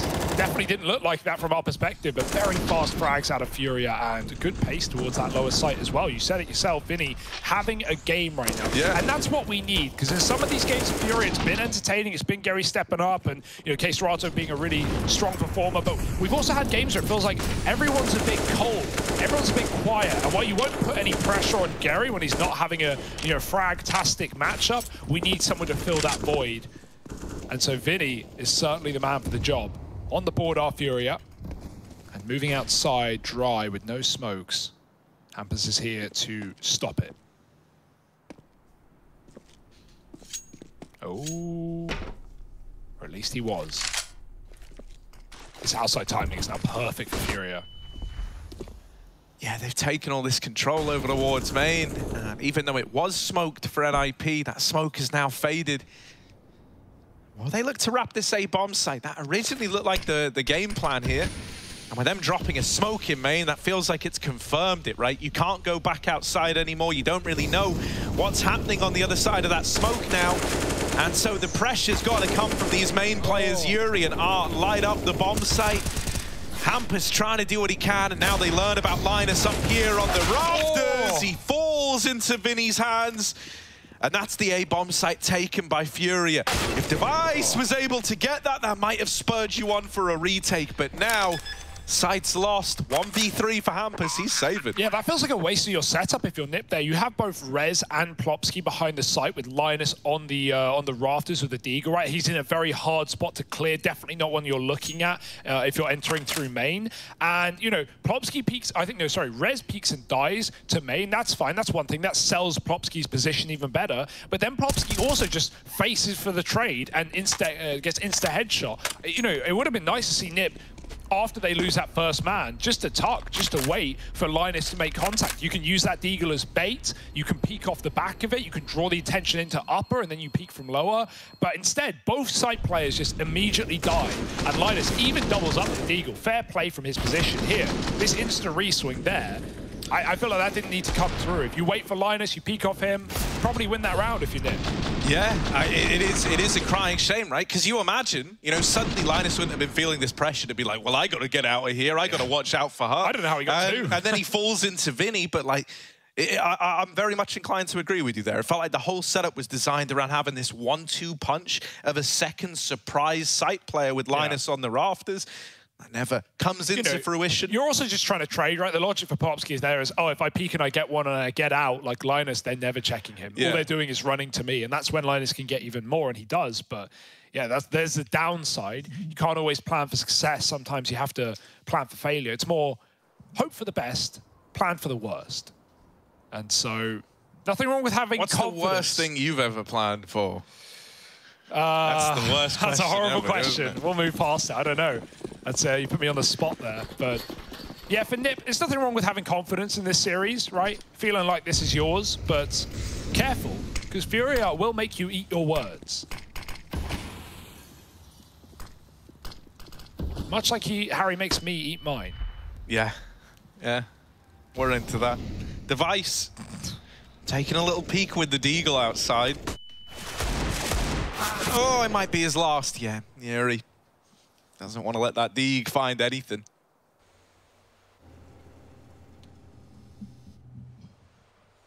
They're ready for this. It's the one rifle. You feel... well. I didn't even need to move the crosshair. He had it so primely lined up, mate. Prime line. Prime line? Yeah. Prime time? Prime guy. And, well, they run into the molly. Plopsky, the Mothman. Guys, has anyone seen that, Whoa, it looks unreal. It's glowing. It's all that, wow, it's warm. Oh, maybe it's too warm. It's so nice. This is clean as Art knows his angs. Look at it. Yeah, great bottom. Next level. Calculated for K-Serato. One thing, eating magnets is one thing, but what draws you to fire? I guess just moth-like entities. Right, Furia. Another buy up against them. No AWP here for Device. No util even. Furia putting a lot of early pressure on this A site, getting the util out, lobbing in their nades like they're going to drop vent, like they're going to make a play. Linus has to stop the ramp rush. Oh, dear, get out, run, they're chasing you down. Linus does have a molly to throw in, but he knows they can fall on him at any moment. And he's going full W mode. Device is there to stop him. Looking for a double, Device has it. Good stuff. Now just trying to live. Easier said than done. Gary spams him through red. Hell yeah, Gary. Best in Device in the head-to-head. Still, Device has left Nip in a very good spot in this round, right? Able to contain the ramp aggression. Linus winning his fight out onto Vinny.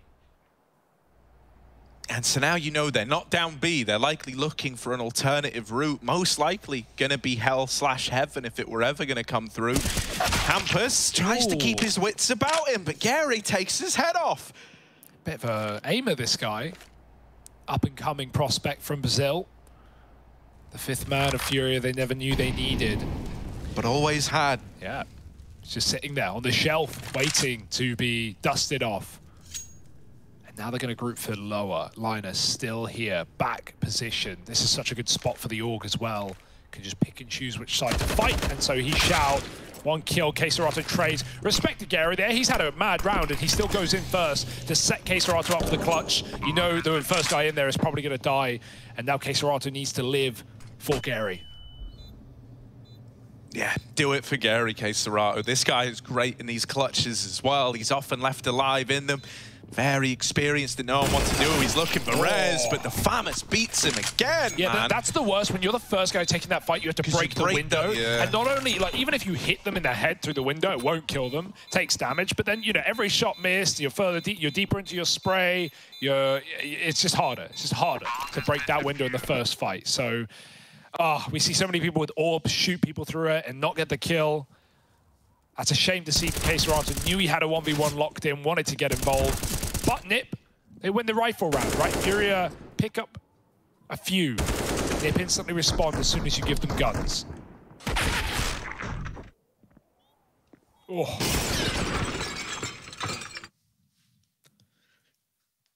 Lovely. Very relieving as well that we were able to get that earlier, you know, little double up from Device. He's had a pretty quiet start to this game. Well, there, his 2 kills are very much the one that helped you get that over the line in the first place. Hampus down to 1.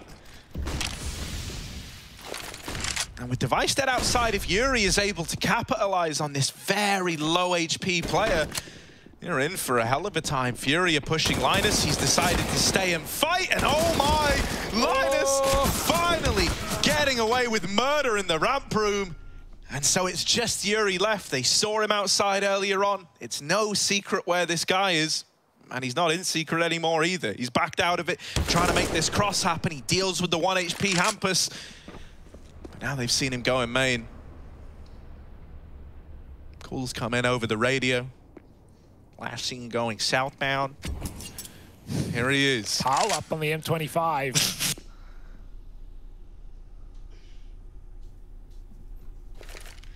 Yeah, that bomb's stuck out of the map, right? Just in that midpoint between upper and lower, and Rez is going to find it.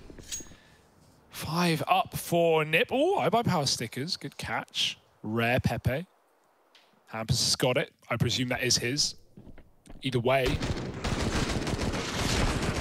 Good hold on ramp for Linus as well, right? Like we've been seeing him, you know, get timed a lot on these rushes for Furia. They're very dry. It's not like they're announcing their ramp presence. They're just running out, and that's good because it means you won't have a hell player there in time for Nip dropping out of rafters or coming from CT spawn.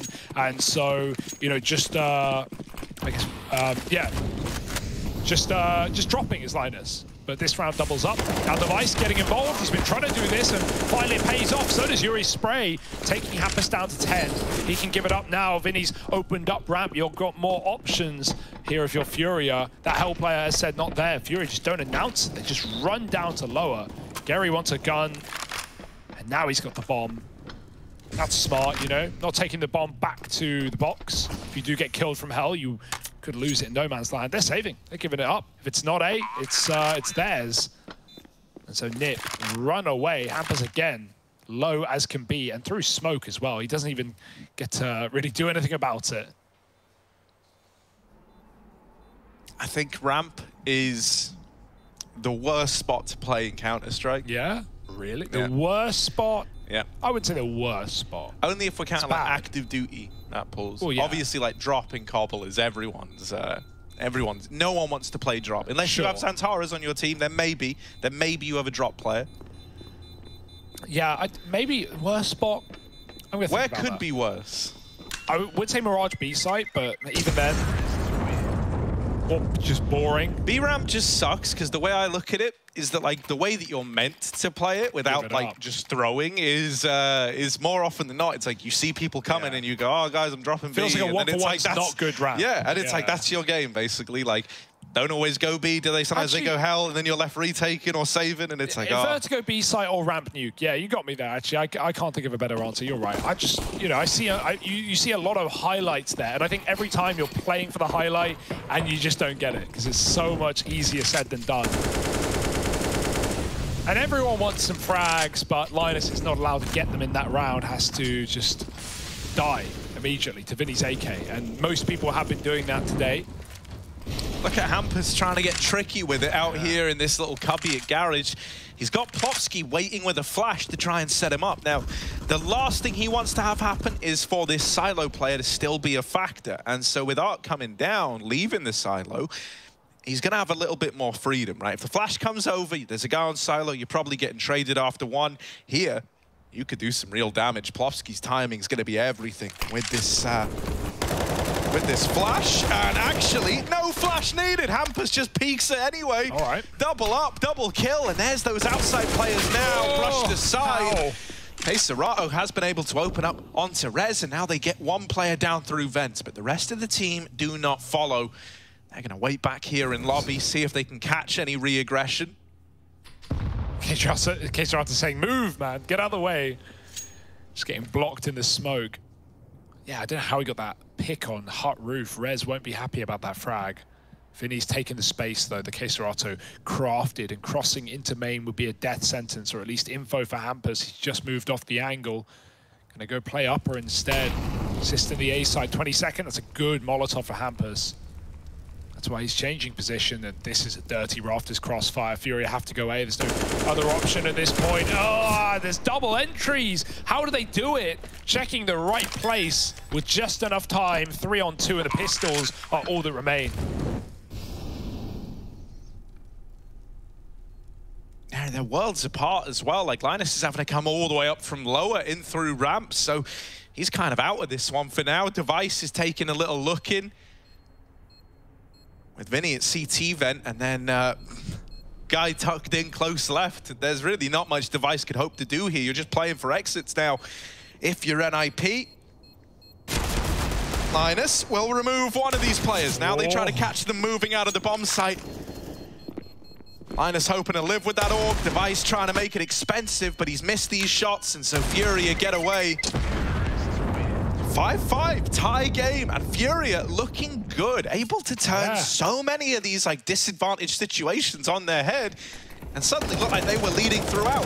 I remember how this round started with Hampus just dry peeking outside, no flash. That was actually the whole plan behind the setup, but he just has that judgment call in the moment of like, actually, no, the flash will be too late. I'm peeking without it. They'll never see it coming. Yeah, and Furia go right into the stack with the info there for Nip. Like, yeah, Threat's wondering, how the hell do we lose that? We have both rifles in the right place with the crossfire. No one gets a kill. That's a painful round to lose there for Nip. You know, there's, over the top. Linus, they're also above Silo in the scope. He couldn't see them. Up to Hampus to grab a D. But trading is fine at this point, but it's not enough to win the round. You don't have anything left other than Device's Deeg armor. P250's milling about this A site. But yeah, I think for Furia, you know, every game they get in the server with Gary, they're gonna get better, right? They're gonna know more how to use him and how he can use himself to set his team up. We're seeing aspects of that already. Device, he would love to win this round right here, right now, but every time he missed until that one. Shot in the back of the head, and Plopski's found a kill with the P250. This should not be a nip round in this 3-on-3. It's still doable for Art. Yeah, he's looking for this A entry, but even now that he's got it, right, you don't just want to run in and get this bomb down, might drop the vent. Instead, he's going to try and go main. Oh, now he's wasting precious time. It's let Device get set up in the lobby. He seems cognizant about this main player, but only half of the battle. Rez beats him with the dig. Was he trying to hide in the smoke to like bait, or did he not mean to go there? It looked like he turned around to walk vent, but then ended up in main. He doubted himself. Split second. I mean, if he drops there, it's his best route to a round. He doesn't have info on one of the two players. And it's unlikely Nip would be B.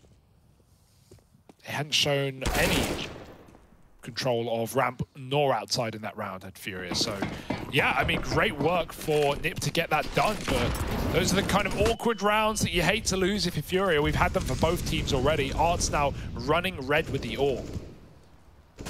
Oh, yeah, quick flick up to find Linus. Now that you've done that as well, you're probably starting to consider this idea that the Device is the AWP. My God, Art, head's on a swivel. He's going to try and chase you down with the glove. Ooh, not able to get kill number 3. Rez will step up, but he needs even more, and Rez is one fast boy indeed. Vinny, last guy standing in the 1-on-2. This round is flip-flop back and forth, but it's Rez with the slides, looking good. 3 kills deep, looking for number 4. Oh, there it is! You extend his contract and look at what you get out of the guy, my word! Yeah, 4 more years, 4 more frags for Rez, and all headshots in that round as well. Of course they are. easy, and that's a sick round, man. The swivel back from main to door, back to main again, and then the smoke spam. Ooh. Okay, 3 out of 4 headshots. Count me wrong, but close enough, and no complaints from Rez. Even denies that bomb plant. That bonus money would have been lovely for Fury. A bit more sprinkled on top. Instead, it's just Source. No hundreds of millions. Oh, okay. Hundreds of thousands, I think. What do you call the sprinkles? I don't know.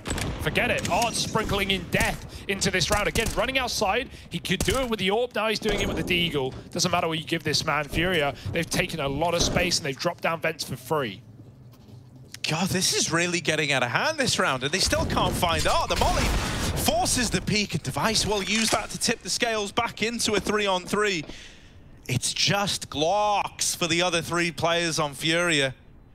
If they manage to make this work somehow, ooh, that's a rough one for NIP. So they need to make this happen just to save a little face. Molly's raining in, gonna force the reposition out of Gary. And that's the opener to propel you in for the retake. Time is ticking away, but with K-Serato now fallen, Vinny on the bomb, he's on burst mode, and it is gonna be an NIP round just about. If he didn't fire, I wonder what That's what I was there, thinking, right? No Like, one was actually looking at the site. Yeah, they would have looked at him eventually because he was on the bomb, bomb's there, but the second player would have checked there. Look at how close that came as well. Playing burst.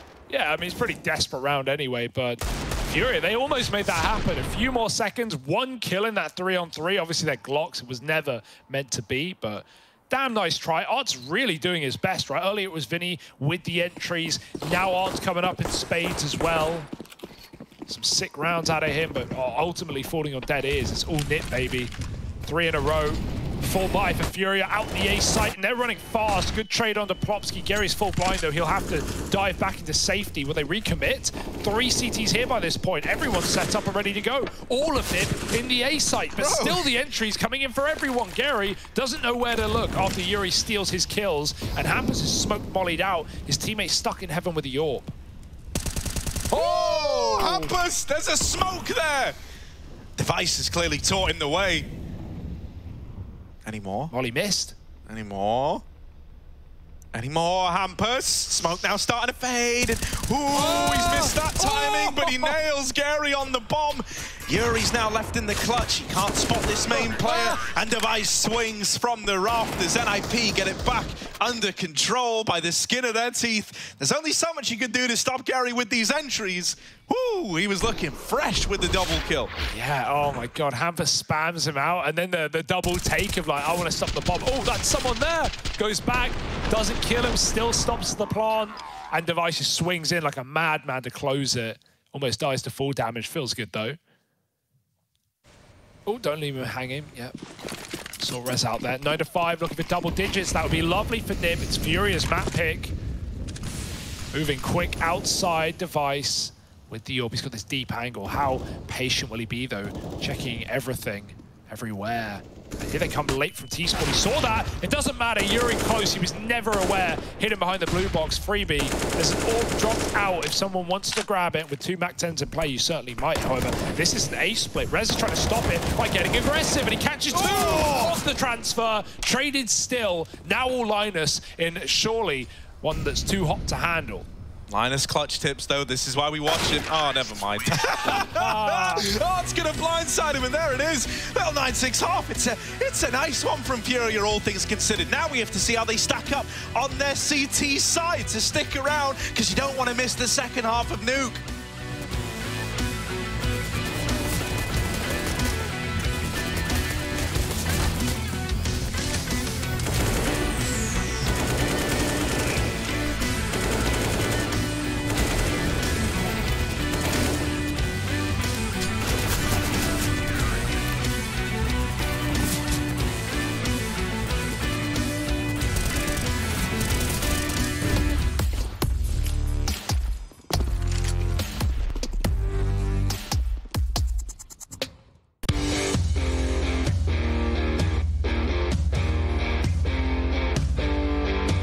Hey Future Pros!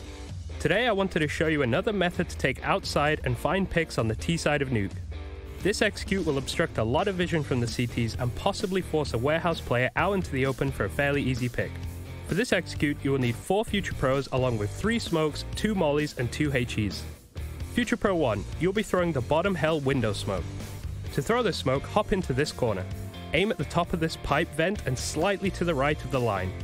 Run forward and jumping through the smoke as you get close to the wall in front. Save your molly as you can use this to block off secret as you spend more time outside. Future Pro number 2, you only have a warehouse smoke to throw, so don't mess it up. To throw the warehouse smoke, look into the center of this wall. Aim at the bracket on the silo. Then jump throw the smoke. After this, head into lobby and hold off any pushes. Future Pro number 3, you'll be throwing the A main smoke, mollying secret, and saving a HE for CT red. To throw your smoke, position yourself so half of this vent is cut off by the wall. Aim to the top of the cables, run forward and throw the smoke just before hitting the box. Then clear some close angles and hop onto this box. From here you can throw a molly to cover secret and hold the push. If you feel like it, throw your HE to CT red with Future Pro 4. Future Pro number 4, you'll be throwing the CT red molly along with a HE. To throw your molly, wait for the warehouse smoke to bloom, then make your way into this gap. Aim at the lower corner of the garage door and jump throw the molly. This will land behind CT red and possibly cause a counter-terrorist to rotate back towards the ladder area. After this, running through your HE behind CT red as you could get some chip damage on the rotating player. Then have Future Pro 1 boost you behind T red, and if you're quick enough you should be able to catch any CT trying to get up from warehouse to ladder. And that's about it. This execute is a nice way to find a pick outside. If you have confidence in your aim, I have no doubt you should be able to catch a CT player out.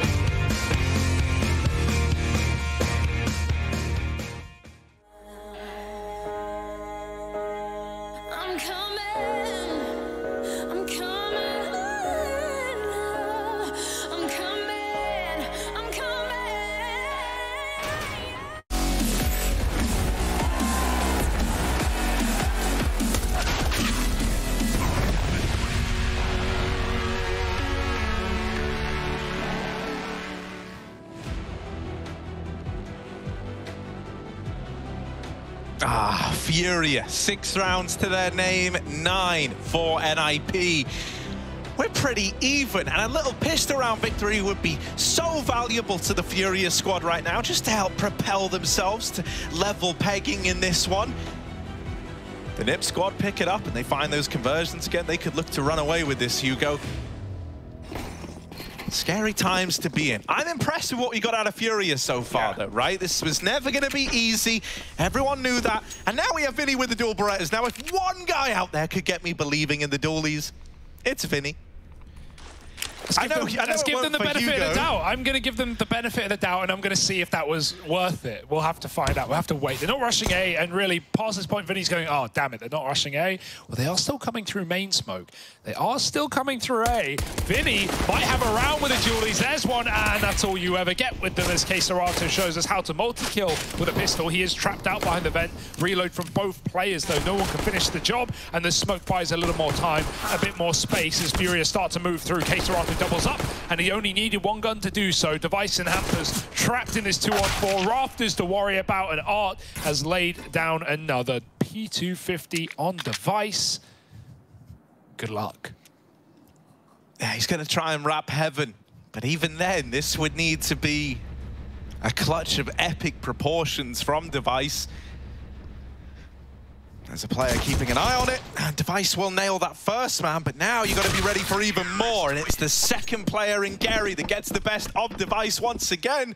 That little head-to-head's going to look pretty interesting. Not one that I thought we would really have to look at all too much, but it feels like Gary's getting the best of him a lot of the time. Look at this. He got one whole kill from the 2 weapons, and it's legendary. But 2 guns is always better than 1, Hugo. Yeah, like, again, Julie's not awful, but I've yet to see anyone get more than 1 kill with them. So, going to keep shrugging my shoulders.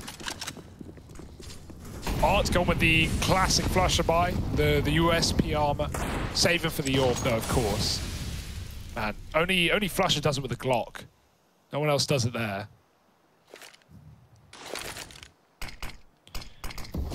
Right, Deeg's out for the boys, and Nick will try and cross, but this Org spots him. So info's there at least. Art can worry about Secret if he needs to, but instead Hampers comes back and tries to get Garage.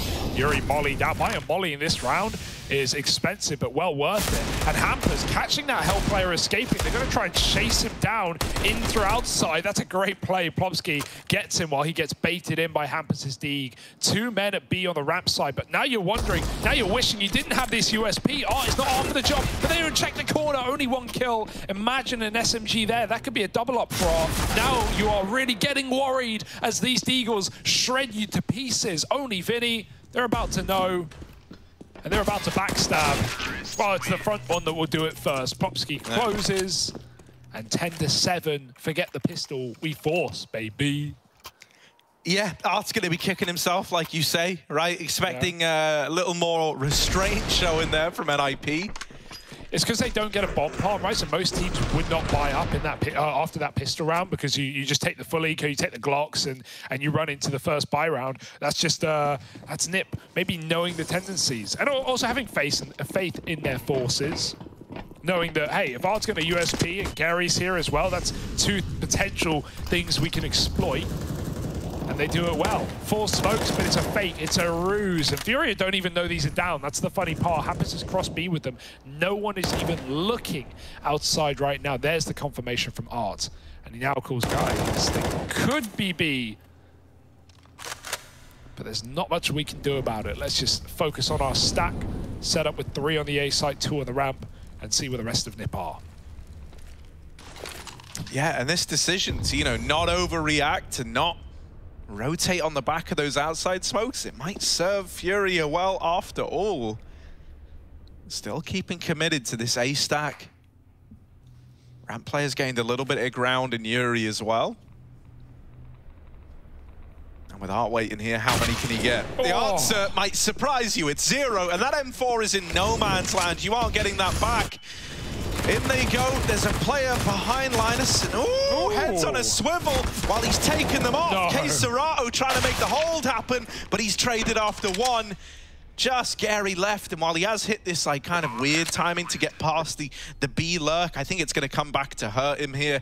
They're all very cognizant that someone could have hit this timing. He might try and save the org, but not today. Not with Hampus back in the lobby. Hampus just did toward a nuke, right? He went down Secret through B up ramp, back into the lobby and shot him in the back. Nice shots from Linus as well, this double up on A. And then, you know, as he dies, taking down Keserato, I think it's Rez, his spell, Rez, spamming through the middle of the site, and he tags up Keserato so low. And yeah, already, it's getting out of control for Furia. Vinny's not just got the gaming glove, he's got the whole wrist version as well. 2 different pieces of cloth. They're probably not just cloth, though. Yeah, I think a gaming gauntlet might be a better word for it, right? Because then that, like, covers the glove, up the arm. You got the fist. Yeah. Exactly. And that's all you need. Yeah. To move your mouse with no friction. Yeah, finish it. Thank you, Linus. The alternative is you buy a big vat of lube and you just dunk your arm in it at the beginning of like every round.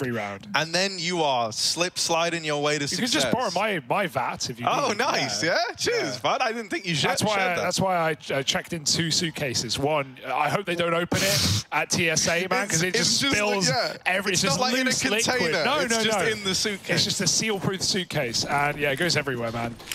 That was one awkward border cross. Yeah, but you know, at least.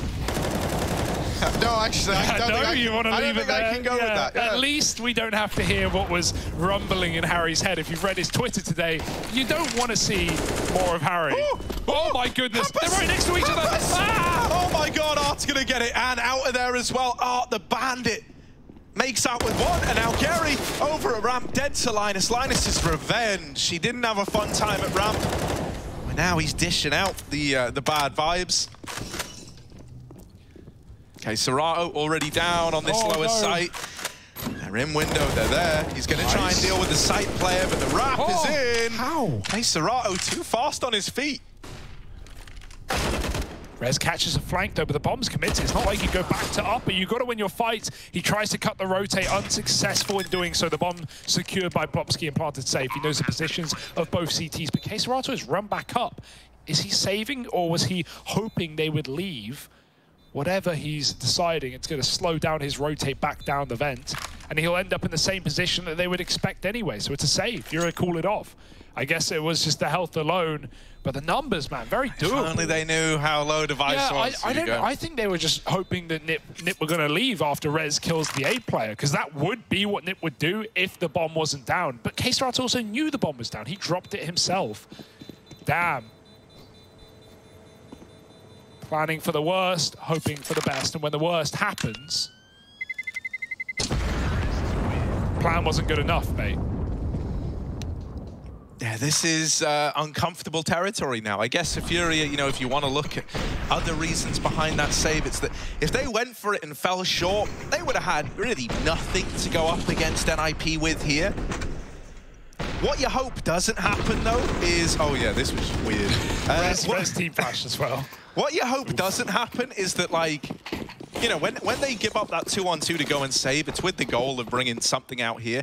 You hope that they can find themselves in a better situation, because you give up a 2-on-2 and then end up in, like, a 2-on-3 in the next. You're just going to be hurting knowing that, you know, you kind of missed your window of opportunity.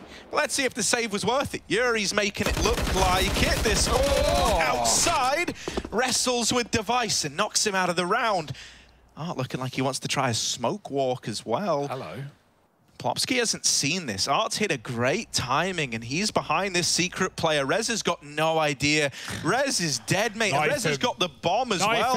So that should be the round 1 right there. With Art securing the bomb, leaving it in a 2-on-5. There's really no way that this could look to go wrong for Furia now. Yeah, traded on A. 1 is fine, but it won't get you back into this round. And Plopsky's about to backwards moonwalk into Yuri. Bye-bye. Another freebie. The Org goes big in that round. And Art with a little backstab play as well. Pretty much cemented it for Nip. As soon as you lose the bomb there and you have no one to trade, you are done, dusted. Plenty more rounds to play, plenty more ways to get back in for Nip. They're not going to be worried yet. That's the first rifle round Furia have picked up in this CT side. So Nip still have money. In fact, we've not even seen the AWP on Device yet in this T-half either. Here it is, coming through.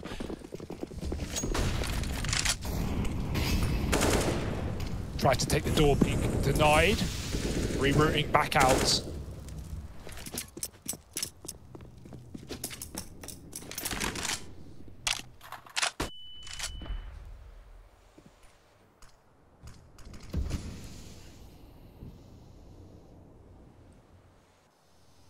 Wow, you want to be cheeky. You want to get fancy with it. Flash going in outside. Oh, sees the man on top of main, and he's out of there with one once again. Art's been great at this, right? Just tipping the scales early into an advantageous situation for Furia, and then ducking and diving out of there, not giving an opportunity for a trade over. There's a big gap in this main smoke. Device needs to remain cognizant of that, because Yuri, well, look to exploit it if you don't. Alpha's dead, trying to cross into hell. It's Gary to catch him. And now Device is hoping to get this trade, but will Gary give it over? Device not getting anything from this garage position. He's essentially been stranded out on his own. Gary's even rapidly repositioned into CT, and Device just cleared this moments ago. The pincer from Gary and Yuri is perfect. And so it's another 2-on-5 for NIP. It looks crazy, but Gary's just getting info there. He's just, Yuri's just telling him, Gary, just swing and I'll trade wherever they are. If they're close to me, I'm going to find them. And that's a really nice call out of the Furia boys. Gary goes wide, Yuri backstabs, the AWP's gone, and the save is called for Nip. Back-to-back gun rounds for Furia, and 4 and 5 alive has to feel fantastic. Suddenly you're building back in. Suddenly you're making Nip work for these rounds, and they're not going to have a lot to work with in this one. Still going to buy. Rez and Hampus can get guns. Device can, I guess, do one in this one. Just dig it. Not really going to have much else. And so it's fine for Nip, but Furia are certainly picking up momentum.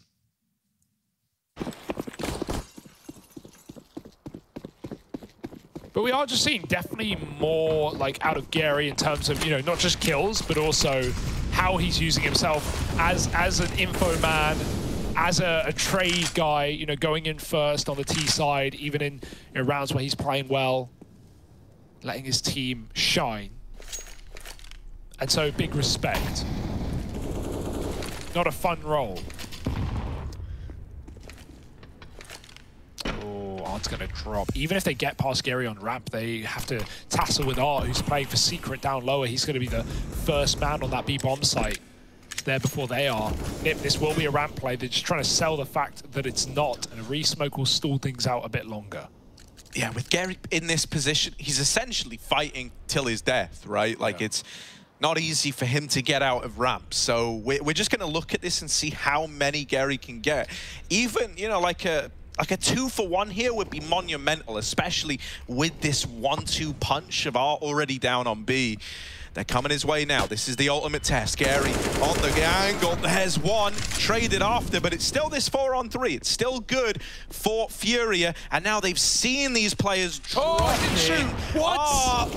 Unscopes instead of firing off, but still kills are traded by Furia. They're still fighting for this. K-Serato relentless in his hold of the B-bomb site. He's jiggling, he's wiggling, and he won't give Linus the kill. So much damage, and there's the ramp flank to close it. Furia are up onto 10, and this is a very convincing looking Furia right now. Yeah, these aren't like, oh, they just lucked out rounds. No, these are dominant rounds. These are really well played. Even with these like little mistakes, like I don't want to call getting 1-for-1 and ramp a mistake, but you know, 1-for-1 not great. Art unscopes, awkward. K-Serato beats them with a double kill, and then he's just poking his nose around the corner going, I'm here, I'm not here, I'm here. And that just means you can never stick the bomb, you can never get that bonus money. Nip by a bit here, but they are realizing this one is far from done. This is far from free. This is getting scary. Gary's got an auto shotgun on ramp as well. Now that is a multi-kill weapon. And also it's a weapon that really, like, as good as it can be, you know, Nip would love to kill you and get a rifle at ramp. If they kill you and get an auto shotgun, they're going to stay with Deagles in most positions. Oh, you fool, no. Yeah, well, they're not going ramp anyway. We'll never see it, not yet at least. And now, Gary on a retake could be problematic. Or could be a delight. I don't really know. It's just so hit and miss, man. Heaven Smoke comes in, Nip hit that A site. Will they be able to break this hold? The util's good. They're making everyone uncomfortable. They run into Gary, and he gets one with the auto. Let's see. Now it's in the hands of Linus, Sweden's finest. Here he is, auto shotgun. And he's going to try and make it work for him. There's Yuri on the receiving end. Hugo, you fool. You don't realize what you've done. Art and K-Serrato with the turnaround, but the bomb is planted. Hampus, a long way from home, is coming in on a vent flank. And they should have heard the drop. They should know about it. Device, for the time being, is all alone. Taps out Art. The follow-up. Not quite the third, but has it teed up Hampus for success. The door closed. On the swing, he gets Vinny off the bomb. This is a bit of a mind game now. You need the kill, but Vinny's sticking it. Vinny is not getting off that bomb. Hampus, you need to swing, and there's the stick and the kill. Furia lock it in. What?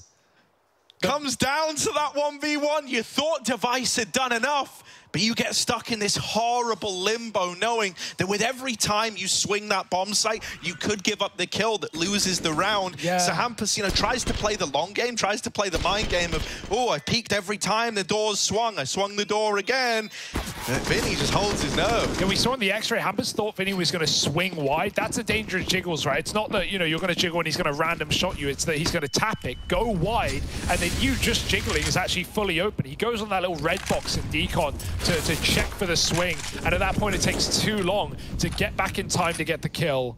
Oh my goodness, Vinny wins the round off a defuse. And this is getting so weird now for Nip. It's Furious map pick, and we're seeing why. Nip, a great nuke team, but not right now, not when it matters. Playing with smoke, and Yuri's going to win the fight. Hampus gone from the night, and now 5-on-4. A site split denied. For now, it's no longer a split. It's just down to your 4 players, and they're going into the second AWP. Yeah, Gary at ramp. First guy gets by, but he doesn't even react. He just holds for that repeat. Now, dropping a smoke, Gary's out of there and ready to defend this B bomb site. He's even got support in the form of that AWP. They're both here. And Nip learned it the hard way. 2 peaks and 2 simultaneous kills for Furia. It's all left onto Rez. Another 1v5, another crazy dominant round for Furia. And even though he's getting kills, how impactful are these actually going to be? Can he do anything with it? Might just get shot in the back, and there's the re-peak for Yuri. This is Furia about to tie this game up. This felt done, mate. This felt over. Like, we were already ready for it to be closed. Nip, they lost the pistol. They won a force with, you know, Deagles and Tech 9s, and then they went 4-1 up in the T side. They were ready to end the day, or at least the first map of the series. 13-7, and now, like you said, 1 away from tied up. Nip, they've won every map they've played on Nuke since June. That's 4 in a row, so not a huge amount, but still successful stats. And right now, they're being tested by Furia with a stand, or not a stand, with a coach, a manager. I know it was about to leave your lips. I'll get there first. 13-12. Keep your lips away from me, Hugo. I knew. They're stretching all the way over the desk. Yeah, well, a man cool can only party dream. trick, but you should see what I can do with my power gaming glove. Ah. Is that the lubed version or the unlubed? You have to wait and see. AK out, surrounded by pistols. You're making me blush, Harry. Double AWP for Fury is still here as well. And, you know, this is one way to switch it up for Gary, right? He's tried the rifles, he's tried the shotguns. There's always been 1 at most. But now he's AWPing from hell. It means he can even give it up if he doesn't like what he sees. Now they just don't care about the smoke. They go right through. Gary gets 1, and he'll double out, making sure this AWP is not retrievable by pistol players, and close wall bangs. Nip can get to B, but what can they do with it? Oh, well, out of the hands of one AWP and into the other. Who would you rather face, Art or Gary? They'd select Art, and they do deal with him. K-Serrato already here, lines up a double. And for Rez, it's another one of these impossible clutches. 1-on-4. Resley all alone, and Gary's looking for the kill. Jeez, he's hunting him. He's running in for the trade, but no one trades him. Should still be fine. Flash is getting dodged by Rez, but there's Yuri to close, and the AWPs should be retrieved, at least one of them. Getting out of there for Furia, and now we're at the tie game. 13 all. Furia chaining rounds together. and making us believe in this comeback. Yeah, Gary's gone from 1-to-1s to 1 for nones. He's just getting out of there alive. And yeah, where you find one orb, you'll find two. You see Gary on his, you know Art's hanging around somewhere, always on this lower bomb side right now for Furia, and causing problems for Nip. Is there any solution? Back to outside, back to the smokes, more standard stuff. Now they try pushing through these and going into main and wrapping the hell side. Maybe they'll just put everyone down towards lower now. Try and play a more default round, try and get this orb of Art out of position. It's gone down the vent just in time. Art's here. And he's in a position to escape as well. Furia, oh my god, they've read this. They've completely read this. They've got everyone down lower. 3 CTs. How often do you see a rotate like this? Nip double back, but they go into Yuri, who mows them down. That was their best option. That was their best way back into the round to avoid the stack. And still Yuri just ends it there. Linus can't find the headshot until it's too late. And Furia take the lead with 14 rounds. In Gary, we trust, mate. This is it. Furia in the lead. They've been playing for this the whole damn time. They've always been playing catch-up, but now it's their game to win. You've got to give it to Yuri as well. He's had one hell... Oh, did he 1G? At the end of the round? After time, he did run into his own Molotov. Okay, yes. cool, reasonable. Yes. All right, yes, of course. Well, it won't matter. It shouldn't matter. Yuri's just doing it for the content. Yeah, it's fine. exactly, content. Yeah. He's going to say, like, not only did we beat Nip with our coach standing in, but I ran into also I killed myself multiple times throughout that series. Well, even despite that, I got to say, Yuri has had one stellar recovery. He was not positive going into the second half. He was pretty quiet on the T side, didn't really have any or many impact rounds, a couple of A-site kills is all. He has really stepped up in Garage with the AUG, getting a lot of multi-kill rounds, stopping this outside control. Nip's A-rushes have been flat. Nip's ramp to Bs have been stopped by Art and Gary, and Nip's outside plays have been lined up by AUG multi-kills. They still want to give it another go. They throw in the smokes, but again, it's only Hampus selling this.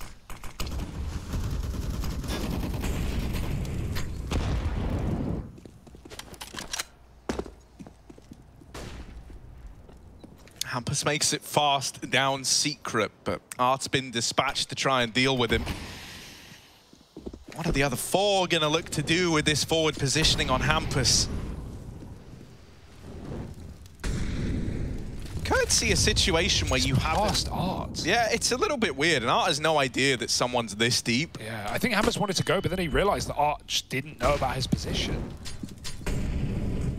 So now he's telling his team to hold off, to wait. If he gets his kill, it causes panic for Furia. Yeah, they've seen him now, though, and they don't have to give this kill away, right? Art's just going to avoid the Tech 9. He has more to lose than to gain from taking this fight. He's only seen one player.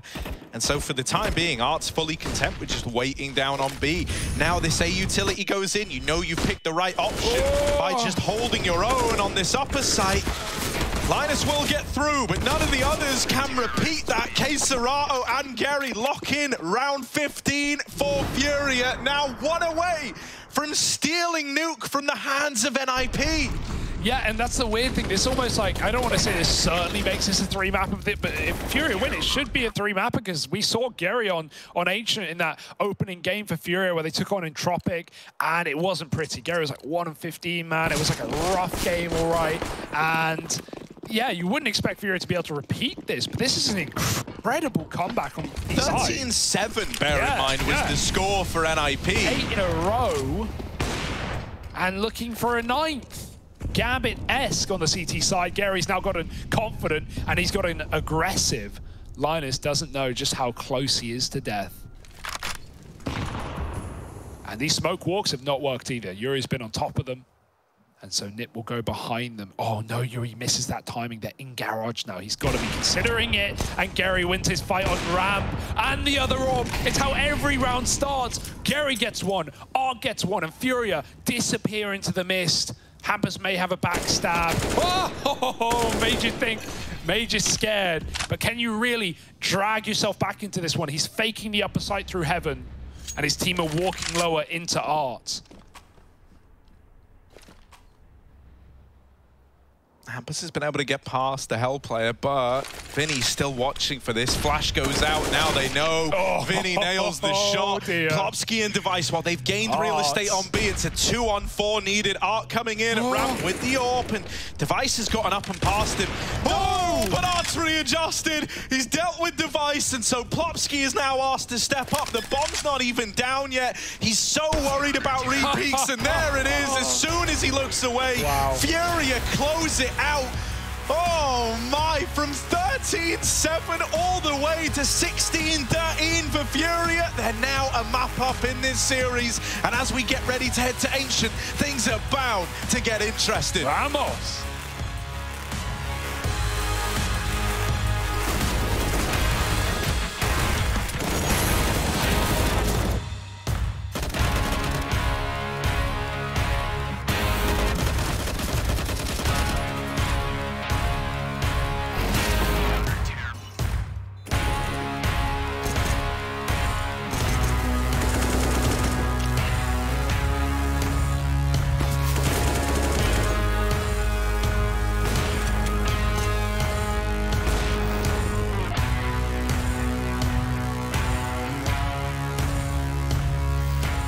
Hey guys, I'm gonna go through my 1v4 against Team 1. Okay, so Maluki misses this initial shot here. Probably the most important miss of his career, this match here. That would end it all. So yeah, me and Device is just basically trying everything to win the round. So it's overtime, just trying to do anything. Right here, I don't know that they're all low. So this is just pure luck that they're low. I'm trying to just pre-fire angles because I am 1 HP as well. And just looking for one-on-one duels. So yeah, that's basically 1-on-1 in clutches. You try to find 1-on-1s all over the place. So they gave it to me pretty easily. And I fake plant here at the end, just gambling that he will peek because he knows that I am 1 HP. So I'm just going to gamble that he's going to try to kill me instead of trying to play the time. So I gamble that he's going to peek when I fake plant. And he wins me the round. So yeah, I'm pretty lucky that they're all very low HP. So I know the Maluki is here with the up here bank, and I'm pretty sure he's gonna hold this angle. So I just pre-fire is there, and I get the kill. And from here, I'm playing really slow. I try to find one duel, and I see that no one is pushing from CT, so I have the time to watch behind, and I get mobs there. So yeah. Personally, I think they could have done it better. They gave me 3 duels, 1v1 duels. If they would have played time or together or played slower, I would probably lose. So yeah, I think I did everything that I could, but they could have done more. That's what I feel. That's it. Hope you enjoyed the recap, and see you guys next time.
So there was this fable one time, Jason. I don't know if we're on air yet, but there was this fable I was getting told one time where like Nip were up 13-7 and then Furia. Like that's what I thought was a fable. They brought it all the way back?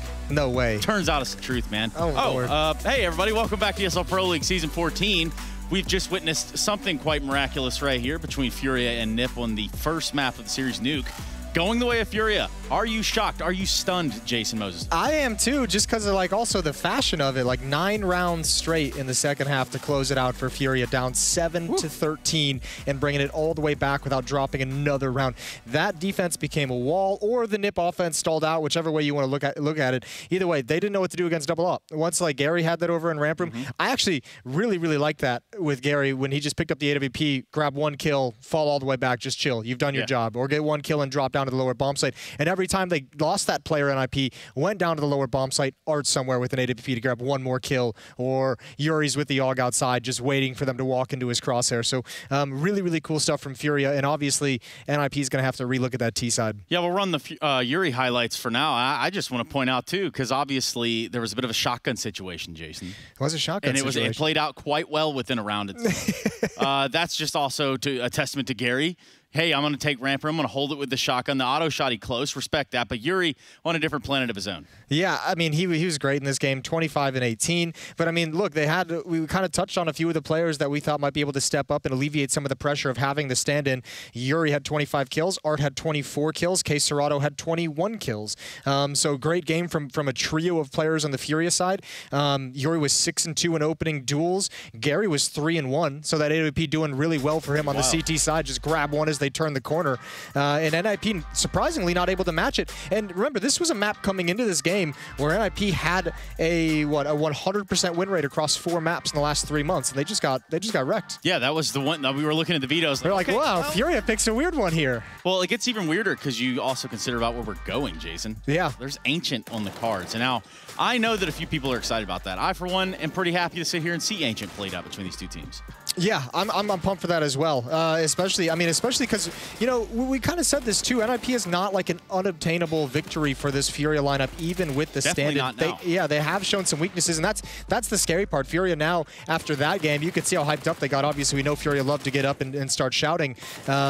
But, I mean, they're going to be coming into this one with just renewed confidence and a better feeling about what's coming up. They did a great job trading kills. I think even on the T side, they actually put themselves with some good openings into pretty decent advantages at times. 4-on-3s, 5-on-4s, man-up situations. And those actually, they dropped them in the first half. So this win could have been stronger if Furia was able to close out on some of those advantages. But this bodes well for them going into Ancient. Yeah, and if I'm looking at this correctly, which I think I am, this is their first map win in EPL this season. Furia? Yeah. Ooh. So, I mean, yeah, you probably feel pretty damn good about that, Jason. No, they beat Team 1 2-0. Oh, yeah, that's right. I didn't want to call you out, but well, I was looking at it all wrong. They even do red and green, Trace. They Not do on colors. this site, man. I got it on the colorblind mode for some reason. Well, that's I don't know weird. why that's set up. Anyway, all I'm saying is you do have to feel good if you're Furia. It has to feel good if you're a Furia fan. Has to feel good if you can see colors. Yes, probably for the people that can't. Look, Ancient's going to be an interesting one. Fury actually dropped an Ancient match to Entropic. NIP was able to beat them. Take from that what you will. I think after what we just saw in this game, it'll be interesting. Surely I got to feel like NIP is going to do a better job of being able to neutralize Oppers on Ancient much better than they did here on Nuke. Yeah, I have to think that that's a good starting point at least. You know, NIP, they put up a pretty good fight across Nuke, so I'm not going to write them off by any stretch of the imagination. But they did have some worrisome signs when it came to that offense, like you were saying. Yeah, I mean, that's going to be the question. I just don't expect, if you're going to pick Ancient, and we know NIP's confidant, we've seen them pick it now 2 events and prefer going into Ancient. They've picked it quite a bit. Like, your offense can't be that rough, can't be that bad. But I mean, again, Furia, the interesting thing about it is, like, we know they like to be aggressive. We know they like to be chaotic at times. Ancient's going to give them some opportunities to be aggressive and push up on the CT side and cause some crazy things to happen. So this is a really dangerous game for NIP now when you consider the context of, you know, Liquid's already booked their spot, Gambit's already booked their spot, NIP's the one we have kind of chalked in there maybe a little bit ahead of time as saying they're the most likely to book their spot next. You drop this one, and I mean, it opens right up. Well, especially when you consider about NIP playing Gambit tomorrow. Right? Yeah, you don't want to go into a Gambit match not having something secured. So pretty scary time for NIP, and that adds just a little bit more pressure onto this map. Yeah, well, all the pressure is felt right here. Thank you so much, Jason Moses. You're welcome, Trace. Can't wait to see you when we return. We'll also be seeing you there. We got another map ahead of us. It's going to be Ancient. Will it be NIP? Will it be Furia? I don't know. Jason, do you know? Didn't think so. We'll be right back.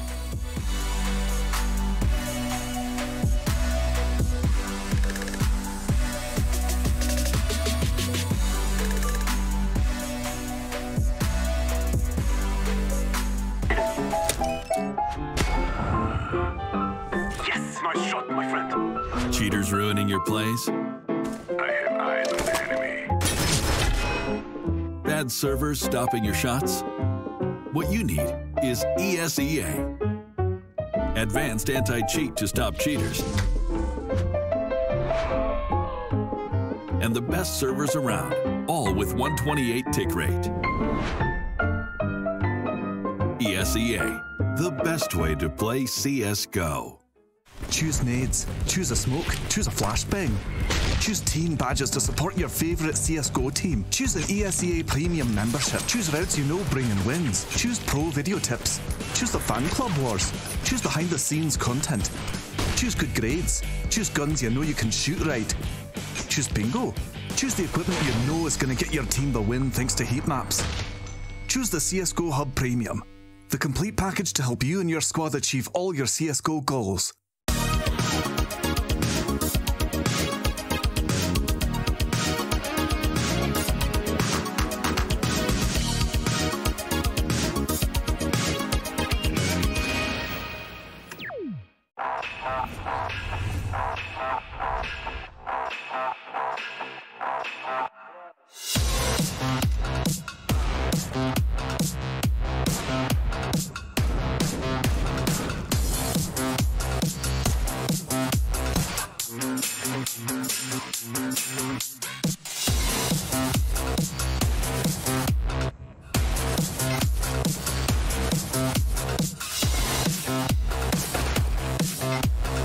To get to a third map, I just think it's everything you could possibly want here. The bell is ringing, certainly ringing for Astralis right here. 1 versus 4, and he's going to get a headshot.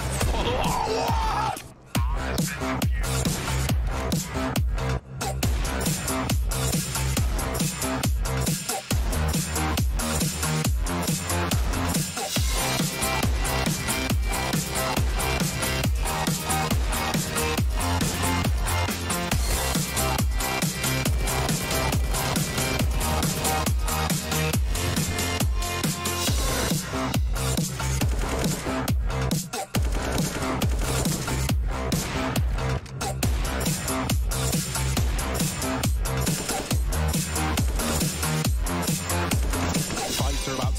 Device is even here to help out, and now they give it the respect to get back to the car. Device reads it, burning alive, and the collateral in the flames.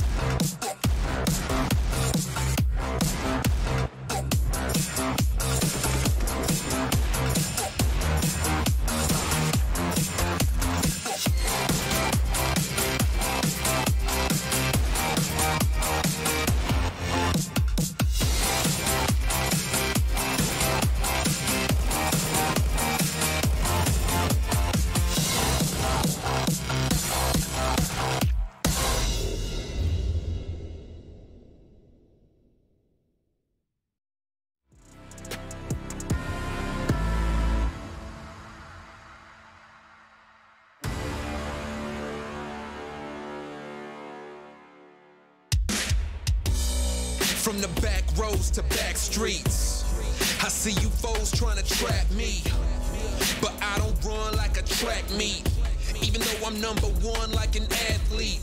And the way I maneuver around you and through you, I'm coming and I'm bound to pursue you. I'm everything that you knew of, plus more. What's in store is I'm about to get to you. Sleepless nights, better think this twice before you step to me and come and speak with strife. There's a lesson when you reach my life. It'll be chin checking and I'll teach you right. Plenty tried, plenty failed. Too many times I've seen plenty bail. And there will be no surprise what I'm about to do when you are looking through my eyes. See many go, see many come. See that they won't bring it to me, son. Try me if you want, but won't be any fun. I'll take the chance.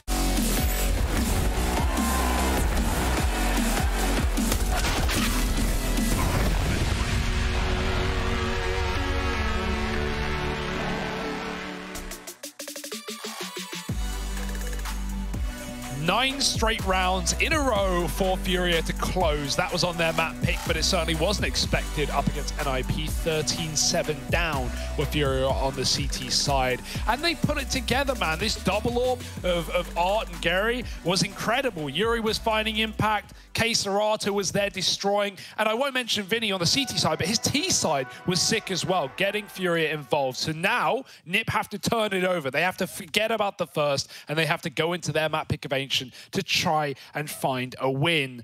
This one means everything for NIP. We've set this up more than enough as a must-win matchup for NIP. It's for the playoffs. Yeah, there's so much on the line for Nip, and you know, if Furia are able to win this, then it throws the entire situation of Group D into disarray, right? Suddenly we have these ties, and Nip, as mentioned, you know, they're going up against Gambit in their final game, so ooh, it's not going to be easy.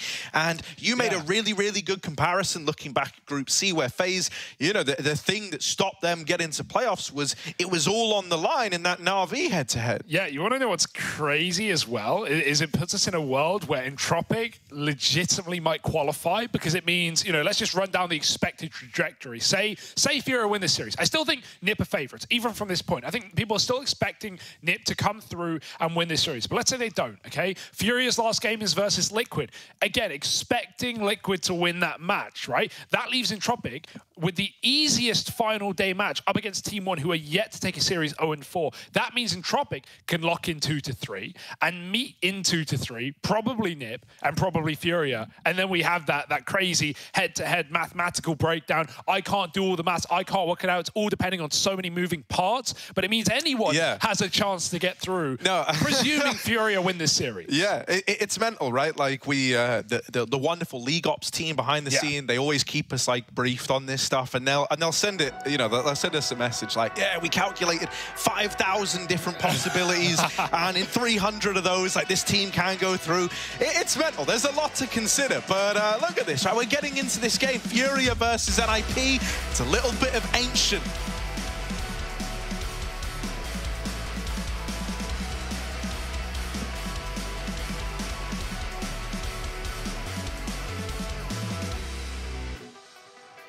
Yes, indeed. Put down the guitar and pick up the mouse, because you're going to need it right now, Nip. Backs up against the wall, and at least on a comfortable pick, one they've been playing ever since it was introduced back at IEM Summer. Nip have been running wild over Ancient.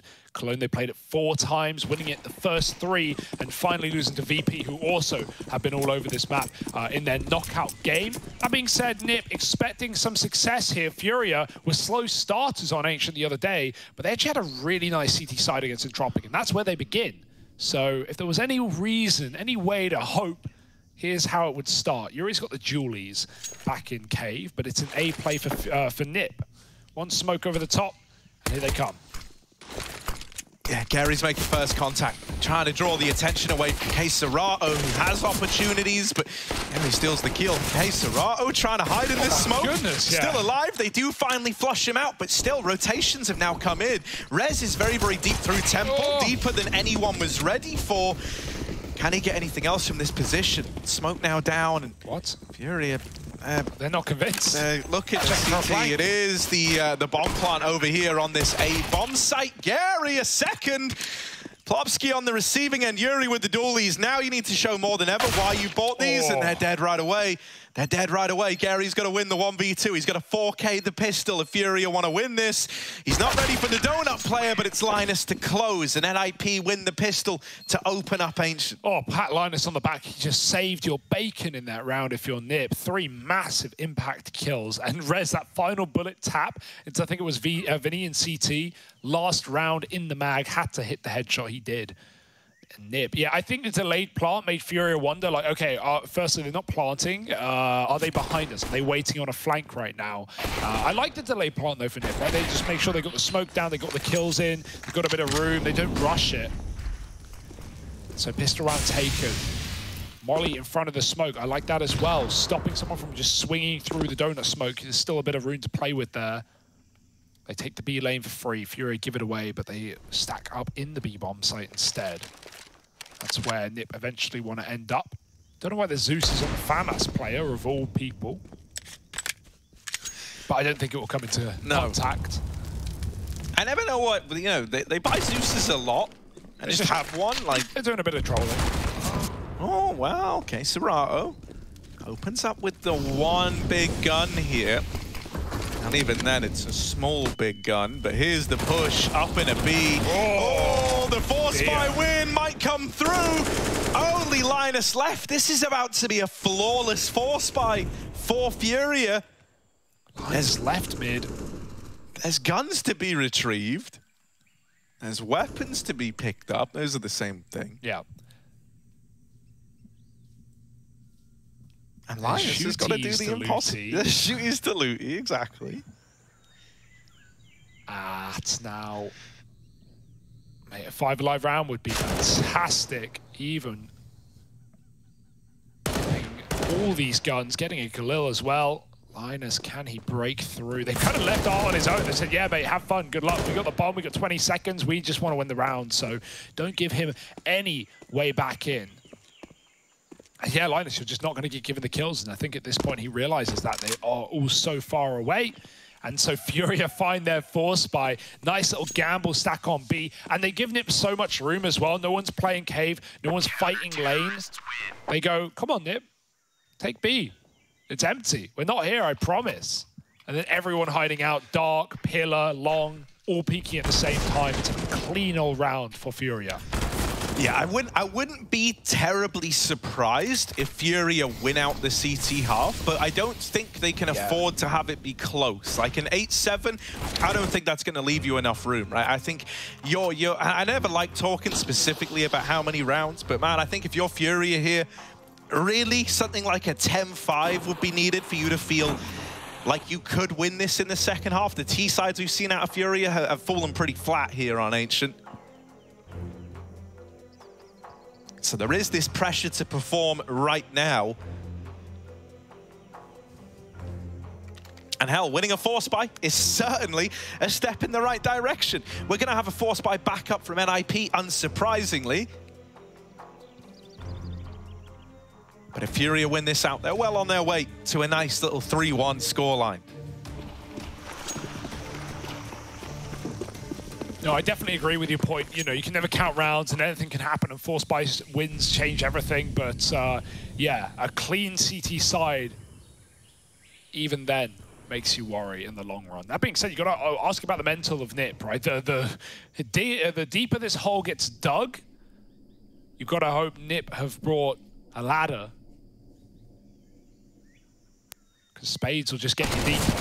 Check Gary, they can't stop him though. It's easier said than done, and the double face is in as K-Serato drops the bomb. Nip try and flank middle. They've still got B lane, but that's offering nothing as Furious send a full rotate to come and play this package together. K-Serato is just mopping them up with the AK.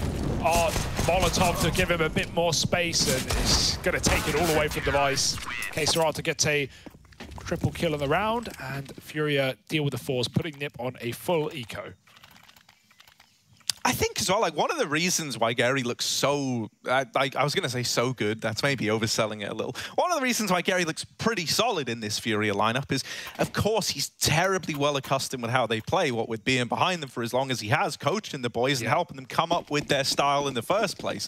I think one of the reasons why, you know, when you compare to the other guys we've had in this roster, right, like your Hondas, your Juniors, you know, I think Furia are a pretty hard system to get bought into, right? They do have a pretty unique style at Counter-Strike, and so he always seems like he's on the same page. It's like Gary will pull attention in and then actually enable his teammates to pop off on the back of it, right? Whereas in times gone by, you sometimes got like the illusion that there was like an attempt to run buddy systems to try and accommodate these new players, and I think that maybe made Furia step away from what made them such a good team in the first place. And on top of that, you know, when everyone's kind of trying to accommodate you by all changing their roles even a tiny bit, then it's only natural that the team maybe regresses at first. That's a really good point as well, because to just verify that, like, it's not like Gary has been in any star roles or star spots. Like, think about how Junior was given, like, you know, some places he'd be filling, but a lot of them, you know, you want your main AWP to be comfortable. You want your main AWP to be in the best positions for it. Gary's playing the worst positions in every single round, and so, you know, that's especially on CT side. So that's something to think about, I guess. Yeah, you know, just to run down that train of thought a little bit longer while NIP get turned to dust. You know, I think the pressure is also just very, very different, and that's worth noting. Like, you know, when you're an actual fifth and you're in the server and everyone's looking at you going, well, this guy needs to do well. Like, that's a very different feeling. You know you need to perform. If Gary shits the bed, everyone goes, oh, well, he's a coach. Like, he's not meant to pop off. So, you know, he does kind of have that liberty as well. well. Sure. But no, man, I do really like the way he integrates into this squad, and it's very reminiscent of what this team can be when we have, you know, someone like Drop moving up from Furia Academy, right? I really hope that we get the Furia brand of Counter-Strike that we all loved throughout 2020. That never really felt like it recovered post that Henny departure. Yeah, right, we need this round for Nip, right? If this series is not going to be a complete calamity for the Swedes, they need this round. Get on the board early, break that money, stop offering some resistance, and Hampus will take down Yuri to get us there. Moving further, finding Vinny in the corner here. Doesn't check it though, not ready for a second man in cave, taken down. Now it's an A play, it's always going to be an A play. Keserato just alone here, drops the first on an off angle, buying more time with the smoke as well. Gary coming to flash for him, Keserato trying to move through the smoke, and it's a good flash, a better kill. Bomb drop, device blind, still takes down the man of the hour, Keserato, the man of the millennia, still waiting behind this smoke. Oh, damage traded, he chases device, and Keserato will not give you respect. It's Plopsky alone, 1v3. Despite the opening kill for Nip, this one has fallen flat. Yeah, just Plopsky left trying to repeat the success of these A plays, but Keserato has made it rough for you. Plopsky has carved a path, and now just Art left to beat that bomb. He's going to have to cross into the eye line of this AWP, but he's looking for the fight, he's looking for the kill, and will nail the response. Furia, it's close, but they still get it over the line. Man. Big hold from Keserato, and great resilience on Art to just, you know, hold his composure, keep calm, keep collected in the 1v1. Had to hit the one bullet he was given, and he makes it look easy. This is crazy for Keserato. The chase onto device as well, after he dropped Gary coming out of Donor. Oh, dear. Nice try for Plopsky, right? Great shot on the first two, able to actually, you know, Keserato thinks he has cover. They think they're covering him. But you can see the mental state is big as well, right? Not that Nip aren't experienced, but it's Gary's getting hyped. You know that's pumping Furia up. Nip on the other side is just going, guys, how are we losing these rounds? Like, how are we... This is a coach. Like, we should be winning. This is an important game. We're big favorites. This is our map pick. You know, all these things are running through Nip's mind, and that's only going to hold them back. They need to focus forward. They need to find just a W, just to run with it. Pistol round meant nothing here. Now we've got more Deegs out. Furia aren't giving you the time of day. It's just Art waiting for that boost peak on top of the box. They did boost, they didn't peak. They tried elsewhere in middle. But this is such a safe setup. Keserato now playing a retake on A, fully passive at the back. Alongside Gary still to trade on top middle, and they still have full utility. They're expecting to have to retake this round. Gary now, got to watch out for these Deagles. They can be deadly. Oh, and he's just turned off it. No, you could not get worse timing. Oh, dear. Ha, ha, ha. That hurts. That really does. And Linus is doubled up. Gary has to fill the void as Keserato falls as well. Leaning back to B, they hear it. There's another man there. Gary fakes the reload, though. Goes back and takes down Hampus. He baits him. And Device takes down Yuri. Still, the B site has been lost. But Gary now 1v2, having a good game. What more can he do? Oh, that's super awkward. Gary turning around there, not like no way to justify it. No need to turn there. Pretty much got Keserato and Art killed. Yeah, you know, it's bound to happen sometimes, right? Yeah. But it is so unfortunate. That is the catalyst for this round falling apart. Now he tries his best to make up for it with the trades, but... Yeah, he did that. Sorry, as well to interrupt. I just remembered he did that against Entropic, right? He was there in middle. He was expecting a second player, and what he does, he runs away, and then he walks back. And he did that versus Entropic, and it baited Entropic really hard, and he got the kill. Like, he didn't know there was a second player, and he just did it again. I was watching it on the minimap, full sprint away, 180 immediately, and Nip fall for it. It would have been great if he could set up to win the 1v2 after, you know, kind of causing the round to fall apart. But can't win them all. However, you needed to win that one. Nip have just picked up pistols, and now they're going to try and run away with it. Yeah, we've actually got a glass cannon AWP bought out alongside Art's AWP, so the double AWPs are in right away. It's actually not terribly uncommon to see Furia lean into like a boatload of AWPs here on Ancient. We've seen it out of them a couple of times. And not just one, sometimes three. That's unusual. But there's a lot of long angles here. You can't make it work. K-Serato's smoked off in mid, and so once again, Nip are trying to use this to their advantage. It feels like they found... It feels like they thought they'd found their opener, but Art is one step ahead. He's learned from his mistakes. I guess mistake's not the right word. Yeah, not really his mistakes. Yeah, not his fault. He's learned from his teammates' mistakes, and he said, guys, I'll just watch mid from B. Go back to your bomb site. Keep the change, you filthy animal. And a happy new year. Good little Home Alone reference in there. That's good. Goes a long way. It is Christmas after all. Yes, nearly. Christmas, October 31st, everyone's favorite. Yeah, mate, we're almost into 2022. I'm still processing 2019. Yeah, well, so are all the other Internet Explorer users. Here's K-Serato waiting in Donut. And when Gary holding on to main and a triple B stack, Gary needs to get this info. Nails the opener. Rez on the receiving end, and now the attention pulled away. That wombo combo in this A bomb site of K-Serato and Gary is terrifying, man. He's playing with him. He's baiting Device's shot. He's showing the barrel of the AWP around the box. You're saving. You're done. You throw in the towel.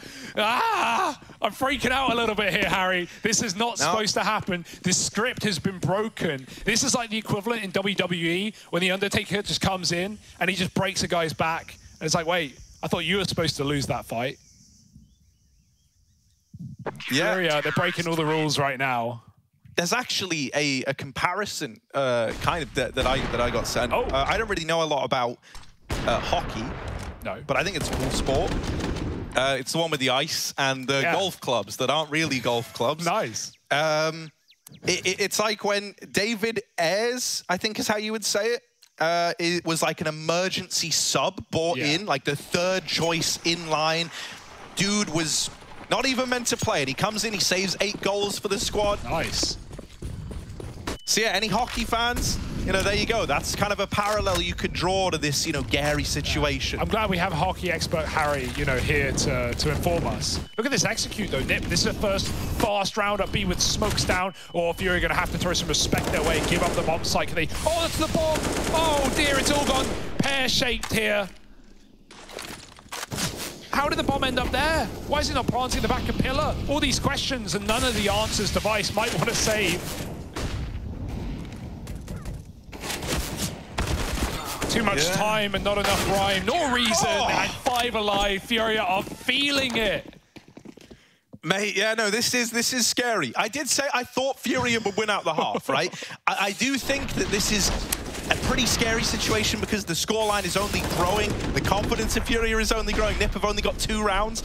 I do still believe that if Nip can even manage like a 5-10 half, they could recover this, you know? I agree. But you're splitting some very, very fine hairs there, right? It's small margins for NIP. You can't afford to make many mistakes. And this isn't a deflated Furia having to make a comeback happen if that were the case. This is a Furia on their way to a 2-0 and looking good while they do it. So situation's very, very different to when we saw them on this map last time. Yuri already pushing lane, trying to throw some spanners in the works, and with the rest of the guys creeping out through middle, the only player who could deal with him is Rez.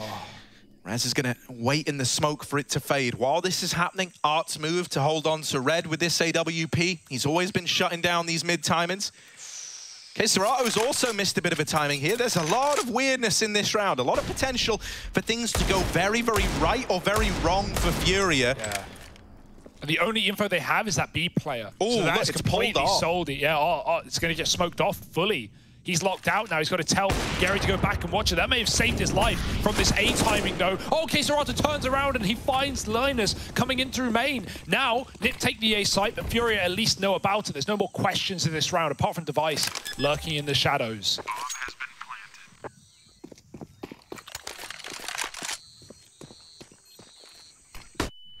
Oh, Flash is brutal. Device on the receiving end, and this AWP on Hampus has really got to save the day.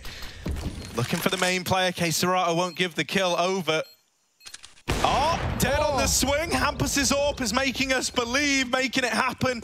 Yuri Should hear these footsteps, is confident about the push, but the Deagle wipes him out, and so Serato is left saving. NIP, they managed to worm their way to a third round. I need to talk about some crazy mega brain fake that Fury just pulled in that round. They may lose it. I know Nip won an eco, but let me just talk about that. That you saw Device in spawn, and he got flashed, right, over the CT wall, and he didn't turn. You're wondering, why didn't Device turn from that flash? Why didn't he hear it? Fury threw a smoke into nowhere, and they timed it with a flash. They knew that if a player was close, they would hear the pin get pulled. That smoke was thrown at the same second the flash was thrown. So Device hears the pin pull, and then he hears the smoke bounce. He goes, oh, I don't need to turn. It's not a flash, it's a smoke. It was both. That was Furia absolutely mega minding Device. I've never seen that done. But it makes perfect sense. And it worked exactly how they wanted it to. Device just stares into the flashbang that he never knew was coming. Wow. Unreal. Yeah, no, dude, that is sick. Even as you're talking about it, I'm like, bro, that sounds so smart. I don't think I've ever heard that before. Ooh, bit of damage done, but it's art to finally open it. Device will respond this time. And Hampus has gotten all the way up through CT. But Gary! Beast. Woo, how can you not be rooting for him? He takes the head off of Hampus, and CT belongs to him. He's not looking to let you in here again. Device has crept out, but Yuri able to swing onto this at a moment's notice. It needs to be calmed across that they could sneak up onto towards this A bomb site. Gary considering it. Oh, Device dead! And Yuri's traded by Linus, but Gary's done all he had to do. A double kill onto NIP. And with Serato still waiting back here in Donut, if he shuts down the mid side of this aggression, no, instead it's a path open. Oh, he forgot it! Oh, he had to go back for the bomb. That is a schoolboy error there. Nipper fried, mate. Nipper roasted right now. They are deep in the bucket. Linus, they've got the crossfire. Only one man can fight him from this position, though. Vinny behind the boxes, and Linus, he's got to deal with the org, re-aiming it, but Vinny blends into the background and finds the headshot. 7-3. Gary, the absolute beast. Not just the flick to Hampus, who surprised him with his timing, but that timing that you called, that Yuri commed across. Gary, watch your back. Boy, does he watch his back. Taking out Device's flank, the round-winning flank. And then Nip, they forget the bomb. Plopsky even killed Serato. He could have won the round off that kill if he got the bomb into A. His teammate was coming in through main as well. I just don't know what we're watching, Harry. It's incredible. This was supposed to be a quick 2-0, a sweep of a series, and it still might be. But for who? Right? Oh, man. You cannot be romanced by the story of Furia, you know, looking so good with Gary standing in, trying to do right by their boys, watching back home as well in Honda and Drop. I'm watching on with a smile, perhaps, right now as they're 7-3 up over NIP.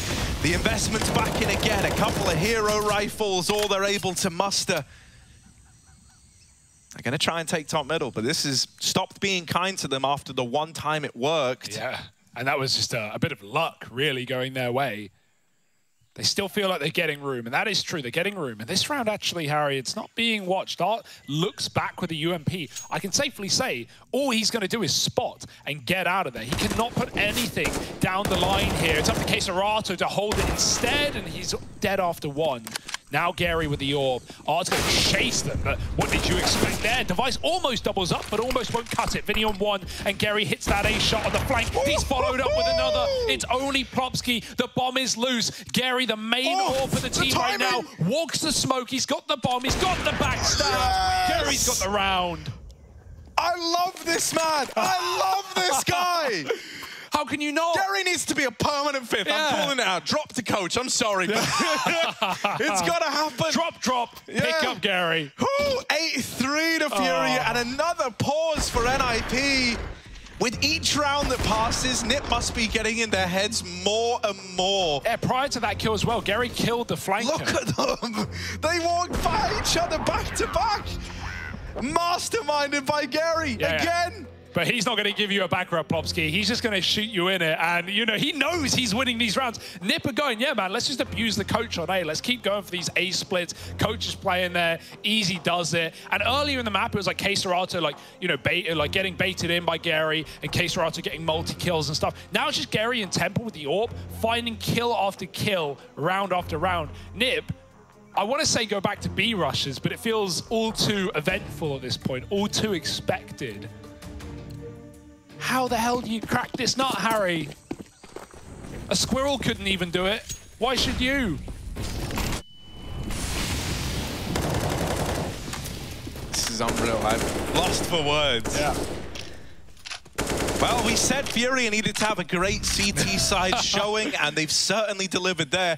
They want to milk this for all it's worth. And the good thing is, you know, I think considering their situation, they're never going to be in a spot where they get ahead of themselves, right? Some teams might get overly confident here. They might feel like this is all feeling too easy. The Furia know that, you know, in the blink of an eye, the switch could be flipped, and Nip can be right there delivering a 7-8 half still. So they can't let off the gas yet. Gary, missed shot to open. Now back on the angle and secures that opening frag for Furia. They are out through main. That's the bomb dropped. K-Serato is fighting to keep Gary alive, but he doesn't need a bodyguard. He is his own protection. Gary ends the round with 3, and it's 9 on the board for Furia. Is that 3 3Ks in a row? Yeah, dude, Gary. Yes, my son. Come on, I'm going to break the microphone. Oh, this guy. This legend of the Brazilian scene, I absolutely love him. How can you not? He is beating NIP. He's beating legends like Device in AWP fights. He's wrecking him, Harry. It's not even comparable. It's not even close. Device is worth $1 million. Oh, get your wallet out for Gary right now. Don't forget the 15% tip. Make that 20. He's been a dashing waiter and worth waiting for. 9-3 and Nip, a hero rifle. Sweden, where are you now? Smokes over the A site, Gary. Don't give him another multi-kill, Nip. Shut him down, it's about time. He's been smoked out at least. There was a bit of a gap. K-Serato has been an anchor as well, a pillar, and he's found one. Backing out, Dink down low, cost up the bomb, very close. Dink was Linus, will tag down to 10 health. Gary's got the Julies out. If anyone can make me believe it, I think maybe. it is Gary. Never mind, back on the AWP. Taking players out, finally dealt with by the donut man, but now just Rez left 1-on-3, armed with a deagle, and swung by Art. It's a denied round for Nip. They do get a bomb plant, they do some damage, and yeah, I said doo-doo. 10 on the board for Furia.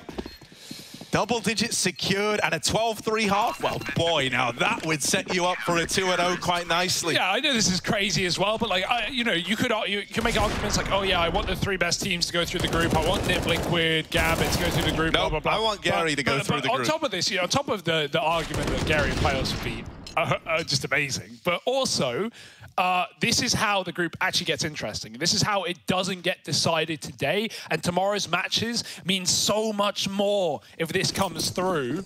So just for entertainment reasons alone, this is hilarious. Molly's on both sides. Again, Nip throw, nice utility into middle, but it goes both ways. Furia dunk Device, one of his first AWPs in a while, and he's been put down low. Can't catch that cross shot. And I wonder where the heads were at for Nip a while ago. That question drawn to the front more than ever. Do you not remember the first time Gary played on this map? He looked lost, like he didn't even know where he was going. Yeah, he was getting wrecked. And now he's second in the server, mate. Oh, he's first in our hearts. Oh, they don't check the corner. Trade is in.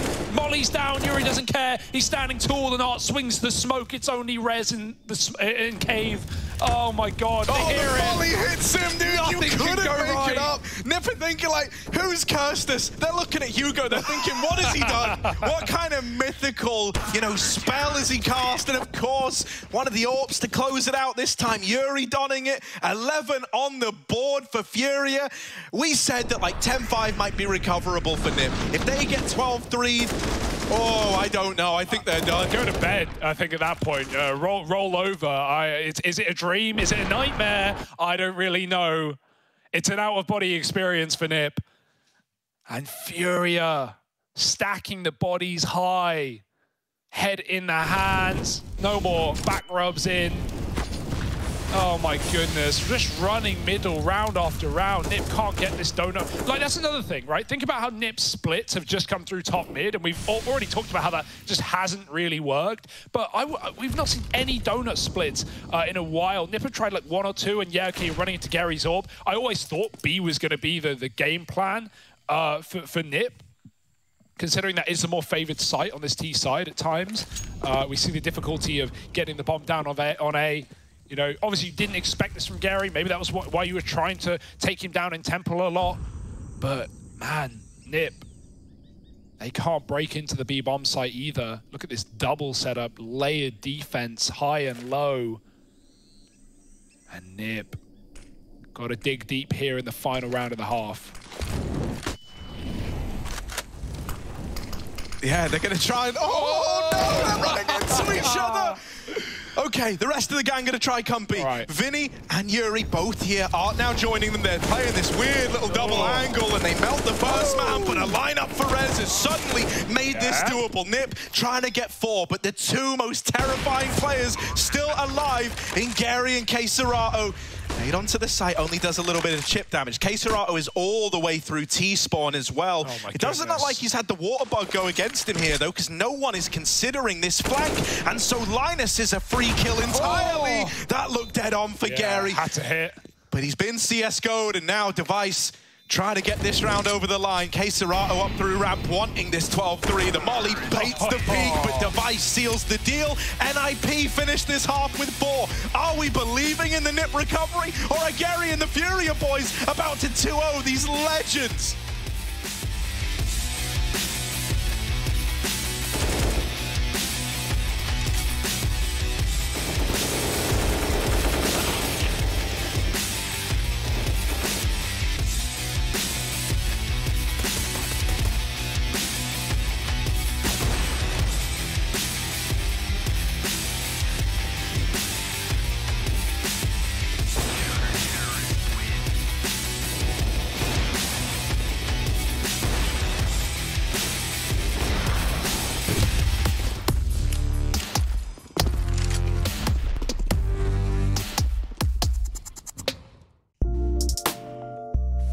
Hey Future Pros!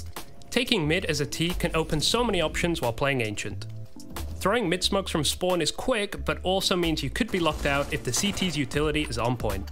So these mid smokes I'll show you will be great for a slightly delayed mid take. For this mini execute you'll need 2 Future Pros, 2 smokes, and possibly a molly to be safe. Future Pro number 1. You'll be throwing the top mid smoke. To throw the smoke, position yourself so this wall meets the edge of this highlighted brick while crouched.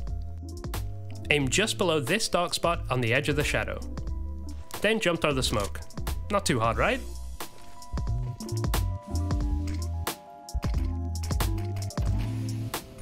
Future Pro number 2. You'll be throwing the donut, Lara, cube, whatever you want to call it smoke. To throw this, stand against the wall in the middle of this window frame. Find this gap in the trees and aim just to the left of the center of the opening. Then simply throw the smoke. Just like that, mid doorway and donut will be blocked. A note for these nades, it helps greatly if you have a fellow T somewhat holding the B lane so you can't be peeked from the ledge area. Also, if you don't have early info on the cutout position, lob a basic molly in there as a sneaky CT could really ruin your day.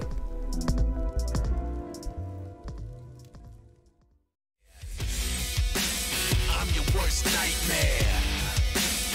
Are you prepared? I'm your worst nightmare. I know you're scared.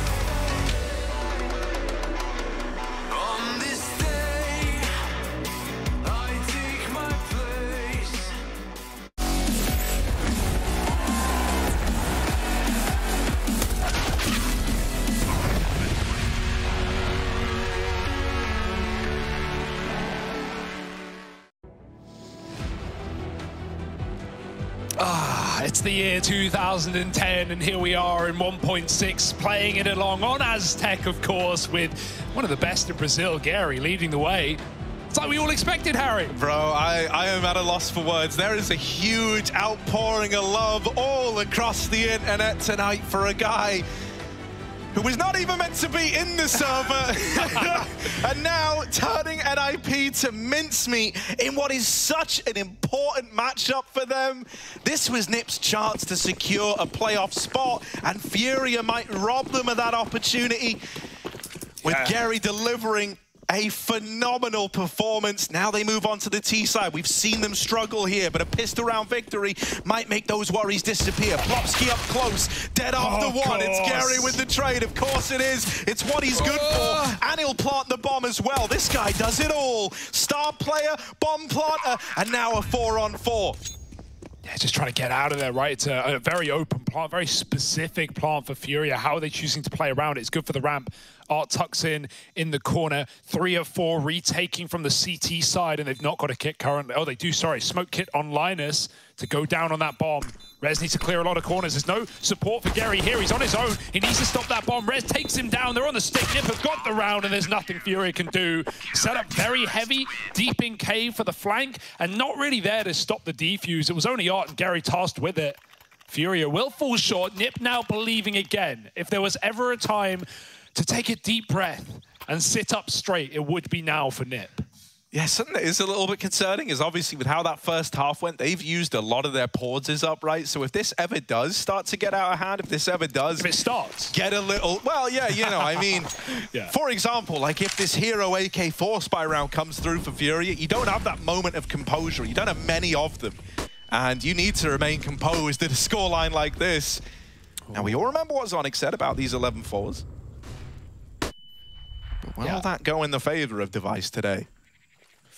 Oh, they've missed him, but he's missed them. Art is still here, however. He's staring upwards. Device is walking down middle. Art just needs to turn around, and now he's got the info. He can pounce. Easy kill onto Device, and looks for Plopsky from the B side. Gary's drawn them into Art, and he's trying to take more than one, but Rez won't let that happen. Now, the AK gone. Yuri's got to make use of his. Vinny running with the bomb first and foremost out this A site, but Hampus on the off angle to work for Keserato is going to drop it, stalling. Molotov down. Hampus trying to find space, and he goes behind it, even re-peeking. Really just trying to take Furia out of this round before it begins, and that flash will certainly help him do so. Good luck, Furia. This one is a bit too hot to handle.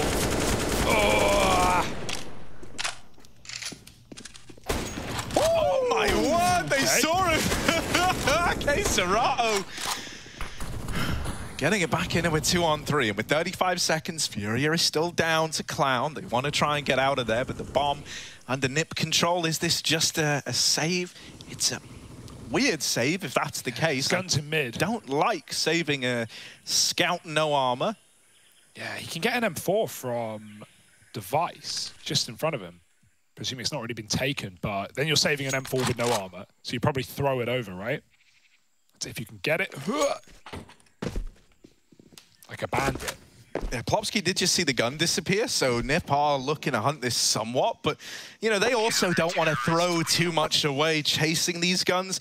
Honestly, I think if you're NiP, you're kind of content with them getting out of the round and being forced into another one of these 4 spies, right? This could really look to establish you on the CT side if you keep winning them out.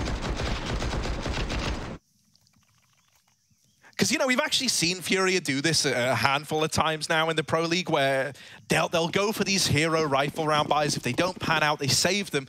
And it kind of bottlenecks you into consistent forcing where you don't really have a full buy until very, very late in your T-side half.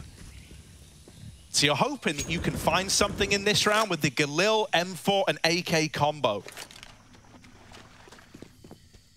That's pretty desperate. Keserato trying to sell B, will keep 3 here for a moment, but you see that smoke and nothing behind it, and you wonder, Nip dropping util on both sites at the same time. Rez blind, double flash, triple, and he knows what's up, but it's already too late.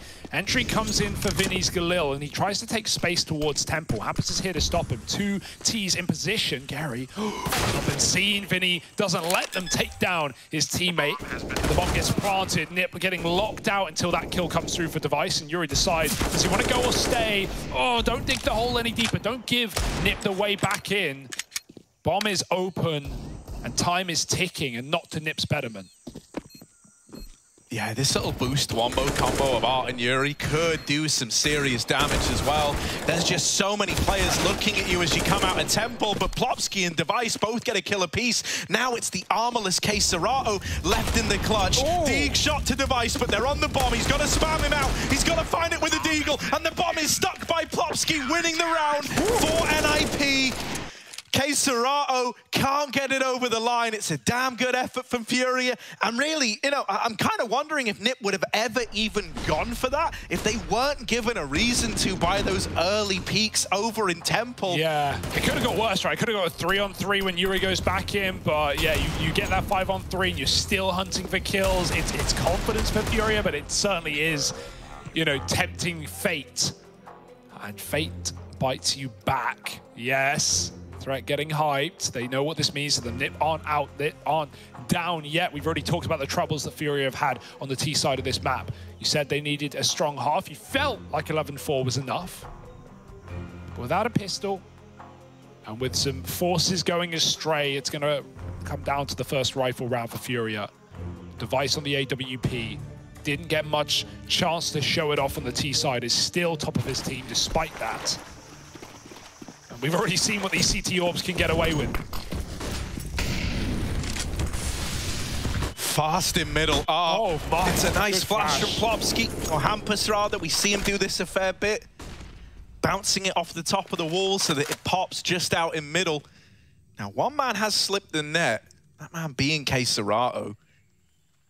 But right now he's looking for this trade. Rez spots a lot of bodies back in main.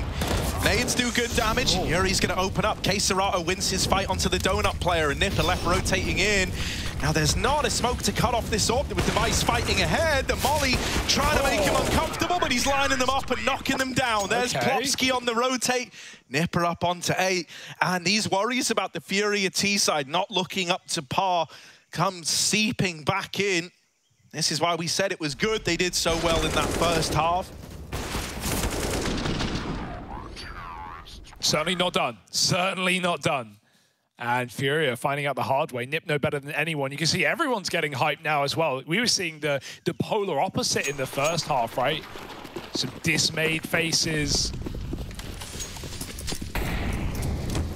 No longer. Climbing up off of mid. Hampus, he's got all the real estate behind him and he takes down Gary. That's early warning to this B rush that's coming through. Or Plopsky just gets saved in time. That Molly, Linus sits in it, smoked off by Furia. And good grenade to respond. He's going to be able to spam through. It goes both ways, though, as bullets do. Case Serato puts him low. Plopsky at the back of the site needs to get more than one, but he can't, but he trades. You're still up a man if you're Nip. You can still play for retake, but Case Serato's having a ball of a time, and he's up in your face. Yeah, he will be left fighting ahead of all this util, right? He sees Linus, he deals with that first man, and now a smoke down in CT gives Case Serato even more room to work with. Case Serato tearing through Nip, finally brought down. It's left onto another one of these clutches, this time Art in the hot seat. Molly into cave, means they only have to worry about ramp, and Art tries to go through. Hampus cuts him down, and there's the defuse for NIP. It's a nice little, you know, partial buy B rush. You get it down to a winnable situation, but you're never winning these winnable situations. Good stuff from those two players in at the end, right, to quickly deal with a Case Serato that's just spiraling the whole situation out of control. We've seen these smoke diffuses for Nip really save them, right? It was the pistol, they did that. It was the awkward 5-on-3 that goes wrong on the A side. The Plopsky sticks in the smoke. That one, they tap it. They have Art cut off, though, and he doesn't know it's a tap. He has to go through or just call the bluff. And I think the pressure's getting to Furia now. They know this one's not free and easy. Everyone's flashed on both teams, and Linus is dead to the Wolves. Vinny runs in. They know about the extra man, and Plopsky's found as well. Not having cleared cave yet, they volley it off. Furia still take the space and get the plant as well. This one you feel like is an unlosable situation, but we've seen him pull back from the brink of defeat. Rez does find Yuri through the smoke, and that will tempt you in. Yeah, if NiP were going to go for this at all, it was always going to be a late retake, right? Especially with this flank coming through from Hampus. A lot of whether or not you want to go for this is if he gets away with a kill, and he does.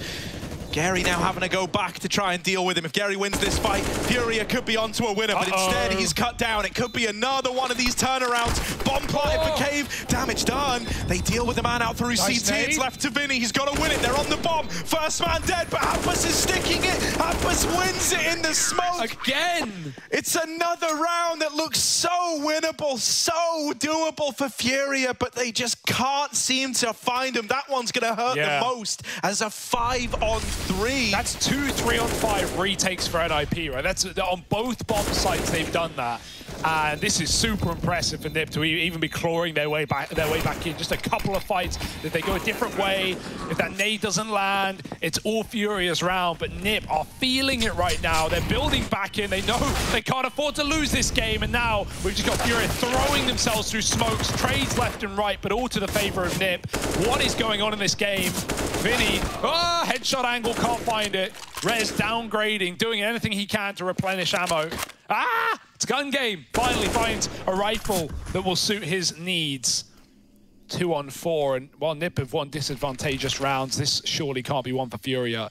This is to equal the scoreline. You've already forgotten the 11-4 half. And NiP are making you believe again.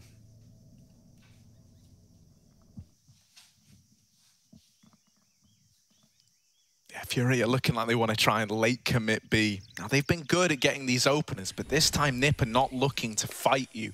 And because Device has taken all this room at A, Rez is now moving around from that A bomb site as well. They're no longer concerned about middle. They've pieced together that this is the B play.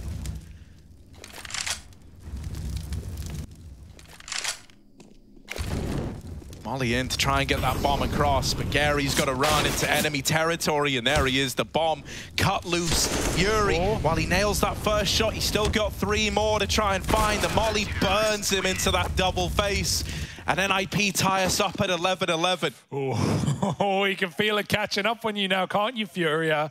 Quick pause, one left after the fact, and this is just out of control now. Yeah, I hope they kind of slow it down a bit. I think you're still trying to ride on that high, the 11-4 half. Definitely. You're being very aggressive, and it's not at the point anymore where NiP are in their own heads, right? You're up against the NiP that are believing again. I think these chaotic rounds, you know, they've kind of taken more than they've given to you at this point. Yeah, like that round jumping through mid smokes, things like that. Like, yeah, that's it's optimistic.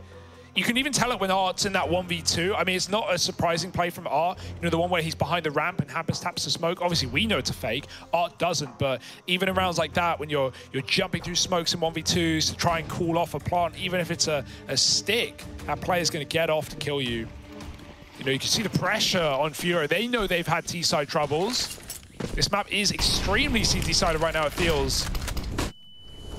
Hampus, they're back out in middle. He's blind. There's been a lot of very close situations. You know, to give some credit back to Furia, like these entries have always come in. Not always, not here, but they keep getting into bomb sites. They keep getting into even post plants, if not favorable.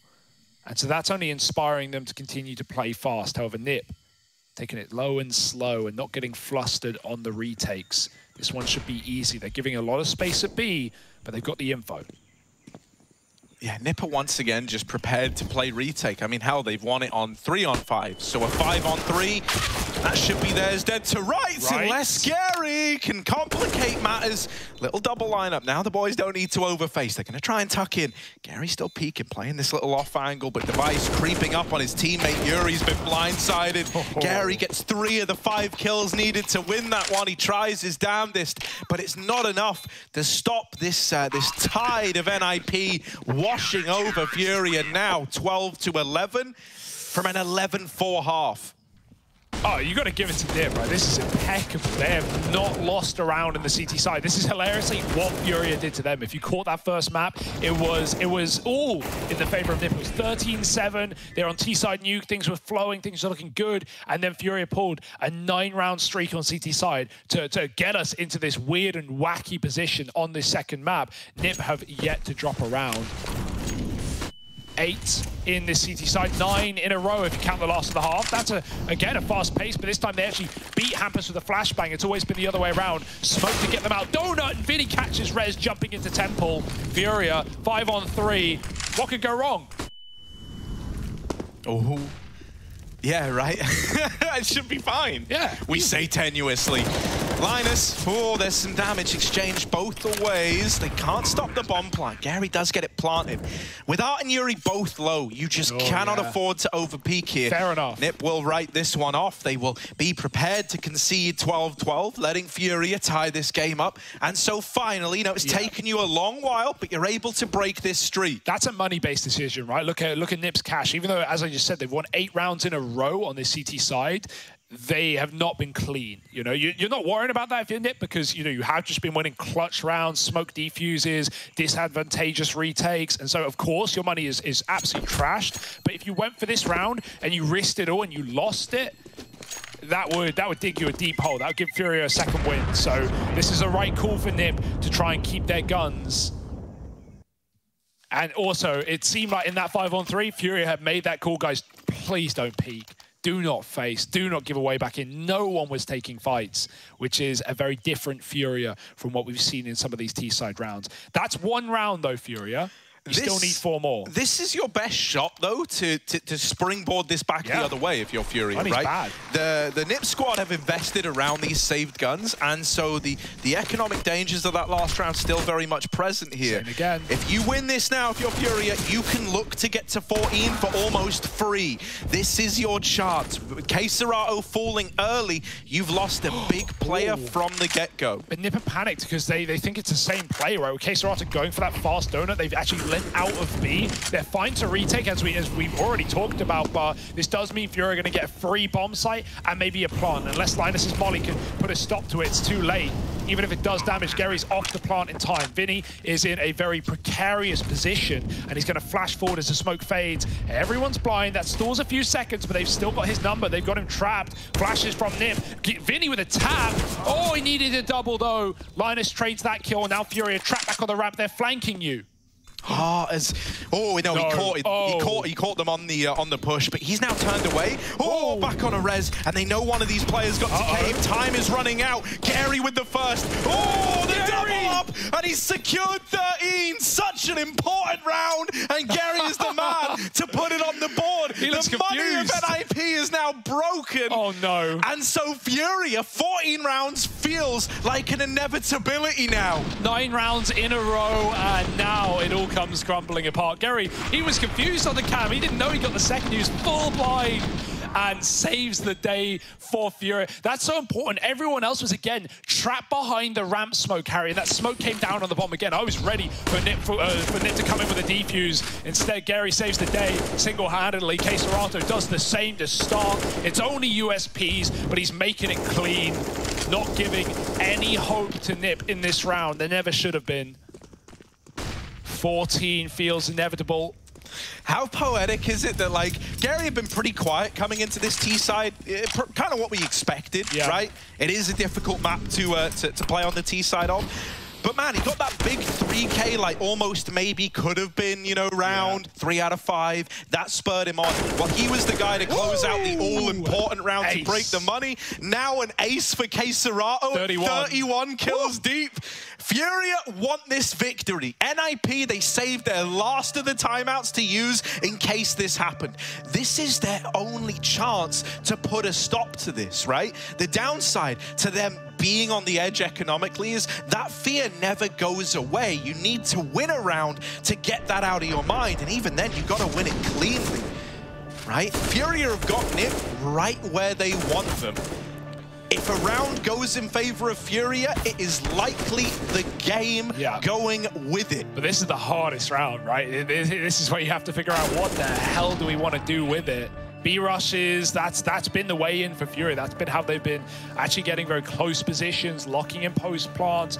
But, you know, it came, the last B rush, remember, came off the back of KSRATO running the MAC-10 into Donut, and that baited NIP's rotate so hard. They all moved out of the B site. They thought it was the same play as last time. Now KSRATO, he wants to make magic happen. He wants a big Momo. He's not going to find it in middle, not yet. Locked out by the smoke. Fury have got to respect utility. There's not much of it left. Few smokes, few nades, few flashes.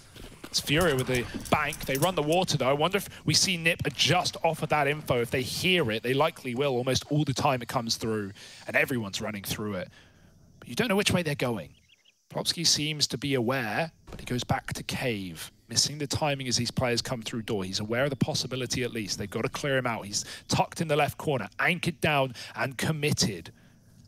A very, very key kill to start the round if Plopsky can find it. Even taking one down with him would be monumental information. They've got a molly for cave. That's going to go in through the roof. That will trap him here. He's committed. He already was. And Gary goes in first to get traded. Art doubles up. Furia found a 4-on-3. And in they go to B. Yeah, Art's leading the way. Someone needs to be here to help him in case he goes down. Because right now, no one can trade this kill. Okay, KSRATO having to go back and grab the bomb. His teammates slowly but surely coming up ramp. Vice hears that, connects some damage to Vinny, but it's not the killing blow. Remember, because of the money, if kills aren't found, you might find yourself saving here if you're Nip, but with so many low players, with no smoke for this CT cross, and the bomb thrown into the middle of the site, they could try to recover. Both Yuri and Art are low. Fury have thrown away so many of these man advantage rounds, and this is one that's balancing on a knife's edge right now.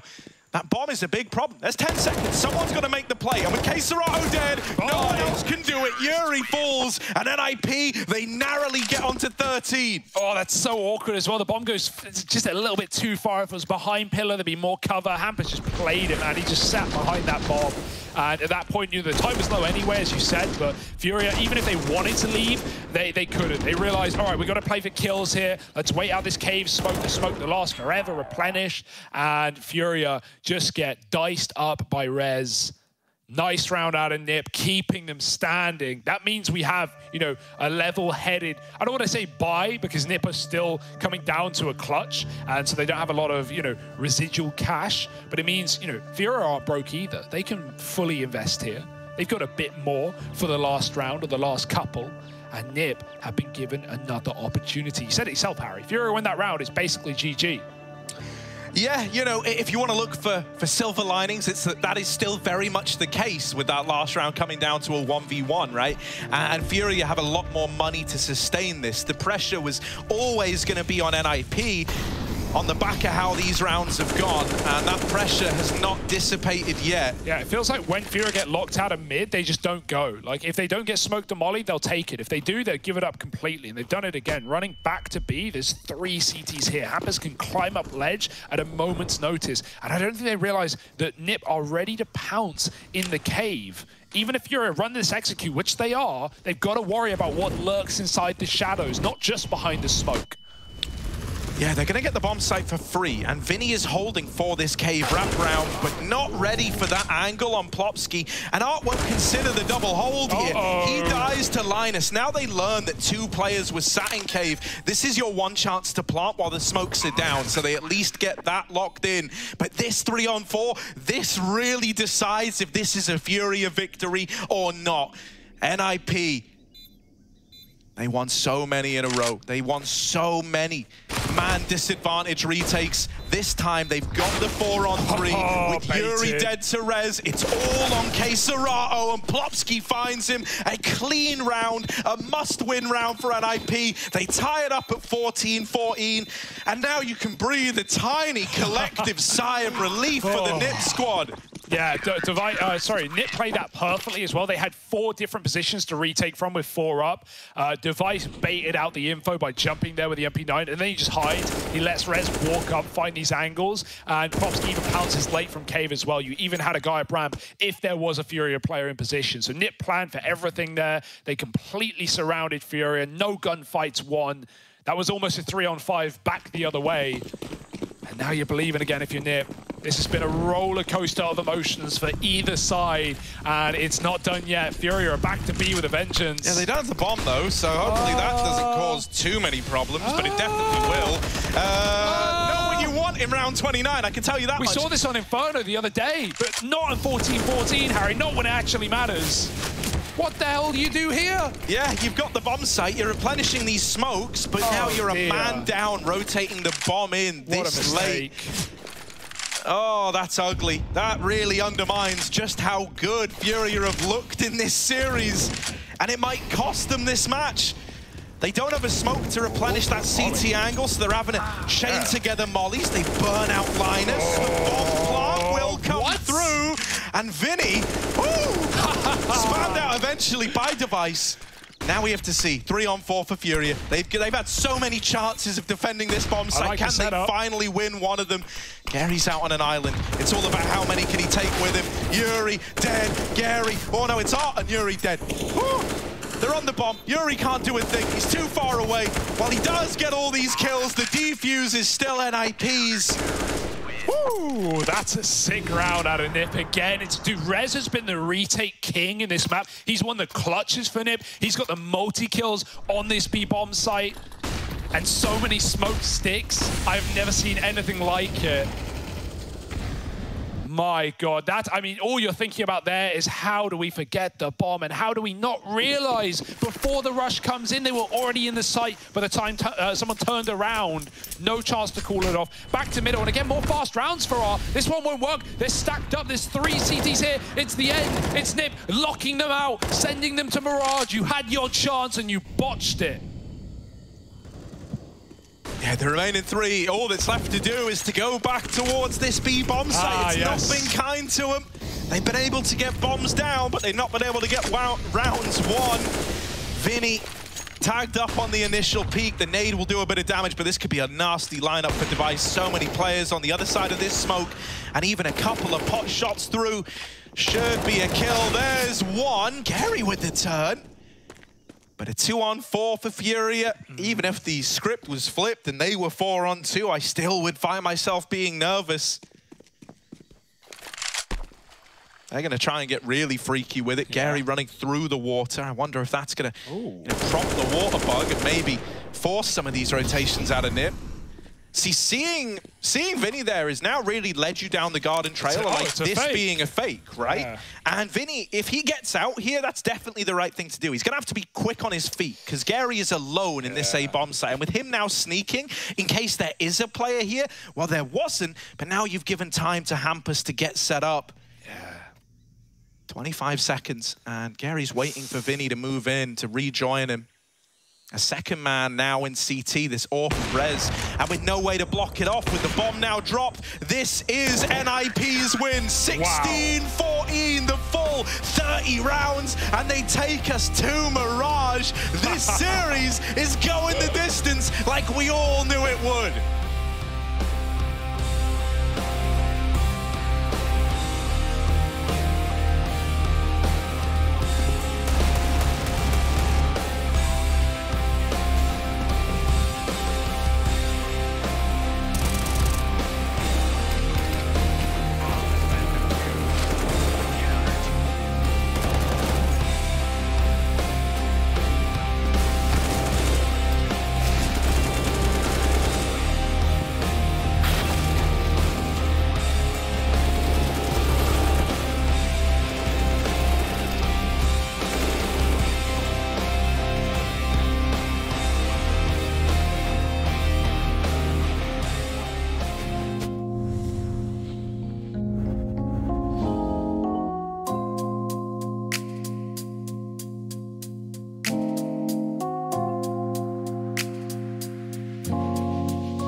don't even think saying a roller coaster of a ride of a match would even give credit to how much this one packed in. Jason Moses O'Toole here with me for his final segment of ESL Pro League. Jason, you are in for a treat, because I don't know if you know this, but it wasn't looking so hot there for Nip for a minute. No, it really wasn't. That first half was real rough. They had to feel so uncomfortable. They even won like both pistol. I mean, the pistol in the first half, obviously, and end with only 4 rounds.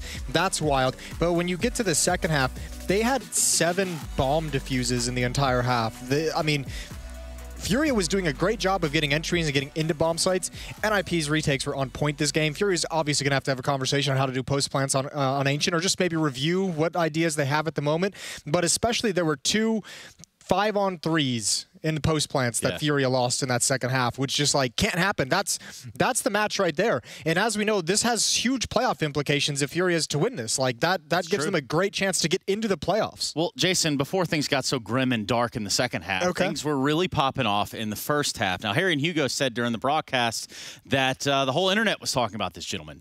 And so let's take a look at what the whole internet was actually saying about this man. Here's one from Stu. He's in the building and he's feeling himself. Another Beyonce Knowles fan. That's a Stu classic, isn't it? That's got to be a Stu. And what else we got going on here? I'm thinking one by Glaive.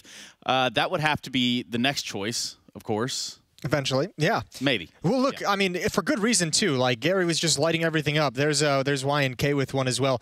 I mean, again, just like Nuke, he got that AWP in hands in his position. Get your 1 kill, back away to a new position, see if you can get another one, but that 1 kill, you've done your job. Slow down the hit. And NIP, again, just didn't really have a great answer for that op.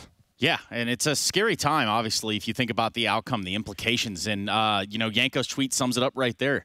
It's right there for the taking. And how bad of a day are some of these teams going to have in that final? Yo, Nip would have had a real bad day if they lost this match. If they just got taken out, that would have been real rough considering the situation they would have been. And then if NIP loses this series, there's still a map. There's still a chance that Furia can actually take this. But if NIP lose this series, they like pretty much have to beat Gambit tomorrow to make the playoffs, which is a really tough prospect. Even though Gambit's kind of already in, it doesn't matter. That's still going to be a very tough game for you. And you don't want to go into the last day with that hanging over your head. You don't want to go to bed tonight with that on your mind. So, yeah, good game from Gary. The tough part for Furia, he had a solid nuke. He had a great game here on Ancient. Do you really expect Gary to come have a third map like this, to be able to deliver in this fashion going into Mirage? Like, I don't know if you're Furia, if you feel super confident that's going to happen. He's already probably exceeded your expectations. And then some, yeah. Yeah, this was a great game from him. He actually ended with 23 kills, 19 deaths. K Serato was obviously top of the scoreboard, 32 kills for him, 18 deaths. He even had an ace mixed up in there, I think, to actually end the streak of losses for Furia.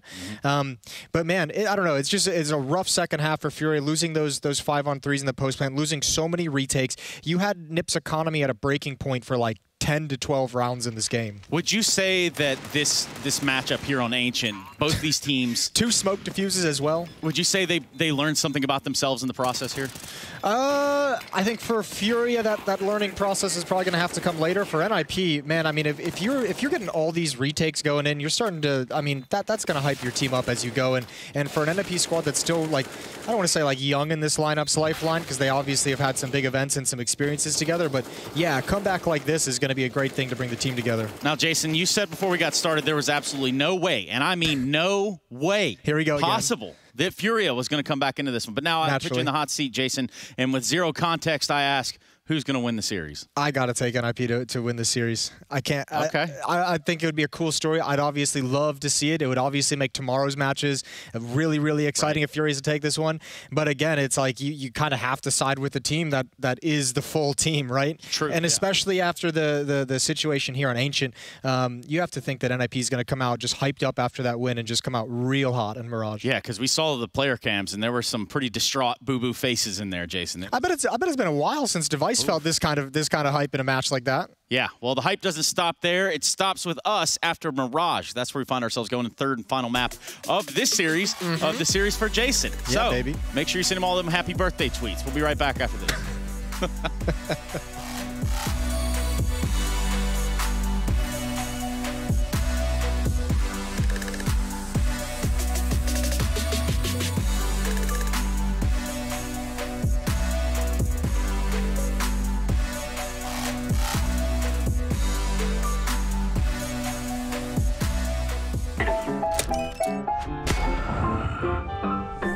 Nice shot, my friend. Cheaters ruining your plays? I have eyes on the enemy. Bad servers stopping your shots? What you need is ESEA. Advanced anti-cheat to stop cheaters. And the best servers around, all with 128 tick rate. ESEA, the best way to play CSGO. Choose nades, choose a smoke, choose a flashbang. Choose team badges to support your favourite CSGO team. Choose an ESEA Premium membership. Choose routes you know bring in wins. Choose pro video tips. Choose the fan club wars. Choose behind the scenes content. Choose good grades. Choose guns you know you can shoot right. Choose bingo. Choose the equipment you know is going to get your team the win thanks to heat maps. Choose the CSGO Hub Premium, the complete package to help you and your squad achieve all your CSGO goals.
Simple. Walking the smoke, great predictive play. Vector's got as well. Junior keeps Furia in it.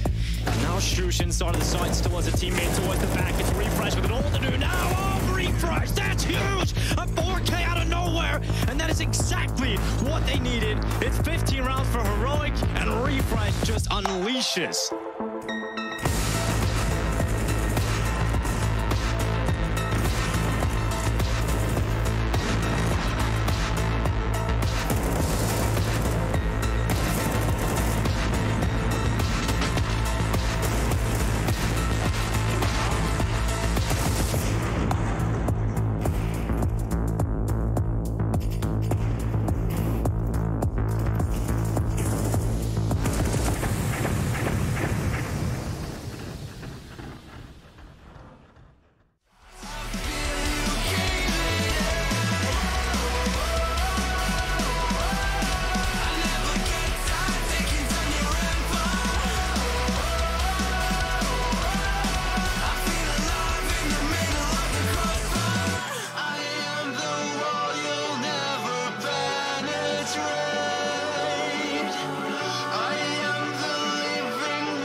Furia taking Nip the distance, taking a map and almost stealing action. It's got to be a Mirage. It can't be true. In fact, it is. We are on Mirage, the third map of the series, and where things really leave the expectation portal, Harry.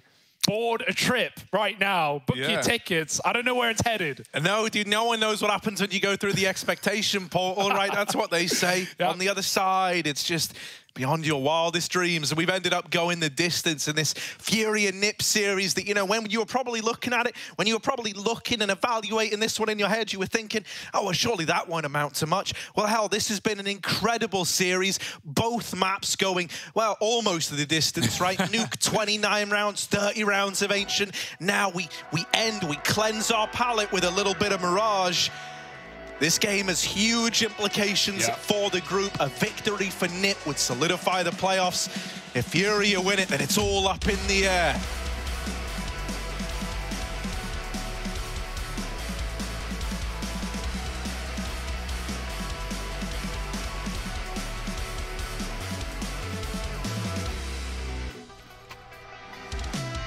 It's not just about Nip's expectations as well. If Furia fall here, they lose any contention for those playoff spots, and Gary would love to get them there. He's tried his damnedest. K-Storato's had a banger of a series as well, and let's see where this is all leading us to. Will it just be Nip stomping over Furia as the series always should have been, or do Furia still have fight left in them? Well, Nip is certainly going to be fired up at least, right? There was a chance that they could have been red in the face, left embarrassed after catching an 0-2, but now we go the distance, and there's a path to recovery after all. A little mid-creep here for NIP. Ahead of the smoke, he's going to double up. That was the bomb spotted on short as well. A bounty of info and a man advantage taken for Furia right out of the gate. Vinny clearing the apartments. And now they start to get suspicious about this connector position. The bomb is still in ladder. That's one of the weirder parts here. Yuri has just seen this guy in con, and he knows he's got Linus trapped. Linus might need someone to come and actually get him out of this position. This is not a nice spot for him to be in, and so Plopsky's going to move in, but only so much help. He will at least trade that kill so it doesn't go unpunished. God, that's a weird bounce on the flash. It popped above Con. It doubled back. Nice tap for Yuri as well. You'd love to see him hit those. Would have been awful. We wait all that time and you just fall short. Split up on Nip. Hampus creeps in. He's hoping that Vinny's going to rotate out of position, but Vinny ain't moving a muscle. Hampus gets clear, but he hits the flick with the P250, and now he's all alone. Plopsky cut down and spawned to Gary, hiding out in CT. And now Hampus, he's got to dig himself a hidey hole to find this 1v2. They are splitting up, though. Gary back in CT. Hampus knows he can't be far, and he's going to try and bring the fight to him. Oh, dear. It's weird now. Gary stalling. Goosh through the corner as well. Hampus gets out looking for the other man. Yeah, going back into the site, trying to flush out K-Storaato. Oh, now it's getting wild, and there's the wrap. Defuses in, and Furia, it's going to be close. He's got it. He's got the pistol round up on the board. Yes, indeed. No kit needed, and Furia on the board. Yeah, that's a strong start, right? Like, I think that's the best part about this. We've seen Furia, you know, when they took on Gambit, it just never felt like they were even involved. They weren't winning pistols. They weren't getting forced by wins. They were just getting rolled, honestly. So at no point in that game do we think, oh, Furia, this is their chance to take it away. And even if you're still erring on the side of caution, looking at Furia here in the third map, on a map that NIP do like to play as well, you know, Furia, pistol round, I think they're gunning for it, mate. I don't think they're going to let Ancient put them down.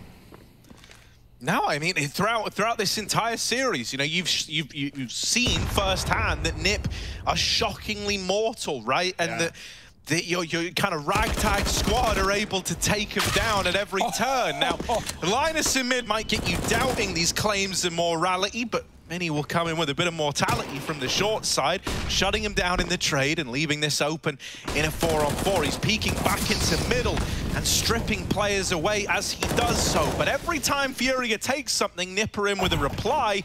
They've even taken the B bomb site, but the bomb is out in top mid, and so Furia are playing around that. Hampus has now been spotted over on short. He no longer has this element of surprise. And with Res low, Vinny's even wrapping back in through B. That's a really nice reaction from Hampus. And remember, he just cleared the B bomb site. He just moved through and it was empty. Nip aren't going to go back that way. That would have been playing into the hands of Vinny. Instead, they try to get freaky with it over in middle. Yeah, that smoke at the back of B, I mean, if anyone even looks at it, they can see it's for nothing. And Vinny's about to see everything. Catching Hampus up con is enough info as to where Rez is ending up, and he's been hurt as well. No plant today. Fury go 2-0 up. Nip, they make that force fight pretty damn good. They make it close, but now they've got to take a deep breath and take an eco. Give Furia the respect that after this series has gone down, they most certainly deserve. Mate, it's kind of crazy. The Pro League we're having right now, right? We had the team that weren't supposed to be here in Forza, filling in for Renegades, go through the group in second place. Yep. We had Complexity, the team with not only a new player, the only new player in that group, by the way, and a stand-in, go through into the playoffs. And now we're in a world like, yeah, sure, we're not there yet. Even if Fury win this game, we're still not there. But we're considering it a coach in the playoffs. What a wild time we're in. Nip trying to do everything they can to dispel that rumor, though. I love the Get out of it. there. I ain't even seen coldzera attempt something like that. Oh my God. Well, coldzera who? Yeah, Hampus gonna wreck Gary through the smoke on the jump peak. This could still get weird because, like, you know, Art's running the flusher by the USP armor. That's never come back to bite him in this series. No, right? Yeah, exactly. We do remember. Don't get eco'd, lol. It should be okay. It should be, especially with Yuri lining up a double like that. And now Device cut out of the round as well. Hampus is very, very low. And so now with Art retrieving an AK, he's armed. You're no longer worried at all, even though Hampus's deagle is a sight to behold. It's not going to matter because he's on 9 HP. Yeah, okay, Serato's got a sight to hold, so he's not going to let him in, nor get that bomb anywhere near the action. I don't... What was that? What was that deagle shot? What was that? Jump through the smoke, no info, like... No idea. Like, no idea. Like, what? You could run that through a simulation and it wouldn't work for like 1,000, a million, a trillion times. But here, Hampus bops him, mate. This game's got it all. Yeah, now the rifles come out for Nip, right? This is where things are really going to get interesting. We've got the double AWP of Art and Gary, and already the AWPs are finding their footing. They learn about this AWP in CT. Yeah, are they going to just try and square up to Art with nothing more than a flash and a peek? He's barely even blind. Device is like a lamb to the slaughter. And as they try to pressure this AWP in CT, it only gets worse for Nip. They run into these crossfires. They run into these setups. Rez might have got a kill over towards the B-bomb, say, oh, make it a double with Art peeking out the window. Any more? Maybe we stop feeding the guy who's wrecking us in mid. Serato locks the bomb in, and with it, you're hoping the round if you're a Furia fan. Oh, we've seen Rez do some criminal stuff, though, like that closer on Overpass just the other day. Now, don't want to tee that up to be Rez's round, but he's going to give it a go. 1v3, nothing to lose. And they may have heard that silent jump up as well. We hear a bit of a move. Rez won't have time to clear the jungle. He's going to have to make noise if he goes stairs, dropping into the site, but they'll see him potentially before that ramp player just tucks in. Rez gets the headshot, but there's the trade. Oh, instant trade had to happen there, and oh, not good posture for the Nip player. But yeah, okay, at 4-0, sure, it looks scary. And this series has been a series of momentum. You can't argue with that. But at the same time, both maps have included incredible comebacks in the CT side second half, right? So that's where Nip will be in the second half. Keep that in mind, Swedish fans. As, you know, Furia pulled a 9-round comeback in a row to close out Nuke, 13-7 down. Nip went and did pretty much the same thing on Ancient, 11-4 down, CT side comeback. So it's good for Furia, but they can never let go. They can never slow down if they want to steal this spot away. Oh, the apps push. Vinny can hear this, but can he stop it? Gary is blind and can't react. And so with him dead, they're now in your B site, mate. Vinny, all right, lad. Come on, dog. You don't got to do him like that. You don't got to do him like that, Vinny, with the power gaming glove. K Serato, good for one, traded out after it. Where's the M4? Oh, no. Oh, no. There it is. There it is. Rez has got an M4, and you find yourself believing.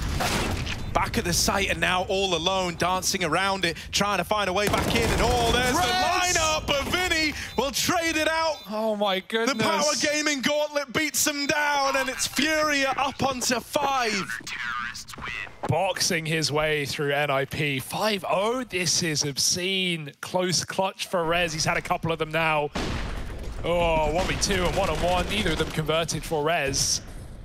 Nice entries and good flashes to completely render Gary useless. Even Vinny hits a smoke shot as well. Everyone's had their moments here, and yeah, it feels stressful. Very stressful for Nip. They know how close they're coming to some of these gun rounds. Look at his hair, man. Yeah, just beautiful. So good. I'd buy it. I'd buy it for 4 more years. Hell yeah. Take a look at this. Gary with the molly. Gonna stick that in the apartments once again. He's here with a mag 7. Yes.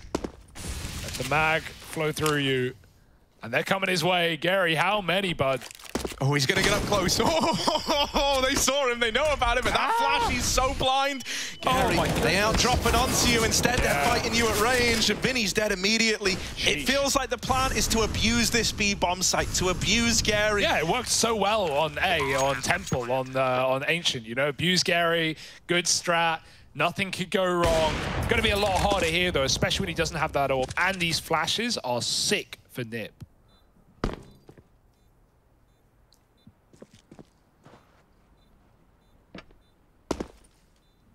They're trying to hunt this, but in doing so, they're losing these weapons. They know that if they take this out the round, there's no chance of having it in the next. But Art does not want to part ways with this AWP. Linus is the only survivor in Nip's first round. It goes from being, you know, a very lucrative opportunity to make and take money to one where you end up, you know, they're not feeling too great even after a round win. Luckily enough, I think it was Device with like 6 grand. I'm assuming he was hoping to bring the AWP out, but now he might be on drop-in duty.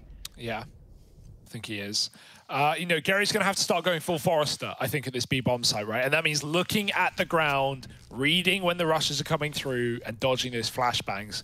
No one does it quite like Forrester on those B-bomb sites. But yeah, Nip, they break the streak. They get in. Get on the board. 1 round. Dig out for Hampus. And as you said, no AWP. His Device is saving some for later.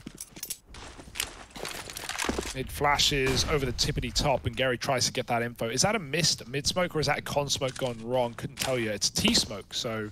I like this. Furia figured out, like, oh, they're just trying to go where Gary is. All right, well, he's not here anymore. Art is, and he's got an AWP. He's going to try ruin your day, but now Art might be dead. They're getting closer. They're getting right in his face, but going to take 2 to the grave with him. Is that enough? He's teed up Furia for a 4-on-3 retake in at this B site with Hampus on this late lurk. The timing's got to be everything. Oh, missed shot on the dig, but he corrects it the second time around.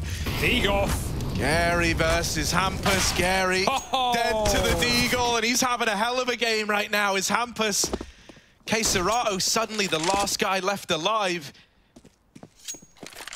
It almost looked like Furia wanted to save from the get-go, right? They kind of got caught in this like limbo. Yuri was running CT and then doubled back, and K Serato never even left the A-bomb site. I don't really know what that was, especially considering Art doubled up. Like maybe he made the call like, yeah, don't go for it. But 3-on-3, like that's pretty tempting as a retake. It's pretty doable. Considering it was a 4-on-3, till you had Yuri like.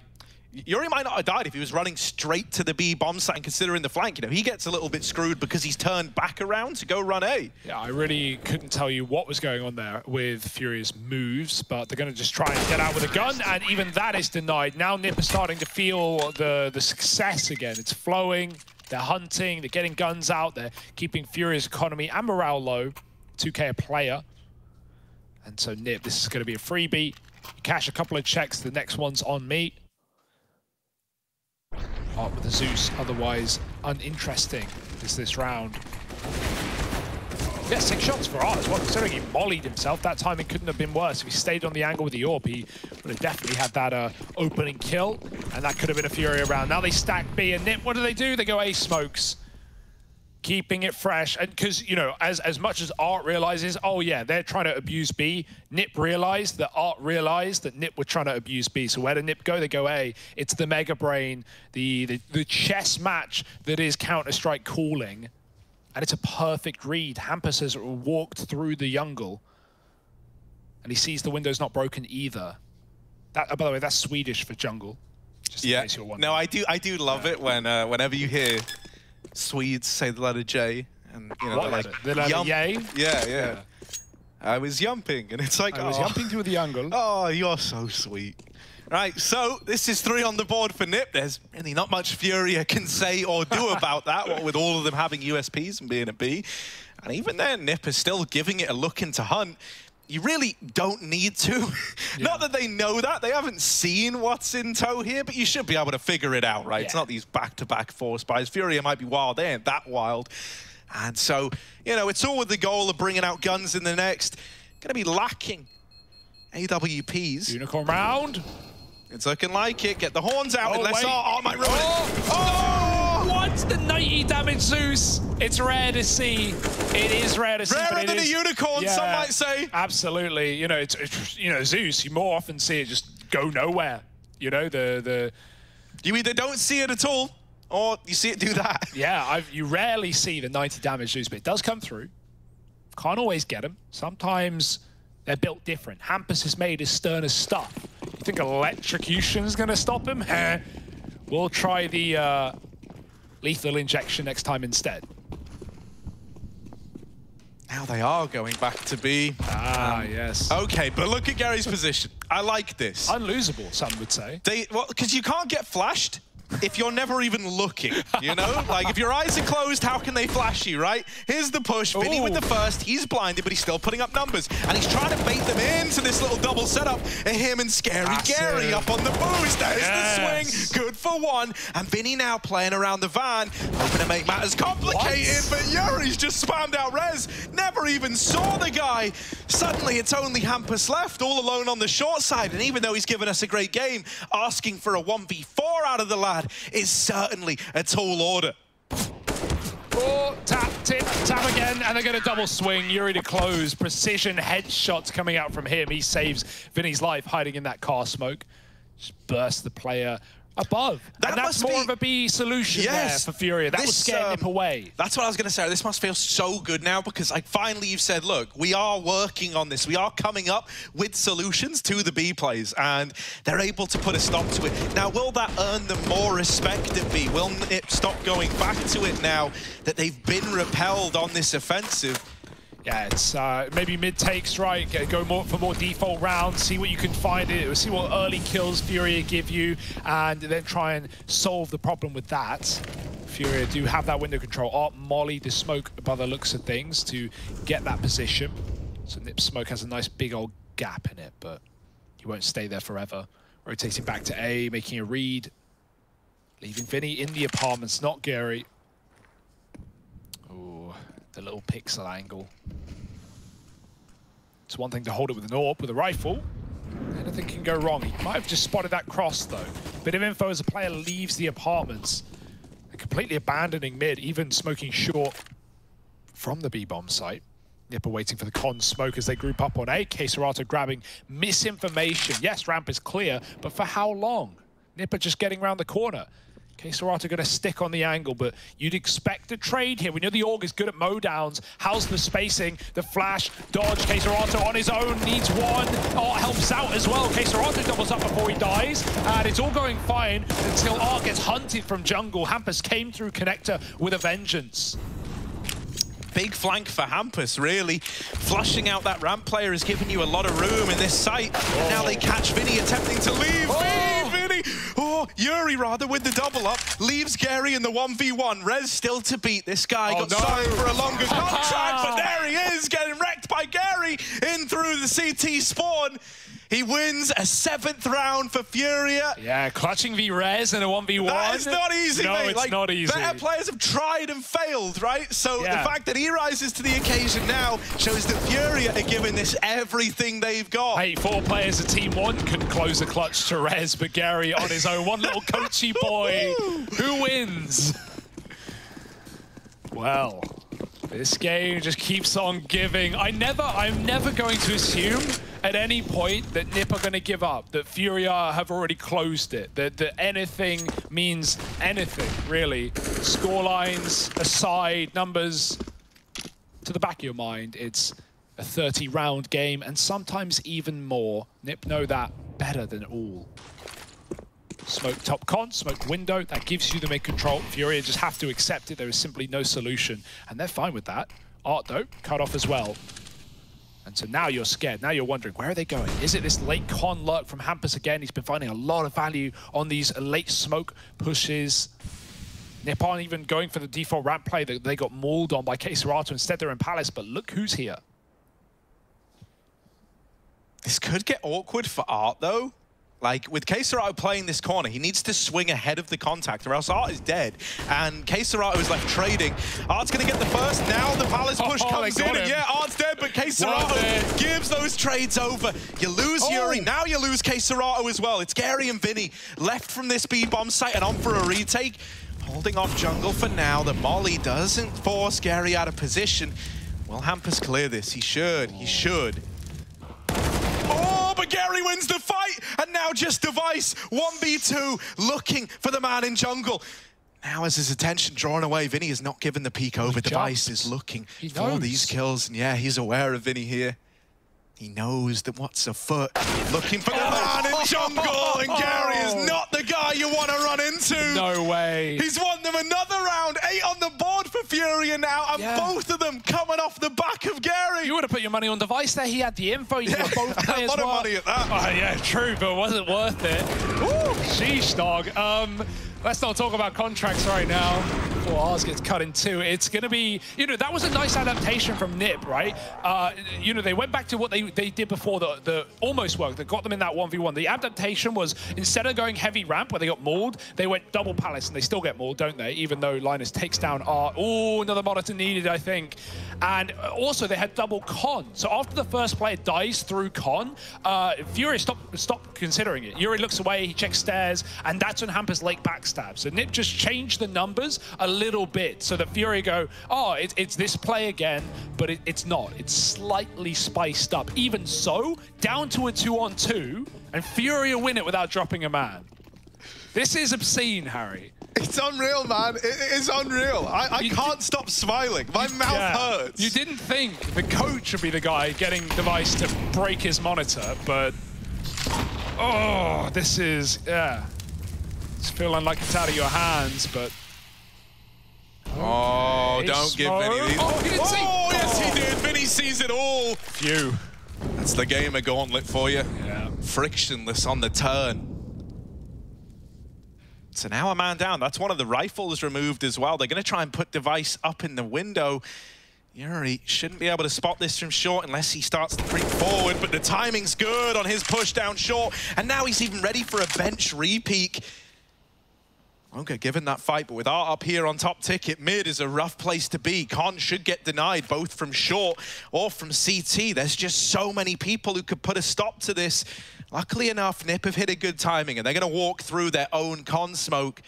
Furia know all about this, though. This is the kind of thing that Liquid love to do, and Furia are very well versed versus, you know, these kind of ace site takes. Art's never taken his eyes off of the prize. Flash goes in, and Art waits for a moment. It's just the tag. K-Serato keeps things looking pretty, and now he's joined by Yuri and CT.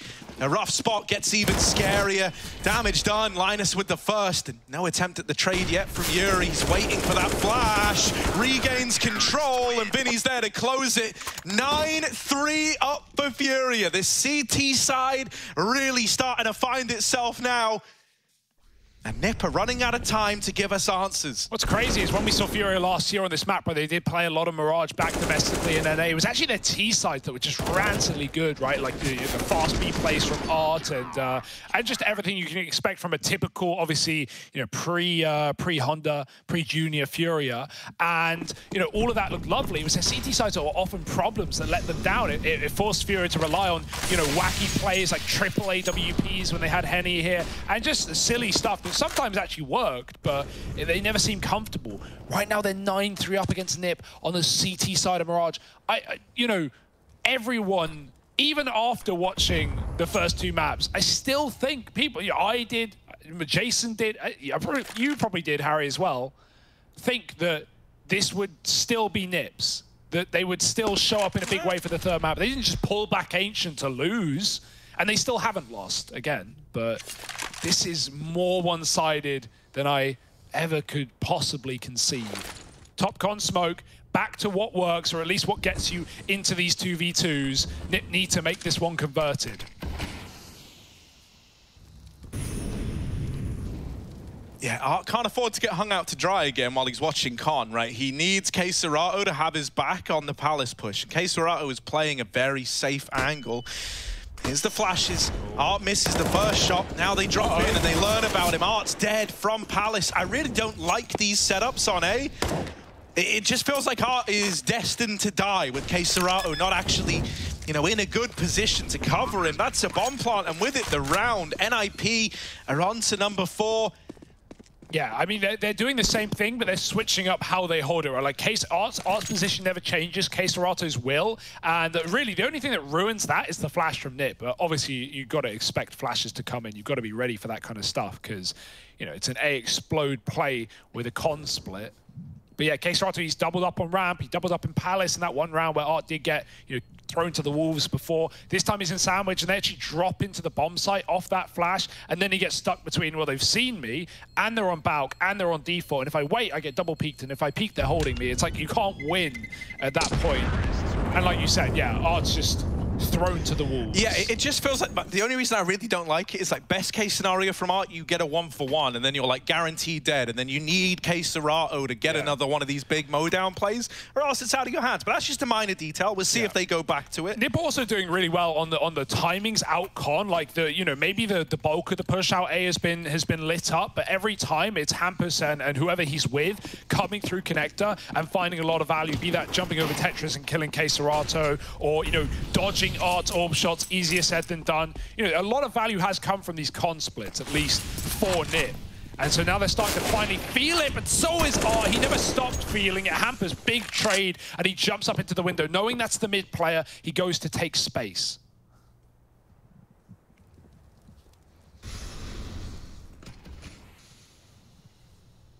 Very different approach to A this round, right? K-Serato's taking early real estate up in Palace, and this is a lot of info. I wonder if Furia are going to react too much to this, or if they just kind of say to K-Serato, look, embark on a flank. Once you get a better picture of what's going on, that's when we're going to react.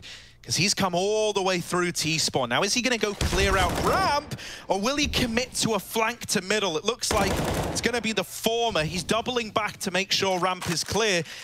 You might think, oh, well, oh my God, Gary. You've just wrecked Hampus. You've just wrecked the guy having the best game with an auto shotgun. You've likely just helped steal this round away from Nip. Unless this B split can find some footing, can gain some ground. Gary's going to do it all again. And when they need him to step up he will. Just Linus left to beat. Gary trying to steal a round away from NIP. They can't find him. He's playing a timing game. He's waiting for his teammate in K-Serato to come through the apartments. Gary now swinging, not ready for bench, is blindsided by Linus, but he has no idea about this apartment's flank. If he just went, he would have won the round. K-Serato had great timing. Linus has his back turned. Now he might start considering it. He's playing the timer. He's playing around this clock. Linus, oh, should be dead. And there's Serato stealing that round away. Dude, Gary was unreal there. Like, he catches the guy coming through murder hole. That one's just like, okay, yeah, sure. You know, you killed someone with an auto shot, he fine. But then he goes back into B, and even though he only kills one of the two assaulting players, he flips it into a 2-on-1, and he knows that, like, if he goes swinging, if he fights too soon, then the round is still 50-50. Nip can still win it. The whole reason that Serato's flank is as effective as it is because Gary forces you to waste so much time looking for him. Oh my goodness, this is a roller coaster, and Device gets dinked right down middle by the FAMAS. This guy's having a really hard game as well. Not really had the AWPs in this T side. It doesn't even really feel like it's his fault. He's just playing one of these games where he's going, man, is that the timing? Is that what's happened to me? Oh, through a smoke I've been dinked. The one winnable clutch, and he just gets cleared, right? Like, no AWP. And often late out these A-ramp or Palace splits, trying to trade in these awful positions as Furia just keep up man advantage rounds. And now Gary, he's about to embarrass Nip. There's a start. Bomb comes tumbling towards him. And this is the beginning of the end, at least at the half, which could be problematic for Nip. And Fiddy holds strong. There's one more left up. Device is trapped in at short side, fully blind as well. Good luck getting out of this clutch. It's Fiddy to close, and 11-4. It's not like Furia have bottled that half before. What could possibly go wrong?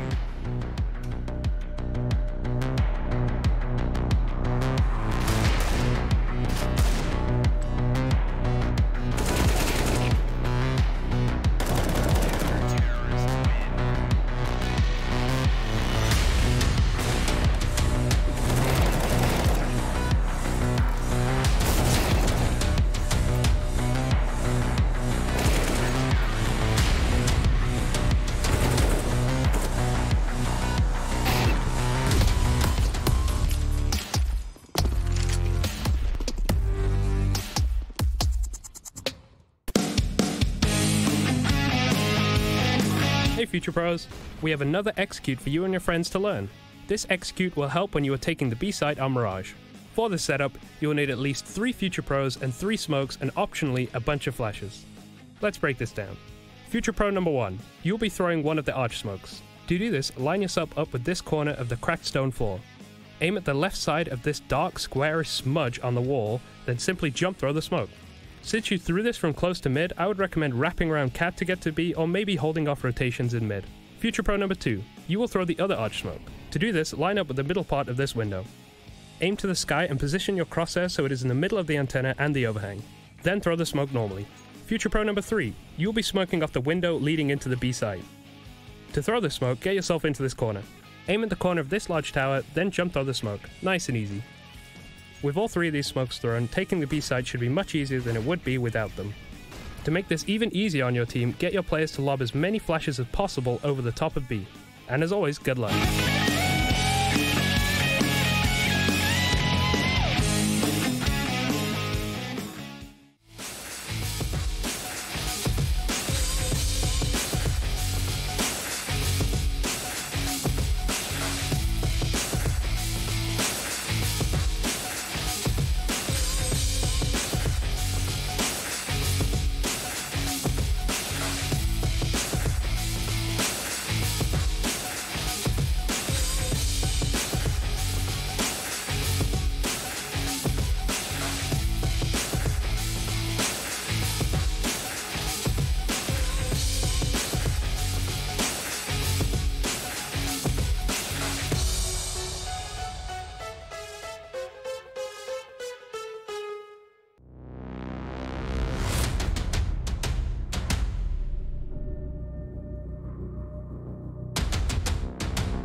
It looked like NIP had found salvation when they pulled back Ancient to take us to a third map of Mirage, but Furia have kept up the heat, they've kept on the pressure, and they're now fielding a very impressive lead once again. We've seen how these can turn against you. We've seen NIP steal back this exact scoreline once before, but asking them to do it twice in a row, is that too much for NIP? I don't think you can count anything off limits at this point in the match, Harry. I don't think you can count NIP out of this game. But what I will say, and as cliche as it sounds, if they lose this pistol, ooh, they're in hot water, even hotter.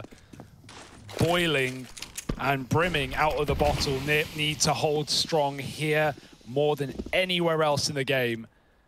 K-Sorato's going back. I wonder if that's been heard by Rez, who's top mid. It has. Rez is waiting for this late mid play. Meanwhile, Furia take the A side. Rez, how long does he wait? Nice tap for Vinny. Check top mid though. K-Sorato's a dead man. There's no way he clears that corner. Rez has him. 4 on 4, and they chase Spawn. They try and hunt down NIP in CT. Oh, it's messy. Yuri gets a double though. What? And Vinny's found another with a P250. Rez on his own. Clutch King. How many has he got?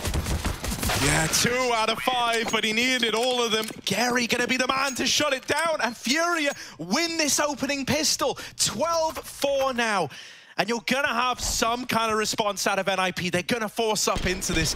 This really decides like whether or not Furia just put this to rest quickly, or if NIP can make it more exciting. They either need to win the force. If they don't manage that, right, this is gonna go, what, 14-4 before we have full rifles coming through for NIP. So point, the one rifle round they've got has to be the rifle round to begin the comeback, and then you cannot make any further mistakes. Yeah, and that might not even include, you know, the AWP device. Well, it certainly won't be your best buy. You know, even when you force and you eco and you delay your first buy, it's not the best buy you get on CT side at least, because it is so expensive. $600 incendiaries, a helmet, M4s, orbs, kits, all these things add up quickly.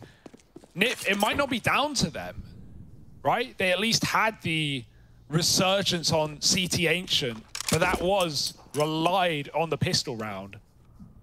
That did rely on the pistol round, rather. And without that, NIP may have no say in the game. Who start to a comeback. We'll have to see. This force buy could throw all of that out the window, and the Mac 10 chews up Rez, spits him out. Yuri running away as well. Splitting this A site, Yuri's got a double entry. One more man under Bauk. They're not ready for this one. They've already killed 3. Why would a 4th be here, they say? Check it anyway, just in case. Arc clears out Plopsky, and Hampers is left all alone. Yeah, man, and now it's just Hampus left. 1v5 with this Deagle. Being real, like, shouldn't be able to make anything happen here. Like, yeah, he's dealt with Yuri, but now they know where he is. Now they've got him boxed in. They set up K-Serato with the flash. And so it's 13 found for Furia. The next round is free, mate. It's just going to be, you know, a couple of P250s at the very, very most. Even then, I think you just want to full USP this. Don't know why I'm talking about like there's any chance NIP are going to turn it around in this one, because they ain't. So they've got rifles up against 14. And if they don't win that round, then this is over. And the entire group is up in the air. We've seen these 9-round comebacks on CT side, but you need even more now. You need even more, and with no room for error. Absolutely zero. You wonder if NIP gave all they could really give in that second half of Ancient, in that comeback. I thought it would power them forward. I thought it would melt Furia. It instead has done the opposite. Furia with a 3rd wind. And NIP. Just 1 Deeg, 1 CZ, and a dream. Yeah, something would have to go astronomically wrong here. And you know what is also nice, Harry? I feel like we were talking about this in the green room. Once that 11-4 happened on Ancient, Furia just hit the W key. Like it was like stuck. It was like glued down. Yeah. And we had too many fast rounds. We had so many fast rounds. No defaulting, no moment to catch your breath, no moment to realize the position you're in. And that felt like a wasted opportunity. This one, they're taking it nice and slow. They are not running the gun. They are not pausing it up. They are keeping it as clean as can be. Yeah, no, I mean, this really is like, you know, them honing in on the idea of winning this series now. They're so ready for you, Device. Yeah, they're gonna find him. But no, man, yeah, back on Ancient, it felt like they were trying to keep the aggression, the pace, the confidence all up because they could feel it slipping away. And so you kind of double down on that, right? You go, no, we're gonna win this, we're gonna win it quickly. And you don't realize how far the game is slipping out of your fingers till it's too late. Whereas here, it's reserved. You know, they can feel the victory looming, but they're not trying to, you know, throw it away. They're not getting ahead of themselves, as it were. Device has the orb. This is everything. This is massive. He had huge implications, huge impact in that Ancient comeback at least, but he has been quiet in this one. Rarely got to done on the T side. Now we hit the go button. Now we hit the pace. Art is running out into the B site, and Linus is ready. A must-have kill that NIP desired to start strong. Device is still here. It's the double pump for Furia. They're coming back to B just that little bit later, or not. They looked ready to go. 3 guys in apps, and 2 of them leave. Heading under and top mid. Furia would rather spread out default and look elsewhere. There are 3 CTs here. It was the right call for Furia to move away as much as it was the right call for Nip to stack. But now you wonder, will Furia just go back to A? Or, well, with Plopsky removing the lower tunnels player, suddenly pressure's on for Gary on short. You don't envy his position. He's having to watch both Con, Window, and this short peak. Bit of damage onto Rez. He doesn't want to get caught out extending. He waits for Keserato to join him. They were hoping that could have been the trade. Instead, he brings Plopsky down to 1. And that 1 HP being the difference between getting this bomb up through B short and now potentially just having the round kind of dribble to an end. Might just be a save here for Fury. You don't love to have to call it.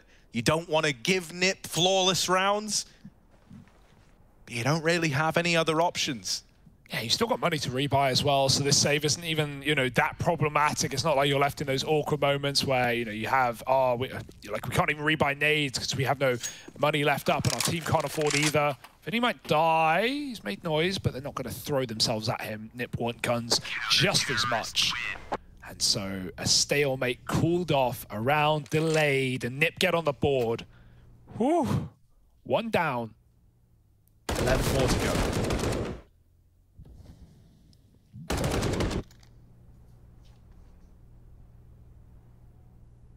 Yeah, it's just the sheer, you know, like the amount of resilience that's going to be required to close this out. And then like that's like on your side. That's the bit that would say that's within your hands. Like that you don't even take into account the fact that someone like Vinny, someone like Keserato could just step up, have one of these monster moments like we know they can have. And suddenly all the effort you put in, all the rounds you try to muster might not be enough after all. This is good early nade damage onto Art. They brought him down low. They forced a bit of respect out of him. And this AWP over towards the B bomb site. And so Art will slowly taper off. Looking to now take that AWP elsewhere. Another one of these slow rounds for Furia.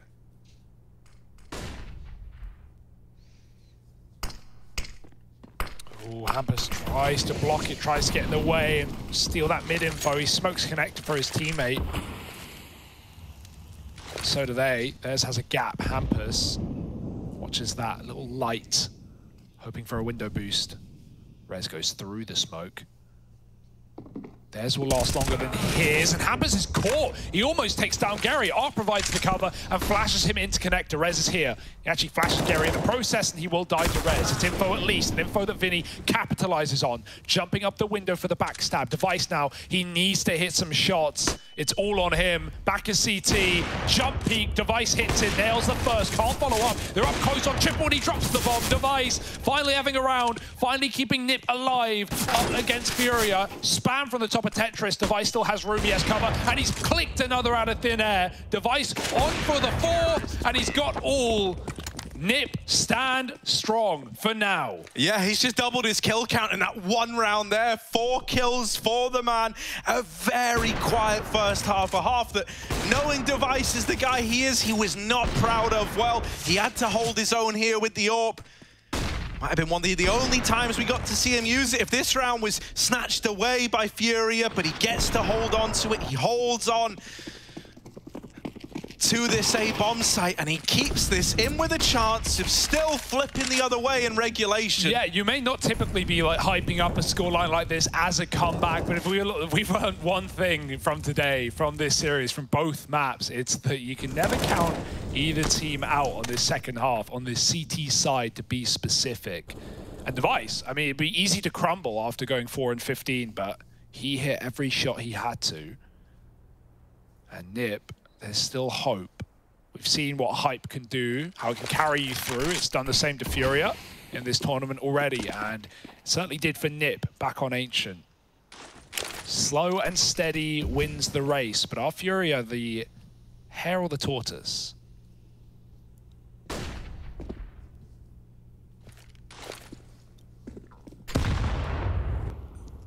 That's brutal. Lovely little nade out of Hampus to open up the round, and there's even more where that came from. Just whittling K-Serato down. Bomb's been retrieved by Gary back in T-spawn. He's going to join up with the rest of the guys here outside of A. K-Serato still waiting with 2 flashes. Is he looking to fake this B play?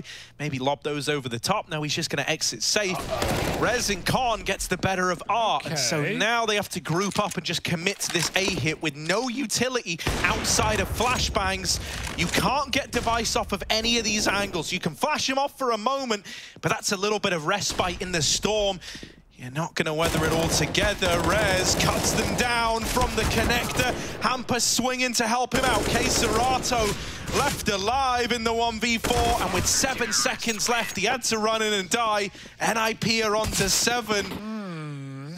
Baby steps, but all in the right direction. You're keeping rounds clean as well. It means if Furia do something, come in with a swing, and they find 15, you're not going to break Nip's money instantly. You're not going to just put them to eco and close the series. Okay, so back on Ancient, we said how like it all felt too fast, right? And thus far for the T side of Mirage, it's been very, very slow out of Furia.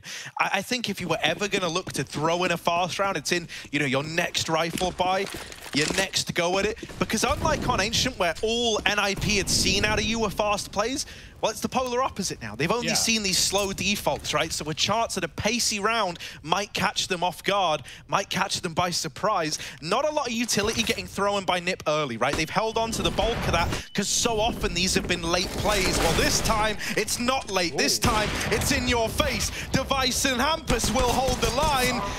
Vinny deals with Device, but it should come to an abrupt end with Hampus over in the jungle.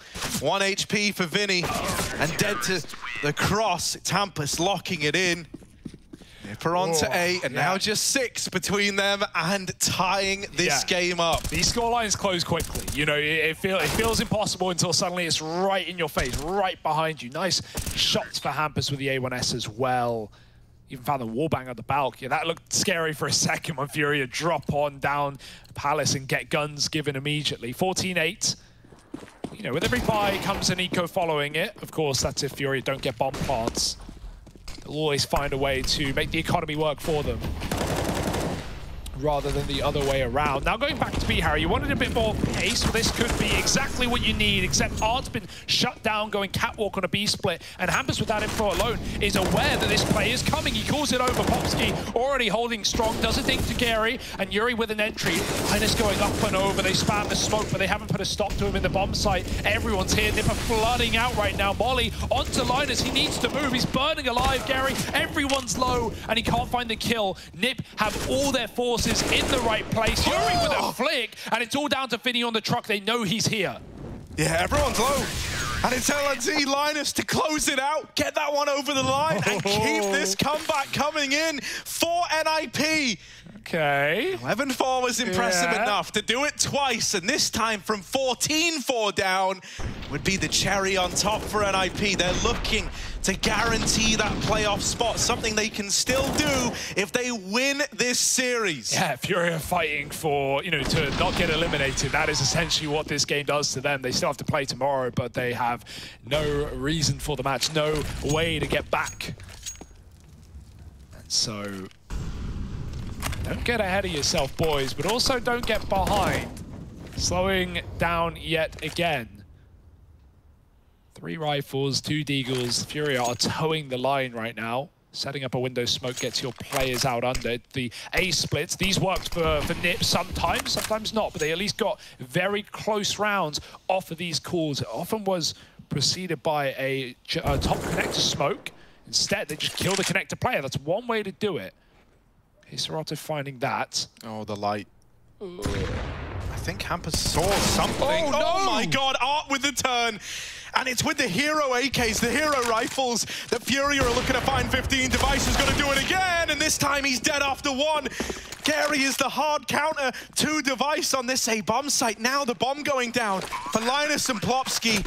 They know this could be it. They try to peek back in, but Gary will not let them have it. And there's the closer. Art secures 15 for Furia. Yeah, that's big for Art. He's been getting picked out on his mid-splits every round, right? Every one of these opening kills has come onto Art, whether he's deep in B with the AWP or a rifle, or he's walking up catwalk on a B split. Nip have been finding him. Hampus has been putting a stop to him. Not today, not with a window jump. Finding Con first. Gary killing Device, as you said, and taking the AWP. I mean, he was beating him in head-to-heads back earlier, and that's a head-to-head that will put Furia one away from locking in this series. Yeah, Nip, the task of this comeback just got even harder. Device with a missed shot, but there's a lot of his bodies over here in Con. So many connector players ahead of this smoke. The Molly's going to heat things up for them. It's all getting a bit chaotic, but Furia, they thrive in the chaos. A 4-on-3. Oh my god, a 4-on-1. It's only Linus left. Furia, this Cinderella story, they're about to do it. Linus going through the murder hole, and he's a dead man. Furia take down NIP, and they make this Group D so much more exciting.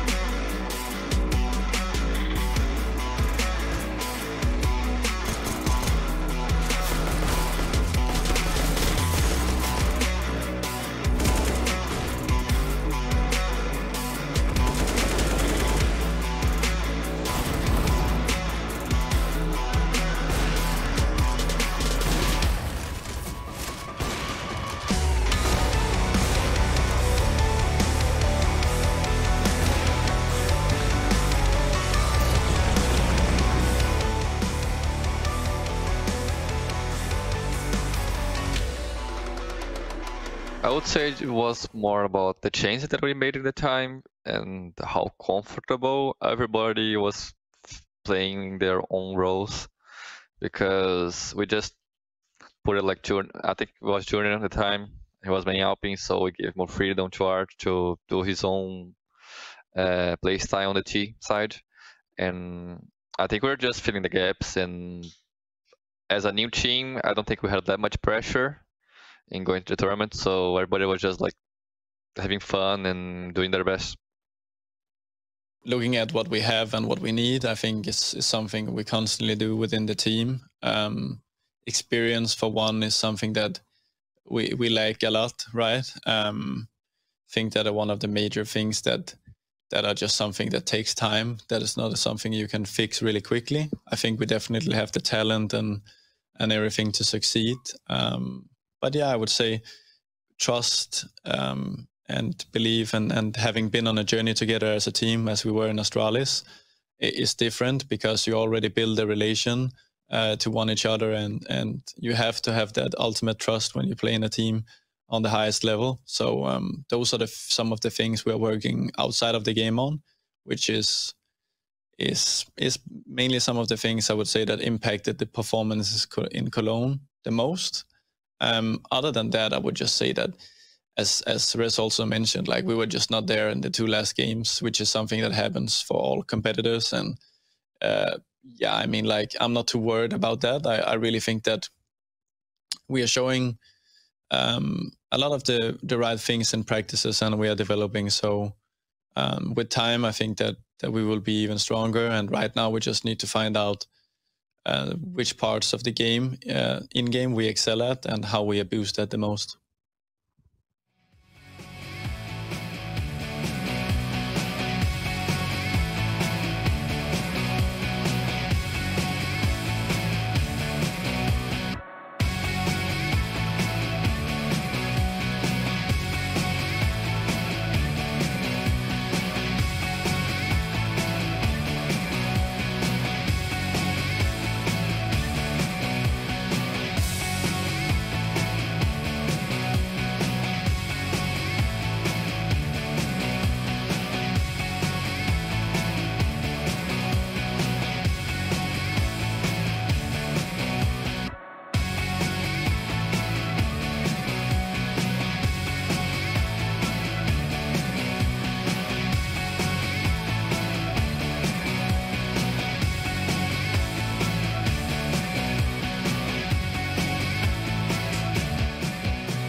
Quite the closeout from Furia, might I add. Quite the showman themselves. Of course, we look at this series from afar and you say, what the hell happened here, Moses? But I don't even know if you could put it into so many words. So tell me, what the hell happened here, Moses? Well, we just saw Furia just completely turn this group on its head. A crazy, crazy performance across an entire series as well. Certainly, I mean, it could have easily been like any other story of like an underdog, a really tough matchup for a team. They almost take it in 2 and get to that 3rd map and get blown out. This was great, incredible start. And I mean, I guess it all begins for me, that CT side for Furia. It happened across every map, where NIP obviously came in with the idea of trying to expose and exploit the fact that Gary was playing. And I feel like they started it out again here on Mirage, and it got to like 6-3, 9 rounds in.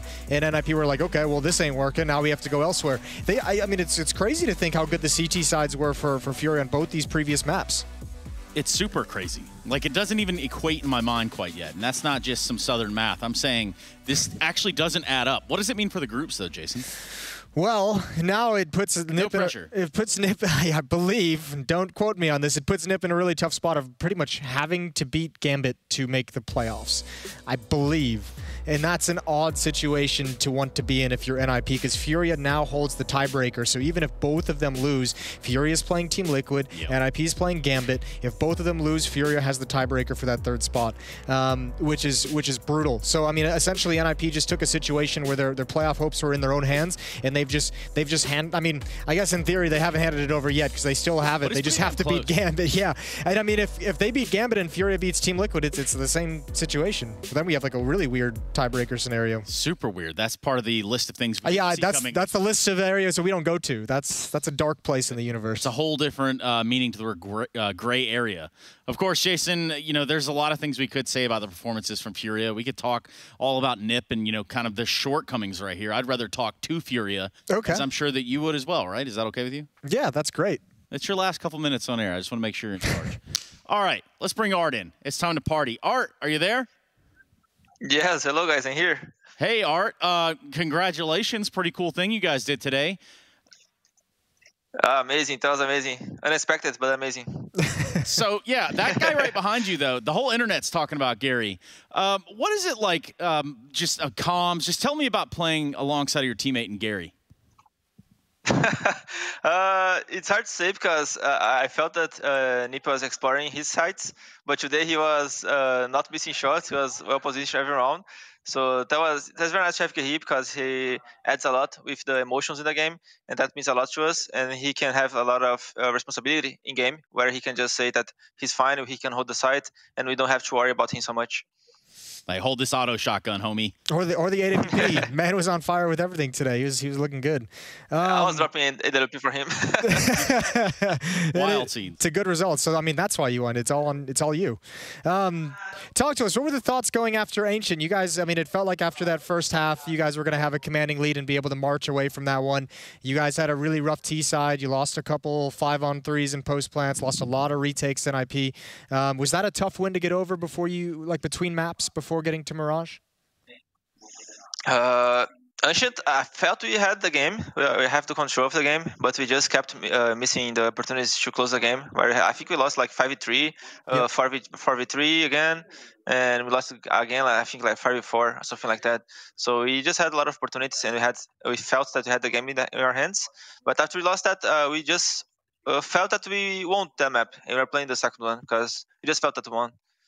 Well, you know, I guess all the stars aligned, which is pretty great for you guys, especially considering going forward, right? You've got Liquid ahead of you, but Jason is he's got something to say. Jason, what is it? I just want to know, like, how are you guys going to celebrate if you do eventually end up making the playoffs? Like coming into this with Gary and all the roster upheaval and changes and trying to get a transfer and everything like that, none of it panning out. You hear you're going to play with the coach. I mean, what's going through your heads? I know the goal is always to make it out, and you always believe to a certain extent, but was it kind of like, oh my God, this is going to be tough? Yeah, definitely. We know that's going to be tough. We knew that every match we would play would be very tough for us to win. But we believed that we have like the potential to win against those teams. It's very hard, as we can see, but I think we still have a very good chance of making playoffs. It's going to be very, very, very, very nice for us. Yeah, this win helped, bro. It's such a weird chance of making playoffs. It's actually kind of uncanny. I'm just looking down at it here, right? So let's say you guys go in to play Team Liquid tomorrow. Let's not sell him a dream. Wild. I'm not selling a dream, not selling any cars, but what I do want to ask is for you to address the audience in Portuguese, if you don't mind. Rapaziada, falar em português agora, os caras me liberou. Mano, sei que é difícil, a gente não esperava isso também, a gente não queria que fosse assim, a gente esperava estar com tudo certinho para jogar, mas a gente tentou de tudo e não deu, foi assim que teve que ser, mas a gente está tentando o máximo, a gente terminou esse jogo com o Guerri, a gente está se esforçando ao máximo para tentar ganhar mesmo nas circunstâncias. Eu sei que é difícil torcer, igual foi difícil ontem contra a Gambit, mas a gente acredita, a gente está indo para cima dos caras para ganhar, então a gente não vai baixar a cabeça não, e independente a gente vai jogar para ganhar, mano, independente se vai bater playoff ou não, a gente vai dar bala nos caras para tentar ganhar o melhor possível. Então acredita e torce por nós, empurra que a gente tem chance. And that's a man of not many words, so I'm not real sure. No, but in all seriousness, thank you so much for coming by. Congrats, Art. Have a good one. Good luck tomorrow. Thanks, guys. Have a good one. Thank you. It's got to be feeling good in the Fury camp. It's got to be. Oh, yeah. They're flying high right now. NIP's probably having a bad time. Yeah, that's probably. I imagine that's a fun place to be. I'm sure the vibe kind of does simmer down quite significantly there. Yeah, so let's kind of take a look at some of the results of the day because this is going to help us to better paint the picture for tomorrow. So Liquid pick up the win against Team 1, as to be expected. Everything according to plan at that point? Everything goes according to plan. Then you get to the third game of the day and you're like, WTF, mate. Yeah. Fires the missiles. That was a surprise. Even though we obviously said we all kind of know like NIP is not Gambit. They're a beatable squad for this Fury team. I just, on some level you almost don't think it's going to happen, and just a phenomenal play from Gary. Even though like Ancient, he was obviously great. Nuki had some good rounds. Here on Mirage, he wasn't like as spectacular obviously as he was on Ancient, but like what he wasn't was a liability. He did a good job at his bomb site. He won a one-on-one clutch in the second half. He was part of a 2-on-1 victory, an important 2-on-1 victory as well towards the end of the first half. So he did his part, and he wasn't a liability to make up for in any way. Yeah, and that's all you can ask for if you're the coach stepping in. It is. I think you nailed it when you said he exceeded expectations. For us, the expectations all get settled tomorrow. Let's take a look at that schedule. We'll run it by you. This is how it breaks down when you see it on the side of your screen. Gambit playing on the A stream against the Ninjas in Pajamas. We're looking then at Furia Liquid on the B stream, and then rounding it out with Team 1 and Tropic over on stream C. That's 3 games streamed simultaneously. And for what reason, Jason? So nobody knows what's going to happen until it's all done. Whew. Which is exactly why we wake up in the morning. And hopefully we'll see you there tomorrow. The last day of Group D for ESL Pro League Season 14. Good night, Moses. We'll see you next time, bud. Peace.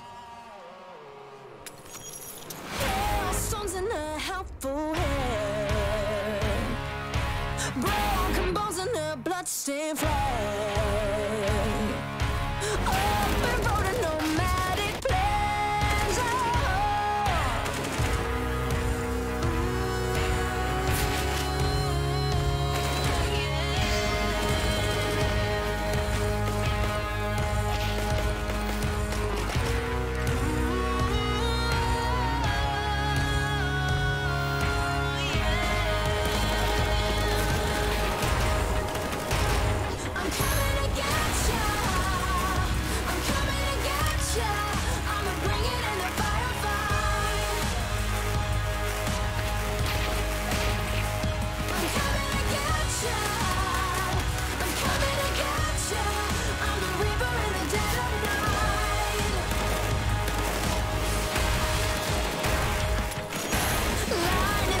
In a quiet town, bodies fall upon sacred ground.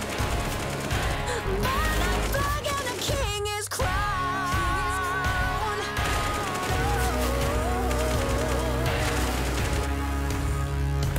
Coming to get you.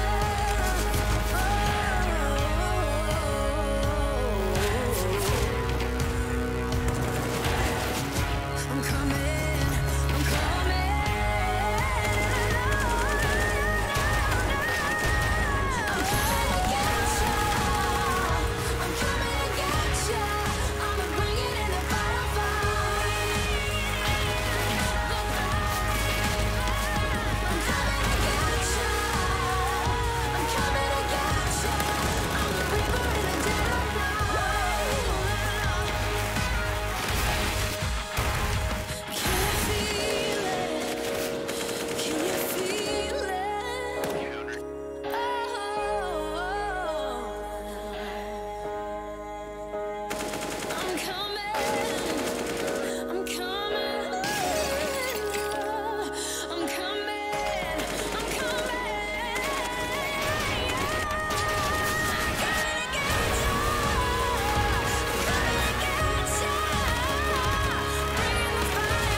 glory, not a part of my story.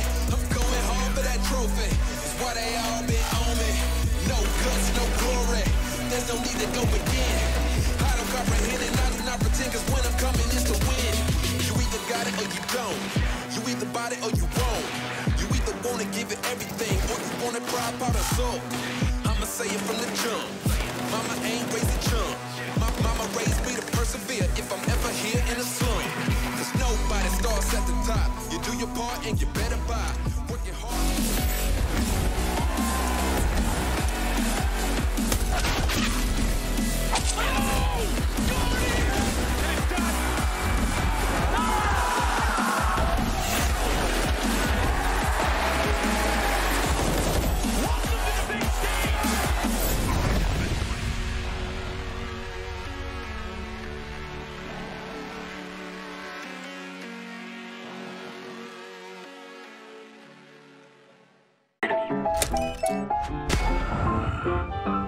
Yes, nice shot, my friend. Cheaters ruining your plays? I have eyes on the enemy. Bad servers stopping your shots?